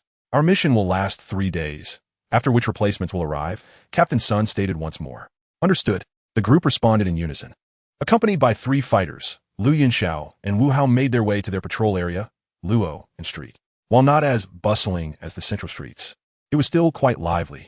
As they walked, Lu Yunxiao observed the shops and passers-by. Compared to the streets outside Canaan Academy, there was a noticeable increase in the presence of fierce individuals in Peacetown. Undoubtedly, many hailed from the Black Corner region and had blood on their hands. As Lu Yunxiao and his companions passed by, some individuals along the street eyed their enforcement uniforms with a glimmer of apprehension. The existence of the law enforcement squad was the primary reason these ruthless characters dared not act recklessly within Peacetown. Of course, there were some who were undeterred and would cause trouble. And the primary duty of Lu Yunxiao and his fellow enforcers was to eliminate those who dared to disturb the peace. Luo and Street was not particularly long, but not short either. By the time Lu Yunxiao and Wu Hao completed their circuit, they had spent nearly 10 minutes. Upon reaching the end of the street, Lu Yunxiao and the others found a place to sit down. Generally, they would patrol from start to finish every half hour. It was impossible to be on constant patrol. After all, they were human, not machines, and required rest. How did the first patrol feel? Wu Hao leaned against a wooden post beside Lu Yunxiao and casually asked. Not bad. There are quite a few fierce individuals, but they seem to be holding back. Lu Yunxiao replied, flicking his fingers nonchalantly. That is the very purpose of our law enforcement squad, to instill fear. However, these individuals are inherently unruly, and incidents in Peacetown are not uncommon. We must remain vigilant, Wu Hao said, his eyes narrowing slightly as his cold voice resonated. Understood. However, I somewhat hope for some trouble. I came here to spill blood, Lu Yunxiao chuckled lightly. If not for the thrill of bloodshed, why would he join the law enforcement squad? He sought to experience genuine life-and-death combat. Moreover, the offenders here were all vicious criminals. Even if he had to kill them, he would bear no psychological burden. Was it not the perfect place to hone his swordsmanship? After all, the way of the sword was one of killing. How could one not witness blood? Upon hearing this, a faint, rigid smile appeared on Wu Hao's icy countenance. You speak the truth. We are indeed here to kill. In the academy, killing is forbidden, and to kill openly, this is the best place to do so. Not only can one cultivate their fighting spirit, but the genuine life and death struggle can also maximize the potential within oneself, leading to significant personal advancement. Simultaneously, the act of taking lives can foster a chilling aura, which similarly influences combat effectiveness. Typically, when ordinary individuals sense such a terrifying presence, their hearts quail even before the confrontation begins. Chapter 71. The Outburst of Murder. Wu Hao felt a surge of elation. It appeared that there were indeed individuals within the academy who kept their distance from him due to the heavy aura of death surrounding him. To his surprise, Lu Yunxiao shared his sentiments, both seemingly driven by a desire for bloodshed. This revelation only deepened Wu Hao's already favorable impression of Lu Yunxiao, as it was indeed a case of like-minded heroes recognizing one another. While Wu Hao's spirits were lifted, the three combatants present felt a chill run down their spines. The two individuals before them discussed murder with such nonchalance, openly admitting their intent. Truly, they were two harbingers of death. Initially, Wu Hao had perceived Lu Yunxiao as a gentle figure, akin to a refined gentleman, but now it became clear that he was, in fact, a hidden deity of destruction. Unfazed by the thoughts of the three combatants, Lu Yunxiao cast a sidelong glance at Wu Hao. With a flicker of brilliance, the Fei Hong sword appeared in his left hand, which he delicately toyed with, his starry eyes shimmering with intensity. Approximately 2 hours later, Lu Yunxiao and his companions commenced another round of patrol. With the Fei Hong sword in hand, Lu Yunxiao surveyed the streets with piercing eyes. The sun blazed fiercely in the sky, radiating light and heat, and before one knew it, midday had arrived. It's getting late. Let's find a place to eat, Lu Yunxiao suggested softly to Wu Hao. All right, Wu Hao replied, feeling quite famished after the long morning. Having received a response, Lu Yunxiao casually selected an inn, and they all entered. We have guests. What would you like to eat, gentlemen? The waiter rushed over with a smile upon seeing Lu Yunxiao and his party. To serve us your house specialties. Lu Yunxiao waved his hand and replied casually. Of course. Please follow me to the second floor. The waiter beamed, leading the way. As Lu Yunxiao and his companions ascended the stairs, a cacophony of clattering and crashing sounds erupted from the second floor. Tables and chairs fell, and dishes shattered with a sharp, resonant sound. You dare to serve them first in this shabby establishment? I waited so long, and my food hasn't arrived yet. Do you look down on me? A thunderous roar echoed from above. Sir, the patrons at that table made a prior reservation. Your meal will be out shortly, a quavering voice responded. Nonsense. You clearly look down on me. I've ruled the Black Corner domain for years. No one has ever dared to underestimate me. You wretches think you can disrespect me? You're courting death. The rough voice thundered again, laced with fury. Stop. Don't. A shrill scream pierced the air, filled with sheer terror. Not good. Something's wrong. Lu Yunxiao exchanged glances with Wu Hao, and they swiftly ascended. Thief! How dare you? As Lu Yunxiao reached the second floor, he beheld a burly middle-aged man grasping a waiter by the throat, poised to strike. With a shout, Lu Yunxiao lunged forward, the Fei Hong sword aimed directly at the man. However, he was too late. With a sickening crunch, the man crushed the waiter's throat and hurled the lifeless body toward Lu Yunxiao. Simultaneously, a dense aura of blood emanated from the man, a manifestation of the pill he had consumed upon entering Peacetown. Once a murder was committed, such a sanguine glow would envelop the perpetrator. You seek death. Lu Yunxiao caught the corpse mid-flight and laid it on the ground, his expression hardened with frost, and his eyes ablaze with murderous intent. No one could have anticipated that such a trivial matter would provoke this man into a murderous rampage. Truly, he was a desperate criminal from the Black Corner domain, displaying a ferocity and arrogance that dismissed them entirely. They say the enforcement team of Canaan Academy is formidable. Yet here you are, mere children. Ha ha ha, what a laugh. The middle-aged man guffawed, his first encounter with Peacetown revealing his ignorance of the enforcement team's true prowess. Initially deterred by the notorious reputation of the enforcement team, he had restrained himself, but soon his arrogance resurfaced, leading him to commit murder. Now, witnessing the audacity of the enforcement team, with youths like Lu Yunxiao and Wu Hao among them, he felt emboldened, convinced that the enforcement team was not as formidable as rumored. After all, those from the Black Corner domain must have been too timid to face them. Is this amusing to you? Lu Yunxiao's expression remained impassive, his gaze chillingly cold. Wu Hao. Lu Yunxiao called softly, and Wu Hao nodded, brandishing his heavy sword as they charged forward together. Foolishness. You seek your own demise. The middle-aged man sneered, his eyes glinting with a savage light. As a 9-star dome master, he found the two youngsters before him utterly beneath him. River of Sword Chi, Blood Sword Slash. Lu Yunxiao and Wu Hao unleashed their techniques simultaneously, the Fei Hong sword and blood sword releasing fierce sword energies that cleaved toward the man. Overwhelmed the army. The man bellowed, swinging his large blade with ferocity, the sharp blade colliding with Lu Yunxiao and Wu Hao's attacks. Boom! Their strikes met with explosive force, creating a shockwave that sent tables and chairs flying and left deep gouges in the walls. Both Lu Yunxiao and Wu Hao staggered back 3 steps, while the man was propelled backward, crashing against the window. Not good. I've encountered tough opposition. The man cursed under his breath, launching himself toward the window. The wooden frame shattered as he barreled through, sprinting down the street. "You shall not escape." Lu Yunxiao leaped after him, followed closely by Wu Hao, leaving the three combatants on the second floor in stunned silence. On the street, the man dashed desperately, finally realizing the enforcement team's might. He had not expected that mere children could repel him, and regret began to seep into his heart regarding his murderous actions. However, it was too late for remorse. He could only flee for his life. With the Fei Hong sword in hand, Lu Yunxiao pursued swiftly, his feet barely touching the ground as he closed the distance between them. "Get out of my way. Clear the path." The man bellowed, his body enveloped in a sanguine glow, the blade in his hand gleaming ominously. Passers-by scattered to avoid the impending chaos, and in that moment, the man's speed surged remarkably. Chapter 72. Blood forms the foundation of the sword. "Where do you think you're going?" "Wind step," Lu Yunxiao shouted, his feet surrounded by golden Douqi, propelling him forward with remarkable speed. Simultaneously, he unleashed waves of sword energy from the Fei Hong sword, targeting the fleeing man with deadly intent. Having comprehended the essence of turning swordplay into silk, Lu Yunxiao's sword energy was exceptionally solid. Even at a distance of several dozen meters, it possessed terrifying penetrative power. Feeling the chilling sensation of impending doom from behind, the man hastily dodged, but the sword energy struck the ground where he had just stood, leaving deep scratches on the bluestone pavement. Seizing the opportunity while the man evaded, Lu Yunxiao deftly closed the gap between them. "Mukmun, prepare to die," Lu Yunxiao shouted, his sword energy erupting as he transformed into a darting arrow, hurtling toward the man with lethal speed.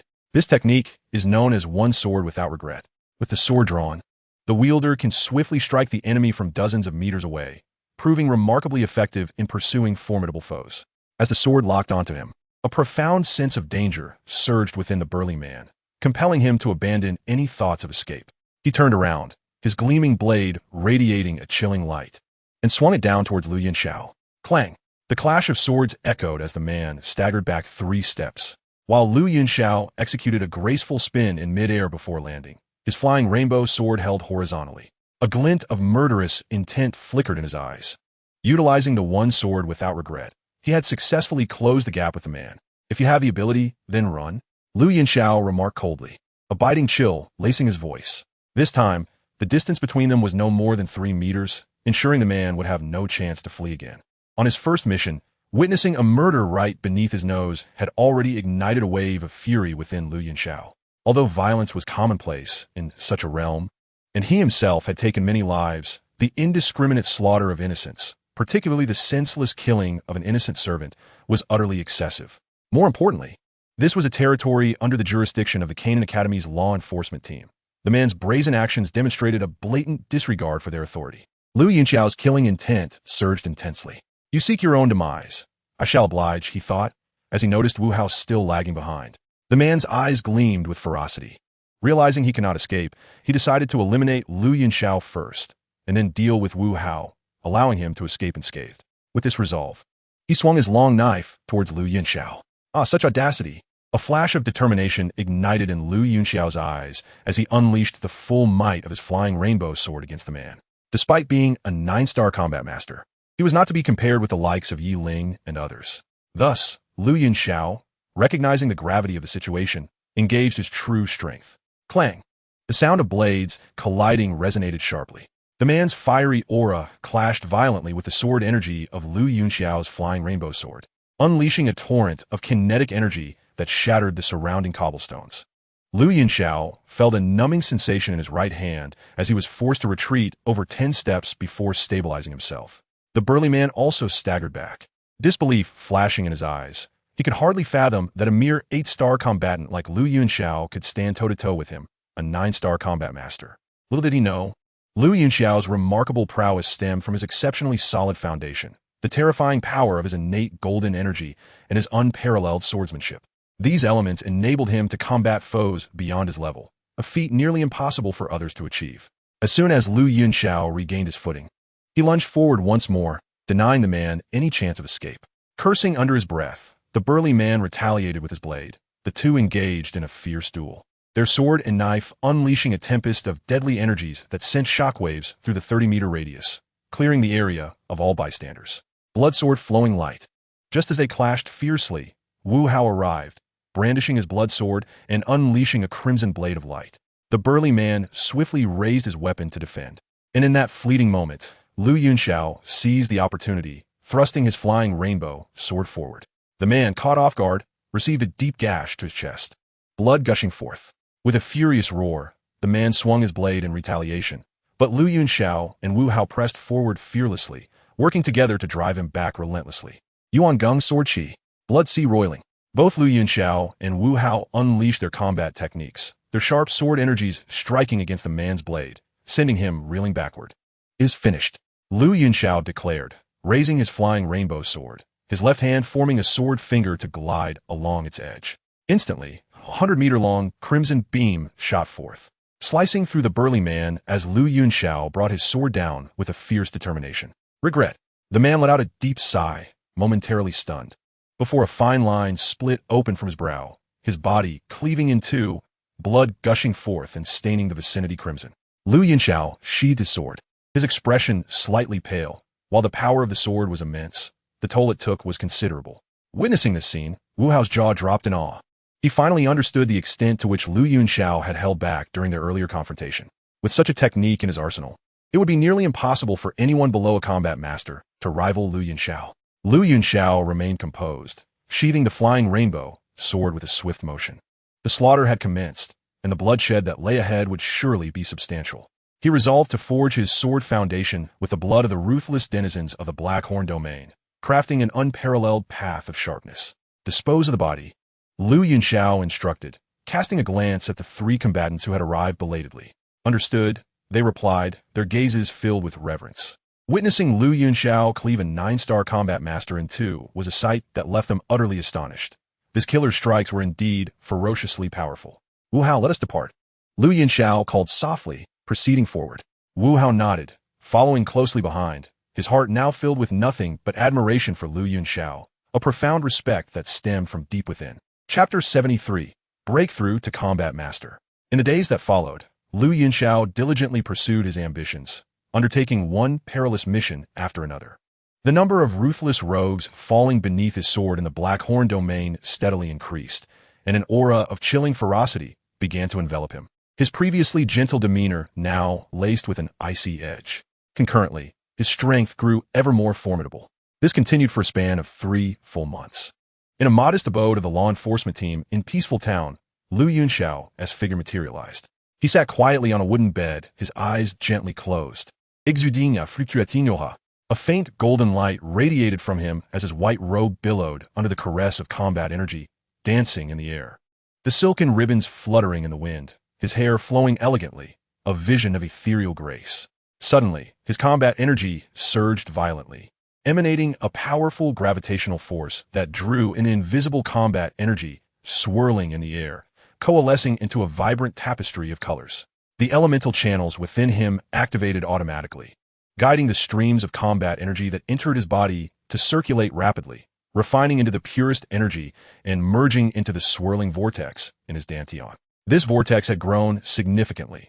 If Lu Yunxiao's energy vortex had once been the size of a palm upon his initial advancement to combatant, it now resembled a soccer ball. Had it not been for the unique characteristics of the human body's dantian, a peculiar space theoretically capable of expanding infinitely, such a vortex would have surely ruptured his abdomen. Lu Yunxiao's combat energy vortex glimmered gold, resembling a nebula, with twinkling points of light that rotated like celestial bodies, profound and exquisite. With a mere thought, he unleashed the power of his formidable soul, exerting pressure upon the vortex, which resisted vehemently while spinning rapidly. In order to ascend to the rank of a fighter, one must condense the fighter's chi cyclone, while the advancement to a fighter master necessitates the compression of this cyclone to distill the essence of fighting energy into a liquid form. This liquefaction of fighting energy is the hallmark of a fighter master. The strength of Lu Yunxiao's soul power is formidable. Even though the resistance of the chi cyclone is considerable, it swiftly begins to spin under the suppression of his soul force and gradually diminishes in size. Strands of golden fighting energy become increasingly viscous through continuous condensation and rotation.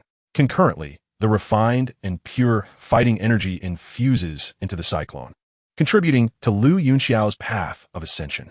Meanwhile, an incessant torrent of external fighting energy rushes toward him, which is then purified by the elements into the most pristine form of fighting energy. Finally, when the chi cyclone is compressed to the size of a palm, It comes to a complete standstill. No matter how Lu Yunxiao attempts to compress it further, it remains utterly unmoved. At this moment, the Qi cyclone is exceptionally solid, with the fighting energy concentrated to an astounding degree. Recognizing that the time has come, Lu Yunxiao ceases compression and wholeheartedly focuses on refining the fighting energy into liquid form. As he actively engages in this refinement, the residual fighting energy around him swiftly coalesces into a droplet of resplendent golden liquid suspended within the Qi cyclone. This droplet, though diminutive in appearance, harbors a remarkable amount of energy. Without hesitation, Lu Yunxiao continues the process of refinement. The frantic influx of external fighting energy, after undergoing purification, is entirely consolidated by him into golden liquid. With each droplet added to the Qi cyclone, Lu Yunxiao's momentum deepens. Once the golden liquid within the cyclone reaches a total of 15 droplets, a surge of potent power erupts from him, flooding the small room with an overwhelming force. A shimmering veil of golden energy envelopes him, radiating brilliance and exuding an aura of sharpness. At this moment, Lu Yunxiao finally opens his eyes, which shimmer with a sparkling vitality, brimming with spirit and vigor. He has successfully broken through to the fighter master level. Clenching his fist, he perceives a power several times greater than that of a 9-star fighter, a smile unconsciously tugging at the corners of his mouth.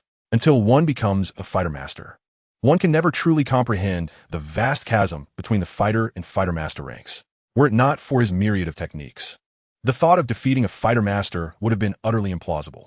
Now, I am invincible within the fighter master realm, Lu Yunxiao murmurs. When he was merely a fighter, although he could potentially slay higher-ranking fighter masters with all his might, he could not claim invincibility.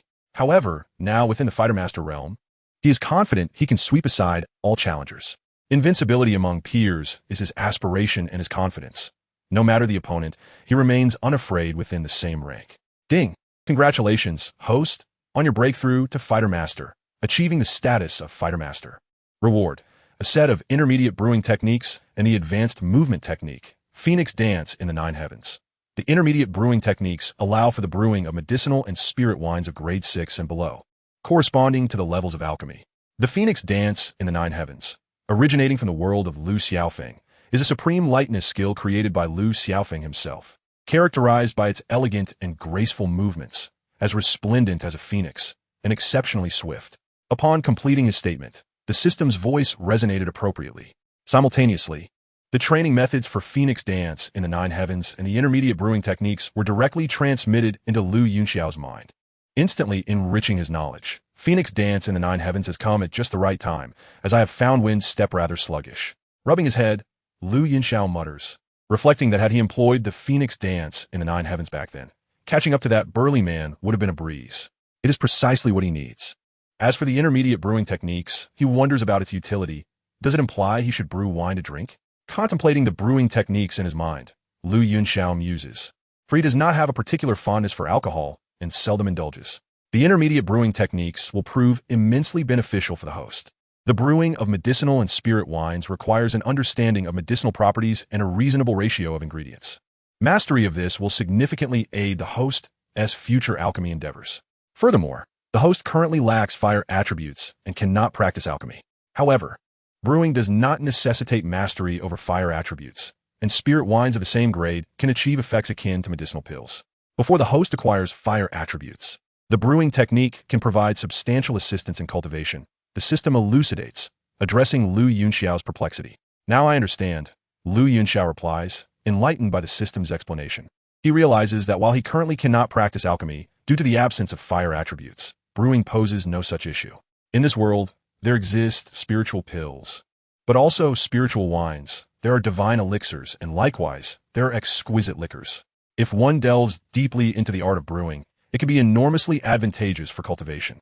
The system's provision of intermediate brewing techniques seems to suggest that he should utilize it to concoct spirit wines to assist his rapid cultivation until he acquires fire attributes. However, I am not particularly fond of drinking, Lu Yunxiao comments, pinching his chin as he reflects on the notion that most disciplined swordsmen, like Shimen Shui Shui or Yi Gucheng, abstain from alcohol, as drinking can cloud one's mind and obscure the awareness of the sword in hand, an essential aspect for any swordsman. Host, it's evident you have little experience with alcohol. A modest amount can invigorate and sharpen focus. Have you not realized this? The system interjects. Fearful of inebriation? Just drink less. There is no need to indulge during battle. Moreover, the spirit wines brewed using the techniques provided by the system are exceptionally delectable, guaranteed to be to your liking. Is that so? Lu Yunxiao asked skeptically. Though he now possesses the intermediate brewing techniques and knows how to brew, the quality of the wine remains uncertain until it is produced. Absolutely true. The system does not deceive, the system assures him. Now, that is more like it. I have no further questions. You may withdraw. Lu Yunxiao gestures dismissively, appearing quite casual. Host, you discard me as soon as you've used me? Oh, does your conscience not ache? The system whines. Not at all. You're simply too bothersome. It's best if you remain silent when there is nothing of import to discuss. Lu Yunxiao states with utmost seriousness. The system grumbles under its breath. Resigned to its fate as the ninth host, the last of its kind, compelled to endure for the sake of a grand purpose, to transform into a true being. Alas, I fear I might be the most inconspicuous system in history, it laments quietly. Lu Yunxiao, in contrast, is in high spirits. Rising to his feet and adjusting his attire, he realizes that with his breakthrough to fighter master, remaining in the law enforcement team is no longer necessary, and he can return to the academy. He opens the door and steps outside. Emerging from the small room, he arrives at the dining area. Morning has dawned, and having gone without food or water for the night, he feels a pang of hunger. Wu Hao is present, and Lu Yunxiao serves himself a modest breakfast before taking a seat across from him. Over the past 3 months, the two have undertaken numerous missions together, forging a strong bond. You've broken through to Fighter Master? Wu Hao observes the rejuvenated Lu Yunxiao, sensing the intense aura of danger emanating from him, and cannot help but inquire softly. Yes, just now. I'm now a 1-star Fighter Master. Lu Yunxiao replies with a slight nod, his voice calm. Wow, what a monster! Wu Hao exclaims, astonished. Wu Hao gazed at Lu Yunxiao with astonishment, having only managed to advance to a 2-star Dome Master after 3 months. A meager improvement of just over 1 star. In stark contrast, Lu Yunxiao had surged from an 8-star Dome Fighter to a 1-star Dome Master, effortlessly breaching the Dome Master threshold. Such rapid progress was simply astonishing. You have done remarkably well, too. The advancement from Dome Fighter to Dome Master is considerably slower. To have improved by more than 1 star in 3 months without any external assistance is quite commendable, Lu Yunxiao remarked gently. That depends on who you compare yourself to. Wu Hao replied with a faint smile. Indeed, compared to others, he had performed admirably. Yet, in juxtaposition with Lu Yunxiao, he felt rather inadequate. By the way, are you planning to return this morning? He inquired, swiftly changing the subject. Yes, it's time to unwind after 3 months. A person is akin to a bowstring. One cannot remain perpetually taut. Occasionally, one must relax. Lu Yunxiao nodded in agreement. Then let us return together. I too need to head back, Wu Hao proposed. Certainly, Lu Yunxiao readily concurred. As the griffin beast soared through the skies, they traveled for nearly a day.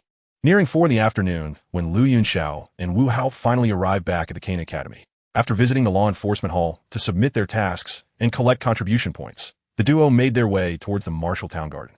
After 3 months of rigorous training, a chilling aura of lethality enveloped Lu Yunxiao, and with Wu Hao by his side, their journey was largely uninterrupted. Although many senior female students greeted him, none dared to approach closely. Just as they were about to enter the Martial Town Garden, a sharp voice called out, causing Lu Yunxiao to pause momentarily. Lu Yunxiao, at last I found you. Stand right there. Turning around, he saw the striking figure of Hu Jia, clad in red, striding toward him with purpose. Her lively eyes were fixed intently on him, radiating a fierce, untamed spirit. Hu Jia, are you still haunting me? Why must you cling so tenaciously? Lu Yunxiao furrowed his brow, taken aback that even after 3 months, she maintained her assertive demeanor, igniting a flicker of annoyance within him. Apologize to me, Hu Jia demanded, hands on her hips, her expression decidedly brazen. Not a chance. Lu Yunxiao shook his head, resolutely rejecting her request. Then I challenge you to a duel, a fair contest.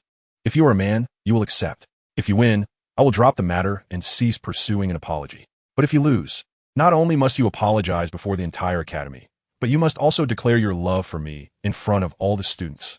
Hu Jia proclaimed loudly. Her motivation stemming from an unfinished wager with Hu Qian and the public rejection she suffered from Lu Yunxiao previously.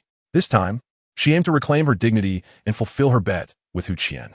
Lu Yunxiao had previously rejected her confession publicly, and now she sought to have him profess his feelings before the entire academy. She envisioned kicking him aside afterward, believing this would satisfy her grievances while completing her wager. Chapter 75. The Duel with Hu Jia. So, Lu Yunxiao, do you dare? Hu Jia lifted her chin slightly, her eyes filled with a stubborn resolve. Are you truly eager for a fight? While I have previously shown you leniency due to your gender, during an actual duel, I will not hold back. Lu Yunxiao replied with a stoic expression. He felt that his patience was nearing its limit, and should it come to blows, he would not show mercy. He was capable of inflicting severe harm, especially after the intense training he had just undergone. All I want is for you to fight me without holding back. I aim to defeat you honorably, Hu Jia declared, her gaze unwavering. Overestimating yourself, Wu Hao muttered softly, unable to contain his disbelief. Having spent 3 months alongside Lu Yunxiao, he understood all too well the extent of his prowess. While Hu Jia was indeed formidable, she was no match for Lu Yunxiao. What did you say? Who do you think is overestimating themselves? Hu Jia's keen ears caught Wu Hao's words, and she turned to him, seething. Isn't it obvious? Wu Hao replied, crossing his arms with an indifferent tone. Ah, you seek death, Hu Jia exclaimed, her eyes blazing with fury as she brandished her whip, aiming it at Wu Hao. With a steely gaze, Wu Hao gripped the hilt of his blood sword, and it seemed a confrontation was imminent.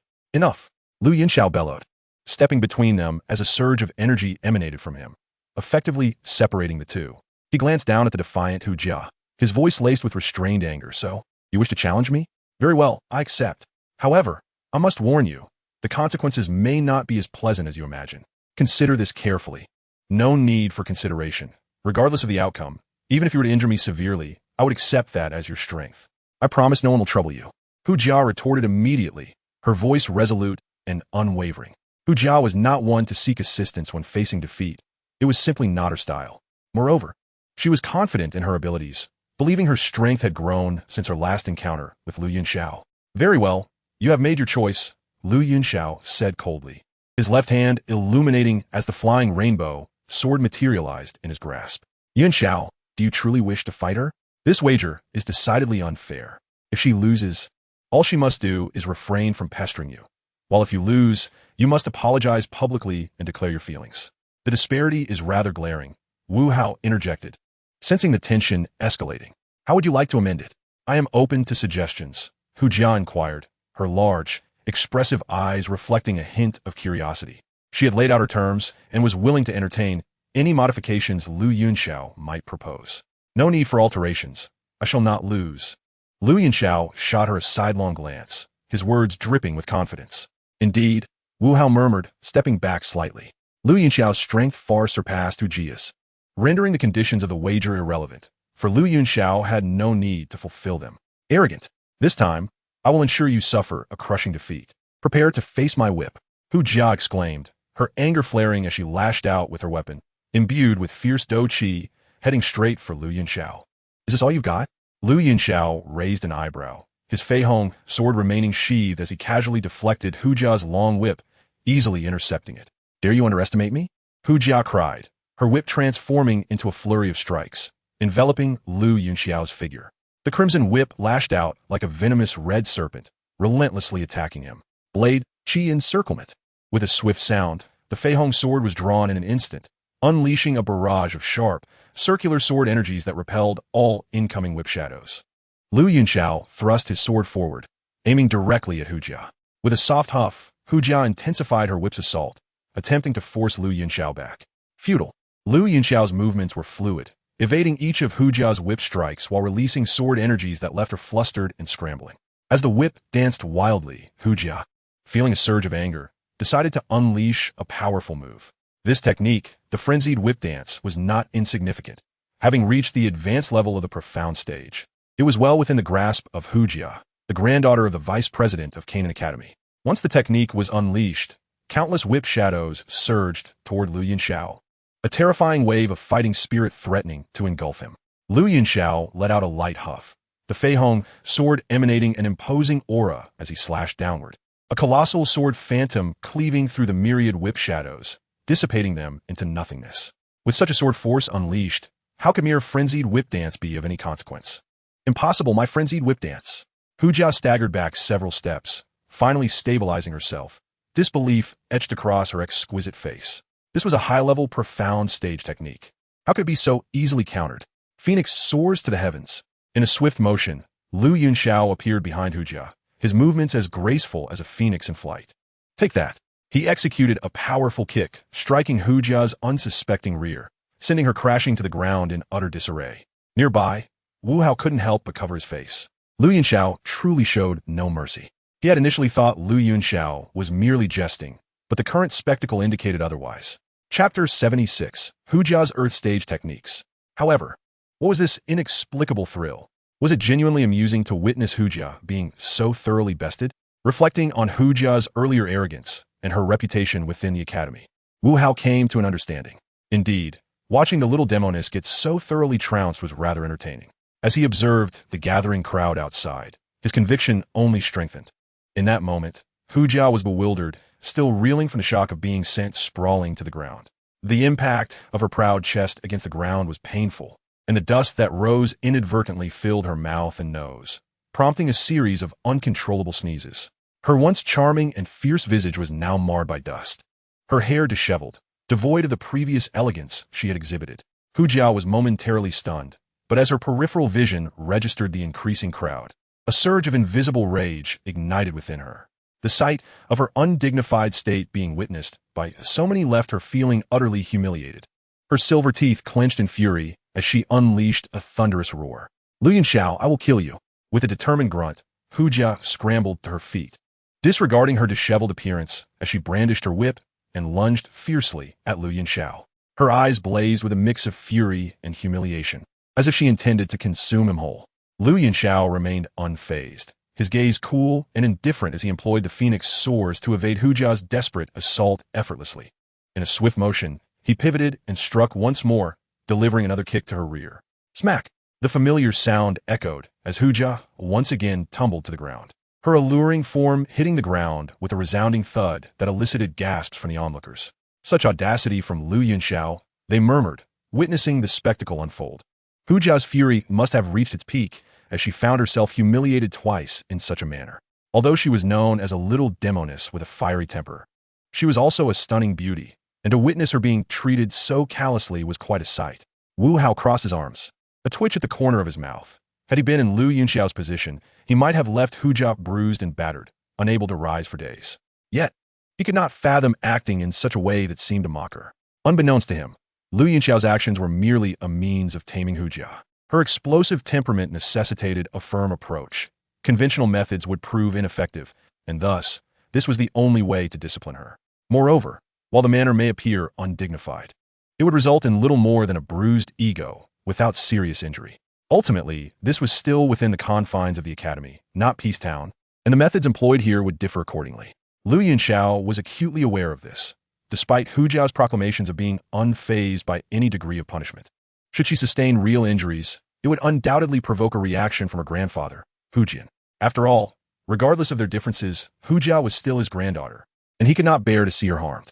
However, if only her pride were bruised while she remained unharmed, it would be inconsequential. After all, youth often indulged in playful tussles. Lu Yunxiao understood this balance perfectly. Lu Yunxiao, Hujia's voice was cold as ice, resonating like the chill of winter, causing the surrounding crowd to shudder. She stood upright, her body coated in dust, her fiery red attire wrinkled and soiled. Yet, she paid no mind to her disheveled appearance, allowing her unkempt hair to fall across her face as she fixed a cold, unwavering gaze upon Lu Yunxiao. You're not my match, concede. In response to Hujia's glare, Lu Yunxiao remained unperturbed, his expression equally devoid of emotion. It was true, he had reached a breaking point with Hujia's incessant provocations, which was why he had accepted the challenge in the first place. And now that he had accepted, he was determined to subdue Hujia completely, for he had truly had enough. Concede? Lu Yunxiao, today, it is either you or me. Hujia's voice was frigid as she spoke, her aura suddenly surging with intensity. The crimson fighting spirit erupted, and as she wielded her whip, flames ignited along its length, unleashing a terrifying presence. Earth stage techniques? Lu Yunxiao furrowed his brow, recognizing the energy fluctuations that accompanied such a technique. His starry eyes narrowed in surprise. She has actually mastered Earth stage techniques at the fighter level? Lu Yunxiao felt a twinge of astonishment. Typically, it was rare for even fighters, let alone great fighters, to grasp Earth stage techniques, even within the prestigious Canaan Academy. The scarcity and value of such techniques were well known, and the prerequisites of talent and ability were significant. Earth stage techniques were notoriously challenging to learn. His own mastery at the fighter level stemmed from being a martial prodigy with extraordinary physical prowess, allowing him to grasp concepts with a single demonstration. In contrast, the original character, Xiao Yan, had only begun to comprehend the flame-severing wave during his fighter phase, aided by the guidance of his mentor, and due to his protagonist status. Yet, here was Hujia, merely a 2-star fighter, capable of unleashing Earth stage techniques. Her talent was indeed formidable. Not far away, Wu Hao widened his eyes, unable to suppress his clenched fists. The fact that Hujia could wield Earth-grade combat techniques was utterly unexpected to him, suggesting that he might not be her match after all. The onlookers around him also found themselves holding their breath, as some knowledgeable individuals recognized the fluctuations of the combat technique as Earth-grade, their hearts unable to conceal their astonishment. However, it was evident that she was struggling to execute it. It appeared she had only just begun to grasp it, and its use would surely leave her weakened. If he were to confront her directly, she would undoubtedly suffer severe injuries. One strike could claim her life. Upon closer inspection, Lu Yunxiao shook his head. Given Huijia's current state, even if she unleashed an Earth-grade technique, she would lack combat efficacy. Any clash would result in a backlash strong enough to gravely wound her. He merely wished to teach Huijia a lesson, not inflict irreversible harm. Moreover, was the sword of the past intended for countering techniques? It was a lethal move, designed to eliminate opponents swiftly. Thus, with a mere thought, Lu Yunxiao promptly took action. Chapter 77, Punishment for Huijia. He resolved to interrupt her before she could fully unleash her technique. While Huijia might sustain minor injuries from the interruption, a loss in a clash would certainly lead to her severe injury. Weighing the two outcomes, Lu Yunxiao's form suddenly surged forth. Not a chance. Upon seeing Lu Yunxiao vanish, Huijia shouted defiantly, hastening the input of her fighting spirit. Waves of energy surged through her body, entirely channeling into the long whip she wielded. Instantly, the whip radiated with blinding light, and a colossal red energy lotus blossomed, exuding an ominous power. Simultaneously, Huijia's delicate frame trembled violently, her face pale as she struggled to maintain control. She was still a novice, her combat techniques not yet fully mastered, and the sudden influx of energy was far beyond her capacity to manage. A terrifying technique that one cannot control inevitably harms its wielder first. It was clear that Huijia's technique was already beginning to backfire. What a reckless woman, Lu Yunxiao thought, his expression darkening. He had not anticipated Huijia's utter lack of prudence, daring to mismanage a technique she had not yet mastered. With such terrifying energy, should it rebound, Huijia would surely suffer grievous injuries, perhaps even fatal ones. Foolishness. Lu Yunxiao cursed inwardly and swiftly vanished from sight. As the red lotus surged toward her, Huijia clenched her teeth, utterly unprepared for this unforeseen turn of events. Being harmed by her own technique. Was she truly that extraordinary? Regret washed over her as she realized her recklessness. Wu Hao and the others also witnessed the alarming situation, recognizing that something was amiss. However, the vast energy contained within the massive lotus posed a threat to them as well, and given their distance, they felt powerless to intervene. Am I going to die? A hint of confusion crossed Huijia's face as she lost all sense of control, watching helplessly as the red lotus descended. To encounter you has truly been a stroke of misfortune, a clear voice echoed beside her, and suddenly, Lu Yunxiao's figure appeared, wrapping his arms around her waist. With his sword raised, he struck fiercely at the massive lotus. The sword of the past, a beam of crimson light, compressed to its utmost limit, shot forth from the tip of the Fei Hong sword, colliding directly with the red lotus. Instantly, a violent explosion erupted in the sky, its resplendent brilliance eclipsing the remnants of the setting sun. Boom! The explosion reverberated, unleashing terrifying sounds and energy waves that surged outward, sending dust and debris swirling. Wu Hao found himself instinctively retreating over 10 meters before halting, his gaze fixed on the site of the explosion. The surrounding crowd mirrored his shock, their eyes wide as they stared at the source of the blast. Amidst the swirling dust, a soft sound emerged as Lu Yunxiao's figure gradually materialized. He held Huijia firmly against him with one arm, while the other wielded the Fei Hong sword, his attire pristine and untouched by even a speck of dust. Upon seeing this figure, the crowd collectively exhaled in relief. Thankfully, it seemed all was well. In that moment, Huijia, cradled in Lu Yunxiao's embrace, rested her head against his shoulder, her clear, bright eyes gazing at the perfection of his profile. The anger and resentment that had filled her gaze evaporated, replaced by an inexplicable radiance. After all, it was Lu Yunxiao who had come to her rescue in such a perilous moment, and that feeling was oddly profound. Yet before she could ponder further, she suddenly felt weightless, her body soaring through the air before crashing onto the ground. The impact jolted her, and she looked up to see Lu Yunxiao, his face contorted in disdain as he dusted off the spot where she had just been, disdainfully uttering two words, "So dirty, so dirty, so dirty, so dirty," echoed in Huojia's mind, reigniting the anger that had just subsided. Was she so intolerable? How could Lu Yunxiao so casually toss her aside with such a contemptuous expression? It was truly unbearable. "Lu Yunxiao, I shall not let this pass," Huojia shrieked, lunging at him with claws bared. The onlookers were left in shock. This was the little vixen, the sensuous and fiery little vixen. Even if he did not fancy her, there was no need to treat her so disdainfully, as if she were nothing more than refuse. How could he not find comfort in embracing such a splendid form? Lu Yunxiao, however, was indeed uncomfortable, for he harbored a mild case of obsessive cleanliness. He preferred not to engage in close contact with anyone but those he favored or approved of, especially not with someone so unkempt. Enough of this. You have already lost. Lu Yunxiao seized Huojia's right hand, twisting her around and pinning her down, speaking softly. "I have not lost. I refuse to accept it." Huojia struggled fiercely. Had Lu Yunxiao spoken to her kindly, she would have willingly conceded, especially since he had saved her life. However, his previous disdain had infuriated her, and now, in her emotional turmoil, she cared little for anything else. "Are you trying to renege on the wager?" Lu Yunxiao furrowed his brow, incredulous that this woman could not accept defeat. "What if I do renege?" Huojia continued to struggle, her left hand reaching back to scratch at Lu Yunxiao, her wildness fully revealed. "Very well. I had no intention of handling it this way, but you have brought this upon yourself." Lu Yunxiao narrowed his eyes, his left hand swiftly drawing in the whip that had fallen to the ground. He then seized Huojia's left hand, binding both her hands together with the whip. With a flick of the whip, he secured her tightly before lifting her and striding toward a grand banyan tree outside the Zhanwu garden. "Lu Yunxiao, what are you doing?" Huojia struggled vehemently, her voice laced with fury as she demanded answers. "Just letting you breathe some fresh air and come to your senses to recognize your errors." Lu Yunxiao replied coolly, his feet lightly tapping as he soared into the air, alighting on a sturdy branch. He tied the whip securely to the branch, fashioning a tight knot, leaving Huojia suspended in midair. She was truly hanging there. What on earth? The crowd gasped collectively, bewildered by this turn of events. Could he truly bind the little vixen and dangle her from a tree? "Come to your senses. You will be released when you admit defeat," Lu Yunxiao said gently before descending from the banyan tree. Chapter 78. Analysis and Stubbornness. With a gentle tap of his toes, Lu Yunxiao gracefully descended to the ground, exuding an air of elegance and ease. His flowing white robe swayed lightly in the breeze, giving him an ethereal quality. The Phoenix dance in the Nine Heavens proved to be far superior to the Wind Walk, not only in its efficacy, but also in its striking appearance, perfectly aligning with Lu Yunxiao's character.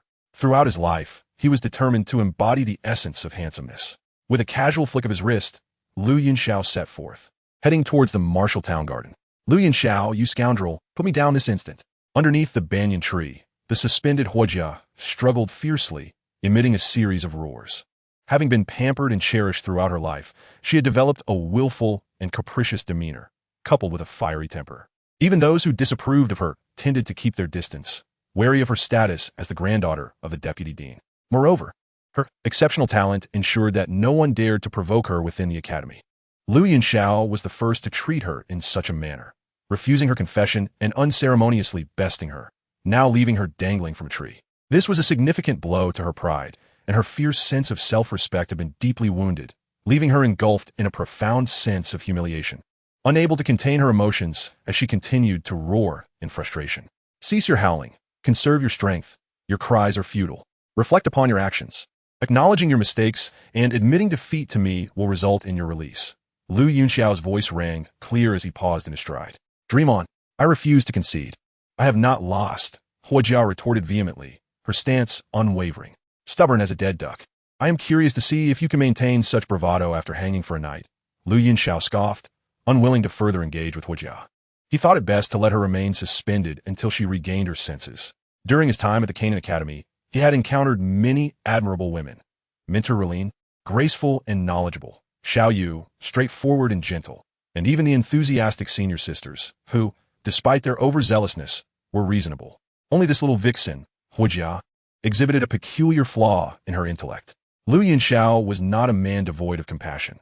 On the contrary, his character was quite gentle, treating young women with humility and courtesy. However, with Huojia, he found it increasingly difficult to restrain himself. He felt compelled to teach her a lesson. Otherwise, he would be unable to quell the indignation festering within him. Under normal circumstances, he would never resort to suspending a girl. This was entirely of Huojia's own making. If he failed to discipline her adequately this time, he feared that his peace at the academy would be shattered, for he had first-hand experience of her penchant for creating chaos. Turning back, Lu Yunxiao resumed his steps, quickly approaching Wu Hao.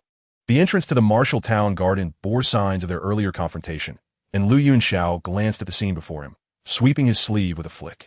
Instantly, a surge of fighting spirit erupted, scattering dust and debris from the ground. "Clouds, do you think this is quite appropriate?" Wu Hao remarked, casting a sidelong glance at Huojia before addressing Lu Yunxiao in a hushed tone. After all, she is the granddaughter of the deputy dean. Not to worry. While the deputy dean is indeed Huojia's grandfather, he is also the vice president of the academy and must adhere to its regulations. Students are permitted to challenge one another, as per the external academy's rules. Huojia is not gravely injured, merely embarrassed. The deputy dean is unlikely to intervene. If he does, I could always withdraw. If the deputy dean disregards the academy's rules, there's no reason for me to remain. Furthermore, he is merely the deputy dean. There are many elders in the external academy, and he cannot wield absolute authority. I have committed no wrongdoing, and I refuse to believe that the elders would unjustly punish a promising student like myself. Lu Yunxiao spoke calmly, his demeanor serene. As he asserted, he had done nothing wrong, thus had no reason to fear repercussions. An extraordinarily gifted student like himself would never be expelled from the academy as long as he did not breach its taboos, unless the academy leaders were utterly foolish, which was hardly plausible for the continent's premier institution, where the faculty and elders were certainly not dim-witted. Additionally, a multitude of onlookers bore witness to the events, and the narrative would swiftly circulate throughout the academy. Would the deputy dean punish an innocent student simply because his granddaughter had suffered defeat? What would that imply for the entire student body? What detrimental effects might ensue? Hence, from every conceivable angle, he anticipated no troubles arising. You make a valid point. Wu Hao conceded, nodding, yet hesitated to voice further thoughts. There is no but. Let it be as it is. I know my limits, Lu Yunxiao interjected, dismissing Wu Hao's concerns with a wave of his hand. Very well, as long as you know your limits, Wu Hao replied, slightly bowing his head, recognizing that Lu Yunxiao had made up his mind. Lu Yunxiao nodded, his gaze drifting to the gathering crowd of spectators, with a slight furrow of his brow. He spoke softly, "It seems you have all seen enough. If there are no further matters, please disperse." While the onlookers were eager to continue observing, they recognized that with Lu Yunxiao's directive, lingering would be unwise. They had already witnessed the thrilling spectacle, and with the excitement past, there was no reason to remain. To defy Lu Yunxiao would yield no benefit. His extraordinary talents and formidable prowess made it clear that they did not wish to incite his ire. As the crowd gradually dispersed, only Lu Yunxiao and Wu Hao remained. A few curious passers-by might steal glances at Huojia, but it was far more subdued compared to the previous scrutiny. Under the banyan tree, suspended as she was, Huojia sighed in relief. Although still embarrassed, the overwhelming sense of impending doom had subsided. Lu Yunxiao, don't think for a moment that I will be grateful. You scoundrel, I loathe you. I utterly despise you. Despite Lu Yunxiao having sent the crowd away, her humiliation lingered, and her heart burned with rage as she glared at him, her expression one of pure venom. Chapter 79. Huoqian's reaction. Despise me, do you? Go ahead, it matters not to me, Lu Yunxiao retorted, rolling his eyes. He had no concern for Huojia's sentiments. Her feelings of hatred were of no consequence to him. What he desired was simply her acknowledgement of defeat and a request for distance from him. As for what she thought of him, he had no inclination to care. Instead of wasting time on such trivialities, he would rather devote himself to further cultivation. Enjoy your time. I shall take my leave. Waving farewell to Huojia, Lu Yunxiao gracefully entered the martial town garden. Wu Hao cast one last glance at Huojia before following in Lu Yunxiao's footsteps. Lu Yunxiao, don't go, put me down. Lu Yunxiao, you scoundrel, halt. Lu Yunxiao. Huojia's voice soared in desperation as she saw Lu Yunxiao truly preparing to depart, igniting her fury once more. Struggling fiercely against her bonds, she found herself firmly restrained. The whip, her own weapon, binding her tightly. No matter how she thrashed or summoned her fighting spirit, her efforts were in vain. She remained securely tethered.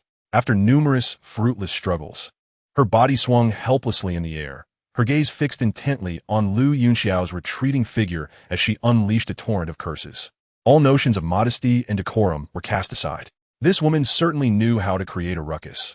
Her wildness was palpable, and her temper was explosively uncontrollable, which surely explained why he found her unappealing. Listening to the cacophony of insults behind him, Wu Hao's icy demeanor softened slightly as he murmured, primarily, it's sheer unreasonable troublemaking. Relentless and obstinate. I detest such women. Let her dangle for a few hours. She'll eventually become docile. Otherwise, her unbounded energy makes dialogue impossible. Lu Yunxiao's starry eyes blinked, his voice gradually emerging. What if someone intervenes and frees her? Wu Hao inquired softly. That won't happen. The matters between me and the little demoness are not for outsiders to meddle in. It would only invite trouble. In the eyes of everyone else, we are both synonymous with trouble. So typically, other students would steer clear of such situations, Lu Yunxiao replied, a hint of amusement lacing his tone. You possess a degree of self-awareness. Wu Hao grinned. Indeed, no one dares approach the little demoness. Previous events have established that Lu Yunxiao is notoriously not to be trifled with. Even the most formidable students would refrain from involving themselves in our affairs. There's nothing to gain and a lot to lose. Most are likely just here for the spectacle. Hearing Wu Hao's words, Lu Yunxiao shrugged, neither confirming nor denying. What? Huijia is dangling from the banyan tree at the entrance of the Zhenwu garden? In an office within the outer courtyard, Huo Qian's mouth dropped open in disbelief, inadvertently tugging at a handful of his beard, causing him to grimace in pain. Indeed, many students witnessed it. The director of education remarked, his lips twitching slightly. No one expected such an occurrence. Huijia, who had previously roamed the academy unchecked, has now met his match in Lu Yunxiao. It's been a succession of setbacks for him. Since the beginning of the academic year, Huijia and Lu Yunxiao had been the most talked about figures, their antics consistently stirring the entire outer courtyard. Countless students gathered to observe, reveling in the drama. Truly, the outer courtyard hadn't been this lively in years, with the entire academy engrossed in discussions about their gossip-laden entanglements. The director of education found himself at a loss for words. How did it come to this? This is not what I envisioned, Huo Qian murmured, his expression slightly dazed. He had merely intended to give Huijia a nudge towards Lu Yunxiao to steer him away from his misguided affections, thereby providing him with a suitable companion. It should have been a wonderful thing. How did it devolve into this? The outcome was far from his expectations. Vice Dean, I must voice my concerns. Your arrangement was unwise. How could a confession devoid of sincerity succeed? Lu Yunxiao is, after all, a prodigy. He has discerning eyes. He wouldn't simply agree because Huijia is handsome. He is not lacking in female admirers. Thus he places greater value on genuine feelings. Huijia's insincere confession would only infuriate him. His pride would lead him to feel mocked. Given Huijia's character, it is hardly surprising that we find ourselves in this predicament, the director of education analyzed logically. Indeed, that is the case. Those who struggle to find partners might eagerly accept any beautiful face, while those who are not in want of female affection naturally have higher standards, pursuing what the youth deem as love, which emphasizes heartfelt intentions. I had miscalculated, Huo Qian sighed deeply, admitting that he had been overly simplistic and perhaps naively confident in his assumptions about Lu Yunxiao's potential acceptance. By the way, how is Huijia now? Is she hurt? After his sigh, Huo Qian's concern returned to Huijia, as she was his only granddaughter. No serious injuries, just a rather embarrassing fall. Subsequently, Huijia attempted to retaliate, but was saved by Lu Yunxiao, the director of education recounted, detailing the entire sequence of events, including Lu Yunxiao's command for the onlookers to disperse, leaving no detail unmentioned. Save Huijia, that lad still possesses a kind heart. Huijia, however, is quite audacious to attempt techniques she has yet to master.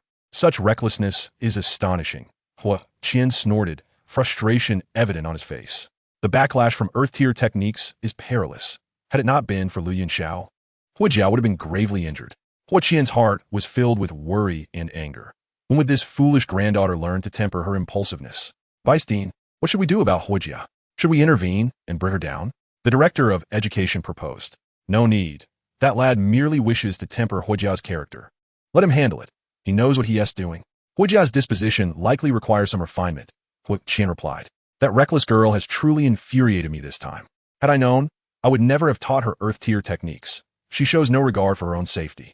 Huo Qian cursed under his breath, his tone brimming with dissatisfaction towards Huijia. This time, the old man was genuinely angry about his granddaughter's reckless behavior. Very well, the director of education acquiesced, recognizing that Huo Qian had no such intentions. Thus, it was preferable Normal challenges among students were not matters for those in higher positions to interfere with, and this approach aligned more closely with the Academy's ethos. As night fell, darkness enveloped the land, and the Zhenwu garden illuminated with lights, yet beneath the banyan tree, a shroud of darkness prevailed. The once frequent students had vanished, leaving the entrance to the Zhenwu garden eerily silent, the night breeze whispering through the air. Huijia dangled from the banyan tree, her gaze fixed on the lively Zhenwu garden, separated by merely a wall. Yet the outside world and the garden felt like two disparate realms. The stark contrast between the vibrancy and the stillness weighed heavily on her heart. Despite the torment of her circumstances, she clenched her teeth, her lips a vibrant red, eyes ablaze with defiance. The spirit of rebellion and wildness remained unyielding. Yunxiao approached with measured steps, the sound of his footsteps drawing Huijia's attention. "Have you come to a realization? Will you concede?" Yunxiao asked, lifting his gaze to meet the tangled-haired Huijia, his tone neutral. "You wish. I will not concede. No way." Huijia shouted defiantly, struggling fiercely, her demeanor suggesting she was still eager for another round with Yunxiao. Her untamed spirit resembled that of a young beast, brimming with pride and unwillingness to yield. "Huijia, you have already lost. Everyone witnessed it. Can you not accept defeat?" Yunxiao's starry eyes shifted, his voice calm and steady as he regarded Huijia. "I have not lost. I refuse to accept it. I have not lost." Huijia roared, steadfast in her denial, regardless of Yunxiao's assertions. Unreasonable obstinacy. Yunxiao frowned, his voice growing cold. "You blame me for rejecting you, for calling you a fake boy. Look at yourself. Who could possibly find you appealing? Go ask Wu Hao or any other person. In this state, who would wish to be your boyfriend? Have you never reflected upon your own appearance? You hardly resemble a girl." Yunxiao's voice was cold, yet each word was delivered with a piercing intensity, akin to a sharp blade that plunged directly into Huijia's heart, striking at her most vulnerable spot. "Be silent. How much better can you be? You wretched scoundrel, heartless rogue. By what right do you condemn me? Am I truly so despicable that you can loathe me so?" Huijia shouted hoarsely, tears streaming down her cheeks. Her anger not directed at past grievances, but rather at the disdainful expression Yunxiao had worn when he cast her aside. How could her proud self endure such contempt? Initially, she had resolved not to harbor resentment after being saved by Yunxiao, but his recent actions reignited her fury, leading her to this current state. "I have a cleanliness obsession," Yunxiao remarked, his perceptive senses catching sight of the glistening tears at the corners of Huijia's eyes. His voice softened slightly as he spoke. "You have a cleanliness obsession? Is it that I am too filthy?" Huijia was taken aback, realizing that the true reason stemmed from this. She cast a glance at herself, noting the dust covering her clothes and her disheveled hair. Indeed, she was quite dirty. After rolling on the ground several times, it would have been odd if she weren't. "That's your fault. If you hadn't kicked me down, I wouldn't be in this state." Huijia protested, struggling to renew her interrogation. "Would I have kicked you if you hadn't challenged me first?" Yunxiao countered, then gently added, "Surrender. Just utter the words, and I shall let you go. Let us sever our ties here and now." "I refuse." Huijia shook her head defiantly, rejecting his offer once more. "Then remain here in this suspended state," Yunxiao replied, his patience waning. In the face of her unwavering gaze, he turned on his heel and departed, leaving Huijia to grapple with her turmoil in the dark. Before long, the night had deepened, nearing the witching hour. The temperature outside had plummeted, as it was now the season of late autumn, and the evening chill was biting. Beneath the banyan tree, Huijia was buffeted by the cold wind, her body trembling from the chill. Having exhausted much of her energy and spirit in their earlier confrontation, she was now rendered nearly immobile by the frigid air. Footsteps approached slowly. Yunxiao returned, noticing Huijia shivering. He spoke gently. "Are you still refusing to concede? If this wind persists, even a combat master like you will fall ill. And are you not hungry? Once you concede, it shall be yours." With a flick of his right hand, a tray materialized, displaying a golden-brown, aromatic roasted chicken, the scent wafting through the night air. Hungry to the point of desperation, Huijia swallowed hard, her stomach audibly rumbling. "Do not attempt to tempt me. I will not concede," she retorted, turning her head away, her voice a mixture of defiance and yearning. This was a war of attrition. The first to relent would surely face ruin. Truly unwilling to surrender? "This chicken leg is incredibly fragrant," Yunxiao teased, tearing off a drumstick, and with a light leap, he darted in front of Huijia, the leg just out of her reach. The rich aroma invaded her senses, sending her salivary glands into overdrive as she could not resist the urge to take a bite. Yet Yunxiao was quicker, As she lunged, he pulled the chicken leg back, leaving her to snap at nothing. Ah, you seem quite eager to eat. Surrender, and I shall grant you this reward, Lu Yunxiao said, standing confidently before her, the chicken leg in hand, a playful smile on his lips. Never, despite her insatiable hunger. Hu Jia remained resolute. So stubborn, Lu Yunxiao mused, initially intending to negotiate earnestly, but realizing it was futile. Very well, I shall employ a different tactic. By the way, Hu Jia, are you afraid of snakes? He asked, his smile taking on a slightly sinister edge. What are you planning? Hu Jia's instincts heightened at once. Oh, I merely caught a little snake. Imagine if I were to place it on you, Lu Yunxiao said with a smile. He had gone to considerable lengths to procure this snake, venturing into the dark woods behind the academy to find it. He was confident this strategy would work. Do you dare? Hu Jia's anxiety peaked at the thought of a snake slithering over her. Do you think I wouldn't? Lu Yunxiao chuckled, leaping gracefully to the ground, revealing a long, triangular-headed, fiery red snake in his grasp, clearly venomous. As the snake drew closer, Hu Jia's face drained of color. When the poisonous serpent was nearly pressed against her, Hu Jia could no longer contain her fear and let out a shriek. I concede. Witnessing her capitulation, Lu Yunxiao's lips curved into a smile. So it seems the threat was effective. He landed nimbly, gazing at the fiery snake in his hand. Hu Jia, however, merely grimaced, her expression reflecting defeat. With her surrender acknowledged, Lu Yunxiao declared, No longer shall I trouble you. From this point on, we shall part ways. Do not disturb me. And I shall not provoke you. Our grievances end here, understood? He spoke softly, then, with a delicate step, he ascended the banyan tree. After untying the bonds that restrained Hu Jia, he gently brought her down to the ground. Once her restraints were removed, Hu Jia seized the whip, stowing it away. Her large, expressive eyes fixed on Lu Yunxiao, filled with indignation. Will you strike me again? Do not forget, you have already conceded. Do you truly wish to be a man of broken promises? Lu Yunxiao raised an eyebrow, a hint of indifference in his tone. Humph, while I may have surrendered, I shall not forget you. Lu Yunxiao, Hu Jia huffed, extending her hand. Give me that snake. What do you intend to do with it?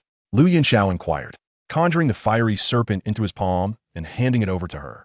Hu Jia snatched it, tossed it to the ground, and, summoning her energy, crushed the snake underfoot. Lu Yunxiao's expression twitched at her fierce demeanor. What the chicken? Hu Jia suddenly asked, turning her gaze back to Lu Yunxiao. My chicken? He blinked in surprise at her unexpected question. However, he quickly regained his composure, his left hand glowing as he retrieved the tray from his storage ring and offered it to her. Enjoy your meal. I shall take my leave now, Lu Yunxiao stated, preparing to depart. The matter was resolved, and he wished to avoid further entanglements with Hu Jia, who was far too troublesome. Wait, Hu Jia called out as he turned. Is there something else? Lu Yunxiao inquired softly. Be wary of MO1 from Class 9. The last time you were troubled, he was behind it. Hu Jia took a bite of the chicken leg and mumbled, Xuanjie Class 9 MO1? Lu Yunxiao's eyes flickered. It seemed he had never offended this person. Every year, the Outer Academy holds an inner selection competition where the top 5 students earn the privilege to select an item from the library, which boasts a plethora of invaluable treasures, including Earth-grade martial arts techniques. However, the slots are limited, reserved solely for the top 5, and among this cohort, 4 students possess formidable strength, all being 4-star great fighters, leaving the remaining contenders to vie for the 5th position. MO1, a 2-star great fighter, was initially the most formidable contender for the 5th spot. However, he perceived Lu Yunxiao's extraordinary talent as a threat, believing that after a year of study, Lu Yunxiao would undoubtedly advance to great fighter status, thus endangering his position. Consequently, he resorted to employing others as pawns, intending to provoke trouble through the foolish members of Xuanjie Class 4, aiming to impede Lu Yunxiao's progress and eliminate a rival. Is that so? Lu Yunxiao inquired softly. Indeed, Hu Jia nodded, affirming Lu Yunxiao's deduction. All right, I understand now. Thank you, Lu Yunxiao responded gently, expressing his gratitude to Hu Jia. No need for thanks. Consider it a reward for the chicken I devoured. Besides, only I can defeat you. I would prefer not to see you lose to someone else before I have the chance to best you myself. Hu Jia suddenly lifted her head, her eyes ablaze with fierce determination. Having lost to Lu Yunxiao, this defeat was etched deeply in her heart. You needn't worry about that. I shall not be defeated. And as for defeating me, I dare say you shall find little hope in this lifetime. With that, Lu Yunxiao chuckled, his form flickering before vanishing without a trace. Hu Jia, clutching the chicken leg, gnawed vigorously as she watched Lu Yunxiao's retreating figure, her lively eyes glinting with a different kind of light. Time flew by, and in the blink of an eye, 6 months had passed. Without Hu Jia's interruptions, Lu Yunxiao enjoyed a remarkably pleasant half-year. He frequently skipped classes, occasionally receiving reprimands from Mentor Ruo Lin for his truancy. In good spirits, he would wander about, taking in the scenery and cultivating his artistic sensibilities. Naturally, the majority of his time during these 6 months was devoted to training and refining his sword technique, a sword across time. Within this period, Lu Yunxiao's cultivation had surged by 5 stars. He was now a 6-star great fighter, surpassing both Wu Hao and Hu Jia by a star and achieving a significant breakthrough. Regarding a sword across time, after perusing nearly all the sword techniques in the martial arts pavilion, he embarked on a journey of modification. Initially, this process was rather arduous. However, a week ago, he unexpectedly entered a state of epiphany, achieving enlightenment. This experience allowed him to successfully eliminate the flaws of a sword across time. Now, the technique retained its formidable power while its drawbacks had been entirely eradicated. This meant that as long as his fighting spirit was sufficient, Lu Yunxiao could wield a sword across time with absolute freedom, providing a tremendous boost to his strength. One day, as Lu Yunxiao was in seclusion, a sudden knocking echoed on his door. "Who is it?" he inquired, opening his eyes. "It's me," came Wu Hao's voice from outside. "Wu Hao." Lu Yunxiao's eyes glimmered as he slightly rose to open the door. "Is there something you need?" he asked warmly upon seeing Wu Hao. "Indeed, there's a matter," Wu Hao replied, glancing around hesitantly. Although there were few students in the Jinwu Garden, there were still occasional passers-by, and it was evident that Wu Hao was somewhat apprehensive. "Come in." Lu Yunxiao discerned Wu Hao's unease and invited him inside. With the door closed, they seated themselves on the chairs in the dormitory. "What is it?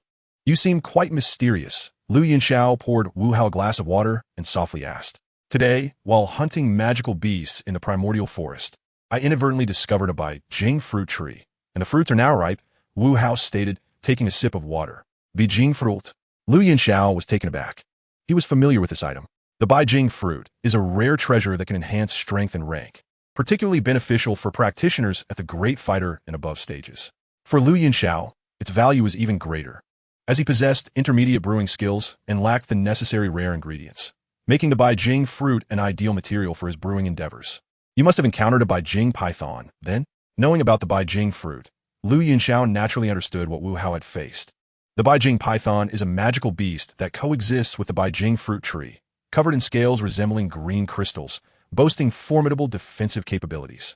If the Bai Jing fruit tree was present, the Bai Jing python would surely be guarding it. This magical beast is known for its role as a protector of the fruit tree. Indeed, I encountered a 3-star Bai Jing python and even fought it. Its strength was overwhelming, and I was no match for it. That's why I specifically came to invite you to join me. We can split all the Bai Jing fruits between us, Wu Hao said candidly, revealing no hints of concealment. Given his strength, he was clearly no match for the Bai Jing python and had to seek assistance. Among the academy, Lu Yunxiao was the only person he trusted the most. And given Lu Yunxiao's strength, he was the first person Wu Hao thought of. "Is that so?" Lu Yunxiao pondered for a moment before asking. "What level is that Bai Jing python? Is it at the early or mid-stage of the 3-star level?" "It should be at the early stage of 3 stars. Otherwise, I wouldn't have escaped. However, considering the physical advantages of magical beasts, it should be no weaker than the 4 great fighters in the academy," Wu Hao replied. The 4 great fighters of the academy, Lu Feng, Chen Yu, Li Cheng, and Zhao Guangyun, were all 4-star great fighters. And perhaps they had even broken through to 5 stars by now, recognized as the 4 strongest in the outer academy. That could be worth a try. Lu Yunxiao stroked his chin, contemplating. Now a 6-star great fighter, he could easily unleash his full power against great fighters. While the outer academy only recognized 4 prominent experts, they were unaware that he, the academy's top prodigy, had already grown to a level where he could rival them. "Will it just be the 2 of us? Are we not inviting anyone else?" Lu Yunxiao continued to inquire. "Just the 2 of us is sufficient. I know you can undoubtedly contend with great fighters now, and perhaps even defeat them. Together, we will have more than enough strength," Wu Hao replied softly, fully aware of Lu Yunxiao's capabilities. For Lu Yunxiao, facing opponents at higher ranks was a regular occurrence. Wu Hao was no ordinary individual either. When he exerted his full strength, he could even contend with 9-star great fighters. The 2 of them together would find it an easy task to deal with a 3-star early stage Bai Jing python. Upon hearing this, Lu Yunxiao smiled faintly, neither confirming nor denying. "When shall we depart?" he asked softly. "Tomorrow morning, I need to recuperate a bit. I sustained minor injuries during the battle with the 3-star Bai Jing python," Wu Hao replied. "All right." Lu Yunxiao nodded, his voice clear. The next day, as dawn broke, Lu Yunxiao and Wu Hao had already exited the school gates, entering the primordial forest outside of Canaan City. The primordial forest is vast, requiring a day's journey even on a griffin beast, illustrating its immense scale. Some areas of the primordial forest have been explored by Canaan Academy, while others remained untouched. The area discovered by Wu Hao was evidently one that the Academy had not ventured into. The primordial forest teems with magical beasts, posing significant dangers. Hunting magical beasts has always been a training exercise for Canaan Academy students, perhaps one of the reasons the Academy was established within the primordial forest confines. The early morning primordial forest was enveloped in a layer of white mist, making it somewhat difficult to see clearly. Lu Yunxiao and Wu Hao walked side by side through the primordial forest, their expressions serious. Upon entering the depths of this untamed wilderness, vigilance became paramount. "Which way shall we proceed?" Lu Yunxiao inquired, his tone unperturbed as he unsheathed the Fei Hong sword, swiftly cleaving a first-tier scarlet flame, serpent in twain. "This way." Wu Hao gestured, having left subtle markers along their path the previous day to circumvent the risk of losing their way. Following these indicators would render their navigation significantly easier. "Very well," Lu Yunxiao nodded, both of them lightening their steps and quickening their pace. As time elapsed, they soon reached the hour of the snake in the morning. With the sun now high in the sky, its rays dispelled the morning mist, rendering the entire forest much clearer. "Here we are." Wu Hao and Lu Yunxiao halted before a secluded valley.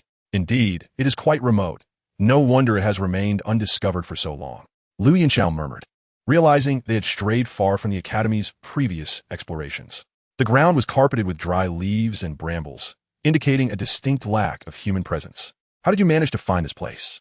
Lu Yunxiao queried, a hint of curiosity in his voice. "The beast I hunted yesterday was quite the sprinter. I pursued it relentlessly, and only after slaying it did I realize I had wandered too far. In my aimless wandering, I stumbled upon this place," Wu Hao replied candidly. "Just as I expected from you." Lu Yunxiao's lips curled into a slight smirk. This relentless pursuit of his was indeed characteristic of Wu Hao's tenacious spirit. When it came to battles, he was undoubtedly fierce, and chasing a beast through the forest for such a long duration was certainly a feat only he would undertake. "Enough talk. Let's venture inside." Wu Hao signaled to Lu Yunxiao, his tone grave. "Agreed." Lu Yunxiao responded with a nod, summoning the radiance of the Fei Hong sword into his hand. Wu Hao too drew his blood sword from his back, his demeanor serious.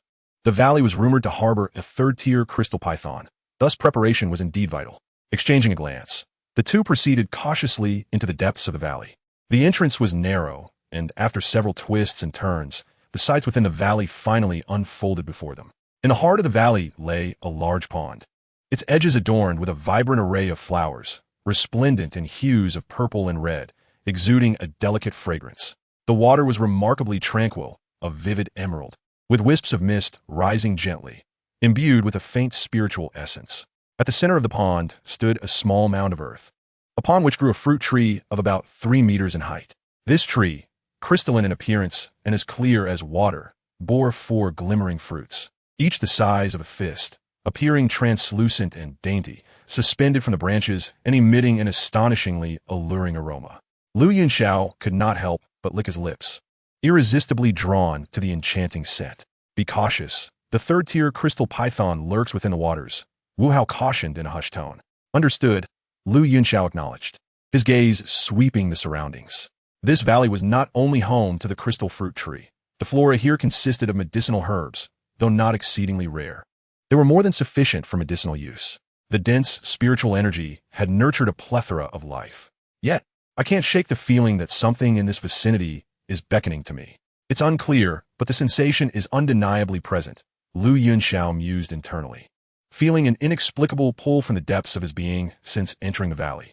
Does the host sense something resonating with your innate golden energy, evoking a sense of kinship?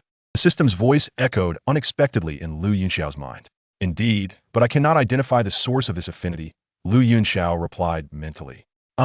The host's fortune seems to have taken a turn for the better. It is rare to encounter such a thing." The system chuckled softly. "Do you know what it is?" Lu Yunxiao inquired, curiosity piqued. "I do, but first, you should secure the crystal fruit. We can discuss the rest later," the system advised softly. "Still keeping secrets?" Lu Yunxiao muttered, channeling his energy as the innate golden aura enveloped him in a protective layer. "Wu Hao now," Lu Yunxiao commanded, brandishing the Fei Hong sword in a decisive slash. Metallic sword chi. A golden blade of energy erupted from the tip of the Fei Hong's sword, plunging into the pond and sending a spray of water into the air. In response, a resounding roar echoed as the waters churned violently. A massive python exceeding 10 meters in length surged forth. Its scales glistened like emerald crystals, and its green eyes bore a fierce glint as it fixated on Lu Yunxiao and Wu Hao, exuding a menacing aura, with a gaping maw revealing sharp fangs. The serpent lunged towards Lu Yunxiao. Unfazed, Lu Yunxiao met the charge head-on, the Fei Hong sword poised for battle. Following closely, Wu Hao brandished his blood sword, equally determined. Clang! Clang! The Fei Hong sword and the blood sword collided against the crystal python's body. Lu Yunxiao, wielding the sharpness of his innate golden energy, sliced through the scales, inflicting a wound from which blood erupted. Conversely, Wu Hao's blood sword merely caused superficial damage to the serpent's exterior, failing to penetrate its formidable defenses. The crystal python's resilience was indeed formidable. Enraged by the assault, the crystal python recoiled, unleashing a surge of power that sent both Lu Yunxiao and Wu Hao reeling. It exhaled a chilling breath before lunging once more at Lu Yunxiao, clearly fixating on him due to the intensity of his strike. Come at me.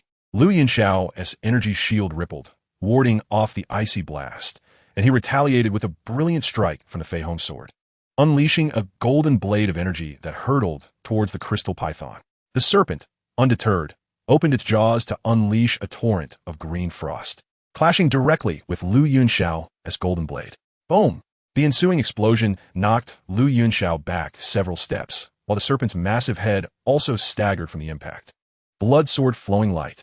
Seizing the opportunity, Wu Hao unleashed his ultimate technique. The immense energy of his blood sword struck the serpent's neck, tearing through its defenses and leaving a deep gash, blood gushing forth in torrents. The pain inflicted upon the crystal python elicited a piercing shriek, and it retaliated with its colossal tail, striking swiftly towards Wu Hao. Reacting just in time, Wu Hao raised his blood sword defensively, but the force of the blow sent him flying. Phoenix dance in the sky. Lu Yunxiao's form shimmered as he evaded, gracefully catching Wu Hao as he fell. Though the blood sword had absorbed much of the impact, the residual force had still wounded Wu Hao, causing blood to seep from the corner of his mouth. Allow me. Lu Yunxiao gently set Wu Hao down, speaking softly. I can still fight. You are overexerting yourself, Wu Hao protested, shaking his head. Fear not. I am more than capable alone. You have already inflicted a wound. It will be much simpler to deal with now. Lu Yunxiao smiled and replied, his figure once again darting forward. This time, he fully activated the Phoenix Dance of 9 Heavens, evading the attack of the Azure Crystal Python with astonishing speed, while simultaneously leaving a series of wounds on its body with the Flying Rainbow Sword. The kite-flying tactic was executed by Lu Yunxiao with consummate skill. Although each individual strike was not fatal, their cumulative effect inflicted significant damage upon the Azure Crystal Python. Scales shattered and blood flowed, and at that moment, the Azure Crystal Python appeared increasingly weakened. With a final strike, the celestial being from beyond, Lu Yunxiao leaped into the air, thrusting his sword with one last, decisive blow. The power of the celestial being from beyond, infused with the force of his swordsmanship, had reached the zenith of Xian-level combat technique. This unparalleled strike cleaved down from the wound on the python's neck, severing its head entirely. The massive serpent's head was lopped off, and blood gushed forth from the wound. Lu Yunxiao retreated gracefully, landing softly, his expression serene as he watched the enormous serpent's body thrashing on the ground. More than 10 months prior, he had been soundly defeated by a 5-star great fighter using an Earth-level combat skill. Yet now, more than 10 months later, he found himself capable of single-handedly slaying this early-stage, third-tier magical beast without even needing to resort to the sword of otherworldly transcendence. The progress he had made was nothing short of monumental. Chapter 84. Bottom of the Azure Waterpool. Perhaps Wu Hao's strike had significantly diminished the Azure Crystal Python's strength, making it considerably easier for him to deal with. However, even without Wu Hao's intervention, he now possessed the capability to slay this early-stage, third-tier Azure Crystal Python, a profound confidence stemming from the surging fighting spirit within him. After 10 months of diligent cultivation, his efforts had not been in vain, and Lu Yunxiao felt quite satisfied with his progress. Holding the Flying Rainbow Sword, he split the python's head open, revealing a vibrant green magical core. Lu Yunxiao reached out and drew the core into his grasp. A third-tier magical core was indeed quite valuable. The Azure Crystal Python, being a wood attribute magical beast with a hint of water attribute, boasted a magical core that ranked above average among third-tier cores. Dual attribute magical beasts were rare, typically referring to those with a balanced blend of both attributes. Generally, such creatures were endowed with exceptional talent, capable of reaching great heights. However, magical beasts that predominantly exhibit one attribute while possessing a trace of another, though still uncommon, are not entirely extraordinary, and one might encounter them occasionally. For instance, since his debut, Lu Yunxiao had encountered both the crimson-tailed flame sand snake and today's azure crystal python, a curious coincidence given that both were serpentine creatures. The magical core of the azure crystal python was smooth and glistening, exuding a slight chill, and felt quite pleasant to the touch. Lu Yunxiao examined it briefly before tossing it to Wu Hao. A single azure crystal python produced only one magical core, and the distribution was a matter of concern, considering that it was Wu Hao who had brought him to this place and had dealt a heavy blow to the python. He decided to simply give it to Wu Hao. Perhaps he would incur a slight loss, but it was merely a third-tier magical core. It was not worth jeopardizing their friendship over such a trivial matter. After all, they were friends. However, to Lu Yunxiao's surprise, Wu Hao caught the magical core and promptly tossed it back. "You should keep it. After all, you were the one who killed it, and I have no need for it," Wu Hao's calm voice echoed. "Very well then." Seeing Wu Hao's earnest demeanor, Lu Yunxiao ceased his refusals, realizing that excessive modesty could come across as insincere. Moreover, he genuinely had use for the magical core, as it would serve as an excellent ingredient for brewing. After securing the core, he activated his fighting spirit to shake off the blood from the flying rainbow sword, sheathing it as he exchanged glances with Wu Hao. Together, they stepped across the deep pool, landing atop a small mound of earth. Before them stood a 3-meter-tall azure crystal fruit tree, adorned with 4 crystalline azure fruits that shimmered brilliantly under the sun, dazzlingly bright. Lu Yunxiao plucked the fruits and stored them in 2 jade boxes, as jade containers were the most common and effective means of preserving elixirs or spiritual herbs. The 4 azure crystal fruits were quickly divided between Lu Yunxiao and Wu Hao, with each taking 2. "Yunxiao, let us depart," Wu Hao said gently as he stowed away the azure crystal fruits, his mood notably elevated. "Not yet. We may need to wait a little longer," Lu Yunxiao replied, shaking his head. Wu Hao frowned slightly, puzzled. "I have detected something new," Lu Yunxiao stated, then fell silent, his mind diving back into contemplation. "System, can we discuss it now? What exactly is that sensation?" Lu Yunxiao inquired within his mind. "Host, do you remember spirit gold?" The system's voice resonated in Lu Yunxiao's consciousness. "Spirit gold?" Lu Yunxiao paused momentarily and replied, "I have read about it in ancient texts. It is said to be a rare treasure of the metal attribute, comparable in renown to the Yi, yet exceedingly scarce, far more so than Yi, which is why few in the continent are aware of it. While Yi was widely known across the continent, with nearly every cultivator having heard of its glory, spirit gold remained obscure to those without sufficient knowledge. Why do you suddenly mention spirit gold? Could it be?" Lu Yunxiao quickly connected the dots, a surge of excitement swelling within him. "Indeed, the allure you sense originates from spirit gold. An innate elemental body possesses a natural affinity for elements, and thus, it resonates with spirit gold. It is unexpected that, despite your usual misfortune, you have struck a stroke of luck this time," the system remarked playfully. "Are you suggesting that spirit gold exists in this location? But where?" Lu Yunxiao scrutinized his surroundings, yet found no clues. Naturally, the spiritual treasures of heaven and earth are adept at concealing themselves. Spirit gold is no exception. Do not forget, the 5 elements dictate that metal generates water. The system's voice resonated slowly, causing Lu Yunxiao's gaze to sharpen. "Indeed, this valley is not particularly special, so why is it abundant in spiritual energy and brimming with herbs? It can even nurture the azure crystal fruit tree, a treasure of heaven and earth?" The system's explanation dawned upon Lu Yunxiao like a revelation. Of course, metal generates water, and water nourishes wood. Hence, the abundance of herbs and rich spiritual energy here facilitates the growth of the azure crystal fruit tree. This means that spirit gold lies beneath the pool, and it is precisely the water's barrier that renders my perception so faint and elusive. Lu Yunxiao's eyes glimmered with understanding. Having unraveled the mystery, "What a promising pupil," the system chuckled.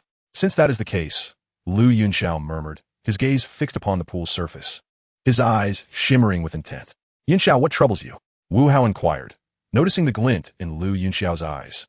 "I need to descend," Lu Yunxiao stated firmly, his words deliberate. "You wish to go down?" Wu Hao's eyes widened in surprise, curious about what Lu Yunxiao had discovered. "Yes, will you join me?" Lu Yunxiao did not conceal his intentions from Wu Hao, as spirit gold could only be refined by those possessing gold attribute fighting spirit. And Wu Hao did not fall into that category. This treasure was akin to exclusive in nature. Yes, Wu Hao nodded, his curiosity piqued by Lu Yunxiao's actions. Then let us proceed, Lu Yunxiao declared, leaping directly into the pool. Wu Hao followed, closely behind, and together they began their descent toward the depths. The water appeared clear and bright, yet it was profoundly deep and cold. Even Lu Yunxiao felt a shiver from the chill. Activating his fighting spirit, Lu Yunxiao made every effort to dive deeper. After more than 10 minutes of descent, just as he was beginning to feel the strain, he sensed a distortion in the space ahead. Reaching out, he touched it, and suddenly he was enveloped within. At the bottom of the pool, a spatial barrier was present. Upon entering the barrier, the surroundings expanded suddenly, revealing a cavern, with the entrance of the barrier prominently displaying the cave's mouth. This cavern was vast, its ceiling adorned with silver points of light, illuminating the space brilliantly. Upon closer inspection, those were not mere points of light. Instead, they were glimmers of luminescent silver-white metal. Chapter 85, Starry Spirit Gold. This is starry iron. Lu Yunxiao recognized it instantly. Starry iron, infused with a trace of stellar power, is a rare metal, highly prized for weapon forging. At the apex of the cave, small patches of starry iron were appeared almost at intervals, and with its high purity, should it be sold, it would undoubtedly fetch a handsome price. However, what delighted Lu Yunxiao the most was not merely this. The presence of starry iron had confirmed the nature of the spirit gold in this location. Starry iron itself is a byproduct of starry spirit gold. While the presence of starry iron does not guarantee the existence of starry spirit gold, where starry spirit gold thrives, there shall invariably be vast deposits of starry iron. Given that this place harbors spirit gold, it is certain that it is indeed starry spirit gold. Starry spirit gold ranks 7th among the known 8 types of spirit gold, formed from a fusion of the metal element with stellar power. It can absorb and channel stellar energy, forging a stellar constitution that significantly enhances the physical prowess and recovery abilities of its possessor. Furthermore, due to its relatively lower ranking, the energy it contains is not excessively immense, making it particularly suitable for Lu Yunxiao at this moment. A preliminary estimate suggests that the strength of starry spirit gold is roughly equivalent to the azure lotus earth heart fire, perhaps even slightly stronger, yet not overwhelmingly so. Given Lu Yunxiao's current cultivation and prowess, combined with the marvels of his innate elemental body, the refinement of this gold poses no challenge. What good fortune! Lu Yunxiao murmured softly, a faint smile gracing his lips. Clang! With a thought, Lu Yunxiao drew his sword, feeling elated yet maintaining his vigilance. Although starry spirit gold lay within reach, it did not imply that this place was devoid of danger. The spatial barrier loomed here, yet the crystal python dared not venture further, remaining within the pool, clearly wary of something in the cave. Generally speaking, all celestial and earthly spiritual entities possess guardians. The crystal python does, and so might the starry spirit gold. Moreover, the guardian of starry spirit gold is undoubtedly far more formidable than the crystal python. Sword in hand, Lu Yunxiao awaited patiently. Before long, the spatial barrier was disturbed, and Wu Hao's figure emerged. Soaked through, he gazed at the cave before him, a look of astonishment in his eyes. This place is truly a hidden paradise? Wu Hao exclaimed, his eyes widening in surprise. This is a naturally occurring spatial barrier, within which lies spirit gold. Lu Yunxiao explained in detail, having sensed the presence of the spirit gold clearly upon entering the barrier. Spirit gold?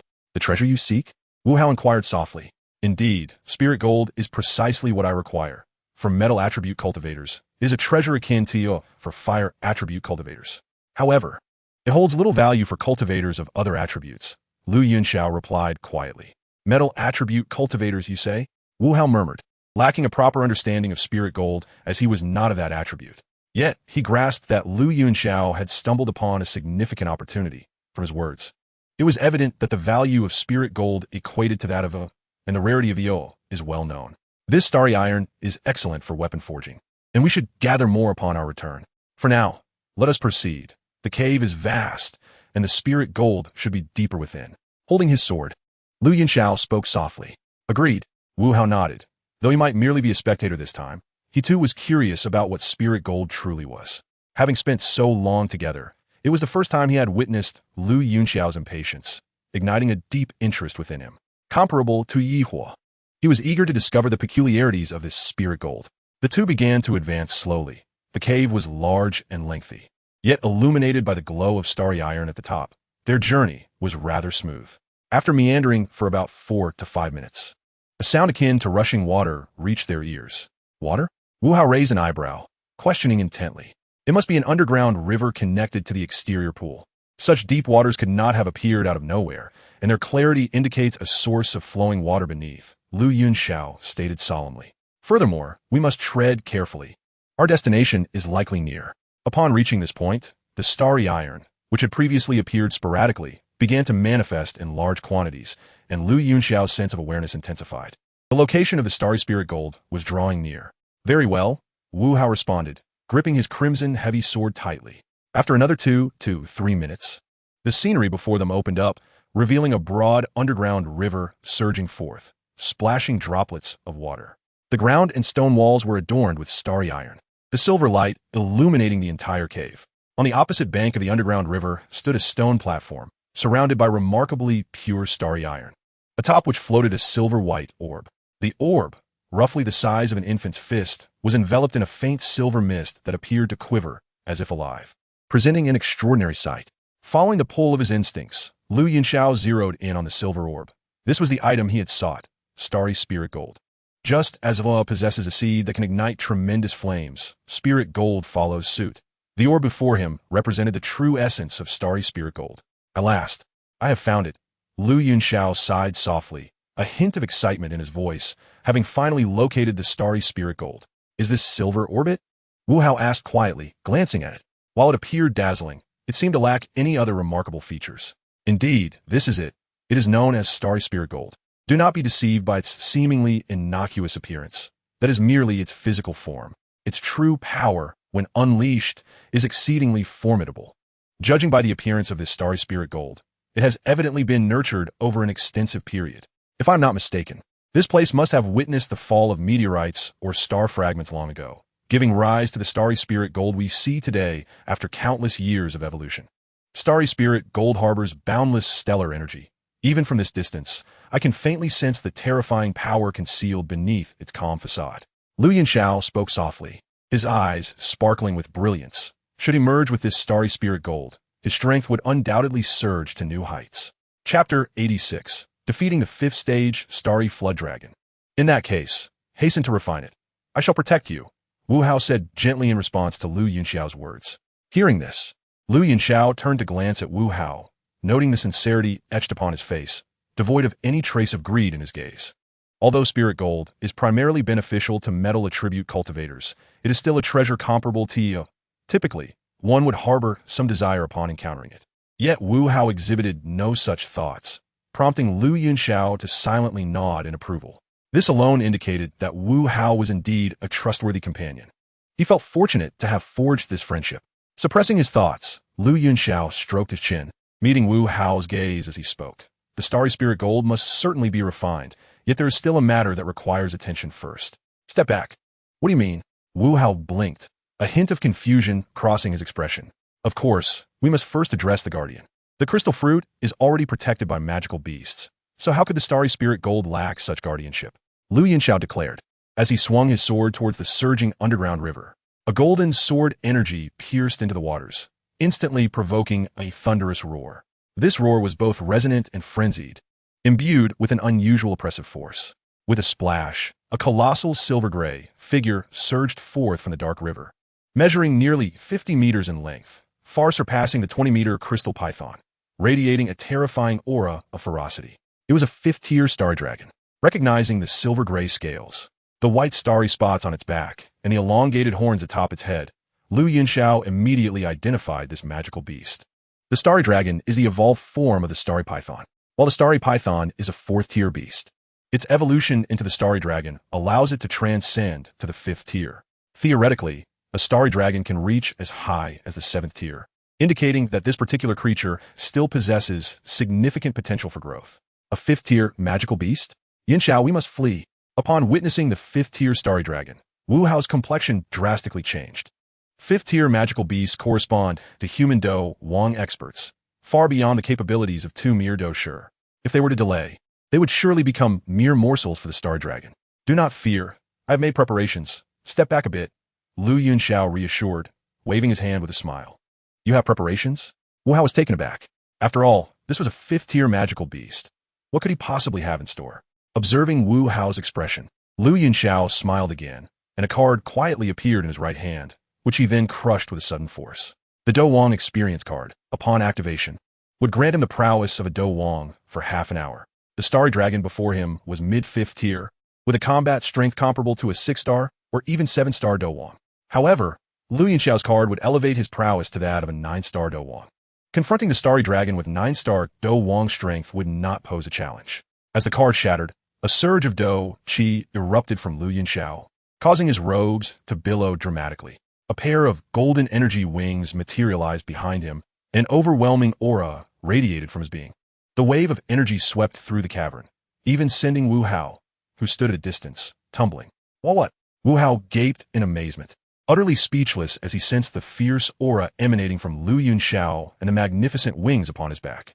Do not be astonished. It is merely a secret technique, albeit with a time constraint, Lu Yunxiao said with a gentle smile, gripping the Fei Hong sword and savoring the power coursing through him, a hint of intoxication glimmering in his eyes. Although this strength was externally granted, and he could not wield it to its fullest potential as he could with his own hard-earned power, he felt confident in harnessing its inherent might, at least not to a degree far inferior to a true 9-star Do Wong. It was noteworthy that the original Xiao Yin could not fully harness the power bestowed by Yao Lao, but Lu Yunxiao's ability to fully utilize this strength was already remarkable. Come forth, beast. Let us engage. The Fei Hong sword radiated a resplendent golden light as Lu Yunxiao's Do Qi surged, and he charged towards the starry dragon with a fierce downward strike. The starry dragon roared in fury and lunged at Lu Yunxiao. The clash between man and dragon was intense, causing energy fluctuations that reverberated throughout the cave, occasionally dislodging a few stars of iron or from above. Wu Hao, recovering, stood at a distance, quietly observing the battle, his face still reflecting astonishment at Lu Yunxiao's performance, which had thoroughly shocked him. No one could have anticipated that Lu Yunxiao could forcibly elevate his strength to the level of a Do Wong. It was simply beyond belief. You truly are an enigma, Wu Hao sighed, shifting his focus back to the ongoing battle. As time ticked by, Lu Yunxiao and the starry dragon clashed over 100 times. Suddenly, in midair, Lu Yunxiao let out a mighty shout, and the Fei Hong sword, imbued with tremendous force, struck down upon the starry dragon's head. Instantly, a massive wound appeared atop the creature's skull, blood gushing forth as its massive body plummeted towards the ground. However, due to the intensity of the battle, the Fei Hong sword could not withstand the force and shattered in the process. Gazing at the remnants of the Fei Hong sword, a fleeting pang of reluctance crossed Lu Yunxiao's eyes. This sword had accompanied him for nearly a year, and now it lay shattered here. Yet, this moment of sorrow was brief, as he swiftly leaped onto the starry dragon's head and delivered a powerful stomp. Thud! The starry dragon crashed heavily to the ground, emitting a resounding noise. Lu Yunxiao, relentless, seized the opportunity while the creature was still reeling and unleashed a flurry of punches, each one wrapped in Do Qi, causing the starry dragon to wail in agony as it writhed beneath him. With another punch, Lu Yunxiao raised his right hand, golden Do Qi surging wildly. This time, he intended to finish the starry dragon off. Just then, a voice from the system echoed in his mind. Host, you are not truly contemplating killing this starry dragon, are you? Is there an issue? Lu Yunxiao replied calmly. The soul contract stone, have you forgotten? The system countered. Indeed, this starry dragon had considerable growth potential, and it was currently at the 5th tier, worth controlling. With this reminder, Lu Yunxiao's thoughts aligned. Chapter 87, Refining Starry Spirit Gold. The starry dragon's current strength was comparable to that of a 6 or 7-star Do Wong, and its potential was sufficient to reach the 7th tier. For Lu Yunxiao, it would be an excellent subordinate. Although he possessed an experience card, such resources were limited. Once he tamed the starry dragon, many tasks would not require his direct involvement. It could handle them instead. This would, in turn, alleviate numerous burdens.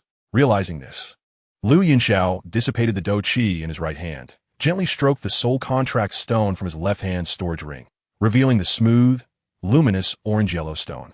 What should he do next? Should he forcibly extract a fragment of the starry dragon's soul? Lu Yunxiao pondered softly in his mind. No need.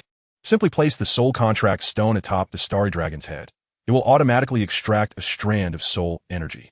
As long as the soul energy of the subject does not exceed 2 tiers above the host, the contract will succeed. the system explained. Understood, Lu Yunxiao nodded. Recognizing that to place the soul contract stone upon a creature's head, the most straightforward method was to first defeat it. This was the inherent challenge. Of course, one could also attempt to stealthily place it on their head while they were unaware, but that too was no simple task. In short, the soul contract stone had boundless potential, but its application came with prerequisites. Had Lu Yunxiao not utilized the Douqi experience card to vanquish the Starry Dragon, his own strength would have rendered it nearly impossible to form a contract with the beast. With the method clear, the next steps were straightforward. Lu Yunxiao pressed the soul contract stone firmly against the Starry Dragon's head. Instantly, the stone shone brightly, enveloping the Starry Dragon in an orange-yellow glow, completely immobilizing its massive form. A formidable force erupted from the soul contract stone, and Lu Yunxiao could distinctly perceive a somewhat ethereal shadow of the Starry Dragon emerging from the creature's head, subsequently merging into the soul contract stone. In that fleeting moment, Lu Yunxiao established an exceptionally close bond with the Starry Dragon. He found himself capable of directing the creature's every action, compelling it to undertake any task he wished. The contract of the soul contract stone constituted an absolute master-servant agreement, with Lu Yunxiao as the master and the Starry Dragon as the servant. The Starry Dragon would unconditionally execute any command issued by Lu Yunxiao, and it would never betray him, epitomizing absolute loyalty. This was the remarkable power of the soul contract stone. Intrigued, Lu Yunxiao felt the connection in his mind, a faint smile gracing his lips as he stowed away the soul contract stone and leaped down from the head of the Starry Dragon. The Starry Dragon lifted its enormous head, bowing slightly towards Lu Yunxiao, its demeanor radiating profound respect. Following the establishment of the contract, the Starry Dragon's reverence for Lu Yunxiao was genuine, devoid of any hint of rebellion.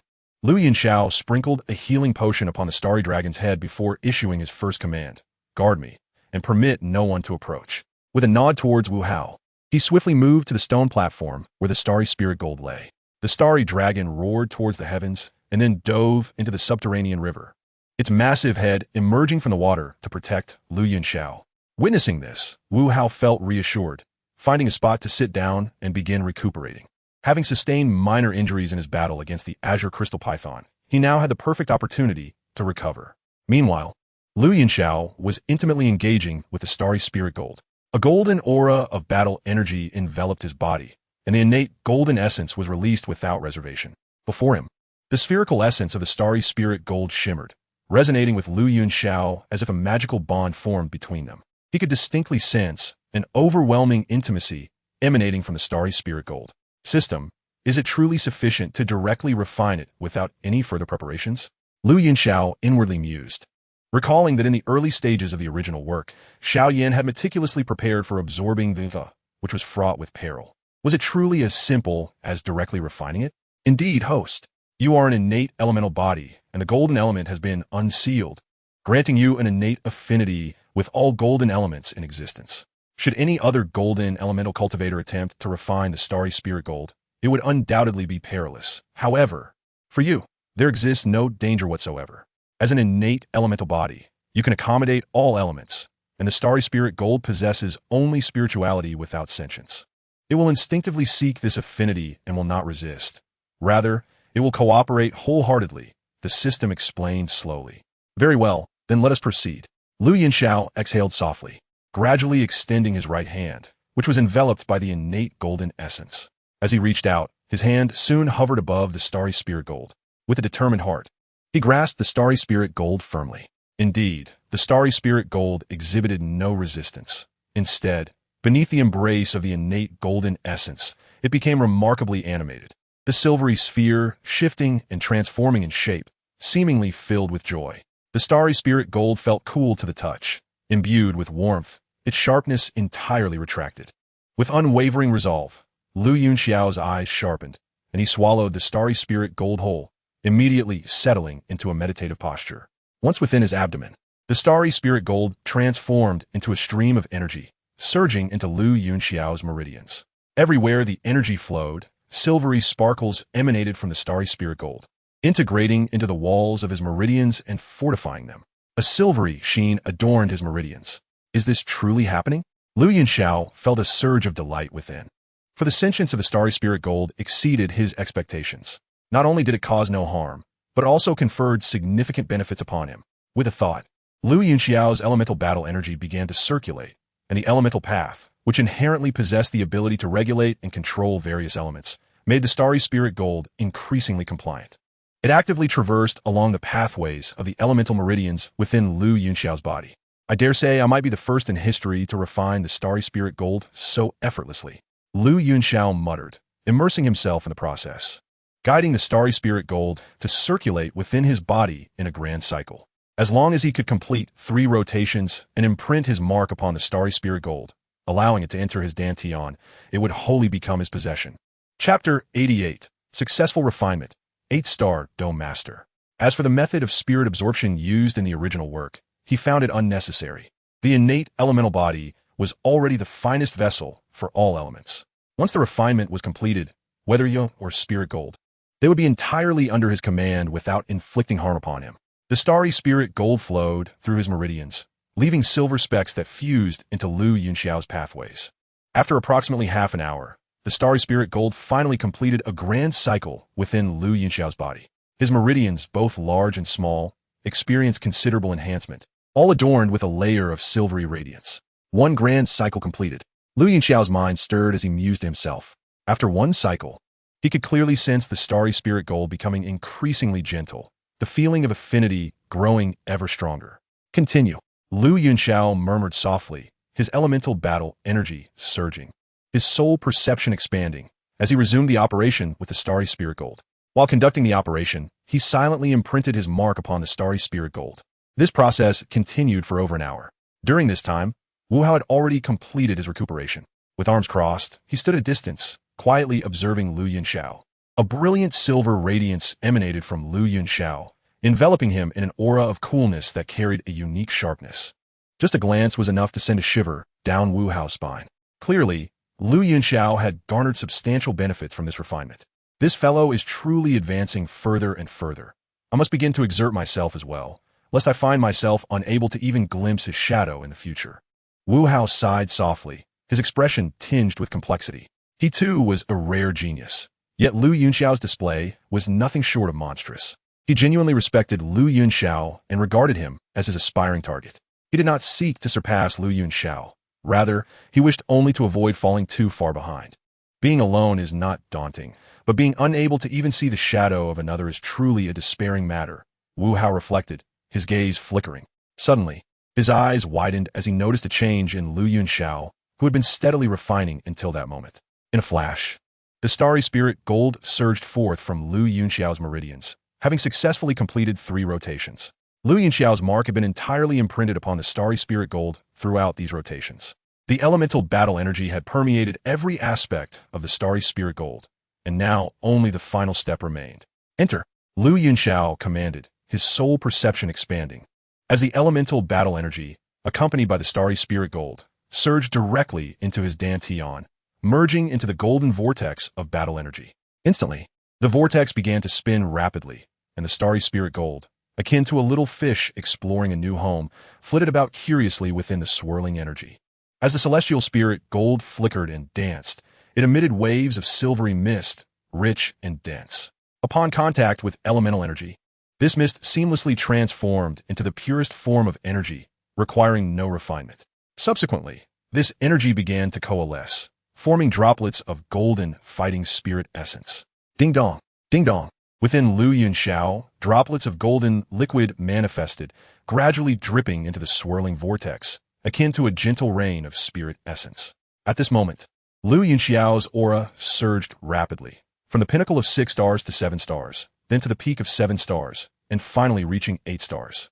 In mere moments, Lu Yunxiao's rank ascended to the 8-star Dome Master, and he continued to elevate swiftly, nearing the pinnacle of 8 stars. Enough, enough, truly enough.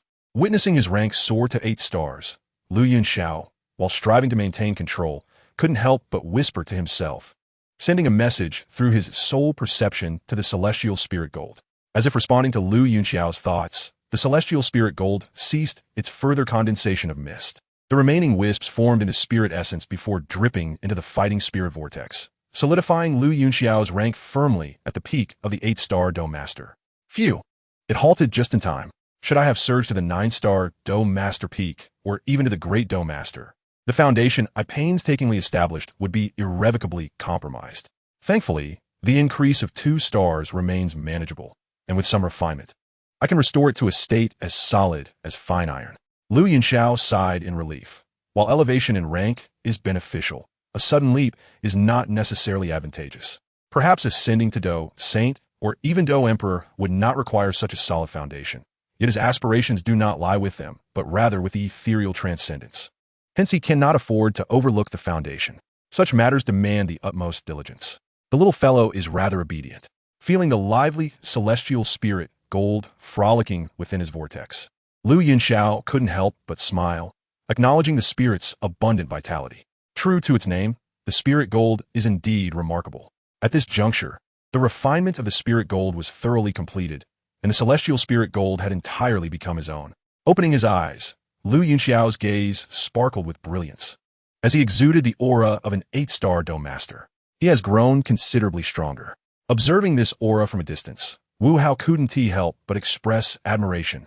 Indeed, Lu Yunxiao's strength had taken a significant leap. Celestial spirit gold, manifest. As Lu Yunxiao spoke, a radiant silver light enveloped him, and a suit of silver-white armor suddenly adorned his form. This armor, entirely silver and adorned with cloud patterns, appeared remarkably resplendent.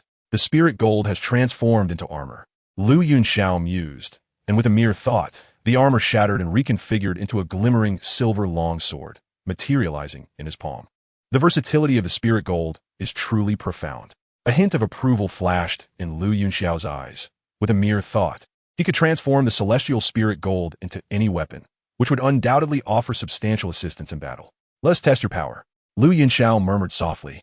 Soaring into the air, and with a swing of the silver longsword, a blade of energy manifested, cleaving a nearby celestial iron ore standing half a person tall. Effortlessly in two, its cross-section smooth as a mirror. In terms of sharpness, the silver longsword forged from the celestial spirit gold undoubtedly surpassed the Feihong sword by leagues. Chapter 89. Returning to the Academy, the exchange at the Academy. The celestial spirit gold possesses boundless might, far beyond what I have demonstrated. Once I master its control and strengthen my abilities, the true prowess of the celestial spirit gold will be unveiled. However, even at this moment, it has significantly bolstered my strength. With my current true combat capability, I doubt anyone in the Outer Academy could contend with me. A soft chuckle escaped Lu Yunxiao as he retracted his fighting spirit, the celestial spirit gold dissipating into specks of silver light, vanishing from his grasp. Like the Iwa, the spirit gold is also driven by fighting spirit, and it seems adept at consuming it as well. It appears I need to find a suitable sword.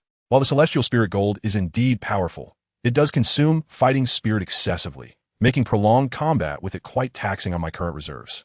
His current elemental energy is merely at the upper tier, mid-level of the profound rank, which is entirely sufficient for a Dome Master level, allowing for free expenditure. However, with the addition of the celestial spirit gold as a significant resource, it becomes somewhat burdensome. He cannot recklessly wield the spirit gold, nor is it necessary to employ it against every foe. Therefore, acquiring an appropriate longsword remains essential. Moreover, when the spirit gold envelopes the longsword, it enhances its power as well. The spirit gold, much like Kia, possesses a remarkable adaptability. Yet finding a suitable longsword is no simple task. For the time being, I shall utilize the spirit gold. Alas, my Feihong sword. Lu Yunxiao sighed inwardly. He was quite fond of that sword, but who would have thought it would shatter? A 4th-tier, early-stage Feihong sword proves too fragile in battles against 5th-tier opponents. Brushing off the dust, Lu Yunxiao clasped his hands behind his back and, with a light step, crossed the dark river to stand before Wu Hao. Yunxiao, your strength?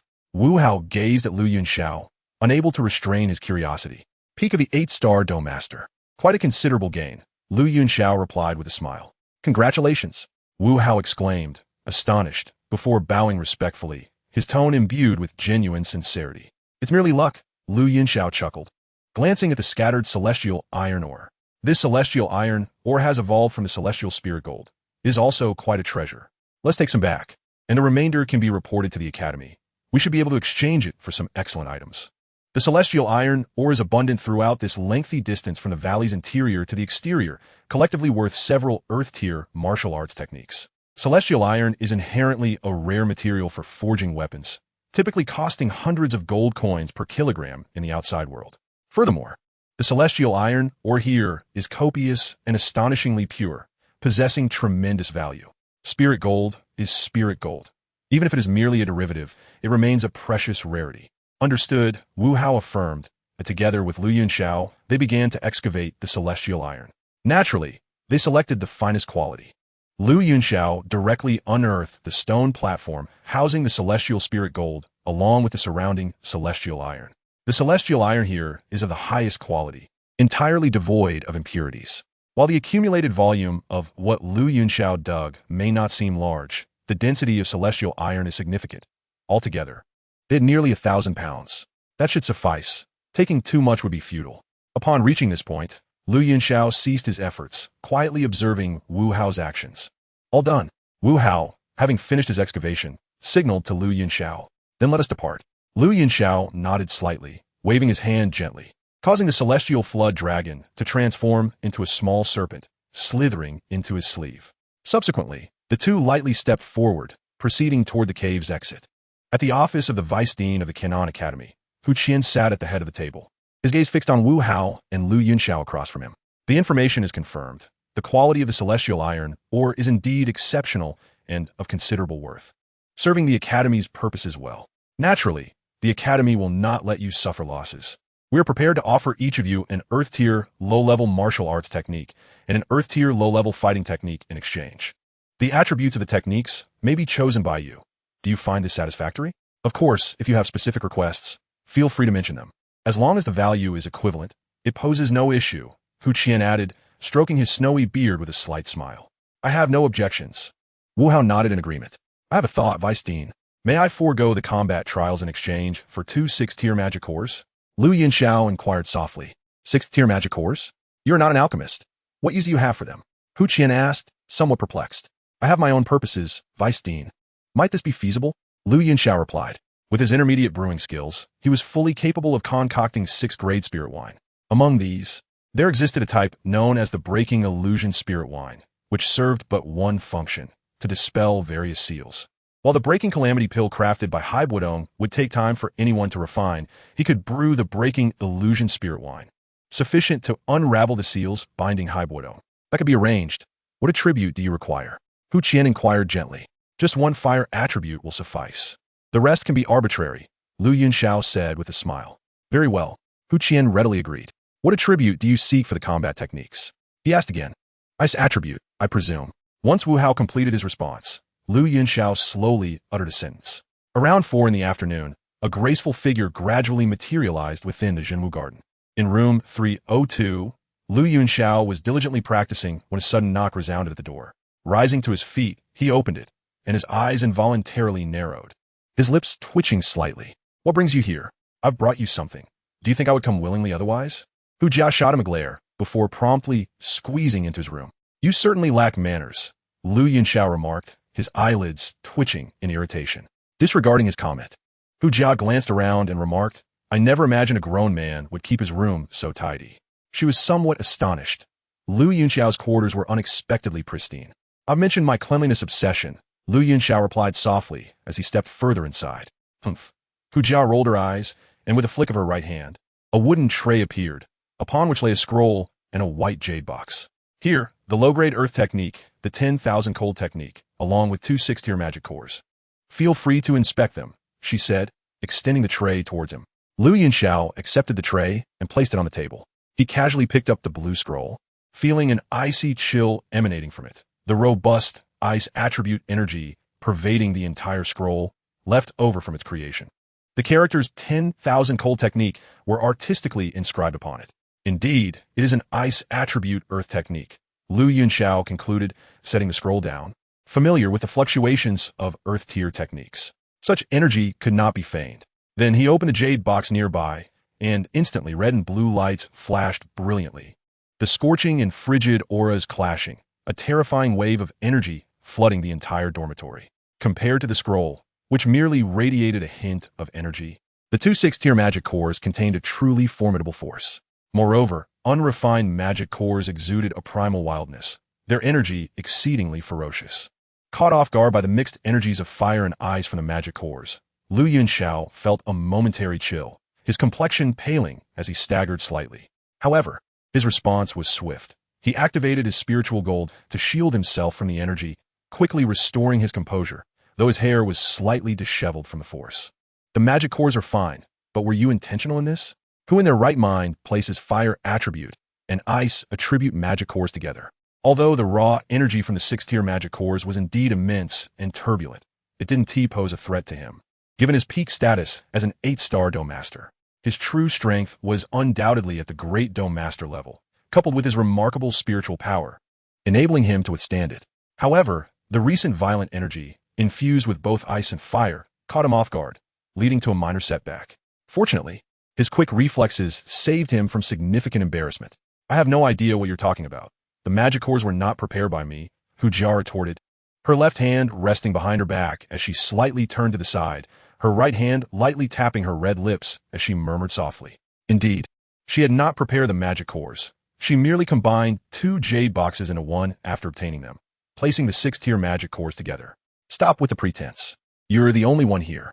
Yunxiao shot her an exasperated glance, retrieving another jade box to store the ice attribute 6th-tier magic core, then placing both magic cores and the scroll into his spatial ring. Well then, the items have been delivered. You may take your leave. He waved his hand dismissively. You're sending me away just like that? After I went through all this trouble to bring you something, you won't even offer me a drink? Hu Jia turned around, placing her hands on the table, indignantly questioning him. Yunxiao shot her a sidelong glance. Have we grown so close that you can drink water in my room? Yunxiao, you. Upon hearing his words, Hu Jia's temper flared. How could this man be so unyielding, showing no consideration at all? How blunt could he be? Here she was, a beautiful woman, and he wouldn't even allow her a sip of water. I insist on drinking. Hu Jia seized the teapot and cup from the table, filling one to the brim and downing it in one go. Yunxiao stared at her in disbelief. This woman was truly a bit eccentric. Could she not see that he preferred to maintain distance? After finishing her drink, Hu Jia set the cup down, lifting her chin slightly, casting Yunxiao a triumphant look. Yunxiao's lips twitched. This woman was certainly peculiar, definitely not quite right in the head. By the way, are you participating in this inner academy selection competition? After a moment of self-satisfaction, as if recalling something, Hu Jia gazed at Yunxiao and asked softly. Of course. Yunxiao replied, glancing at her as if to say, isn't that obvious? You could bide your time for a year. Joining the inner academy wouldn't be difficult for you. But the top 5 is quite challenging. There's no need for you to rush, Hu Jia advised gently. Thank you for your concern, but I am confident, Yunxiao responded, his tone softening as he sensed her genuine care. Regardless, he appreciated her goodwill. Really? Hu Jia expressed skepticism. Yunxiao, you're still a Dome Master. Breaking into the top 5 should be quite difficult. Having never witnessed Yunxiao's true capabilities, her faith in him was limited. If it were Wu Hao, she would undoubtedly believe in him without question, for no one understood Yunxiao as terrifying strength better than Wu Hao. It is indeed true, Yunxiao smiled gently. Such inexplicable confidence. Hu Jia scrutinized Yunxiao, stating, I truly wonder where this self-assurance stems from. Naturally, it arises from strength. The solitude of a master is something a defeated foe like you cannot comprehend, Yunxiao said with a cheerful grin. You. Hu Jia bristled at his words, feeling insulted by Yunxiao's mockery. Remain blindly confident if you wish. I shall await the day you are overwhelmed. This is infuriating. I bid you farewell. Hu Jia huffed, casting Yunxiao a fierce glare before storming out, fearing further interaction would drive her to madness. Take care, no need to see you out. Yunxiao waved his hand, watching her retreating figure swiftly exit the room and vanish from view. A week passed, and the Inner Academy selection competition finally arrived. As the most significant event for the Outer Academy, it drew the attention of all students within the Outer Academy of the Kane Academy. The venue for the Inner Academy selection was the largest square within the Outer Academy. This vast square takes on a circular form, with stone steps spiraling upwards around its perimeter, reminiscent of an arena. The students seated around the square have a clear view of the spectacle within. One cannot help but acknowledge the remarkable allure of the Canaan Academy's internal selection competition. Despite the ample size of the square, it remains utterly congested. A sea of humanity, with a dense throng of heads bobbing in a dark wave, the cacophony of voices reaching a deafening crescendo. At this moment, 2 students are engaged in a fierce contest in the square. One, clad in sleek black attire and wielding a black, curved dagger, exhibits an aggressive fighting style. The other, dressed in earthy yellow, brandishes a hefty sword that slices through the air with formidable might. The two clash vigorously, yet ultimately, it is the youth in black who showcases superior skill, cleaving through the yellow-clad opponent's sword with a deft stroke of his curved blade, followed by a powerful palm strike that sends him tumbling out of the ring. Class 9, Imowen wins. The referee's voice rings out, declaring the outcome of the match. Is this Imowen? Quite intriguing. A figure in the stands, Lu Yunxiao, arms crossed and eyes narrowed slightly, muses to himself that this is indeed the person he intends to deal with. Chapter 91. The battle begins. His personal creed is simple. If one does not offend me, I shall not offend them. If one offends me, I will eradicate them. Though this is an academy where killing is impossible, those who plot against him must still face consequences. Imowen's prowess is commendable, having reached the rank of a 3-star great fighter, barring unforeseen circumstances. He might indeed contend for a spot among the top 5. However, with Lu Yunxiao present, Imowen's ambitions for such a position shall inevitably be thwarted. As these thoughts swirl in his mind, Lu Yunxiao's gaze remains fixed on the square. As a 3-star great fighter, Imowen has garnered considerable support within the academy. And following his victory, many students outside erupt into cheers, eliciting a smile from Imowen that betrays his delight in the adoration of his peers. He waves back with a smile, scanning the crowd, when his eyes suddenly lock onto Lu Yunxiao's. Momentarily taken aback, a flash of caution crosses Imowen's features before he offers a cordial nod in Lu Yunxiao's direction. Lu Yunxiao returns a slight nod, his expression unperturbed. Indeed, Imowen is a duplicitous character, masking his treachery behind a veneer of friendliness. It is no wonder that the fools of Class 4 would fall for his manipulations. Beyond the sheer folly of those in Class 4, Imowen himself is a sinister figure, one who devours without remorse. Despite the trepidation he feels, he outwardly presents a facade of camaraderie. It is clear he is skilled in the art of deception. Alas, strength remains the ultimate truth, and petty tricks can only take one so far. With a shake of his head, Lu Yunxiao concludes that Imowen's reliance on such tactics speaks volumes of his insecurity. True power does not necessitate the use of vile methods. Do the top 4 contenders from the Outer Academy need to resort to such schemes? Absolutely not, for they possess the unwavering confidence that they will secure a place among the top 5. Lu Yunxiao has never been one to employ underhanded tactics, not due to a lack of capability, but rather a belief in their futility. Unless absolutely necessary, he prefers to refrain from such strategies. Even if that day arrives, he would opt for overt methods, straightforward yet impossible to counter. Over-reliance on schemes only serves to diminish one's confidence. As a true warrior, one must nurture an indomitable spirit to advance further, for underhanded plots ultimately lead to mediocrity. The next match pits Lu Yunxiao from Class 2 against Zhang Lingfeng from Class 4. Following Imowen's descent from the stage, a new round of battles commences. And it appears fortuitous that Lu Yunxiao is now called 4th, facing an opponent from Class 4. Yunxiao, give it your all. Mentor Ruolin encourages from beside him, her eyes sparkling with warmth as she smiles gently. Go, Yunxiao. Show that Zhang Lingfeng who's boss. The other students from Class 2 chime in unison. Lu Yunxiao glances around to see familiar faces, Xue Enai, Zhang Yun, and the rest of his classmates, all rallying behind him except for Xiao Yu, who is home on leave. Thank you, seniors, for your encouragement. I will bring back the victory, he replies with a soft smile, his figure moving gracefully as he leaps onto the square. Having mastered the phoenix dance of the 9 heavens, his movements now exude an air of elegance and poise. And coupled with his strikingly handsome features, he captivates the onlookers, particularly the female students, who are enraptured by his presence, erupting into a chorus of adoring cheers. Ah, Yunxiao, you look so handsome. Yunxiao, you haven't changed a bit. I adore you. Yunxiao, come here. Let me pamper you. Yunxiao, you're so charming. I'm in love. The fervent cheers of the female students create an electrifying atmosphere, one that far surpasses the earlier excitement surrounding Imowen. Without a doubt, Lu Yunxiao reigns supreme in popularity among the Outer Academy. This guy just knows how to show off, remarks Hu Jia from high vantage point, arms crossed and voice low. With such talent and looks, it's no wonder he garners such admiration. But, girl, are you perhaps smitten? Hu Zhan teases, stroking his beard with a knowing smile. Don't be ridiculous. Who would ever like him? He is utterly insufferable. Hu Jia retorts quickly, adding, he is just showboating. I predict he'll be thoroughly trounced by Zhang Lingfeng. Zhang Lingfeng is at the pinnacle of 9-star fighters, far surpassing him. You're mistaken. Zhang Lingfeng won T last 10 exchanges. This kid is already at the peak of 8-star fighters. Hu Zhan counters with a bemused tone. What? Hu Jia gasps, her expression one of disbelief. Lu Yunxiao, huh? Your popularity is impressive, but remember that flair is but superficial. True strength is what matters. Soon, you shall witness my prowess, and I will reclaim the dignity lost by class 4 at your hands, Zhang Lingfeng declares, jealousy flickering in his eyes as he sizes up Lu Yunxiao. While Lu Yunxiao has triumphed over 4 fighters, including Yiling, Zhang Lingfeng feels no concern, confident in his own capabilities as a peak 9-star fighter. Poised on the brink of becoming a great fighter himself, capable of wielding rudimentary battle armor. His confidence is palpable, yet he is oblivious to the fact that Lu Yunxiao's accomplishments from 10 months ago are now a mere shadow of his current prowess.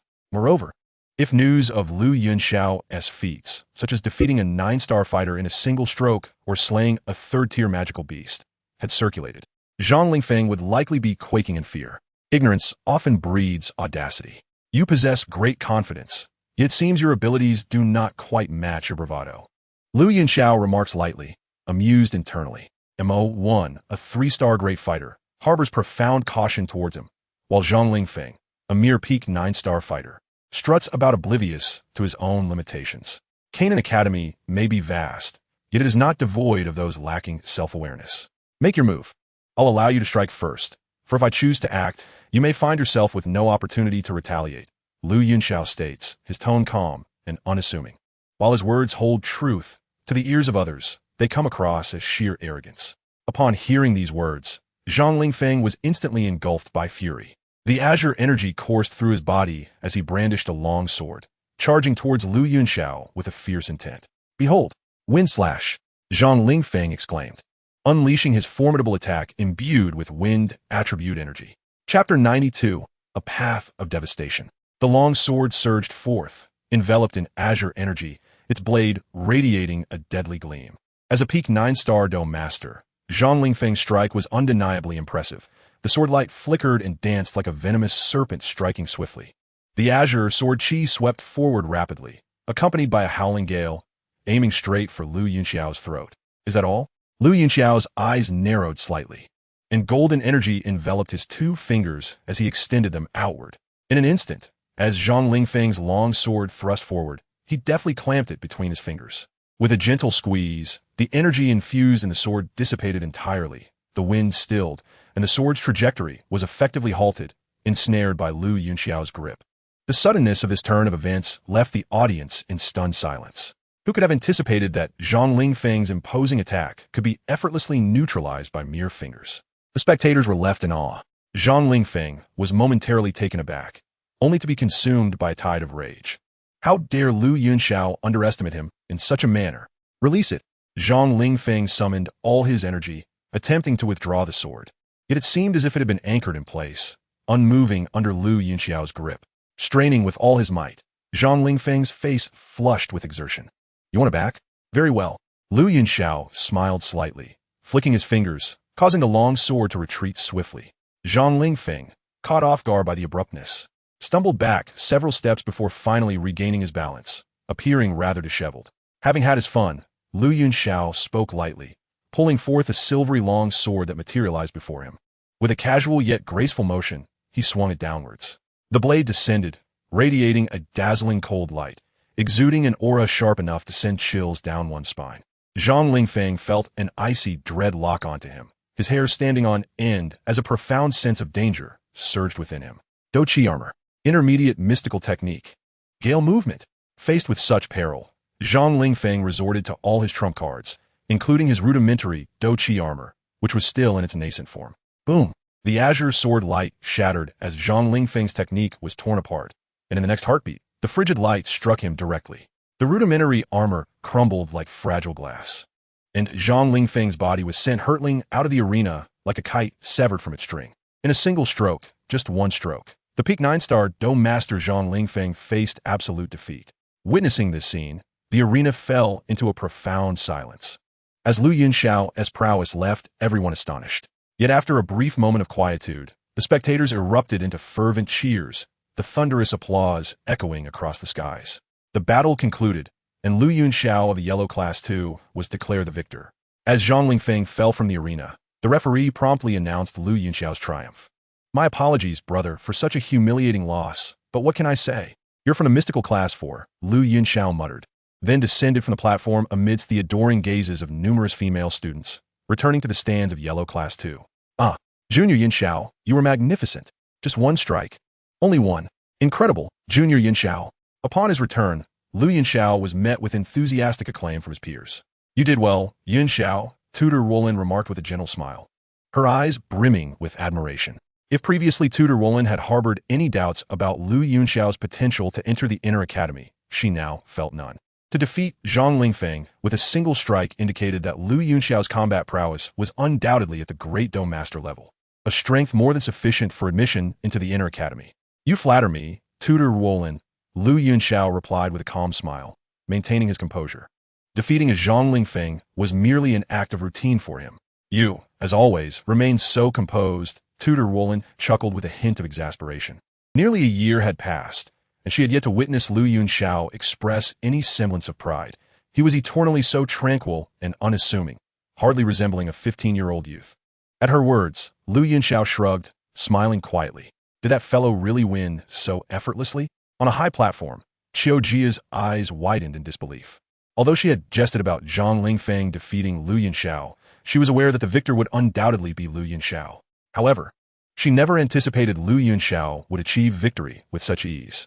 Qiu Qian had predicted 10 moves, yet it had taken merely one strike. This fellow was indeed becoming increasingly formidable. This young man possesses a rare treasure. Ah, what he used at the end must have been spirit gold. Such a rarity. To possess, it is truly a mark of genius. Young lady, you must strive harder. In comparison to Lu Yunxiao, you have much ground to cover, Qiu Qian remarked, filled with admiration. Spirit gold was a treasure on par with exotic flames, exceedingly scarce, and had he not been well-versed in ancient texts, he might not have recognized it. I'm not inferior to him, Qiu Jia retorted stubbornly, her eyes ablaze with determination. The strength of Lu Yunxiao ignited within her a fierce resolve to strive for greatness. As the selection rounds progressed, Lu Yunxiao encountered numerous adversaries following Zhang Lingfeng. There were Dome Masters and even Great Dome Masters, yet all fell beneath the might of his blade. No one could withstand his single strike. Even a true Great Dome Master, donning a complete Douqi armor, crumbled under the force of Lu Yunxiao's sword. In that battle, Lu Yunxiao truly made a name for himself within the Outer Academy, not for his reputation as a prodigy, nor for his extraordinary looks, nor for any gossip involving the enchanting female, but solely through the undeniable prowess that conquered the admiration of the entire assembly of students. Now, Lu Yunxiao stood as a formidable contender among the top 5 in the hearts of many students. Recognized alongside the 4 great masters as one of the most elite experts of the Outer Academy. His ability to dispatch a Great Dome Master in mere moments was a testament to his terrifying strength, even if it was merely a 1-star Great Dome Master. This record was sufficient to place Lu Yunxiao on par with the 4 great masters of the Outer Academy. Today marked the final day of the selection competition, and the battles would take on a unique format, unlike the traditional one-on-one duels of previous years. Chapter 93. The first to be eliminated is MO1. The top 32 students would ascend to the arena simultaneously, competing against one another. With the last 5 remaining in the arena, declare the top 5 of this inner academy selection. Lu Yunxiao was unaware of who had altered this rule, but it was not a favorable change for him. Originally, securing first place in a one-on-one duel would have been a simple task, yet now, the difficulty had significantly increased. In the chaos of a melee, anything could transpire. At this moment, the evaluation would not solely hinge on strength. Luck would also play a crucial role. Oftentimes, even a powerful student could find themselves targeted by several ordinary students and eliminated prematurely. As the saying goes, 2 fists cannot compete against 4 hands, and this held true. If Lu Yunxiao were a Great Dome Master now, he would undoubtedly be unconcerned, capable of sweeping aside the 31 others effortlessly. But he was not, and thus, he needed to approach the upcoming battles with a measure of caution. All contestants, please enter the arena. The voice of the referee rang out, prompting Lu Yunxiao and his companions to step onto the square. 32 individuals, densely packed, transformed the once emptied square into a vibrant scene. Go Yunxiao! Junior Yunxiao! You can do it! The enthusiastic cheers of numerous female students resonated from the sidelines, their voices loud enough to eclipse the encouragements of other competitors. In terms of popularity, Lu Yunxiao truly stood alone, unmatched and without a rival. In the center of the square, Lu Yunxiao stood tall, a 3-meter radius around him devoid of any challengers, while many students beyond that distance regarded him with wary eyes. 4 others shared his solitary status, standing just as isolated. These were Lu Feng, Chun Yulicheng, and Zhao Guangyun, the 4 renowned experts of the Outer Academy. Together with Lu Yunxiao, they formed the 5 acknowledged powerhouses of the Outer Academy. As the strongest quintet, they were naturally isolated by the rest, for every competitor aspired to break into the top 5, which necessitated the downfall of Lu Yunxiao and his companions. It was evident that the 5 of them had become thorns in the eyes of others, who were eager to eliminate them from the competition. Many familiar students had already formed small groups, seeking to leverage their numbers for an initial advantage. I propose that we unite, as only those of true strength deserve a place among the top 5. The strongest here are undoubtedly us. Let's join forces to clear out the others first. Then we can settle our own contest for the ultimate champion, preventing those weaker ones from taking advantage of the chaos. A youth clad in azure spoke, his gaze sweeping over Lu Yunxiao and the others. His name was Lu Feng, a 5-star battle master with a wind attribute and one of the original 4 experts of the Outer Academy. No objections. I concur. Agreed. Chen Yu, Li Cheng, and Zhao Guangyun readily accepted this proposition, which resonated with their intentions. After their agreement, Lu Feng's gaze shifted to Lu Yunxiao. I have no issues with it. Lu Yunxiao shrugged. He welcomed the prospect of an easier path. Excellent. Then let us collaborate harmoniously. Lu Feng smiled faintly. With their alliance, they would undoubtedly sweep away the other participants in attendance. At that moment, the outcome of the impending melee was already determined. Those capable of reaching a certain level of cultivation were not foolish, just as others could unite against the 5 of them. The 5 could also band together to eliminate the lesser competitors. Are they truly uniting? Watching the 5 converge, Qiu Qian on the stands raised an eyebrow. He had anticipated an exhilarating melee, yet this was far from it. The 5 had not only avoided conflict, but had instead formed an alliance, which took him by surprise. How foolish! Do they truly believe the weak can interfere in the domain of the strong? Were I in their position, I too would choose to side with Lu Yunxiao. Only they deserve to claim a spot in the top 5. The others simply do not measure up. Qiu Jia crossed his arms, his expression serious. Your point stands. However, the format of a free-for-all final is still valid. After all, real battles do not confine one to a single opponent.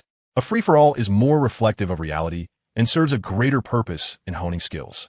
This not only tests strength, but also intellect, reflexes, and communication skills, making it a more reasonable and effective approach. These 5 youngsters are quite commendable. They have set aside their pride to unite, displaying exceptional insight. Qiu Qian stroked his beard, maintaining a serious demeanor. Such forced rationalization. Qiu Jia scoffed, uninterested in Qiu Qian's musings. Damn it. On the square, Mo Wen's expression darkened as he inwardly cursed. The alliance of Lu Yunxiao's group was beyond his expectations, completely disrupting all his plans. Begin the match. At that moment, the referee's voice rang out sharply. Lu Yunxiao and his companions exchanged glances before charging toward the particular group, all 5 attacking in unison, targeting the very team to which Mo Wen belonged. Shit! Witnessing this, Mo Wen turned pale. Lu Yunxiao and his companions had chosen him as their initial target. Mo Wen's team consisted of 7 or 8 members, and with Mo Wen's 3-star battle master strength, they were certainly formidable. However, to Lu Yunxiao and his group, it was far from sufficient. Lu Feng and the others directly confronted Mo Wen's teammates, while Lu Yunxiao's sword, glowing with a silvery light, aimed straight at Mo Wen. With a swift motion, Lu Yunxiao's sword forced Mo Wen back several steps. Lu Yunxiao, we have no deep-seated enmity. Why target me first? Mo Wen could not help but voice his distress. His expression grim. Is that so? Wasn't he the incident with the 4th class of the Xian rank orchestrated by you behind the scenes? Lu Yunxiao replied coldly, thrusting his sword forward.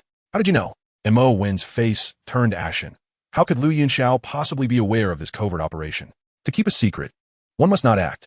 Mo Wen, the debts you owe are now due. Lu Yunxiao's sword descended, the stellar spirit gold wielded with skillful precision, aimed directly at Mo Wen. Curse it! Mo Wen struggled to defend himself, yet he was relentlessly pushed back by Lu Yunxiao's assault. How laughable! Lu Yunxiao exclaimed. Stellar sword slash. The sword, forged from stellar spirit gold, radiated a blinding brilliance as it struck at Mo Wen with a piercing sharpness. Xian blade slash. Mo Wen gritted his teeth, countering with a strike of his own. Bang! The clash of sword and blade echoed through the air. Lu Yunxiao's stellar spirit gold effortlessly severed Mo Wen's curved blade, and then his sword collided with Mo Wen's battle armor. Chapter 94. 1 against 4. The battle concludes. In an instant, Mo Wen's battle armor was completely torn apart, dissolving into nothingness, and he found himself sprawling on the ground, spitting out a mouthful of blood. You truly are pitifully weak. Lu Yunxiao scoffed, then delivered a kick to MO1, sending him sailing out of the arena. 3-star Battlemaster, MO1, has been defeated. Against Lu Yunxiao wielding stellar spirit gold, MO1's strength was utterly insufficient.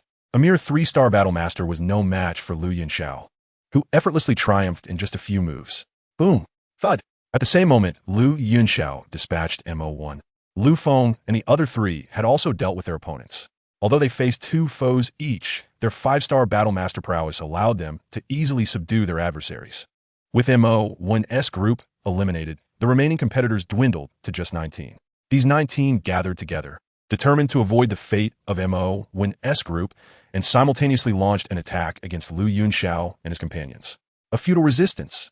The 5 exchanged glances, their battle energy surging forth as they charged into the throng. Like a tiger among sheep, this was a slaughter. The 19 were merely attempting their first alliance. Their synergy alarmingly poor. Together, they resembled little more than a scattered assembly. How could they possibly contend against Lu Yunxiao and his group? After a fierce battle, the 19 were systematically expelled from the arena. With the nuisances cleared away, now we can truly compete. Which you shall step up first? Lu Feng in his azure attire surveyed Lu Yunxiao and the others. I'll fight you. A robust youth stepped forward, clad in a gray long robe, exuding a subdued, yet imposing aura. His name was Zhao Guangyun, a 5-star Battlemaster with the Earth attribute. You? I can't be bothered to duel with you. Tortoise shell. It's dull. Li Cheng, how about we spar instead? Lu Feng directed his invitation towards Li Cheng, who was dressed in black. However, I am far more eager to engage with this esteemed genius from the Outer Academy, whose reputation precedes him. Might I be so bold as to seek his guidance? Li Cheng glanced at Lu Yunxiao, his eyes shimmering with brilliance. Come on. Lu Yunxiao slightly lifted his gaze, uttering 2 words with a casual grace. How exhilarating! Li Cheng shouted, brandishing his spear and lunging toward Lu Yunxiao with a thrust. The spear surged forth like a dragon, trailing arcs of blue-violet lightning, indicative of Li Cheng's thunder attribute fighting spirit, a force characterized by formidable offensive power and explosive potential. As the spear approached, it bore an aura of terror.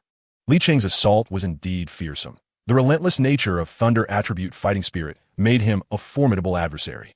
Had it not been for his somewhat inferior endurance in prolonged combat, I might have genuinely struggled against him. I was left pondering how Lu Yunxiao would counter. Lu Feng sighed softly, curiosity flickering in his eyes. Of course, it will be a direct confrontation. Lu Yunxiao wields gold attribute fighting spirit, which boasts the highest attack power, leaving thunder attribute spirit in the shadows. Chun Yu, who had remained silent until now, her beautiful eyes glimmering, parted her crimson lips to speak in a melodious tone. Look, Lu Yunxiao has drawn his sword. In response to Lu Cheng's attack, Lu Yunxiao did not retreat, executing a direct thrust with his sword. Clang! The clash of sword and spear resonated with a piercing sound, and a surge of energy erupted. Both Lu Yunxiao and Li Cheng staggered slightly. But Lu Yunxiao quickly regained his composure, bringing his sword down in a decisive strike. Li Cheng hurriedly defended himself, but the sharp sword energy swept through, tearing apart the multitude of electric serpents. Li Cheng was forced back several paces. Gung Jin, sword energy. Lu Yunxiao pressed his advantage, lightly slashing his sword, unleashing a 3-meter-long beam of light that sliced toward Li Cheng. Ravaging thunder. Li Cheng retaliated with a spear thrust, blue-violet lightning erupting as it surged toward Lu Yunxiao with ferocity. Boom!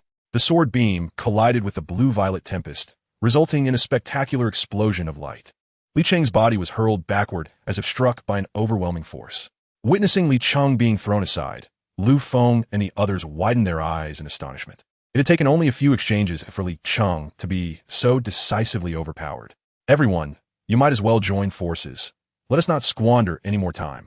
Lu Yunxiao slowly raised his head, golden fighting spirit swirling around him as an imposing aura emanated from his being, cloaked in an air of chilling authority. This individual possesses an extraordinary presence. Lu Feng and his companions felt a shiver run down their spines, the ease that had previously adorned their expressions replaced by profound seriousness. The might that Lu Yunxiao exhibited far surpassed that of any among them. Let us unite our strength. Lu Feng exchanged glances with Chun Yu and the others, their expressions grave. Indeed, Chun Yu and Zhao Guangyun nodded in agreement. Despite their pride, they were not foolish enough to challenge Lu Yunxiao alone. That would be an act of sheer folly. Count me in. Li Cheng's voice emerged from the side as he stood up, a trace of blood at the corner of his mouth. Now, this is getting interesting. Lu Yunxiao's lips curled into a smirk as a radiant glow enveloped him, transforming his starry spirit gold into a shimmering silver armor that encased his entire being. Prepare for battle. Lu Yunxiao called out, his figure soaring as he conjured a circle of sword light that ensnared Lu Feng and his companions within its embrace. Bring it on. Lu Feng and the others rushed forward, and the five engaged in a fierce clash. Boom! Bang! Energy erupted, and the five figures were simultaneously jolted apart, only to advance again for further confrontation. Energy surged and figures danced as they fought with fervor, captivating the audience below. In the blink of an eye, they had exchanged blows over 100 times. Enough delay. Let us settle this with a single strike. Lu Feng bellowed, his azure wind attribute fighting spirit rapidly enveloping him as he wielded his sword to unleash his full power. Wind Xianli dance. Tremor of the heavens. Turbulent waters. Thunderous dragon strike. Following Lu Feng, Li Cheng and the other three unleashed their ultimate attacks in unison. Starry Spirit Gold, transform. Lu Yunxiao softly commanded, and the armor shattered and reformed into a resplendent silver divine bow. Starry Arrow. Lu Yunxiao drew the bow, channels of golden fighting spirits swirling to form a brilliant golden arrow. Releasing his grip, the arrow flew forth directly toward the oncoming attacks. Boom! A cataclysmique explosion resunded, and a dazzling wave of light burst forth across the plaza. Thud! Thud! Thud! For figures were sent flying, crashing outside the arena. The spectators gaped in astonishment as the energy waves gradually receded, revealing a lone figure in white, standing resolutely with a silver bow and arrow. Chapter 95, The Library Pavilion. Ding! Congratulations to the host for achieving the title of champion of the Inner Academy Selection Tournament. Reward: 1 purple crystal gourd and 1 dragon-slaying sword. The purple crystal gourd, crafted from ethereal purple crystal essence of heaven and earth, contains a space that can hold myriad treasures. The dragon-slaying sword, a grade 7 low-tier weapon originating from the Zhuxian world, forged from the millennia-old green crystal of the southern wilderness, embodies the righteous energy of the universe and is a divine weapon of the 9 heavens. This sword requires its wielder to be fearless and unwavering. Only then can its true power be unleashed. In Dormitory 302 of Zhenwu Garden, Lu Yunxiao, having secured victory in the Inner Academy Selection Tournament, awaited the rewards of his accomplishments. The purple crystal gourd, holding the exquisitely crafted purple gourd, Lu Yunxiao could not help but weigh it in his hands. Its timely arrival was fortuitous, perfect for storing wine. Being made of purple crystal essence, it should preserve the medicinal properties of spirit wine effectively. A marvelous item indeed. After a moment of contemplation, Lu Yunxiao stored the gourd away. The dragon-slaying sword. How splendid a blade it is. This sword is imbued with a vibrant spirit that resonates well with me. Holding the dragon-slaying sword in his hand, Lu Yunxiao examined it closely. Clang! The dragon-slaying sword was swiftly drawn, emitting a resounding cry. The blade measured over 3 feet in length, approximately 3 fingers wide, its entire body of vivid green, radiating with brilliant emerald light. Enveloped in celestial brilliance, the sword energy shimmered like frost, making it evident that this was no ordinary weapon. With a slight exertion, the dragon-slaying sword blazed to life, producing a dragon-like song that resonated in the air, the emerald light intensifying, illuminating the entire dormitory with a radiant glow. Dragon Slayer, what a magnificent blade! Lu Yunxiao exclaimed in admiration, a look of satisfaction gracing his features. Undoubtedly, this dragon-slaying sword far surpassed the Fei Hong sword. If the Fei Hong sword was merely a mundane weapon, the dragon-slaying sword could be deemed a spiritual weapon, brimming with exceptional spirit. As the divine weapon recognized its master, Lu Yunxiao could distinctly sense the sword's acknowledgement of him. This relentless divine weapon was a perfect match for him. With the dragon-slaying sword in hand, Lu Yunxiao's combat prowess would undoubtedly see a significant enhancement. I look forward to our future endeavors together, he mused, gently caressing the sword before sheathing it. Closing his eyes to meditate. 3 days had passed since the Inner Academy Selection Tournament, during which Lu Feng and the others had recuperated. It was now time for the top 5 to visit the library pavilion to claim their rewards. Accompanying Lu Yunxiao and his companions was the Vice Dean of the Outer Academy, Hu Qian. The library pavilion, a cornerstone of Canaan Academy's heritage, housed a plethora of treasures, including Earth-tier techniques, Grade 7 elixirs, 7-tier magic cores, precious herbs, and rare gemstones. As the top 5, they were entitled to select one item from the library pavilion. Lu Yunxiao's goal was unequivocal. He sought a low-tier Earth attribute combat technique, specifically intended for Hai Buodong. Over the years, Hai Buodong had treated him with great kindness, and Lu Yunxiao had made a mental note of it.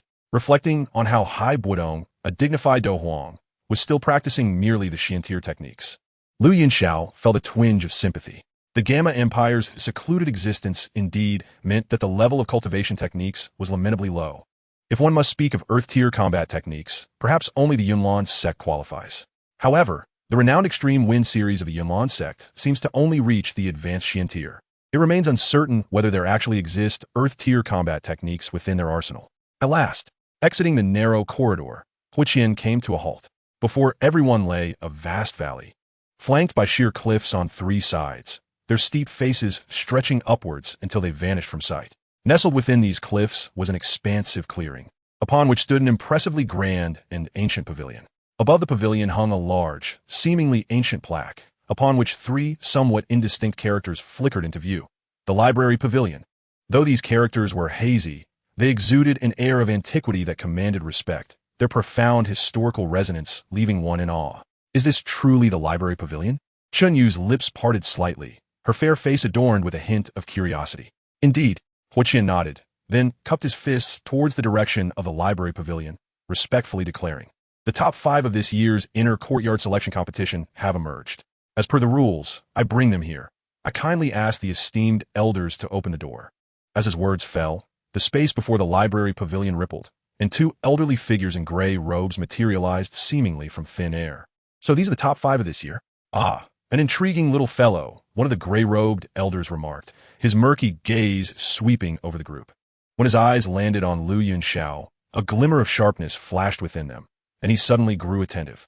"May I inquire the name of this young friend?" The elder's voice was hoarse, carrying the weight of accumulated years. "I am Lu Yunxiao. It is an honor to meet you, senior." Upon hearing this, Lu Yunxiao quickly cupped his fists in a respectful greeting. The 2 elders before him were undoubtedly the venerable Jialan and Bai, the pinnacle of the 9-star Do Zone, the true foundation of the Jia Nen Academy. These 2 could sweep through the entirety of the Black Corner region. Had they not been steadfast guardians of the Jia Nen Academy, they would rarely intervene unless the Academy faced dire straits. Otherwise, the Academy's reputation would likely be even more formidable, rendering entities like the Demon Flame Valley utterly inconsequential. "Your eyes are sharp, and your demeanor is cool. The hue is silver, radiant like the stars. This must be the 7th-ranked celestial gold," the gray-robed elder praised. "Young friend, you are fortunate. You flatter me. It is merely luck," Lu Yunxiao humbly replied. Luck is a form of strength. To master celestial gold at such a young age is indeed a mark of extraordinary talent. This year's students are considerably stronger than the last, the other gray-robed elder remarked. "Then, I kindly request you both to unlock the spatial seal." Huiqian exhaled a sigh of relief and smiled. The 2 gray-robed elders exchanged glances, then nodded in unison, their fingers weaving intricate seals. As their gestures shifted, the space before Lu Yunxiao and the others began to ripple, akin to a disturbed water surface, creating layers of waves. The spatial seal, a barrier only the Do Zone level experts could establish, could not be breached even by Do Zone level practitioners without the corresponding hand seals. As the spatial waves undulated and the ripples spread, they ceased abruptly, revealing a portal before Lu Yunxiao and his companions. "Thank you for your assistance." Huiqian clasped his hands in gratitude. "It is but our duty." One of the gray-robed elders waved his hand. "However, I must clarify, regardless of what you wish to acquire, do not be overly greedy. Each item within possesses an energy layer, and only by penetrating that layer can you obtain the items inside. Moreover, no matter how many items you retrieve, you may take only one out in the end. Do not be insatiable, lest you leave empty-handed. Also, you have only 1 hour. After that, regardless of whether you have obtained your desired items, you must exit." After delivering this admonition, the gray-robed elder gestured for them to proceed. Lu Yunxiao and his companions exchanged glances before stepping forward, led by Lu Yunxiao as they walked upon the slightly weathered stone slabs, one cautious step at a time. As the 5 entered the library pavilion, the spatial portal gradually closed behind them. Inside the library pavilion, darkness enveloped them, the sound of their footsteps echoing. After approximately 3 minutes of walking, a dim yellow light appeared in the distance, prompting Lu Yunxiao and the others to quicken their pace. Exiting the passage, they were greeted by a brilliantly illuminated chamber, adorned with over a dozen energy shields, each pulsating with light, illuminating the room with a resplendent glow. This room is utterly devoid of anything. Could these energy shields be what allows us to enter? Lu Feng voiced his confusion upon witnessing the scene before him. If my guess is correct, these are meant to eject items at high speeds. Everyone, stay alert, Lu Yunxiao quietly cautioned. His knowledge of the library pavilion stemmed from memories of his past life. How do you know that? Zhao Guangyun began to inquire, but before he could finish, one of the energy shields emitted a wave of turbulence, and a fiery red light burst forth towards the five of them. Prepared, Lu Yunxiao swiftly extended his hand, golden Douqi enveloping him as he seized the crimson orb.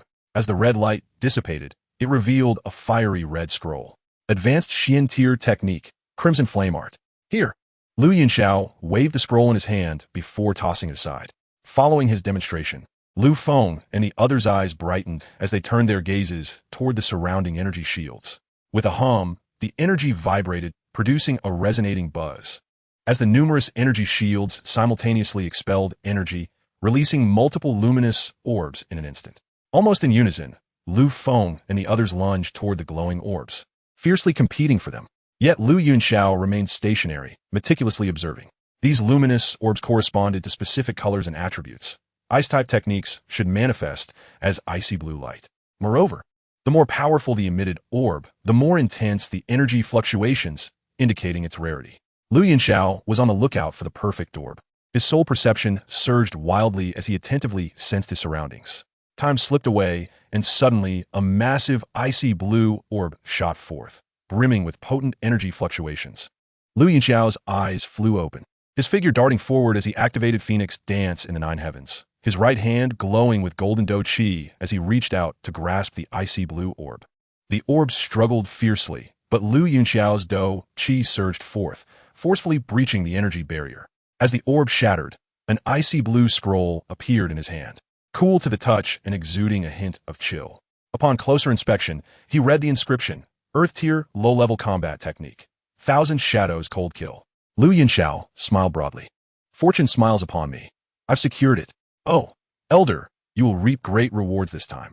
Combining the Earth Tier Low-Level Technique with the forthcoming Breaking Illusion Spirit Wine, this gift would be immensely significant for Haibuodong. Not only would it enable him to break his seal and regain his Do Huang strength, but it would also elevate his power considerably, allowing him to contend against Do Huang opponents several stars above him. Clutching the scroll, Lu Yunxiao ceased his movements, shifting his gaze toward the others. With a whoosh, a verdant sword light surged forth, sharp enough to cleave through all. Lu Yunxiao held the dragon-slaying sword horizontally, lightly resting it against Wu Hao's neck. The blade's edge sent a chill down Wu Hao's spine, causing him to freeze in place. Another defeat. Wu Hao's bloodied sword clattered to the ground as a bitter smile spread across his face. Don't be disheartened. Compared to last time, you've made significant progress. Lu Yunxiao softly reassured, sheathing his sword. Wu Hao's strength has indeed progressed significantly. He has ascended to the rank of 7-star Do Master, a feat largely attributed to the 2 Baijing fruits. The efficacy of the Baijing fruits is formidable, and it is entirely reasonable for Wu Hao to have advanced 2 stars consecutively. Moreover, with his newly acquired Earth-tier martial arts and techniques, his prowess has likely surpassed that of Hu Jia. Compared to him, you still have a considerable distance to cover, and mastering Earth-tier techniques is exceptionally challenging. I have only just barely grasped the basics myself. Wu Hao shook his head, acknowledging that Lu Yunxiao's strength was even more formidable, despite employing Earth-tier techniques. He was effortlessly defeated by Lu Yunxiao. At present, Lu Yunxiao has reached an elevated level of power, making it impossible for Wu Hao to gauge his true limitations. Earth-tier techniques are inherently difficult to cultivate. Diligent practice remains the sole path forward. Extending a hand, Lu Yunxiao patted Wu Hao on the shoulder and turned to walk toward the dormitory. Wu Hao followed closely beside him, engaged in conversation as they walked. You should be entering the inner courtyard soon, right? I've heard that the inner courtyard is teeming with hidden talents, and the competition is far more intense than in the outer courtyard. Forming cliques to bully newcomers is a common occurrence, so you must exercise caution on your own. Wu Hao expressed with a hint of concern. Rest assured, I have the celestial serpent to safeguard me. If I can't handle them, I'll simply call for help. Lu Yunxiao waved his hand dismissively, a smile adorning his face. Indeed, a smile flickered across Wu Hao's usually cold visage, with a 5th-tier magical beast as his protector. The inhabitants of the inner courtyard would likely find him quite a challenge. As they approached the dormitory entrance, Lu Yunxiao's gaze fell upon a striking crimson figure standing silently before the door. Hiss, may you seek your own fortune. Wu Hao glanced at Lu Yunxiao, then quickened his pace, slipping into his dormitory and shutting the door tightly behind him. This Wu Hao. Lu Yunxiao's lips twitched slightly as he clasped his hands behind his back and stepped forward. What brings you here again? Lu Yunxiao inquired while unlocking the door. Lu Yunxiao, do we consider ourselves friends? Hu Jia bit her lip, her tone unexpectedly gentle. Perhaps it was because Lu Yunxiao was soon to enter the inner courtyard that her previous, inexplicable indignation had all but vanished. Upon seeing Lu Yunxiao again, she no longer felt the need to engage in petty squabbles with him. At her words, Lu Yunxiao paused, unable to resist, lifting his gaze. Observing Hu Jia's sincere expression, he straightened his demeanor and replied, if you wish to be friends without any ulterior motives, I would naturally welcome you. Come in and have some water. As he opened the door, his clear voice resonated. Upon hearing this, Hu Jia's eyes sparkled, and a radiant smile graced her lips. Chapter 97. The Fire Energy Capture Competition. On the back of a griffin beast, Lu Yunxiao and a group of 5, including Lu Feng, stood tall, with other students trailing behind them. The inner courtyard, unlike the outer courtyard, is concealed within the depths of endless mountains, making its location quite secretive. Without a griffin beast to guide them, even students who have emerged from the inner courtyard would find it challenging to navigate their way back. Surrounding the students, several high-ranking members of the academy, including Hu Qian, were engaged in combat, fending off the encroaching magical beasts. It is well known that the back mountain of Canaan Academy is rife with magical creatures, including 5th-tier beasts lurking within the dense forest. Without these protectors, the students would find it nearly impossible to traverse the area safely. After an hour of relentless flight shrouded in a thick mist of blood, the speed of the Griffin Beast team gradually diminished. Lu Yunxiao and his companions had successfully navigated through the beast-infested region and arrived at a new territory. Below them lay an elongated gorge, surrounded by verdant greenery, exuding an air of tranquility. Open! Hu Qian bellowed, unleashing a torrent of formidable Douqi that surged forward. The space before them rippled, and a portal towering 8 to 9 meters high emerged. This was a spatial barrier. Only upon entering it could one truly be considered within the confines of the inner courtyard. Go! Hu Qian urged, and the Griffin Beast team soared into the portal. Once all had entered, the spatial door dissolved, returning everything to its original state. Upon crossing the threshold, they were greeted by yet another forest, albeit one with welcoming figures. Unlike the instructors from the outer courtyard, this group bore a small tower insignia on their robes. Upon seeing this emblem, Lu Yunxiao fell into contemplation.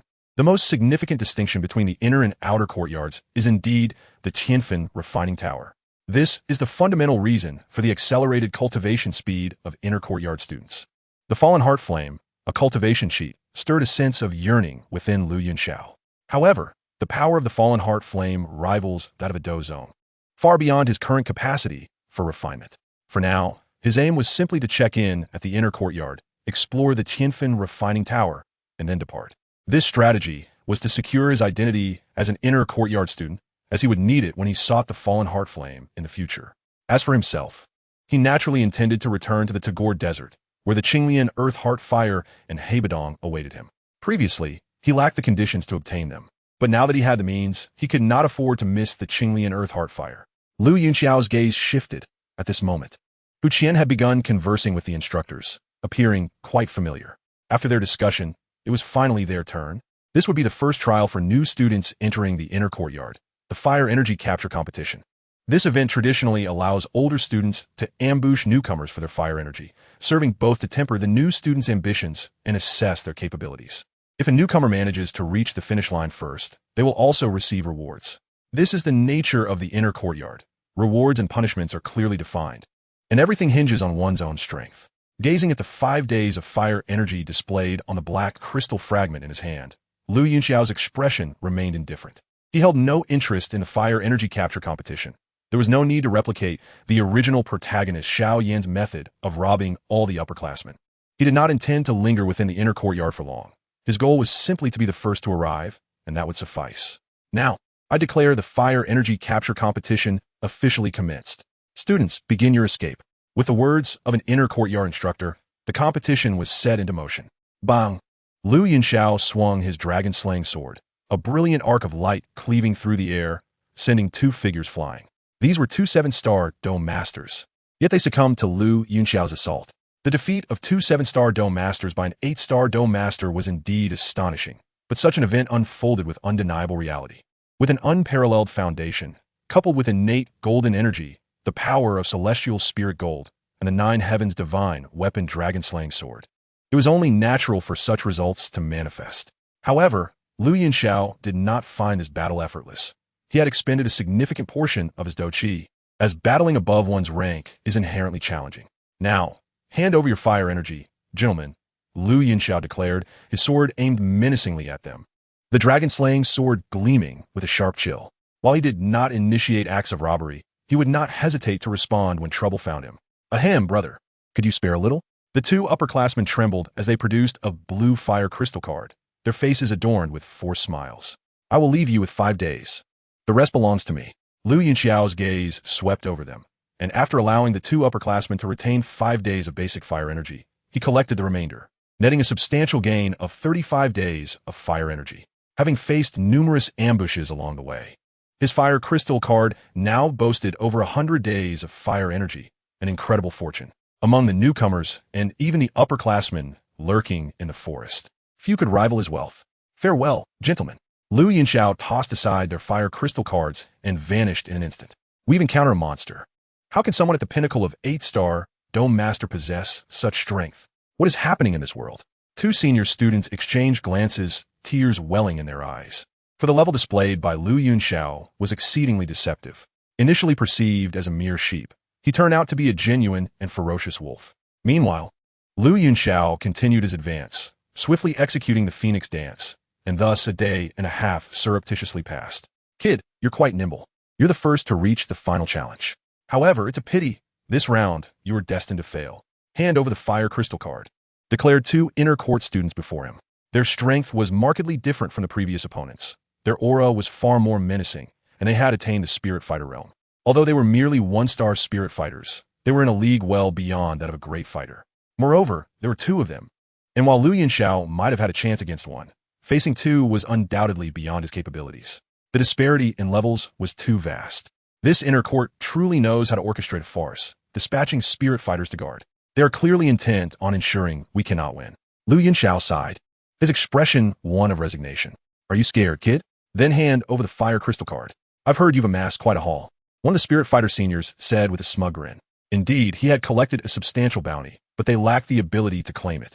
Since the academy has no qualms, I too shall set aside martial ethics, Lu Yunxiao declared, as the stellar serpent emerged from his sleeve, its massive form revealed.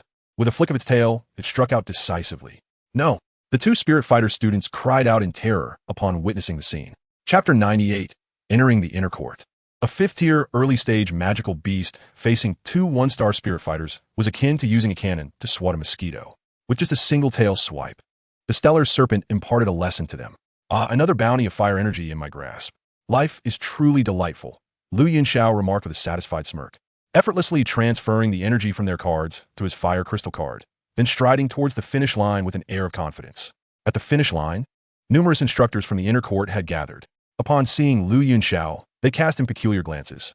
They had witnessed everything that transpired in the forest, including Lu Yunxiao as commanding the stellar serpent.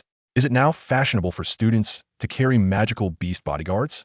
One inner court teacher remarked lightly, his gaze fixed on Lu Yunxiao. No. This isn't called a bodyguard. It's a spirit companion. In this day and age, having a spirit companion by one's side is quite reasonable. Wouldn't you agree? Lu Yunxiao shrugged innocently. Are they blaming me for their numerical advantage? Then I can only disregard martial ethics. Moreover, the academy had never stated that spirit companions were prohibited. He had not violated any rules. Was there any issue? There was none whatsoever. The spirit companion belonged to him, and thus was a power he could wield.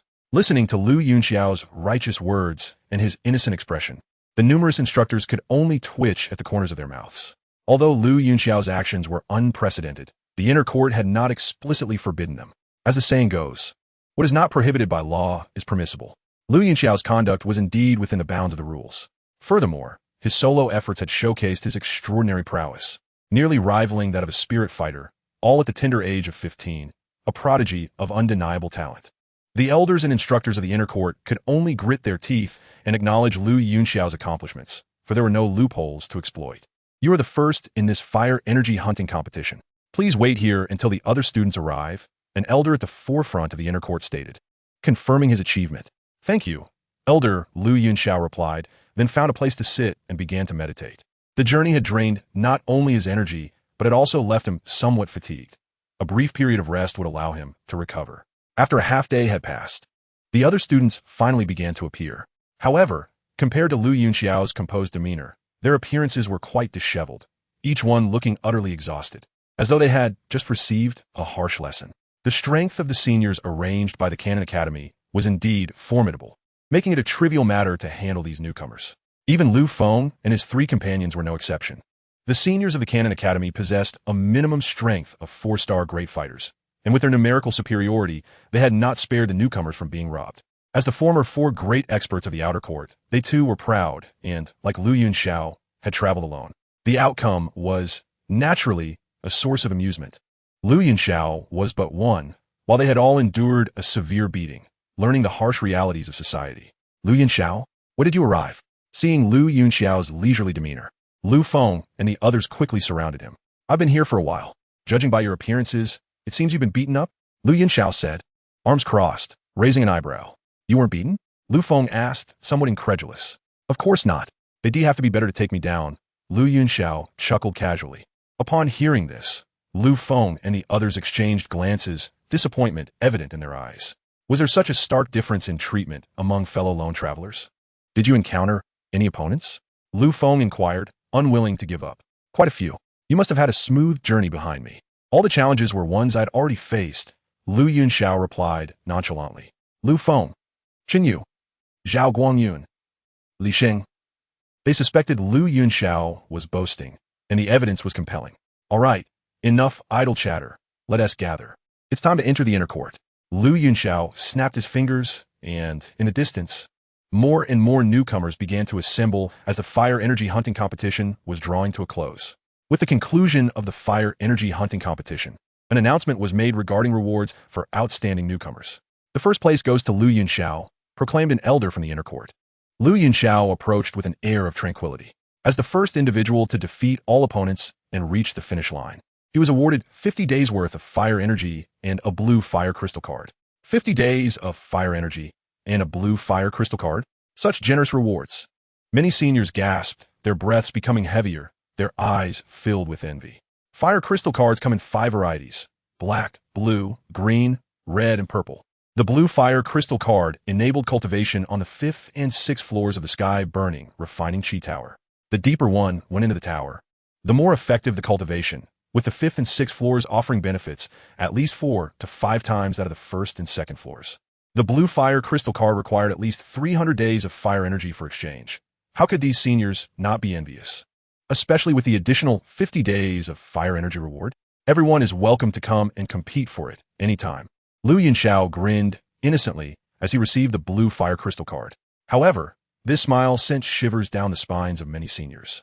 He was a formidable individual accompanied by a 5th-tier spirit companion, one not to be trifled with. Lu Yunxiao smiled, transferring all the fire energy from his original black crystal card into the blue fire crystal card, which now contained over 200 days of fire energy, an absolute fortune. He retreated with a bright smile, watching as other students approached one by one. The second is Li Chong. The process of awarding rewards progressed swiftly, and apart from a select few, the majority of newcomers received no rewards. After all, most have been bullied from start to finish, offering no resistance. How could they possibly earn rewards? All right, the rewards have been distributed. Now follow me into the inner court, the elder announced. Upon hearing this, Lu Yunxiao exhaled softly, relieved that he could finally enter the inner court. Upon entering the inner courtyard, he decided to take a leisurely stroll around the celestial flame, refining tower, and brew the wine he had intended to make before preparing to return home, his heart yearning for it with great urgency. The elders of the inner courtyard led the way, with Lu Yunxiao and others following closely behind as they made their way toward the nearby hillside. Beyond the hill lay a vast sunken basin, its shape reminiscent of a colossal meteor that had plummeted from the heavens, leaving a profound impression upon the land. Within this basin stood towering edifices, where numerous figures could be seen leaping and maneuvering, each exuding a formidable aura. The inner courtyard had been reached.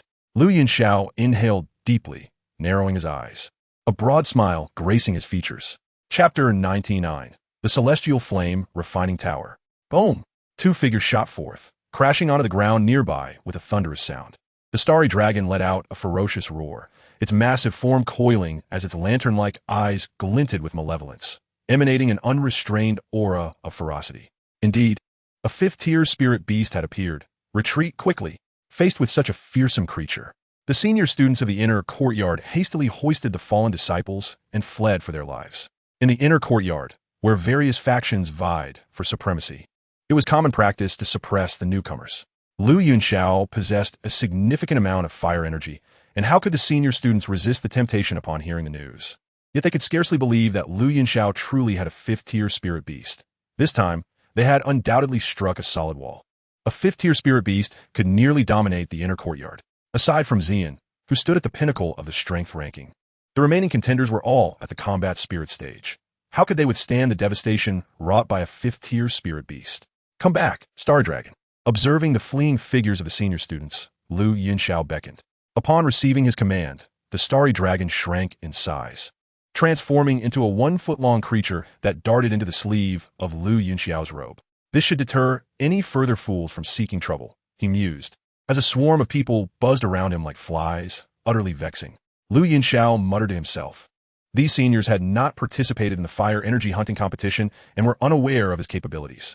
Thus, despite his burgeoning reputation, they remained skeptical, with many still intent on robbing him of his fire energy. Numerous excuses were concocted, from various factions demanding protection fees to other pretexts. Initially, Yunxiao had dealt with them himself, but after several annoyances, he chose to release the starry dragon. Now the existence of his fifth-tier spirit beast was firmly established, and it was unlikely that any thick-headed individuals would come seeking discord. With most troubles now alleviated, he thought it prudent to visit the Celestial Flame Refining Tower, as his forthcoming days would surely be much more relaxed.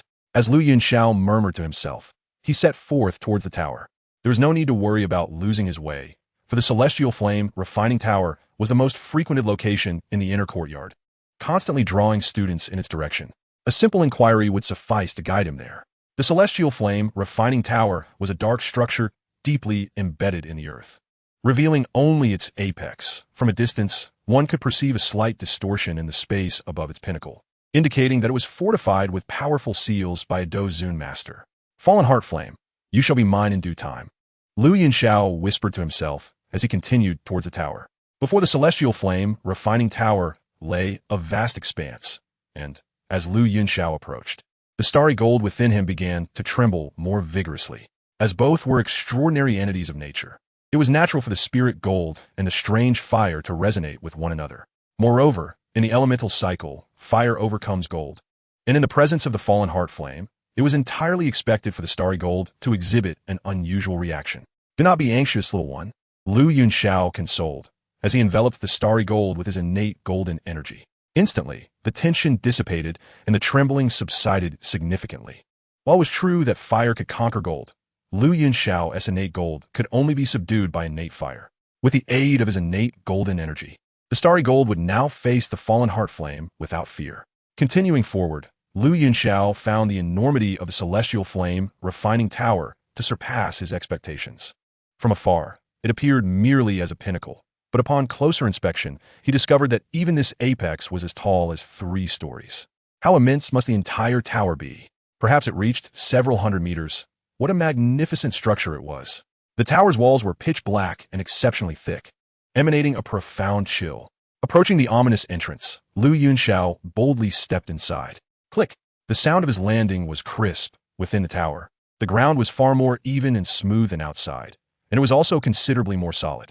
Simultaneously, Yunxiao's form jolted, his face flushing crimson. A faint white mist, accompanied by a sizzling sound, emanated from within him. This scene elicited quiet laughter from several senior students within the tower. The newcomer, entering for the first time without any preparation, would surely find the heart flames scorching unbearable.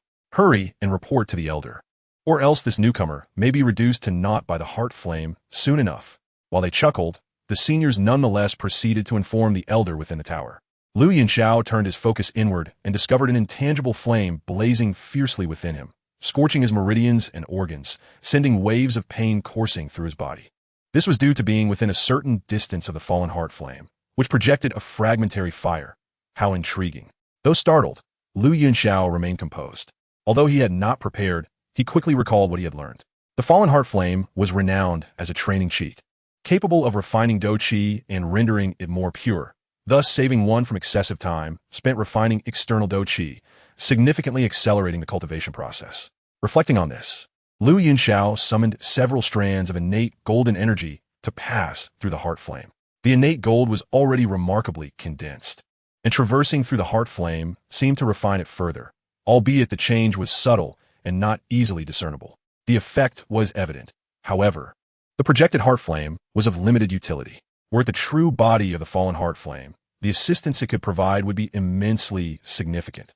With a thought, Lu Yunxiao caused the starry gold to tremble slightly, unleashing a radiant silver light that extinguished the intangible flame within him. When Lu Yunxiao opened his eyes, he was met with a group of astonished faces staring back at him.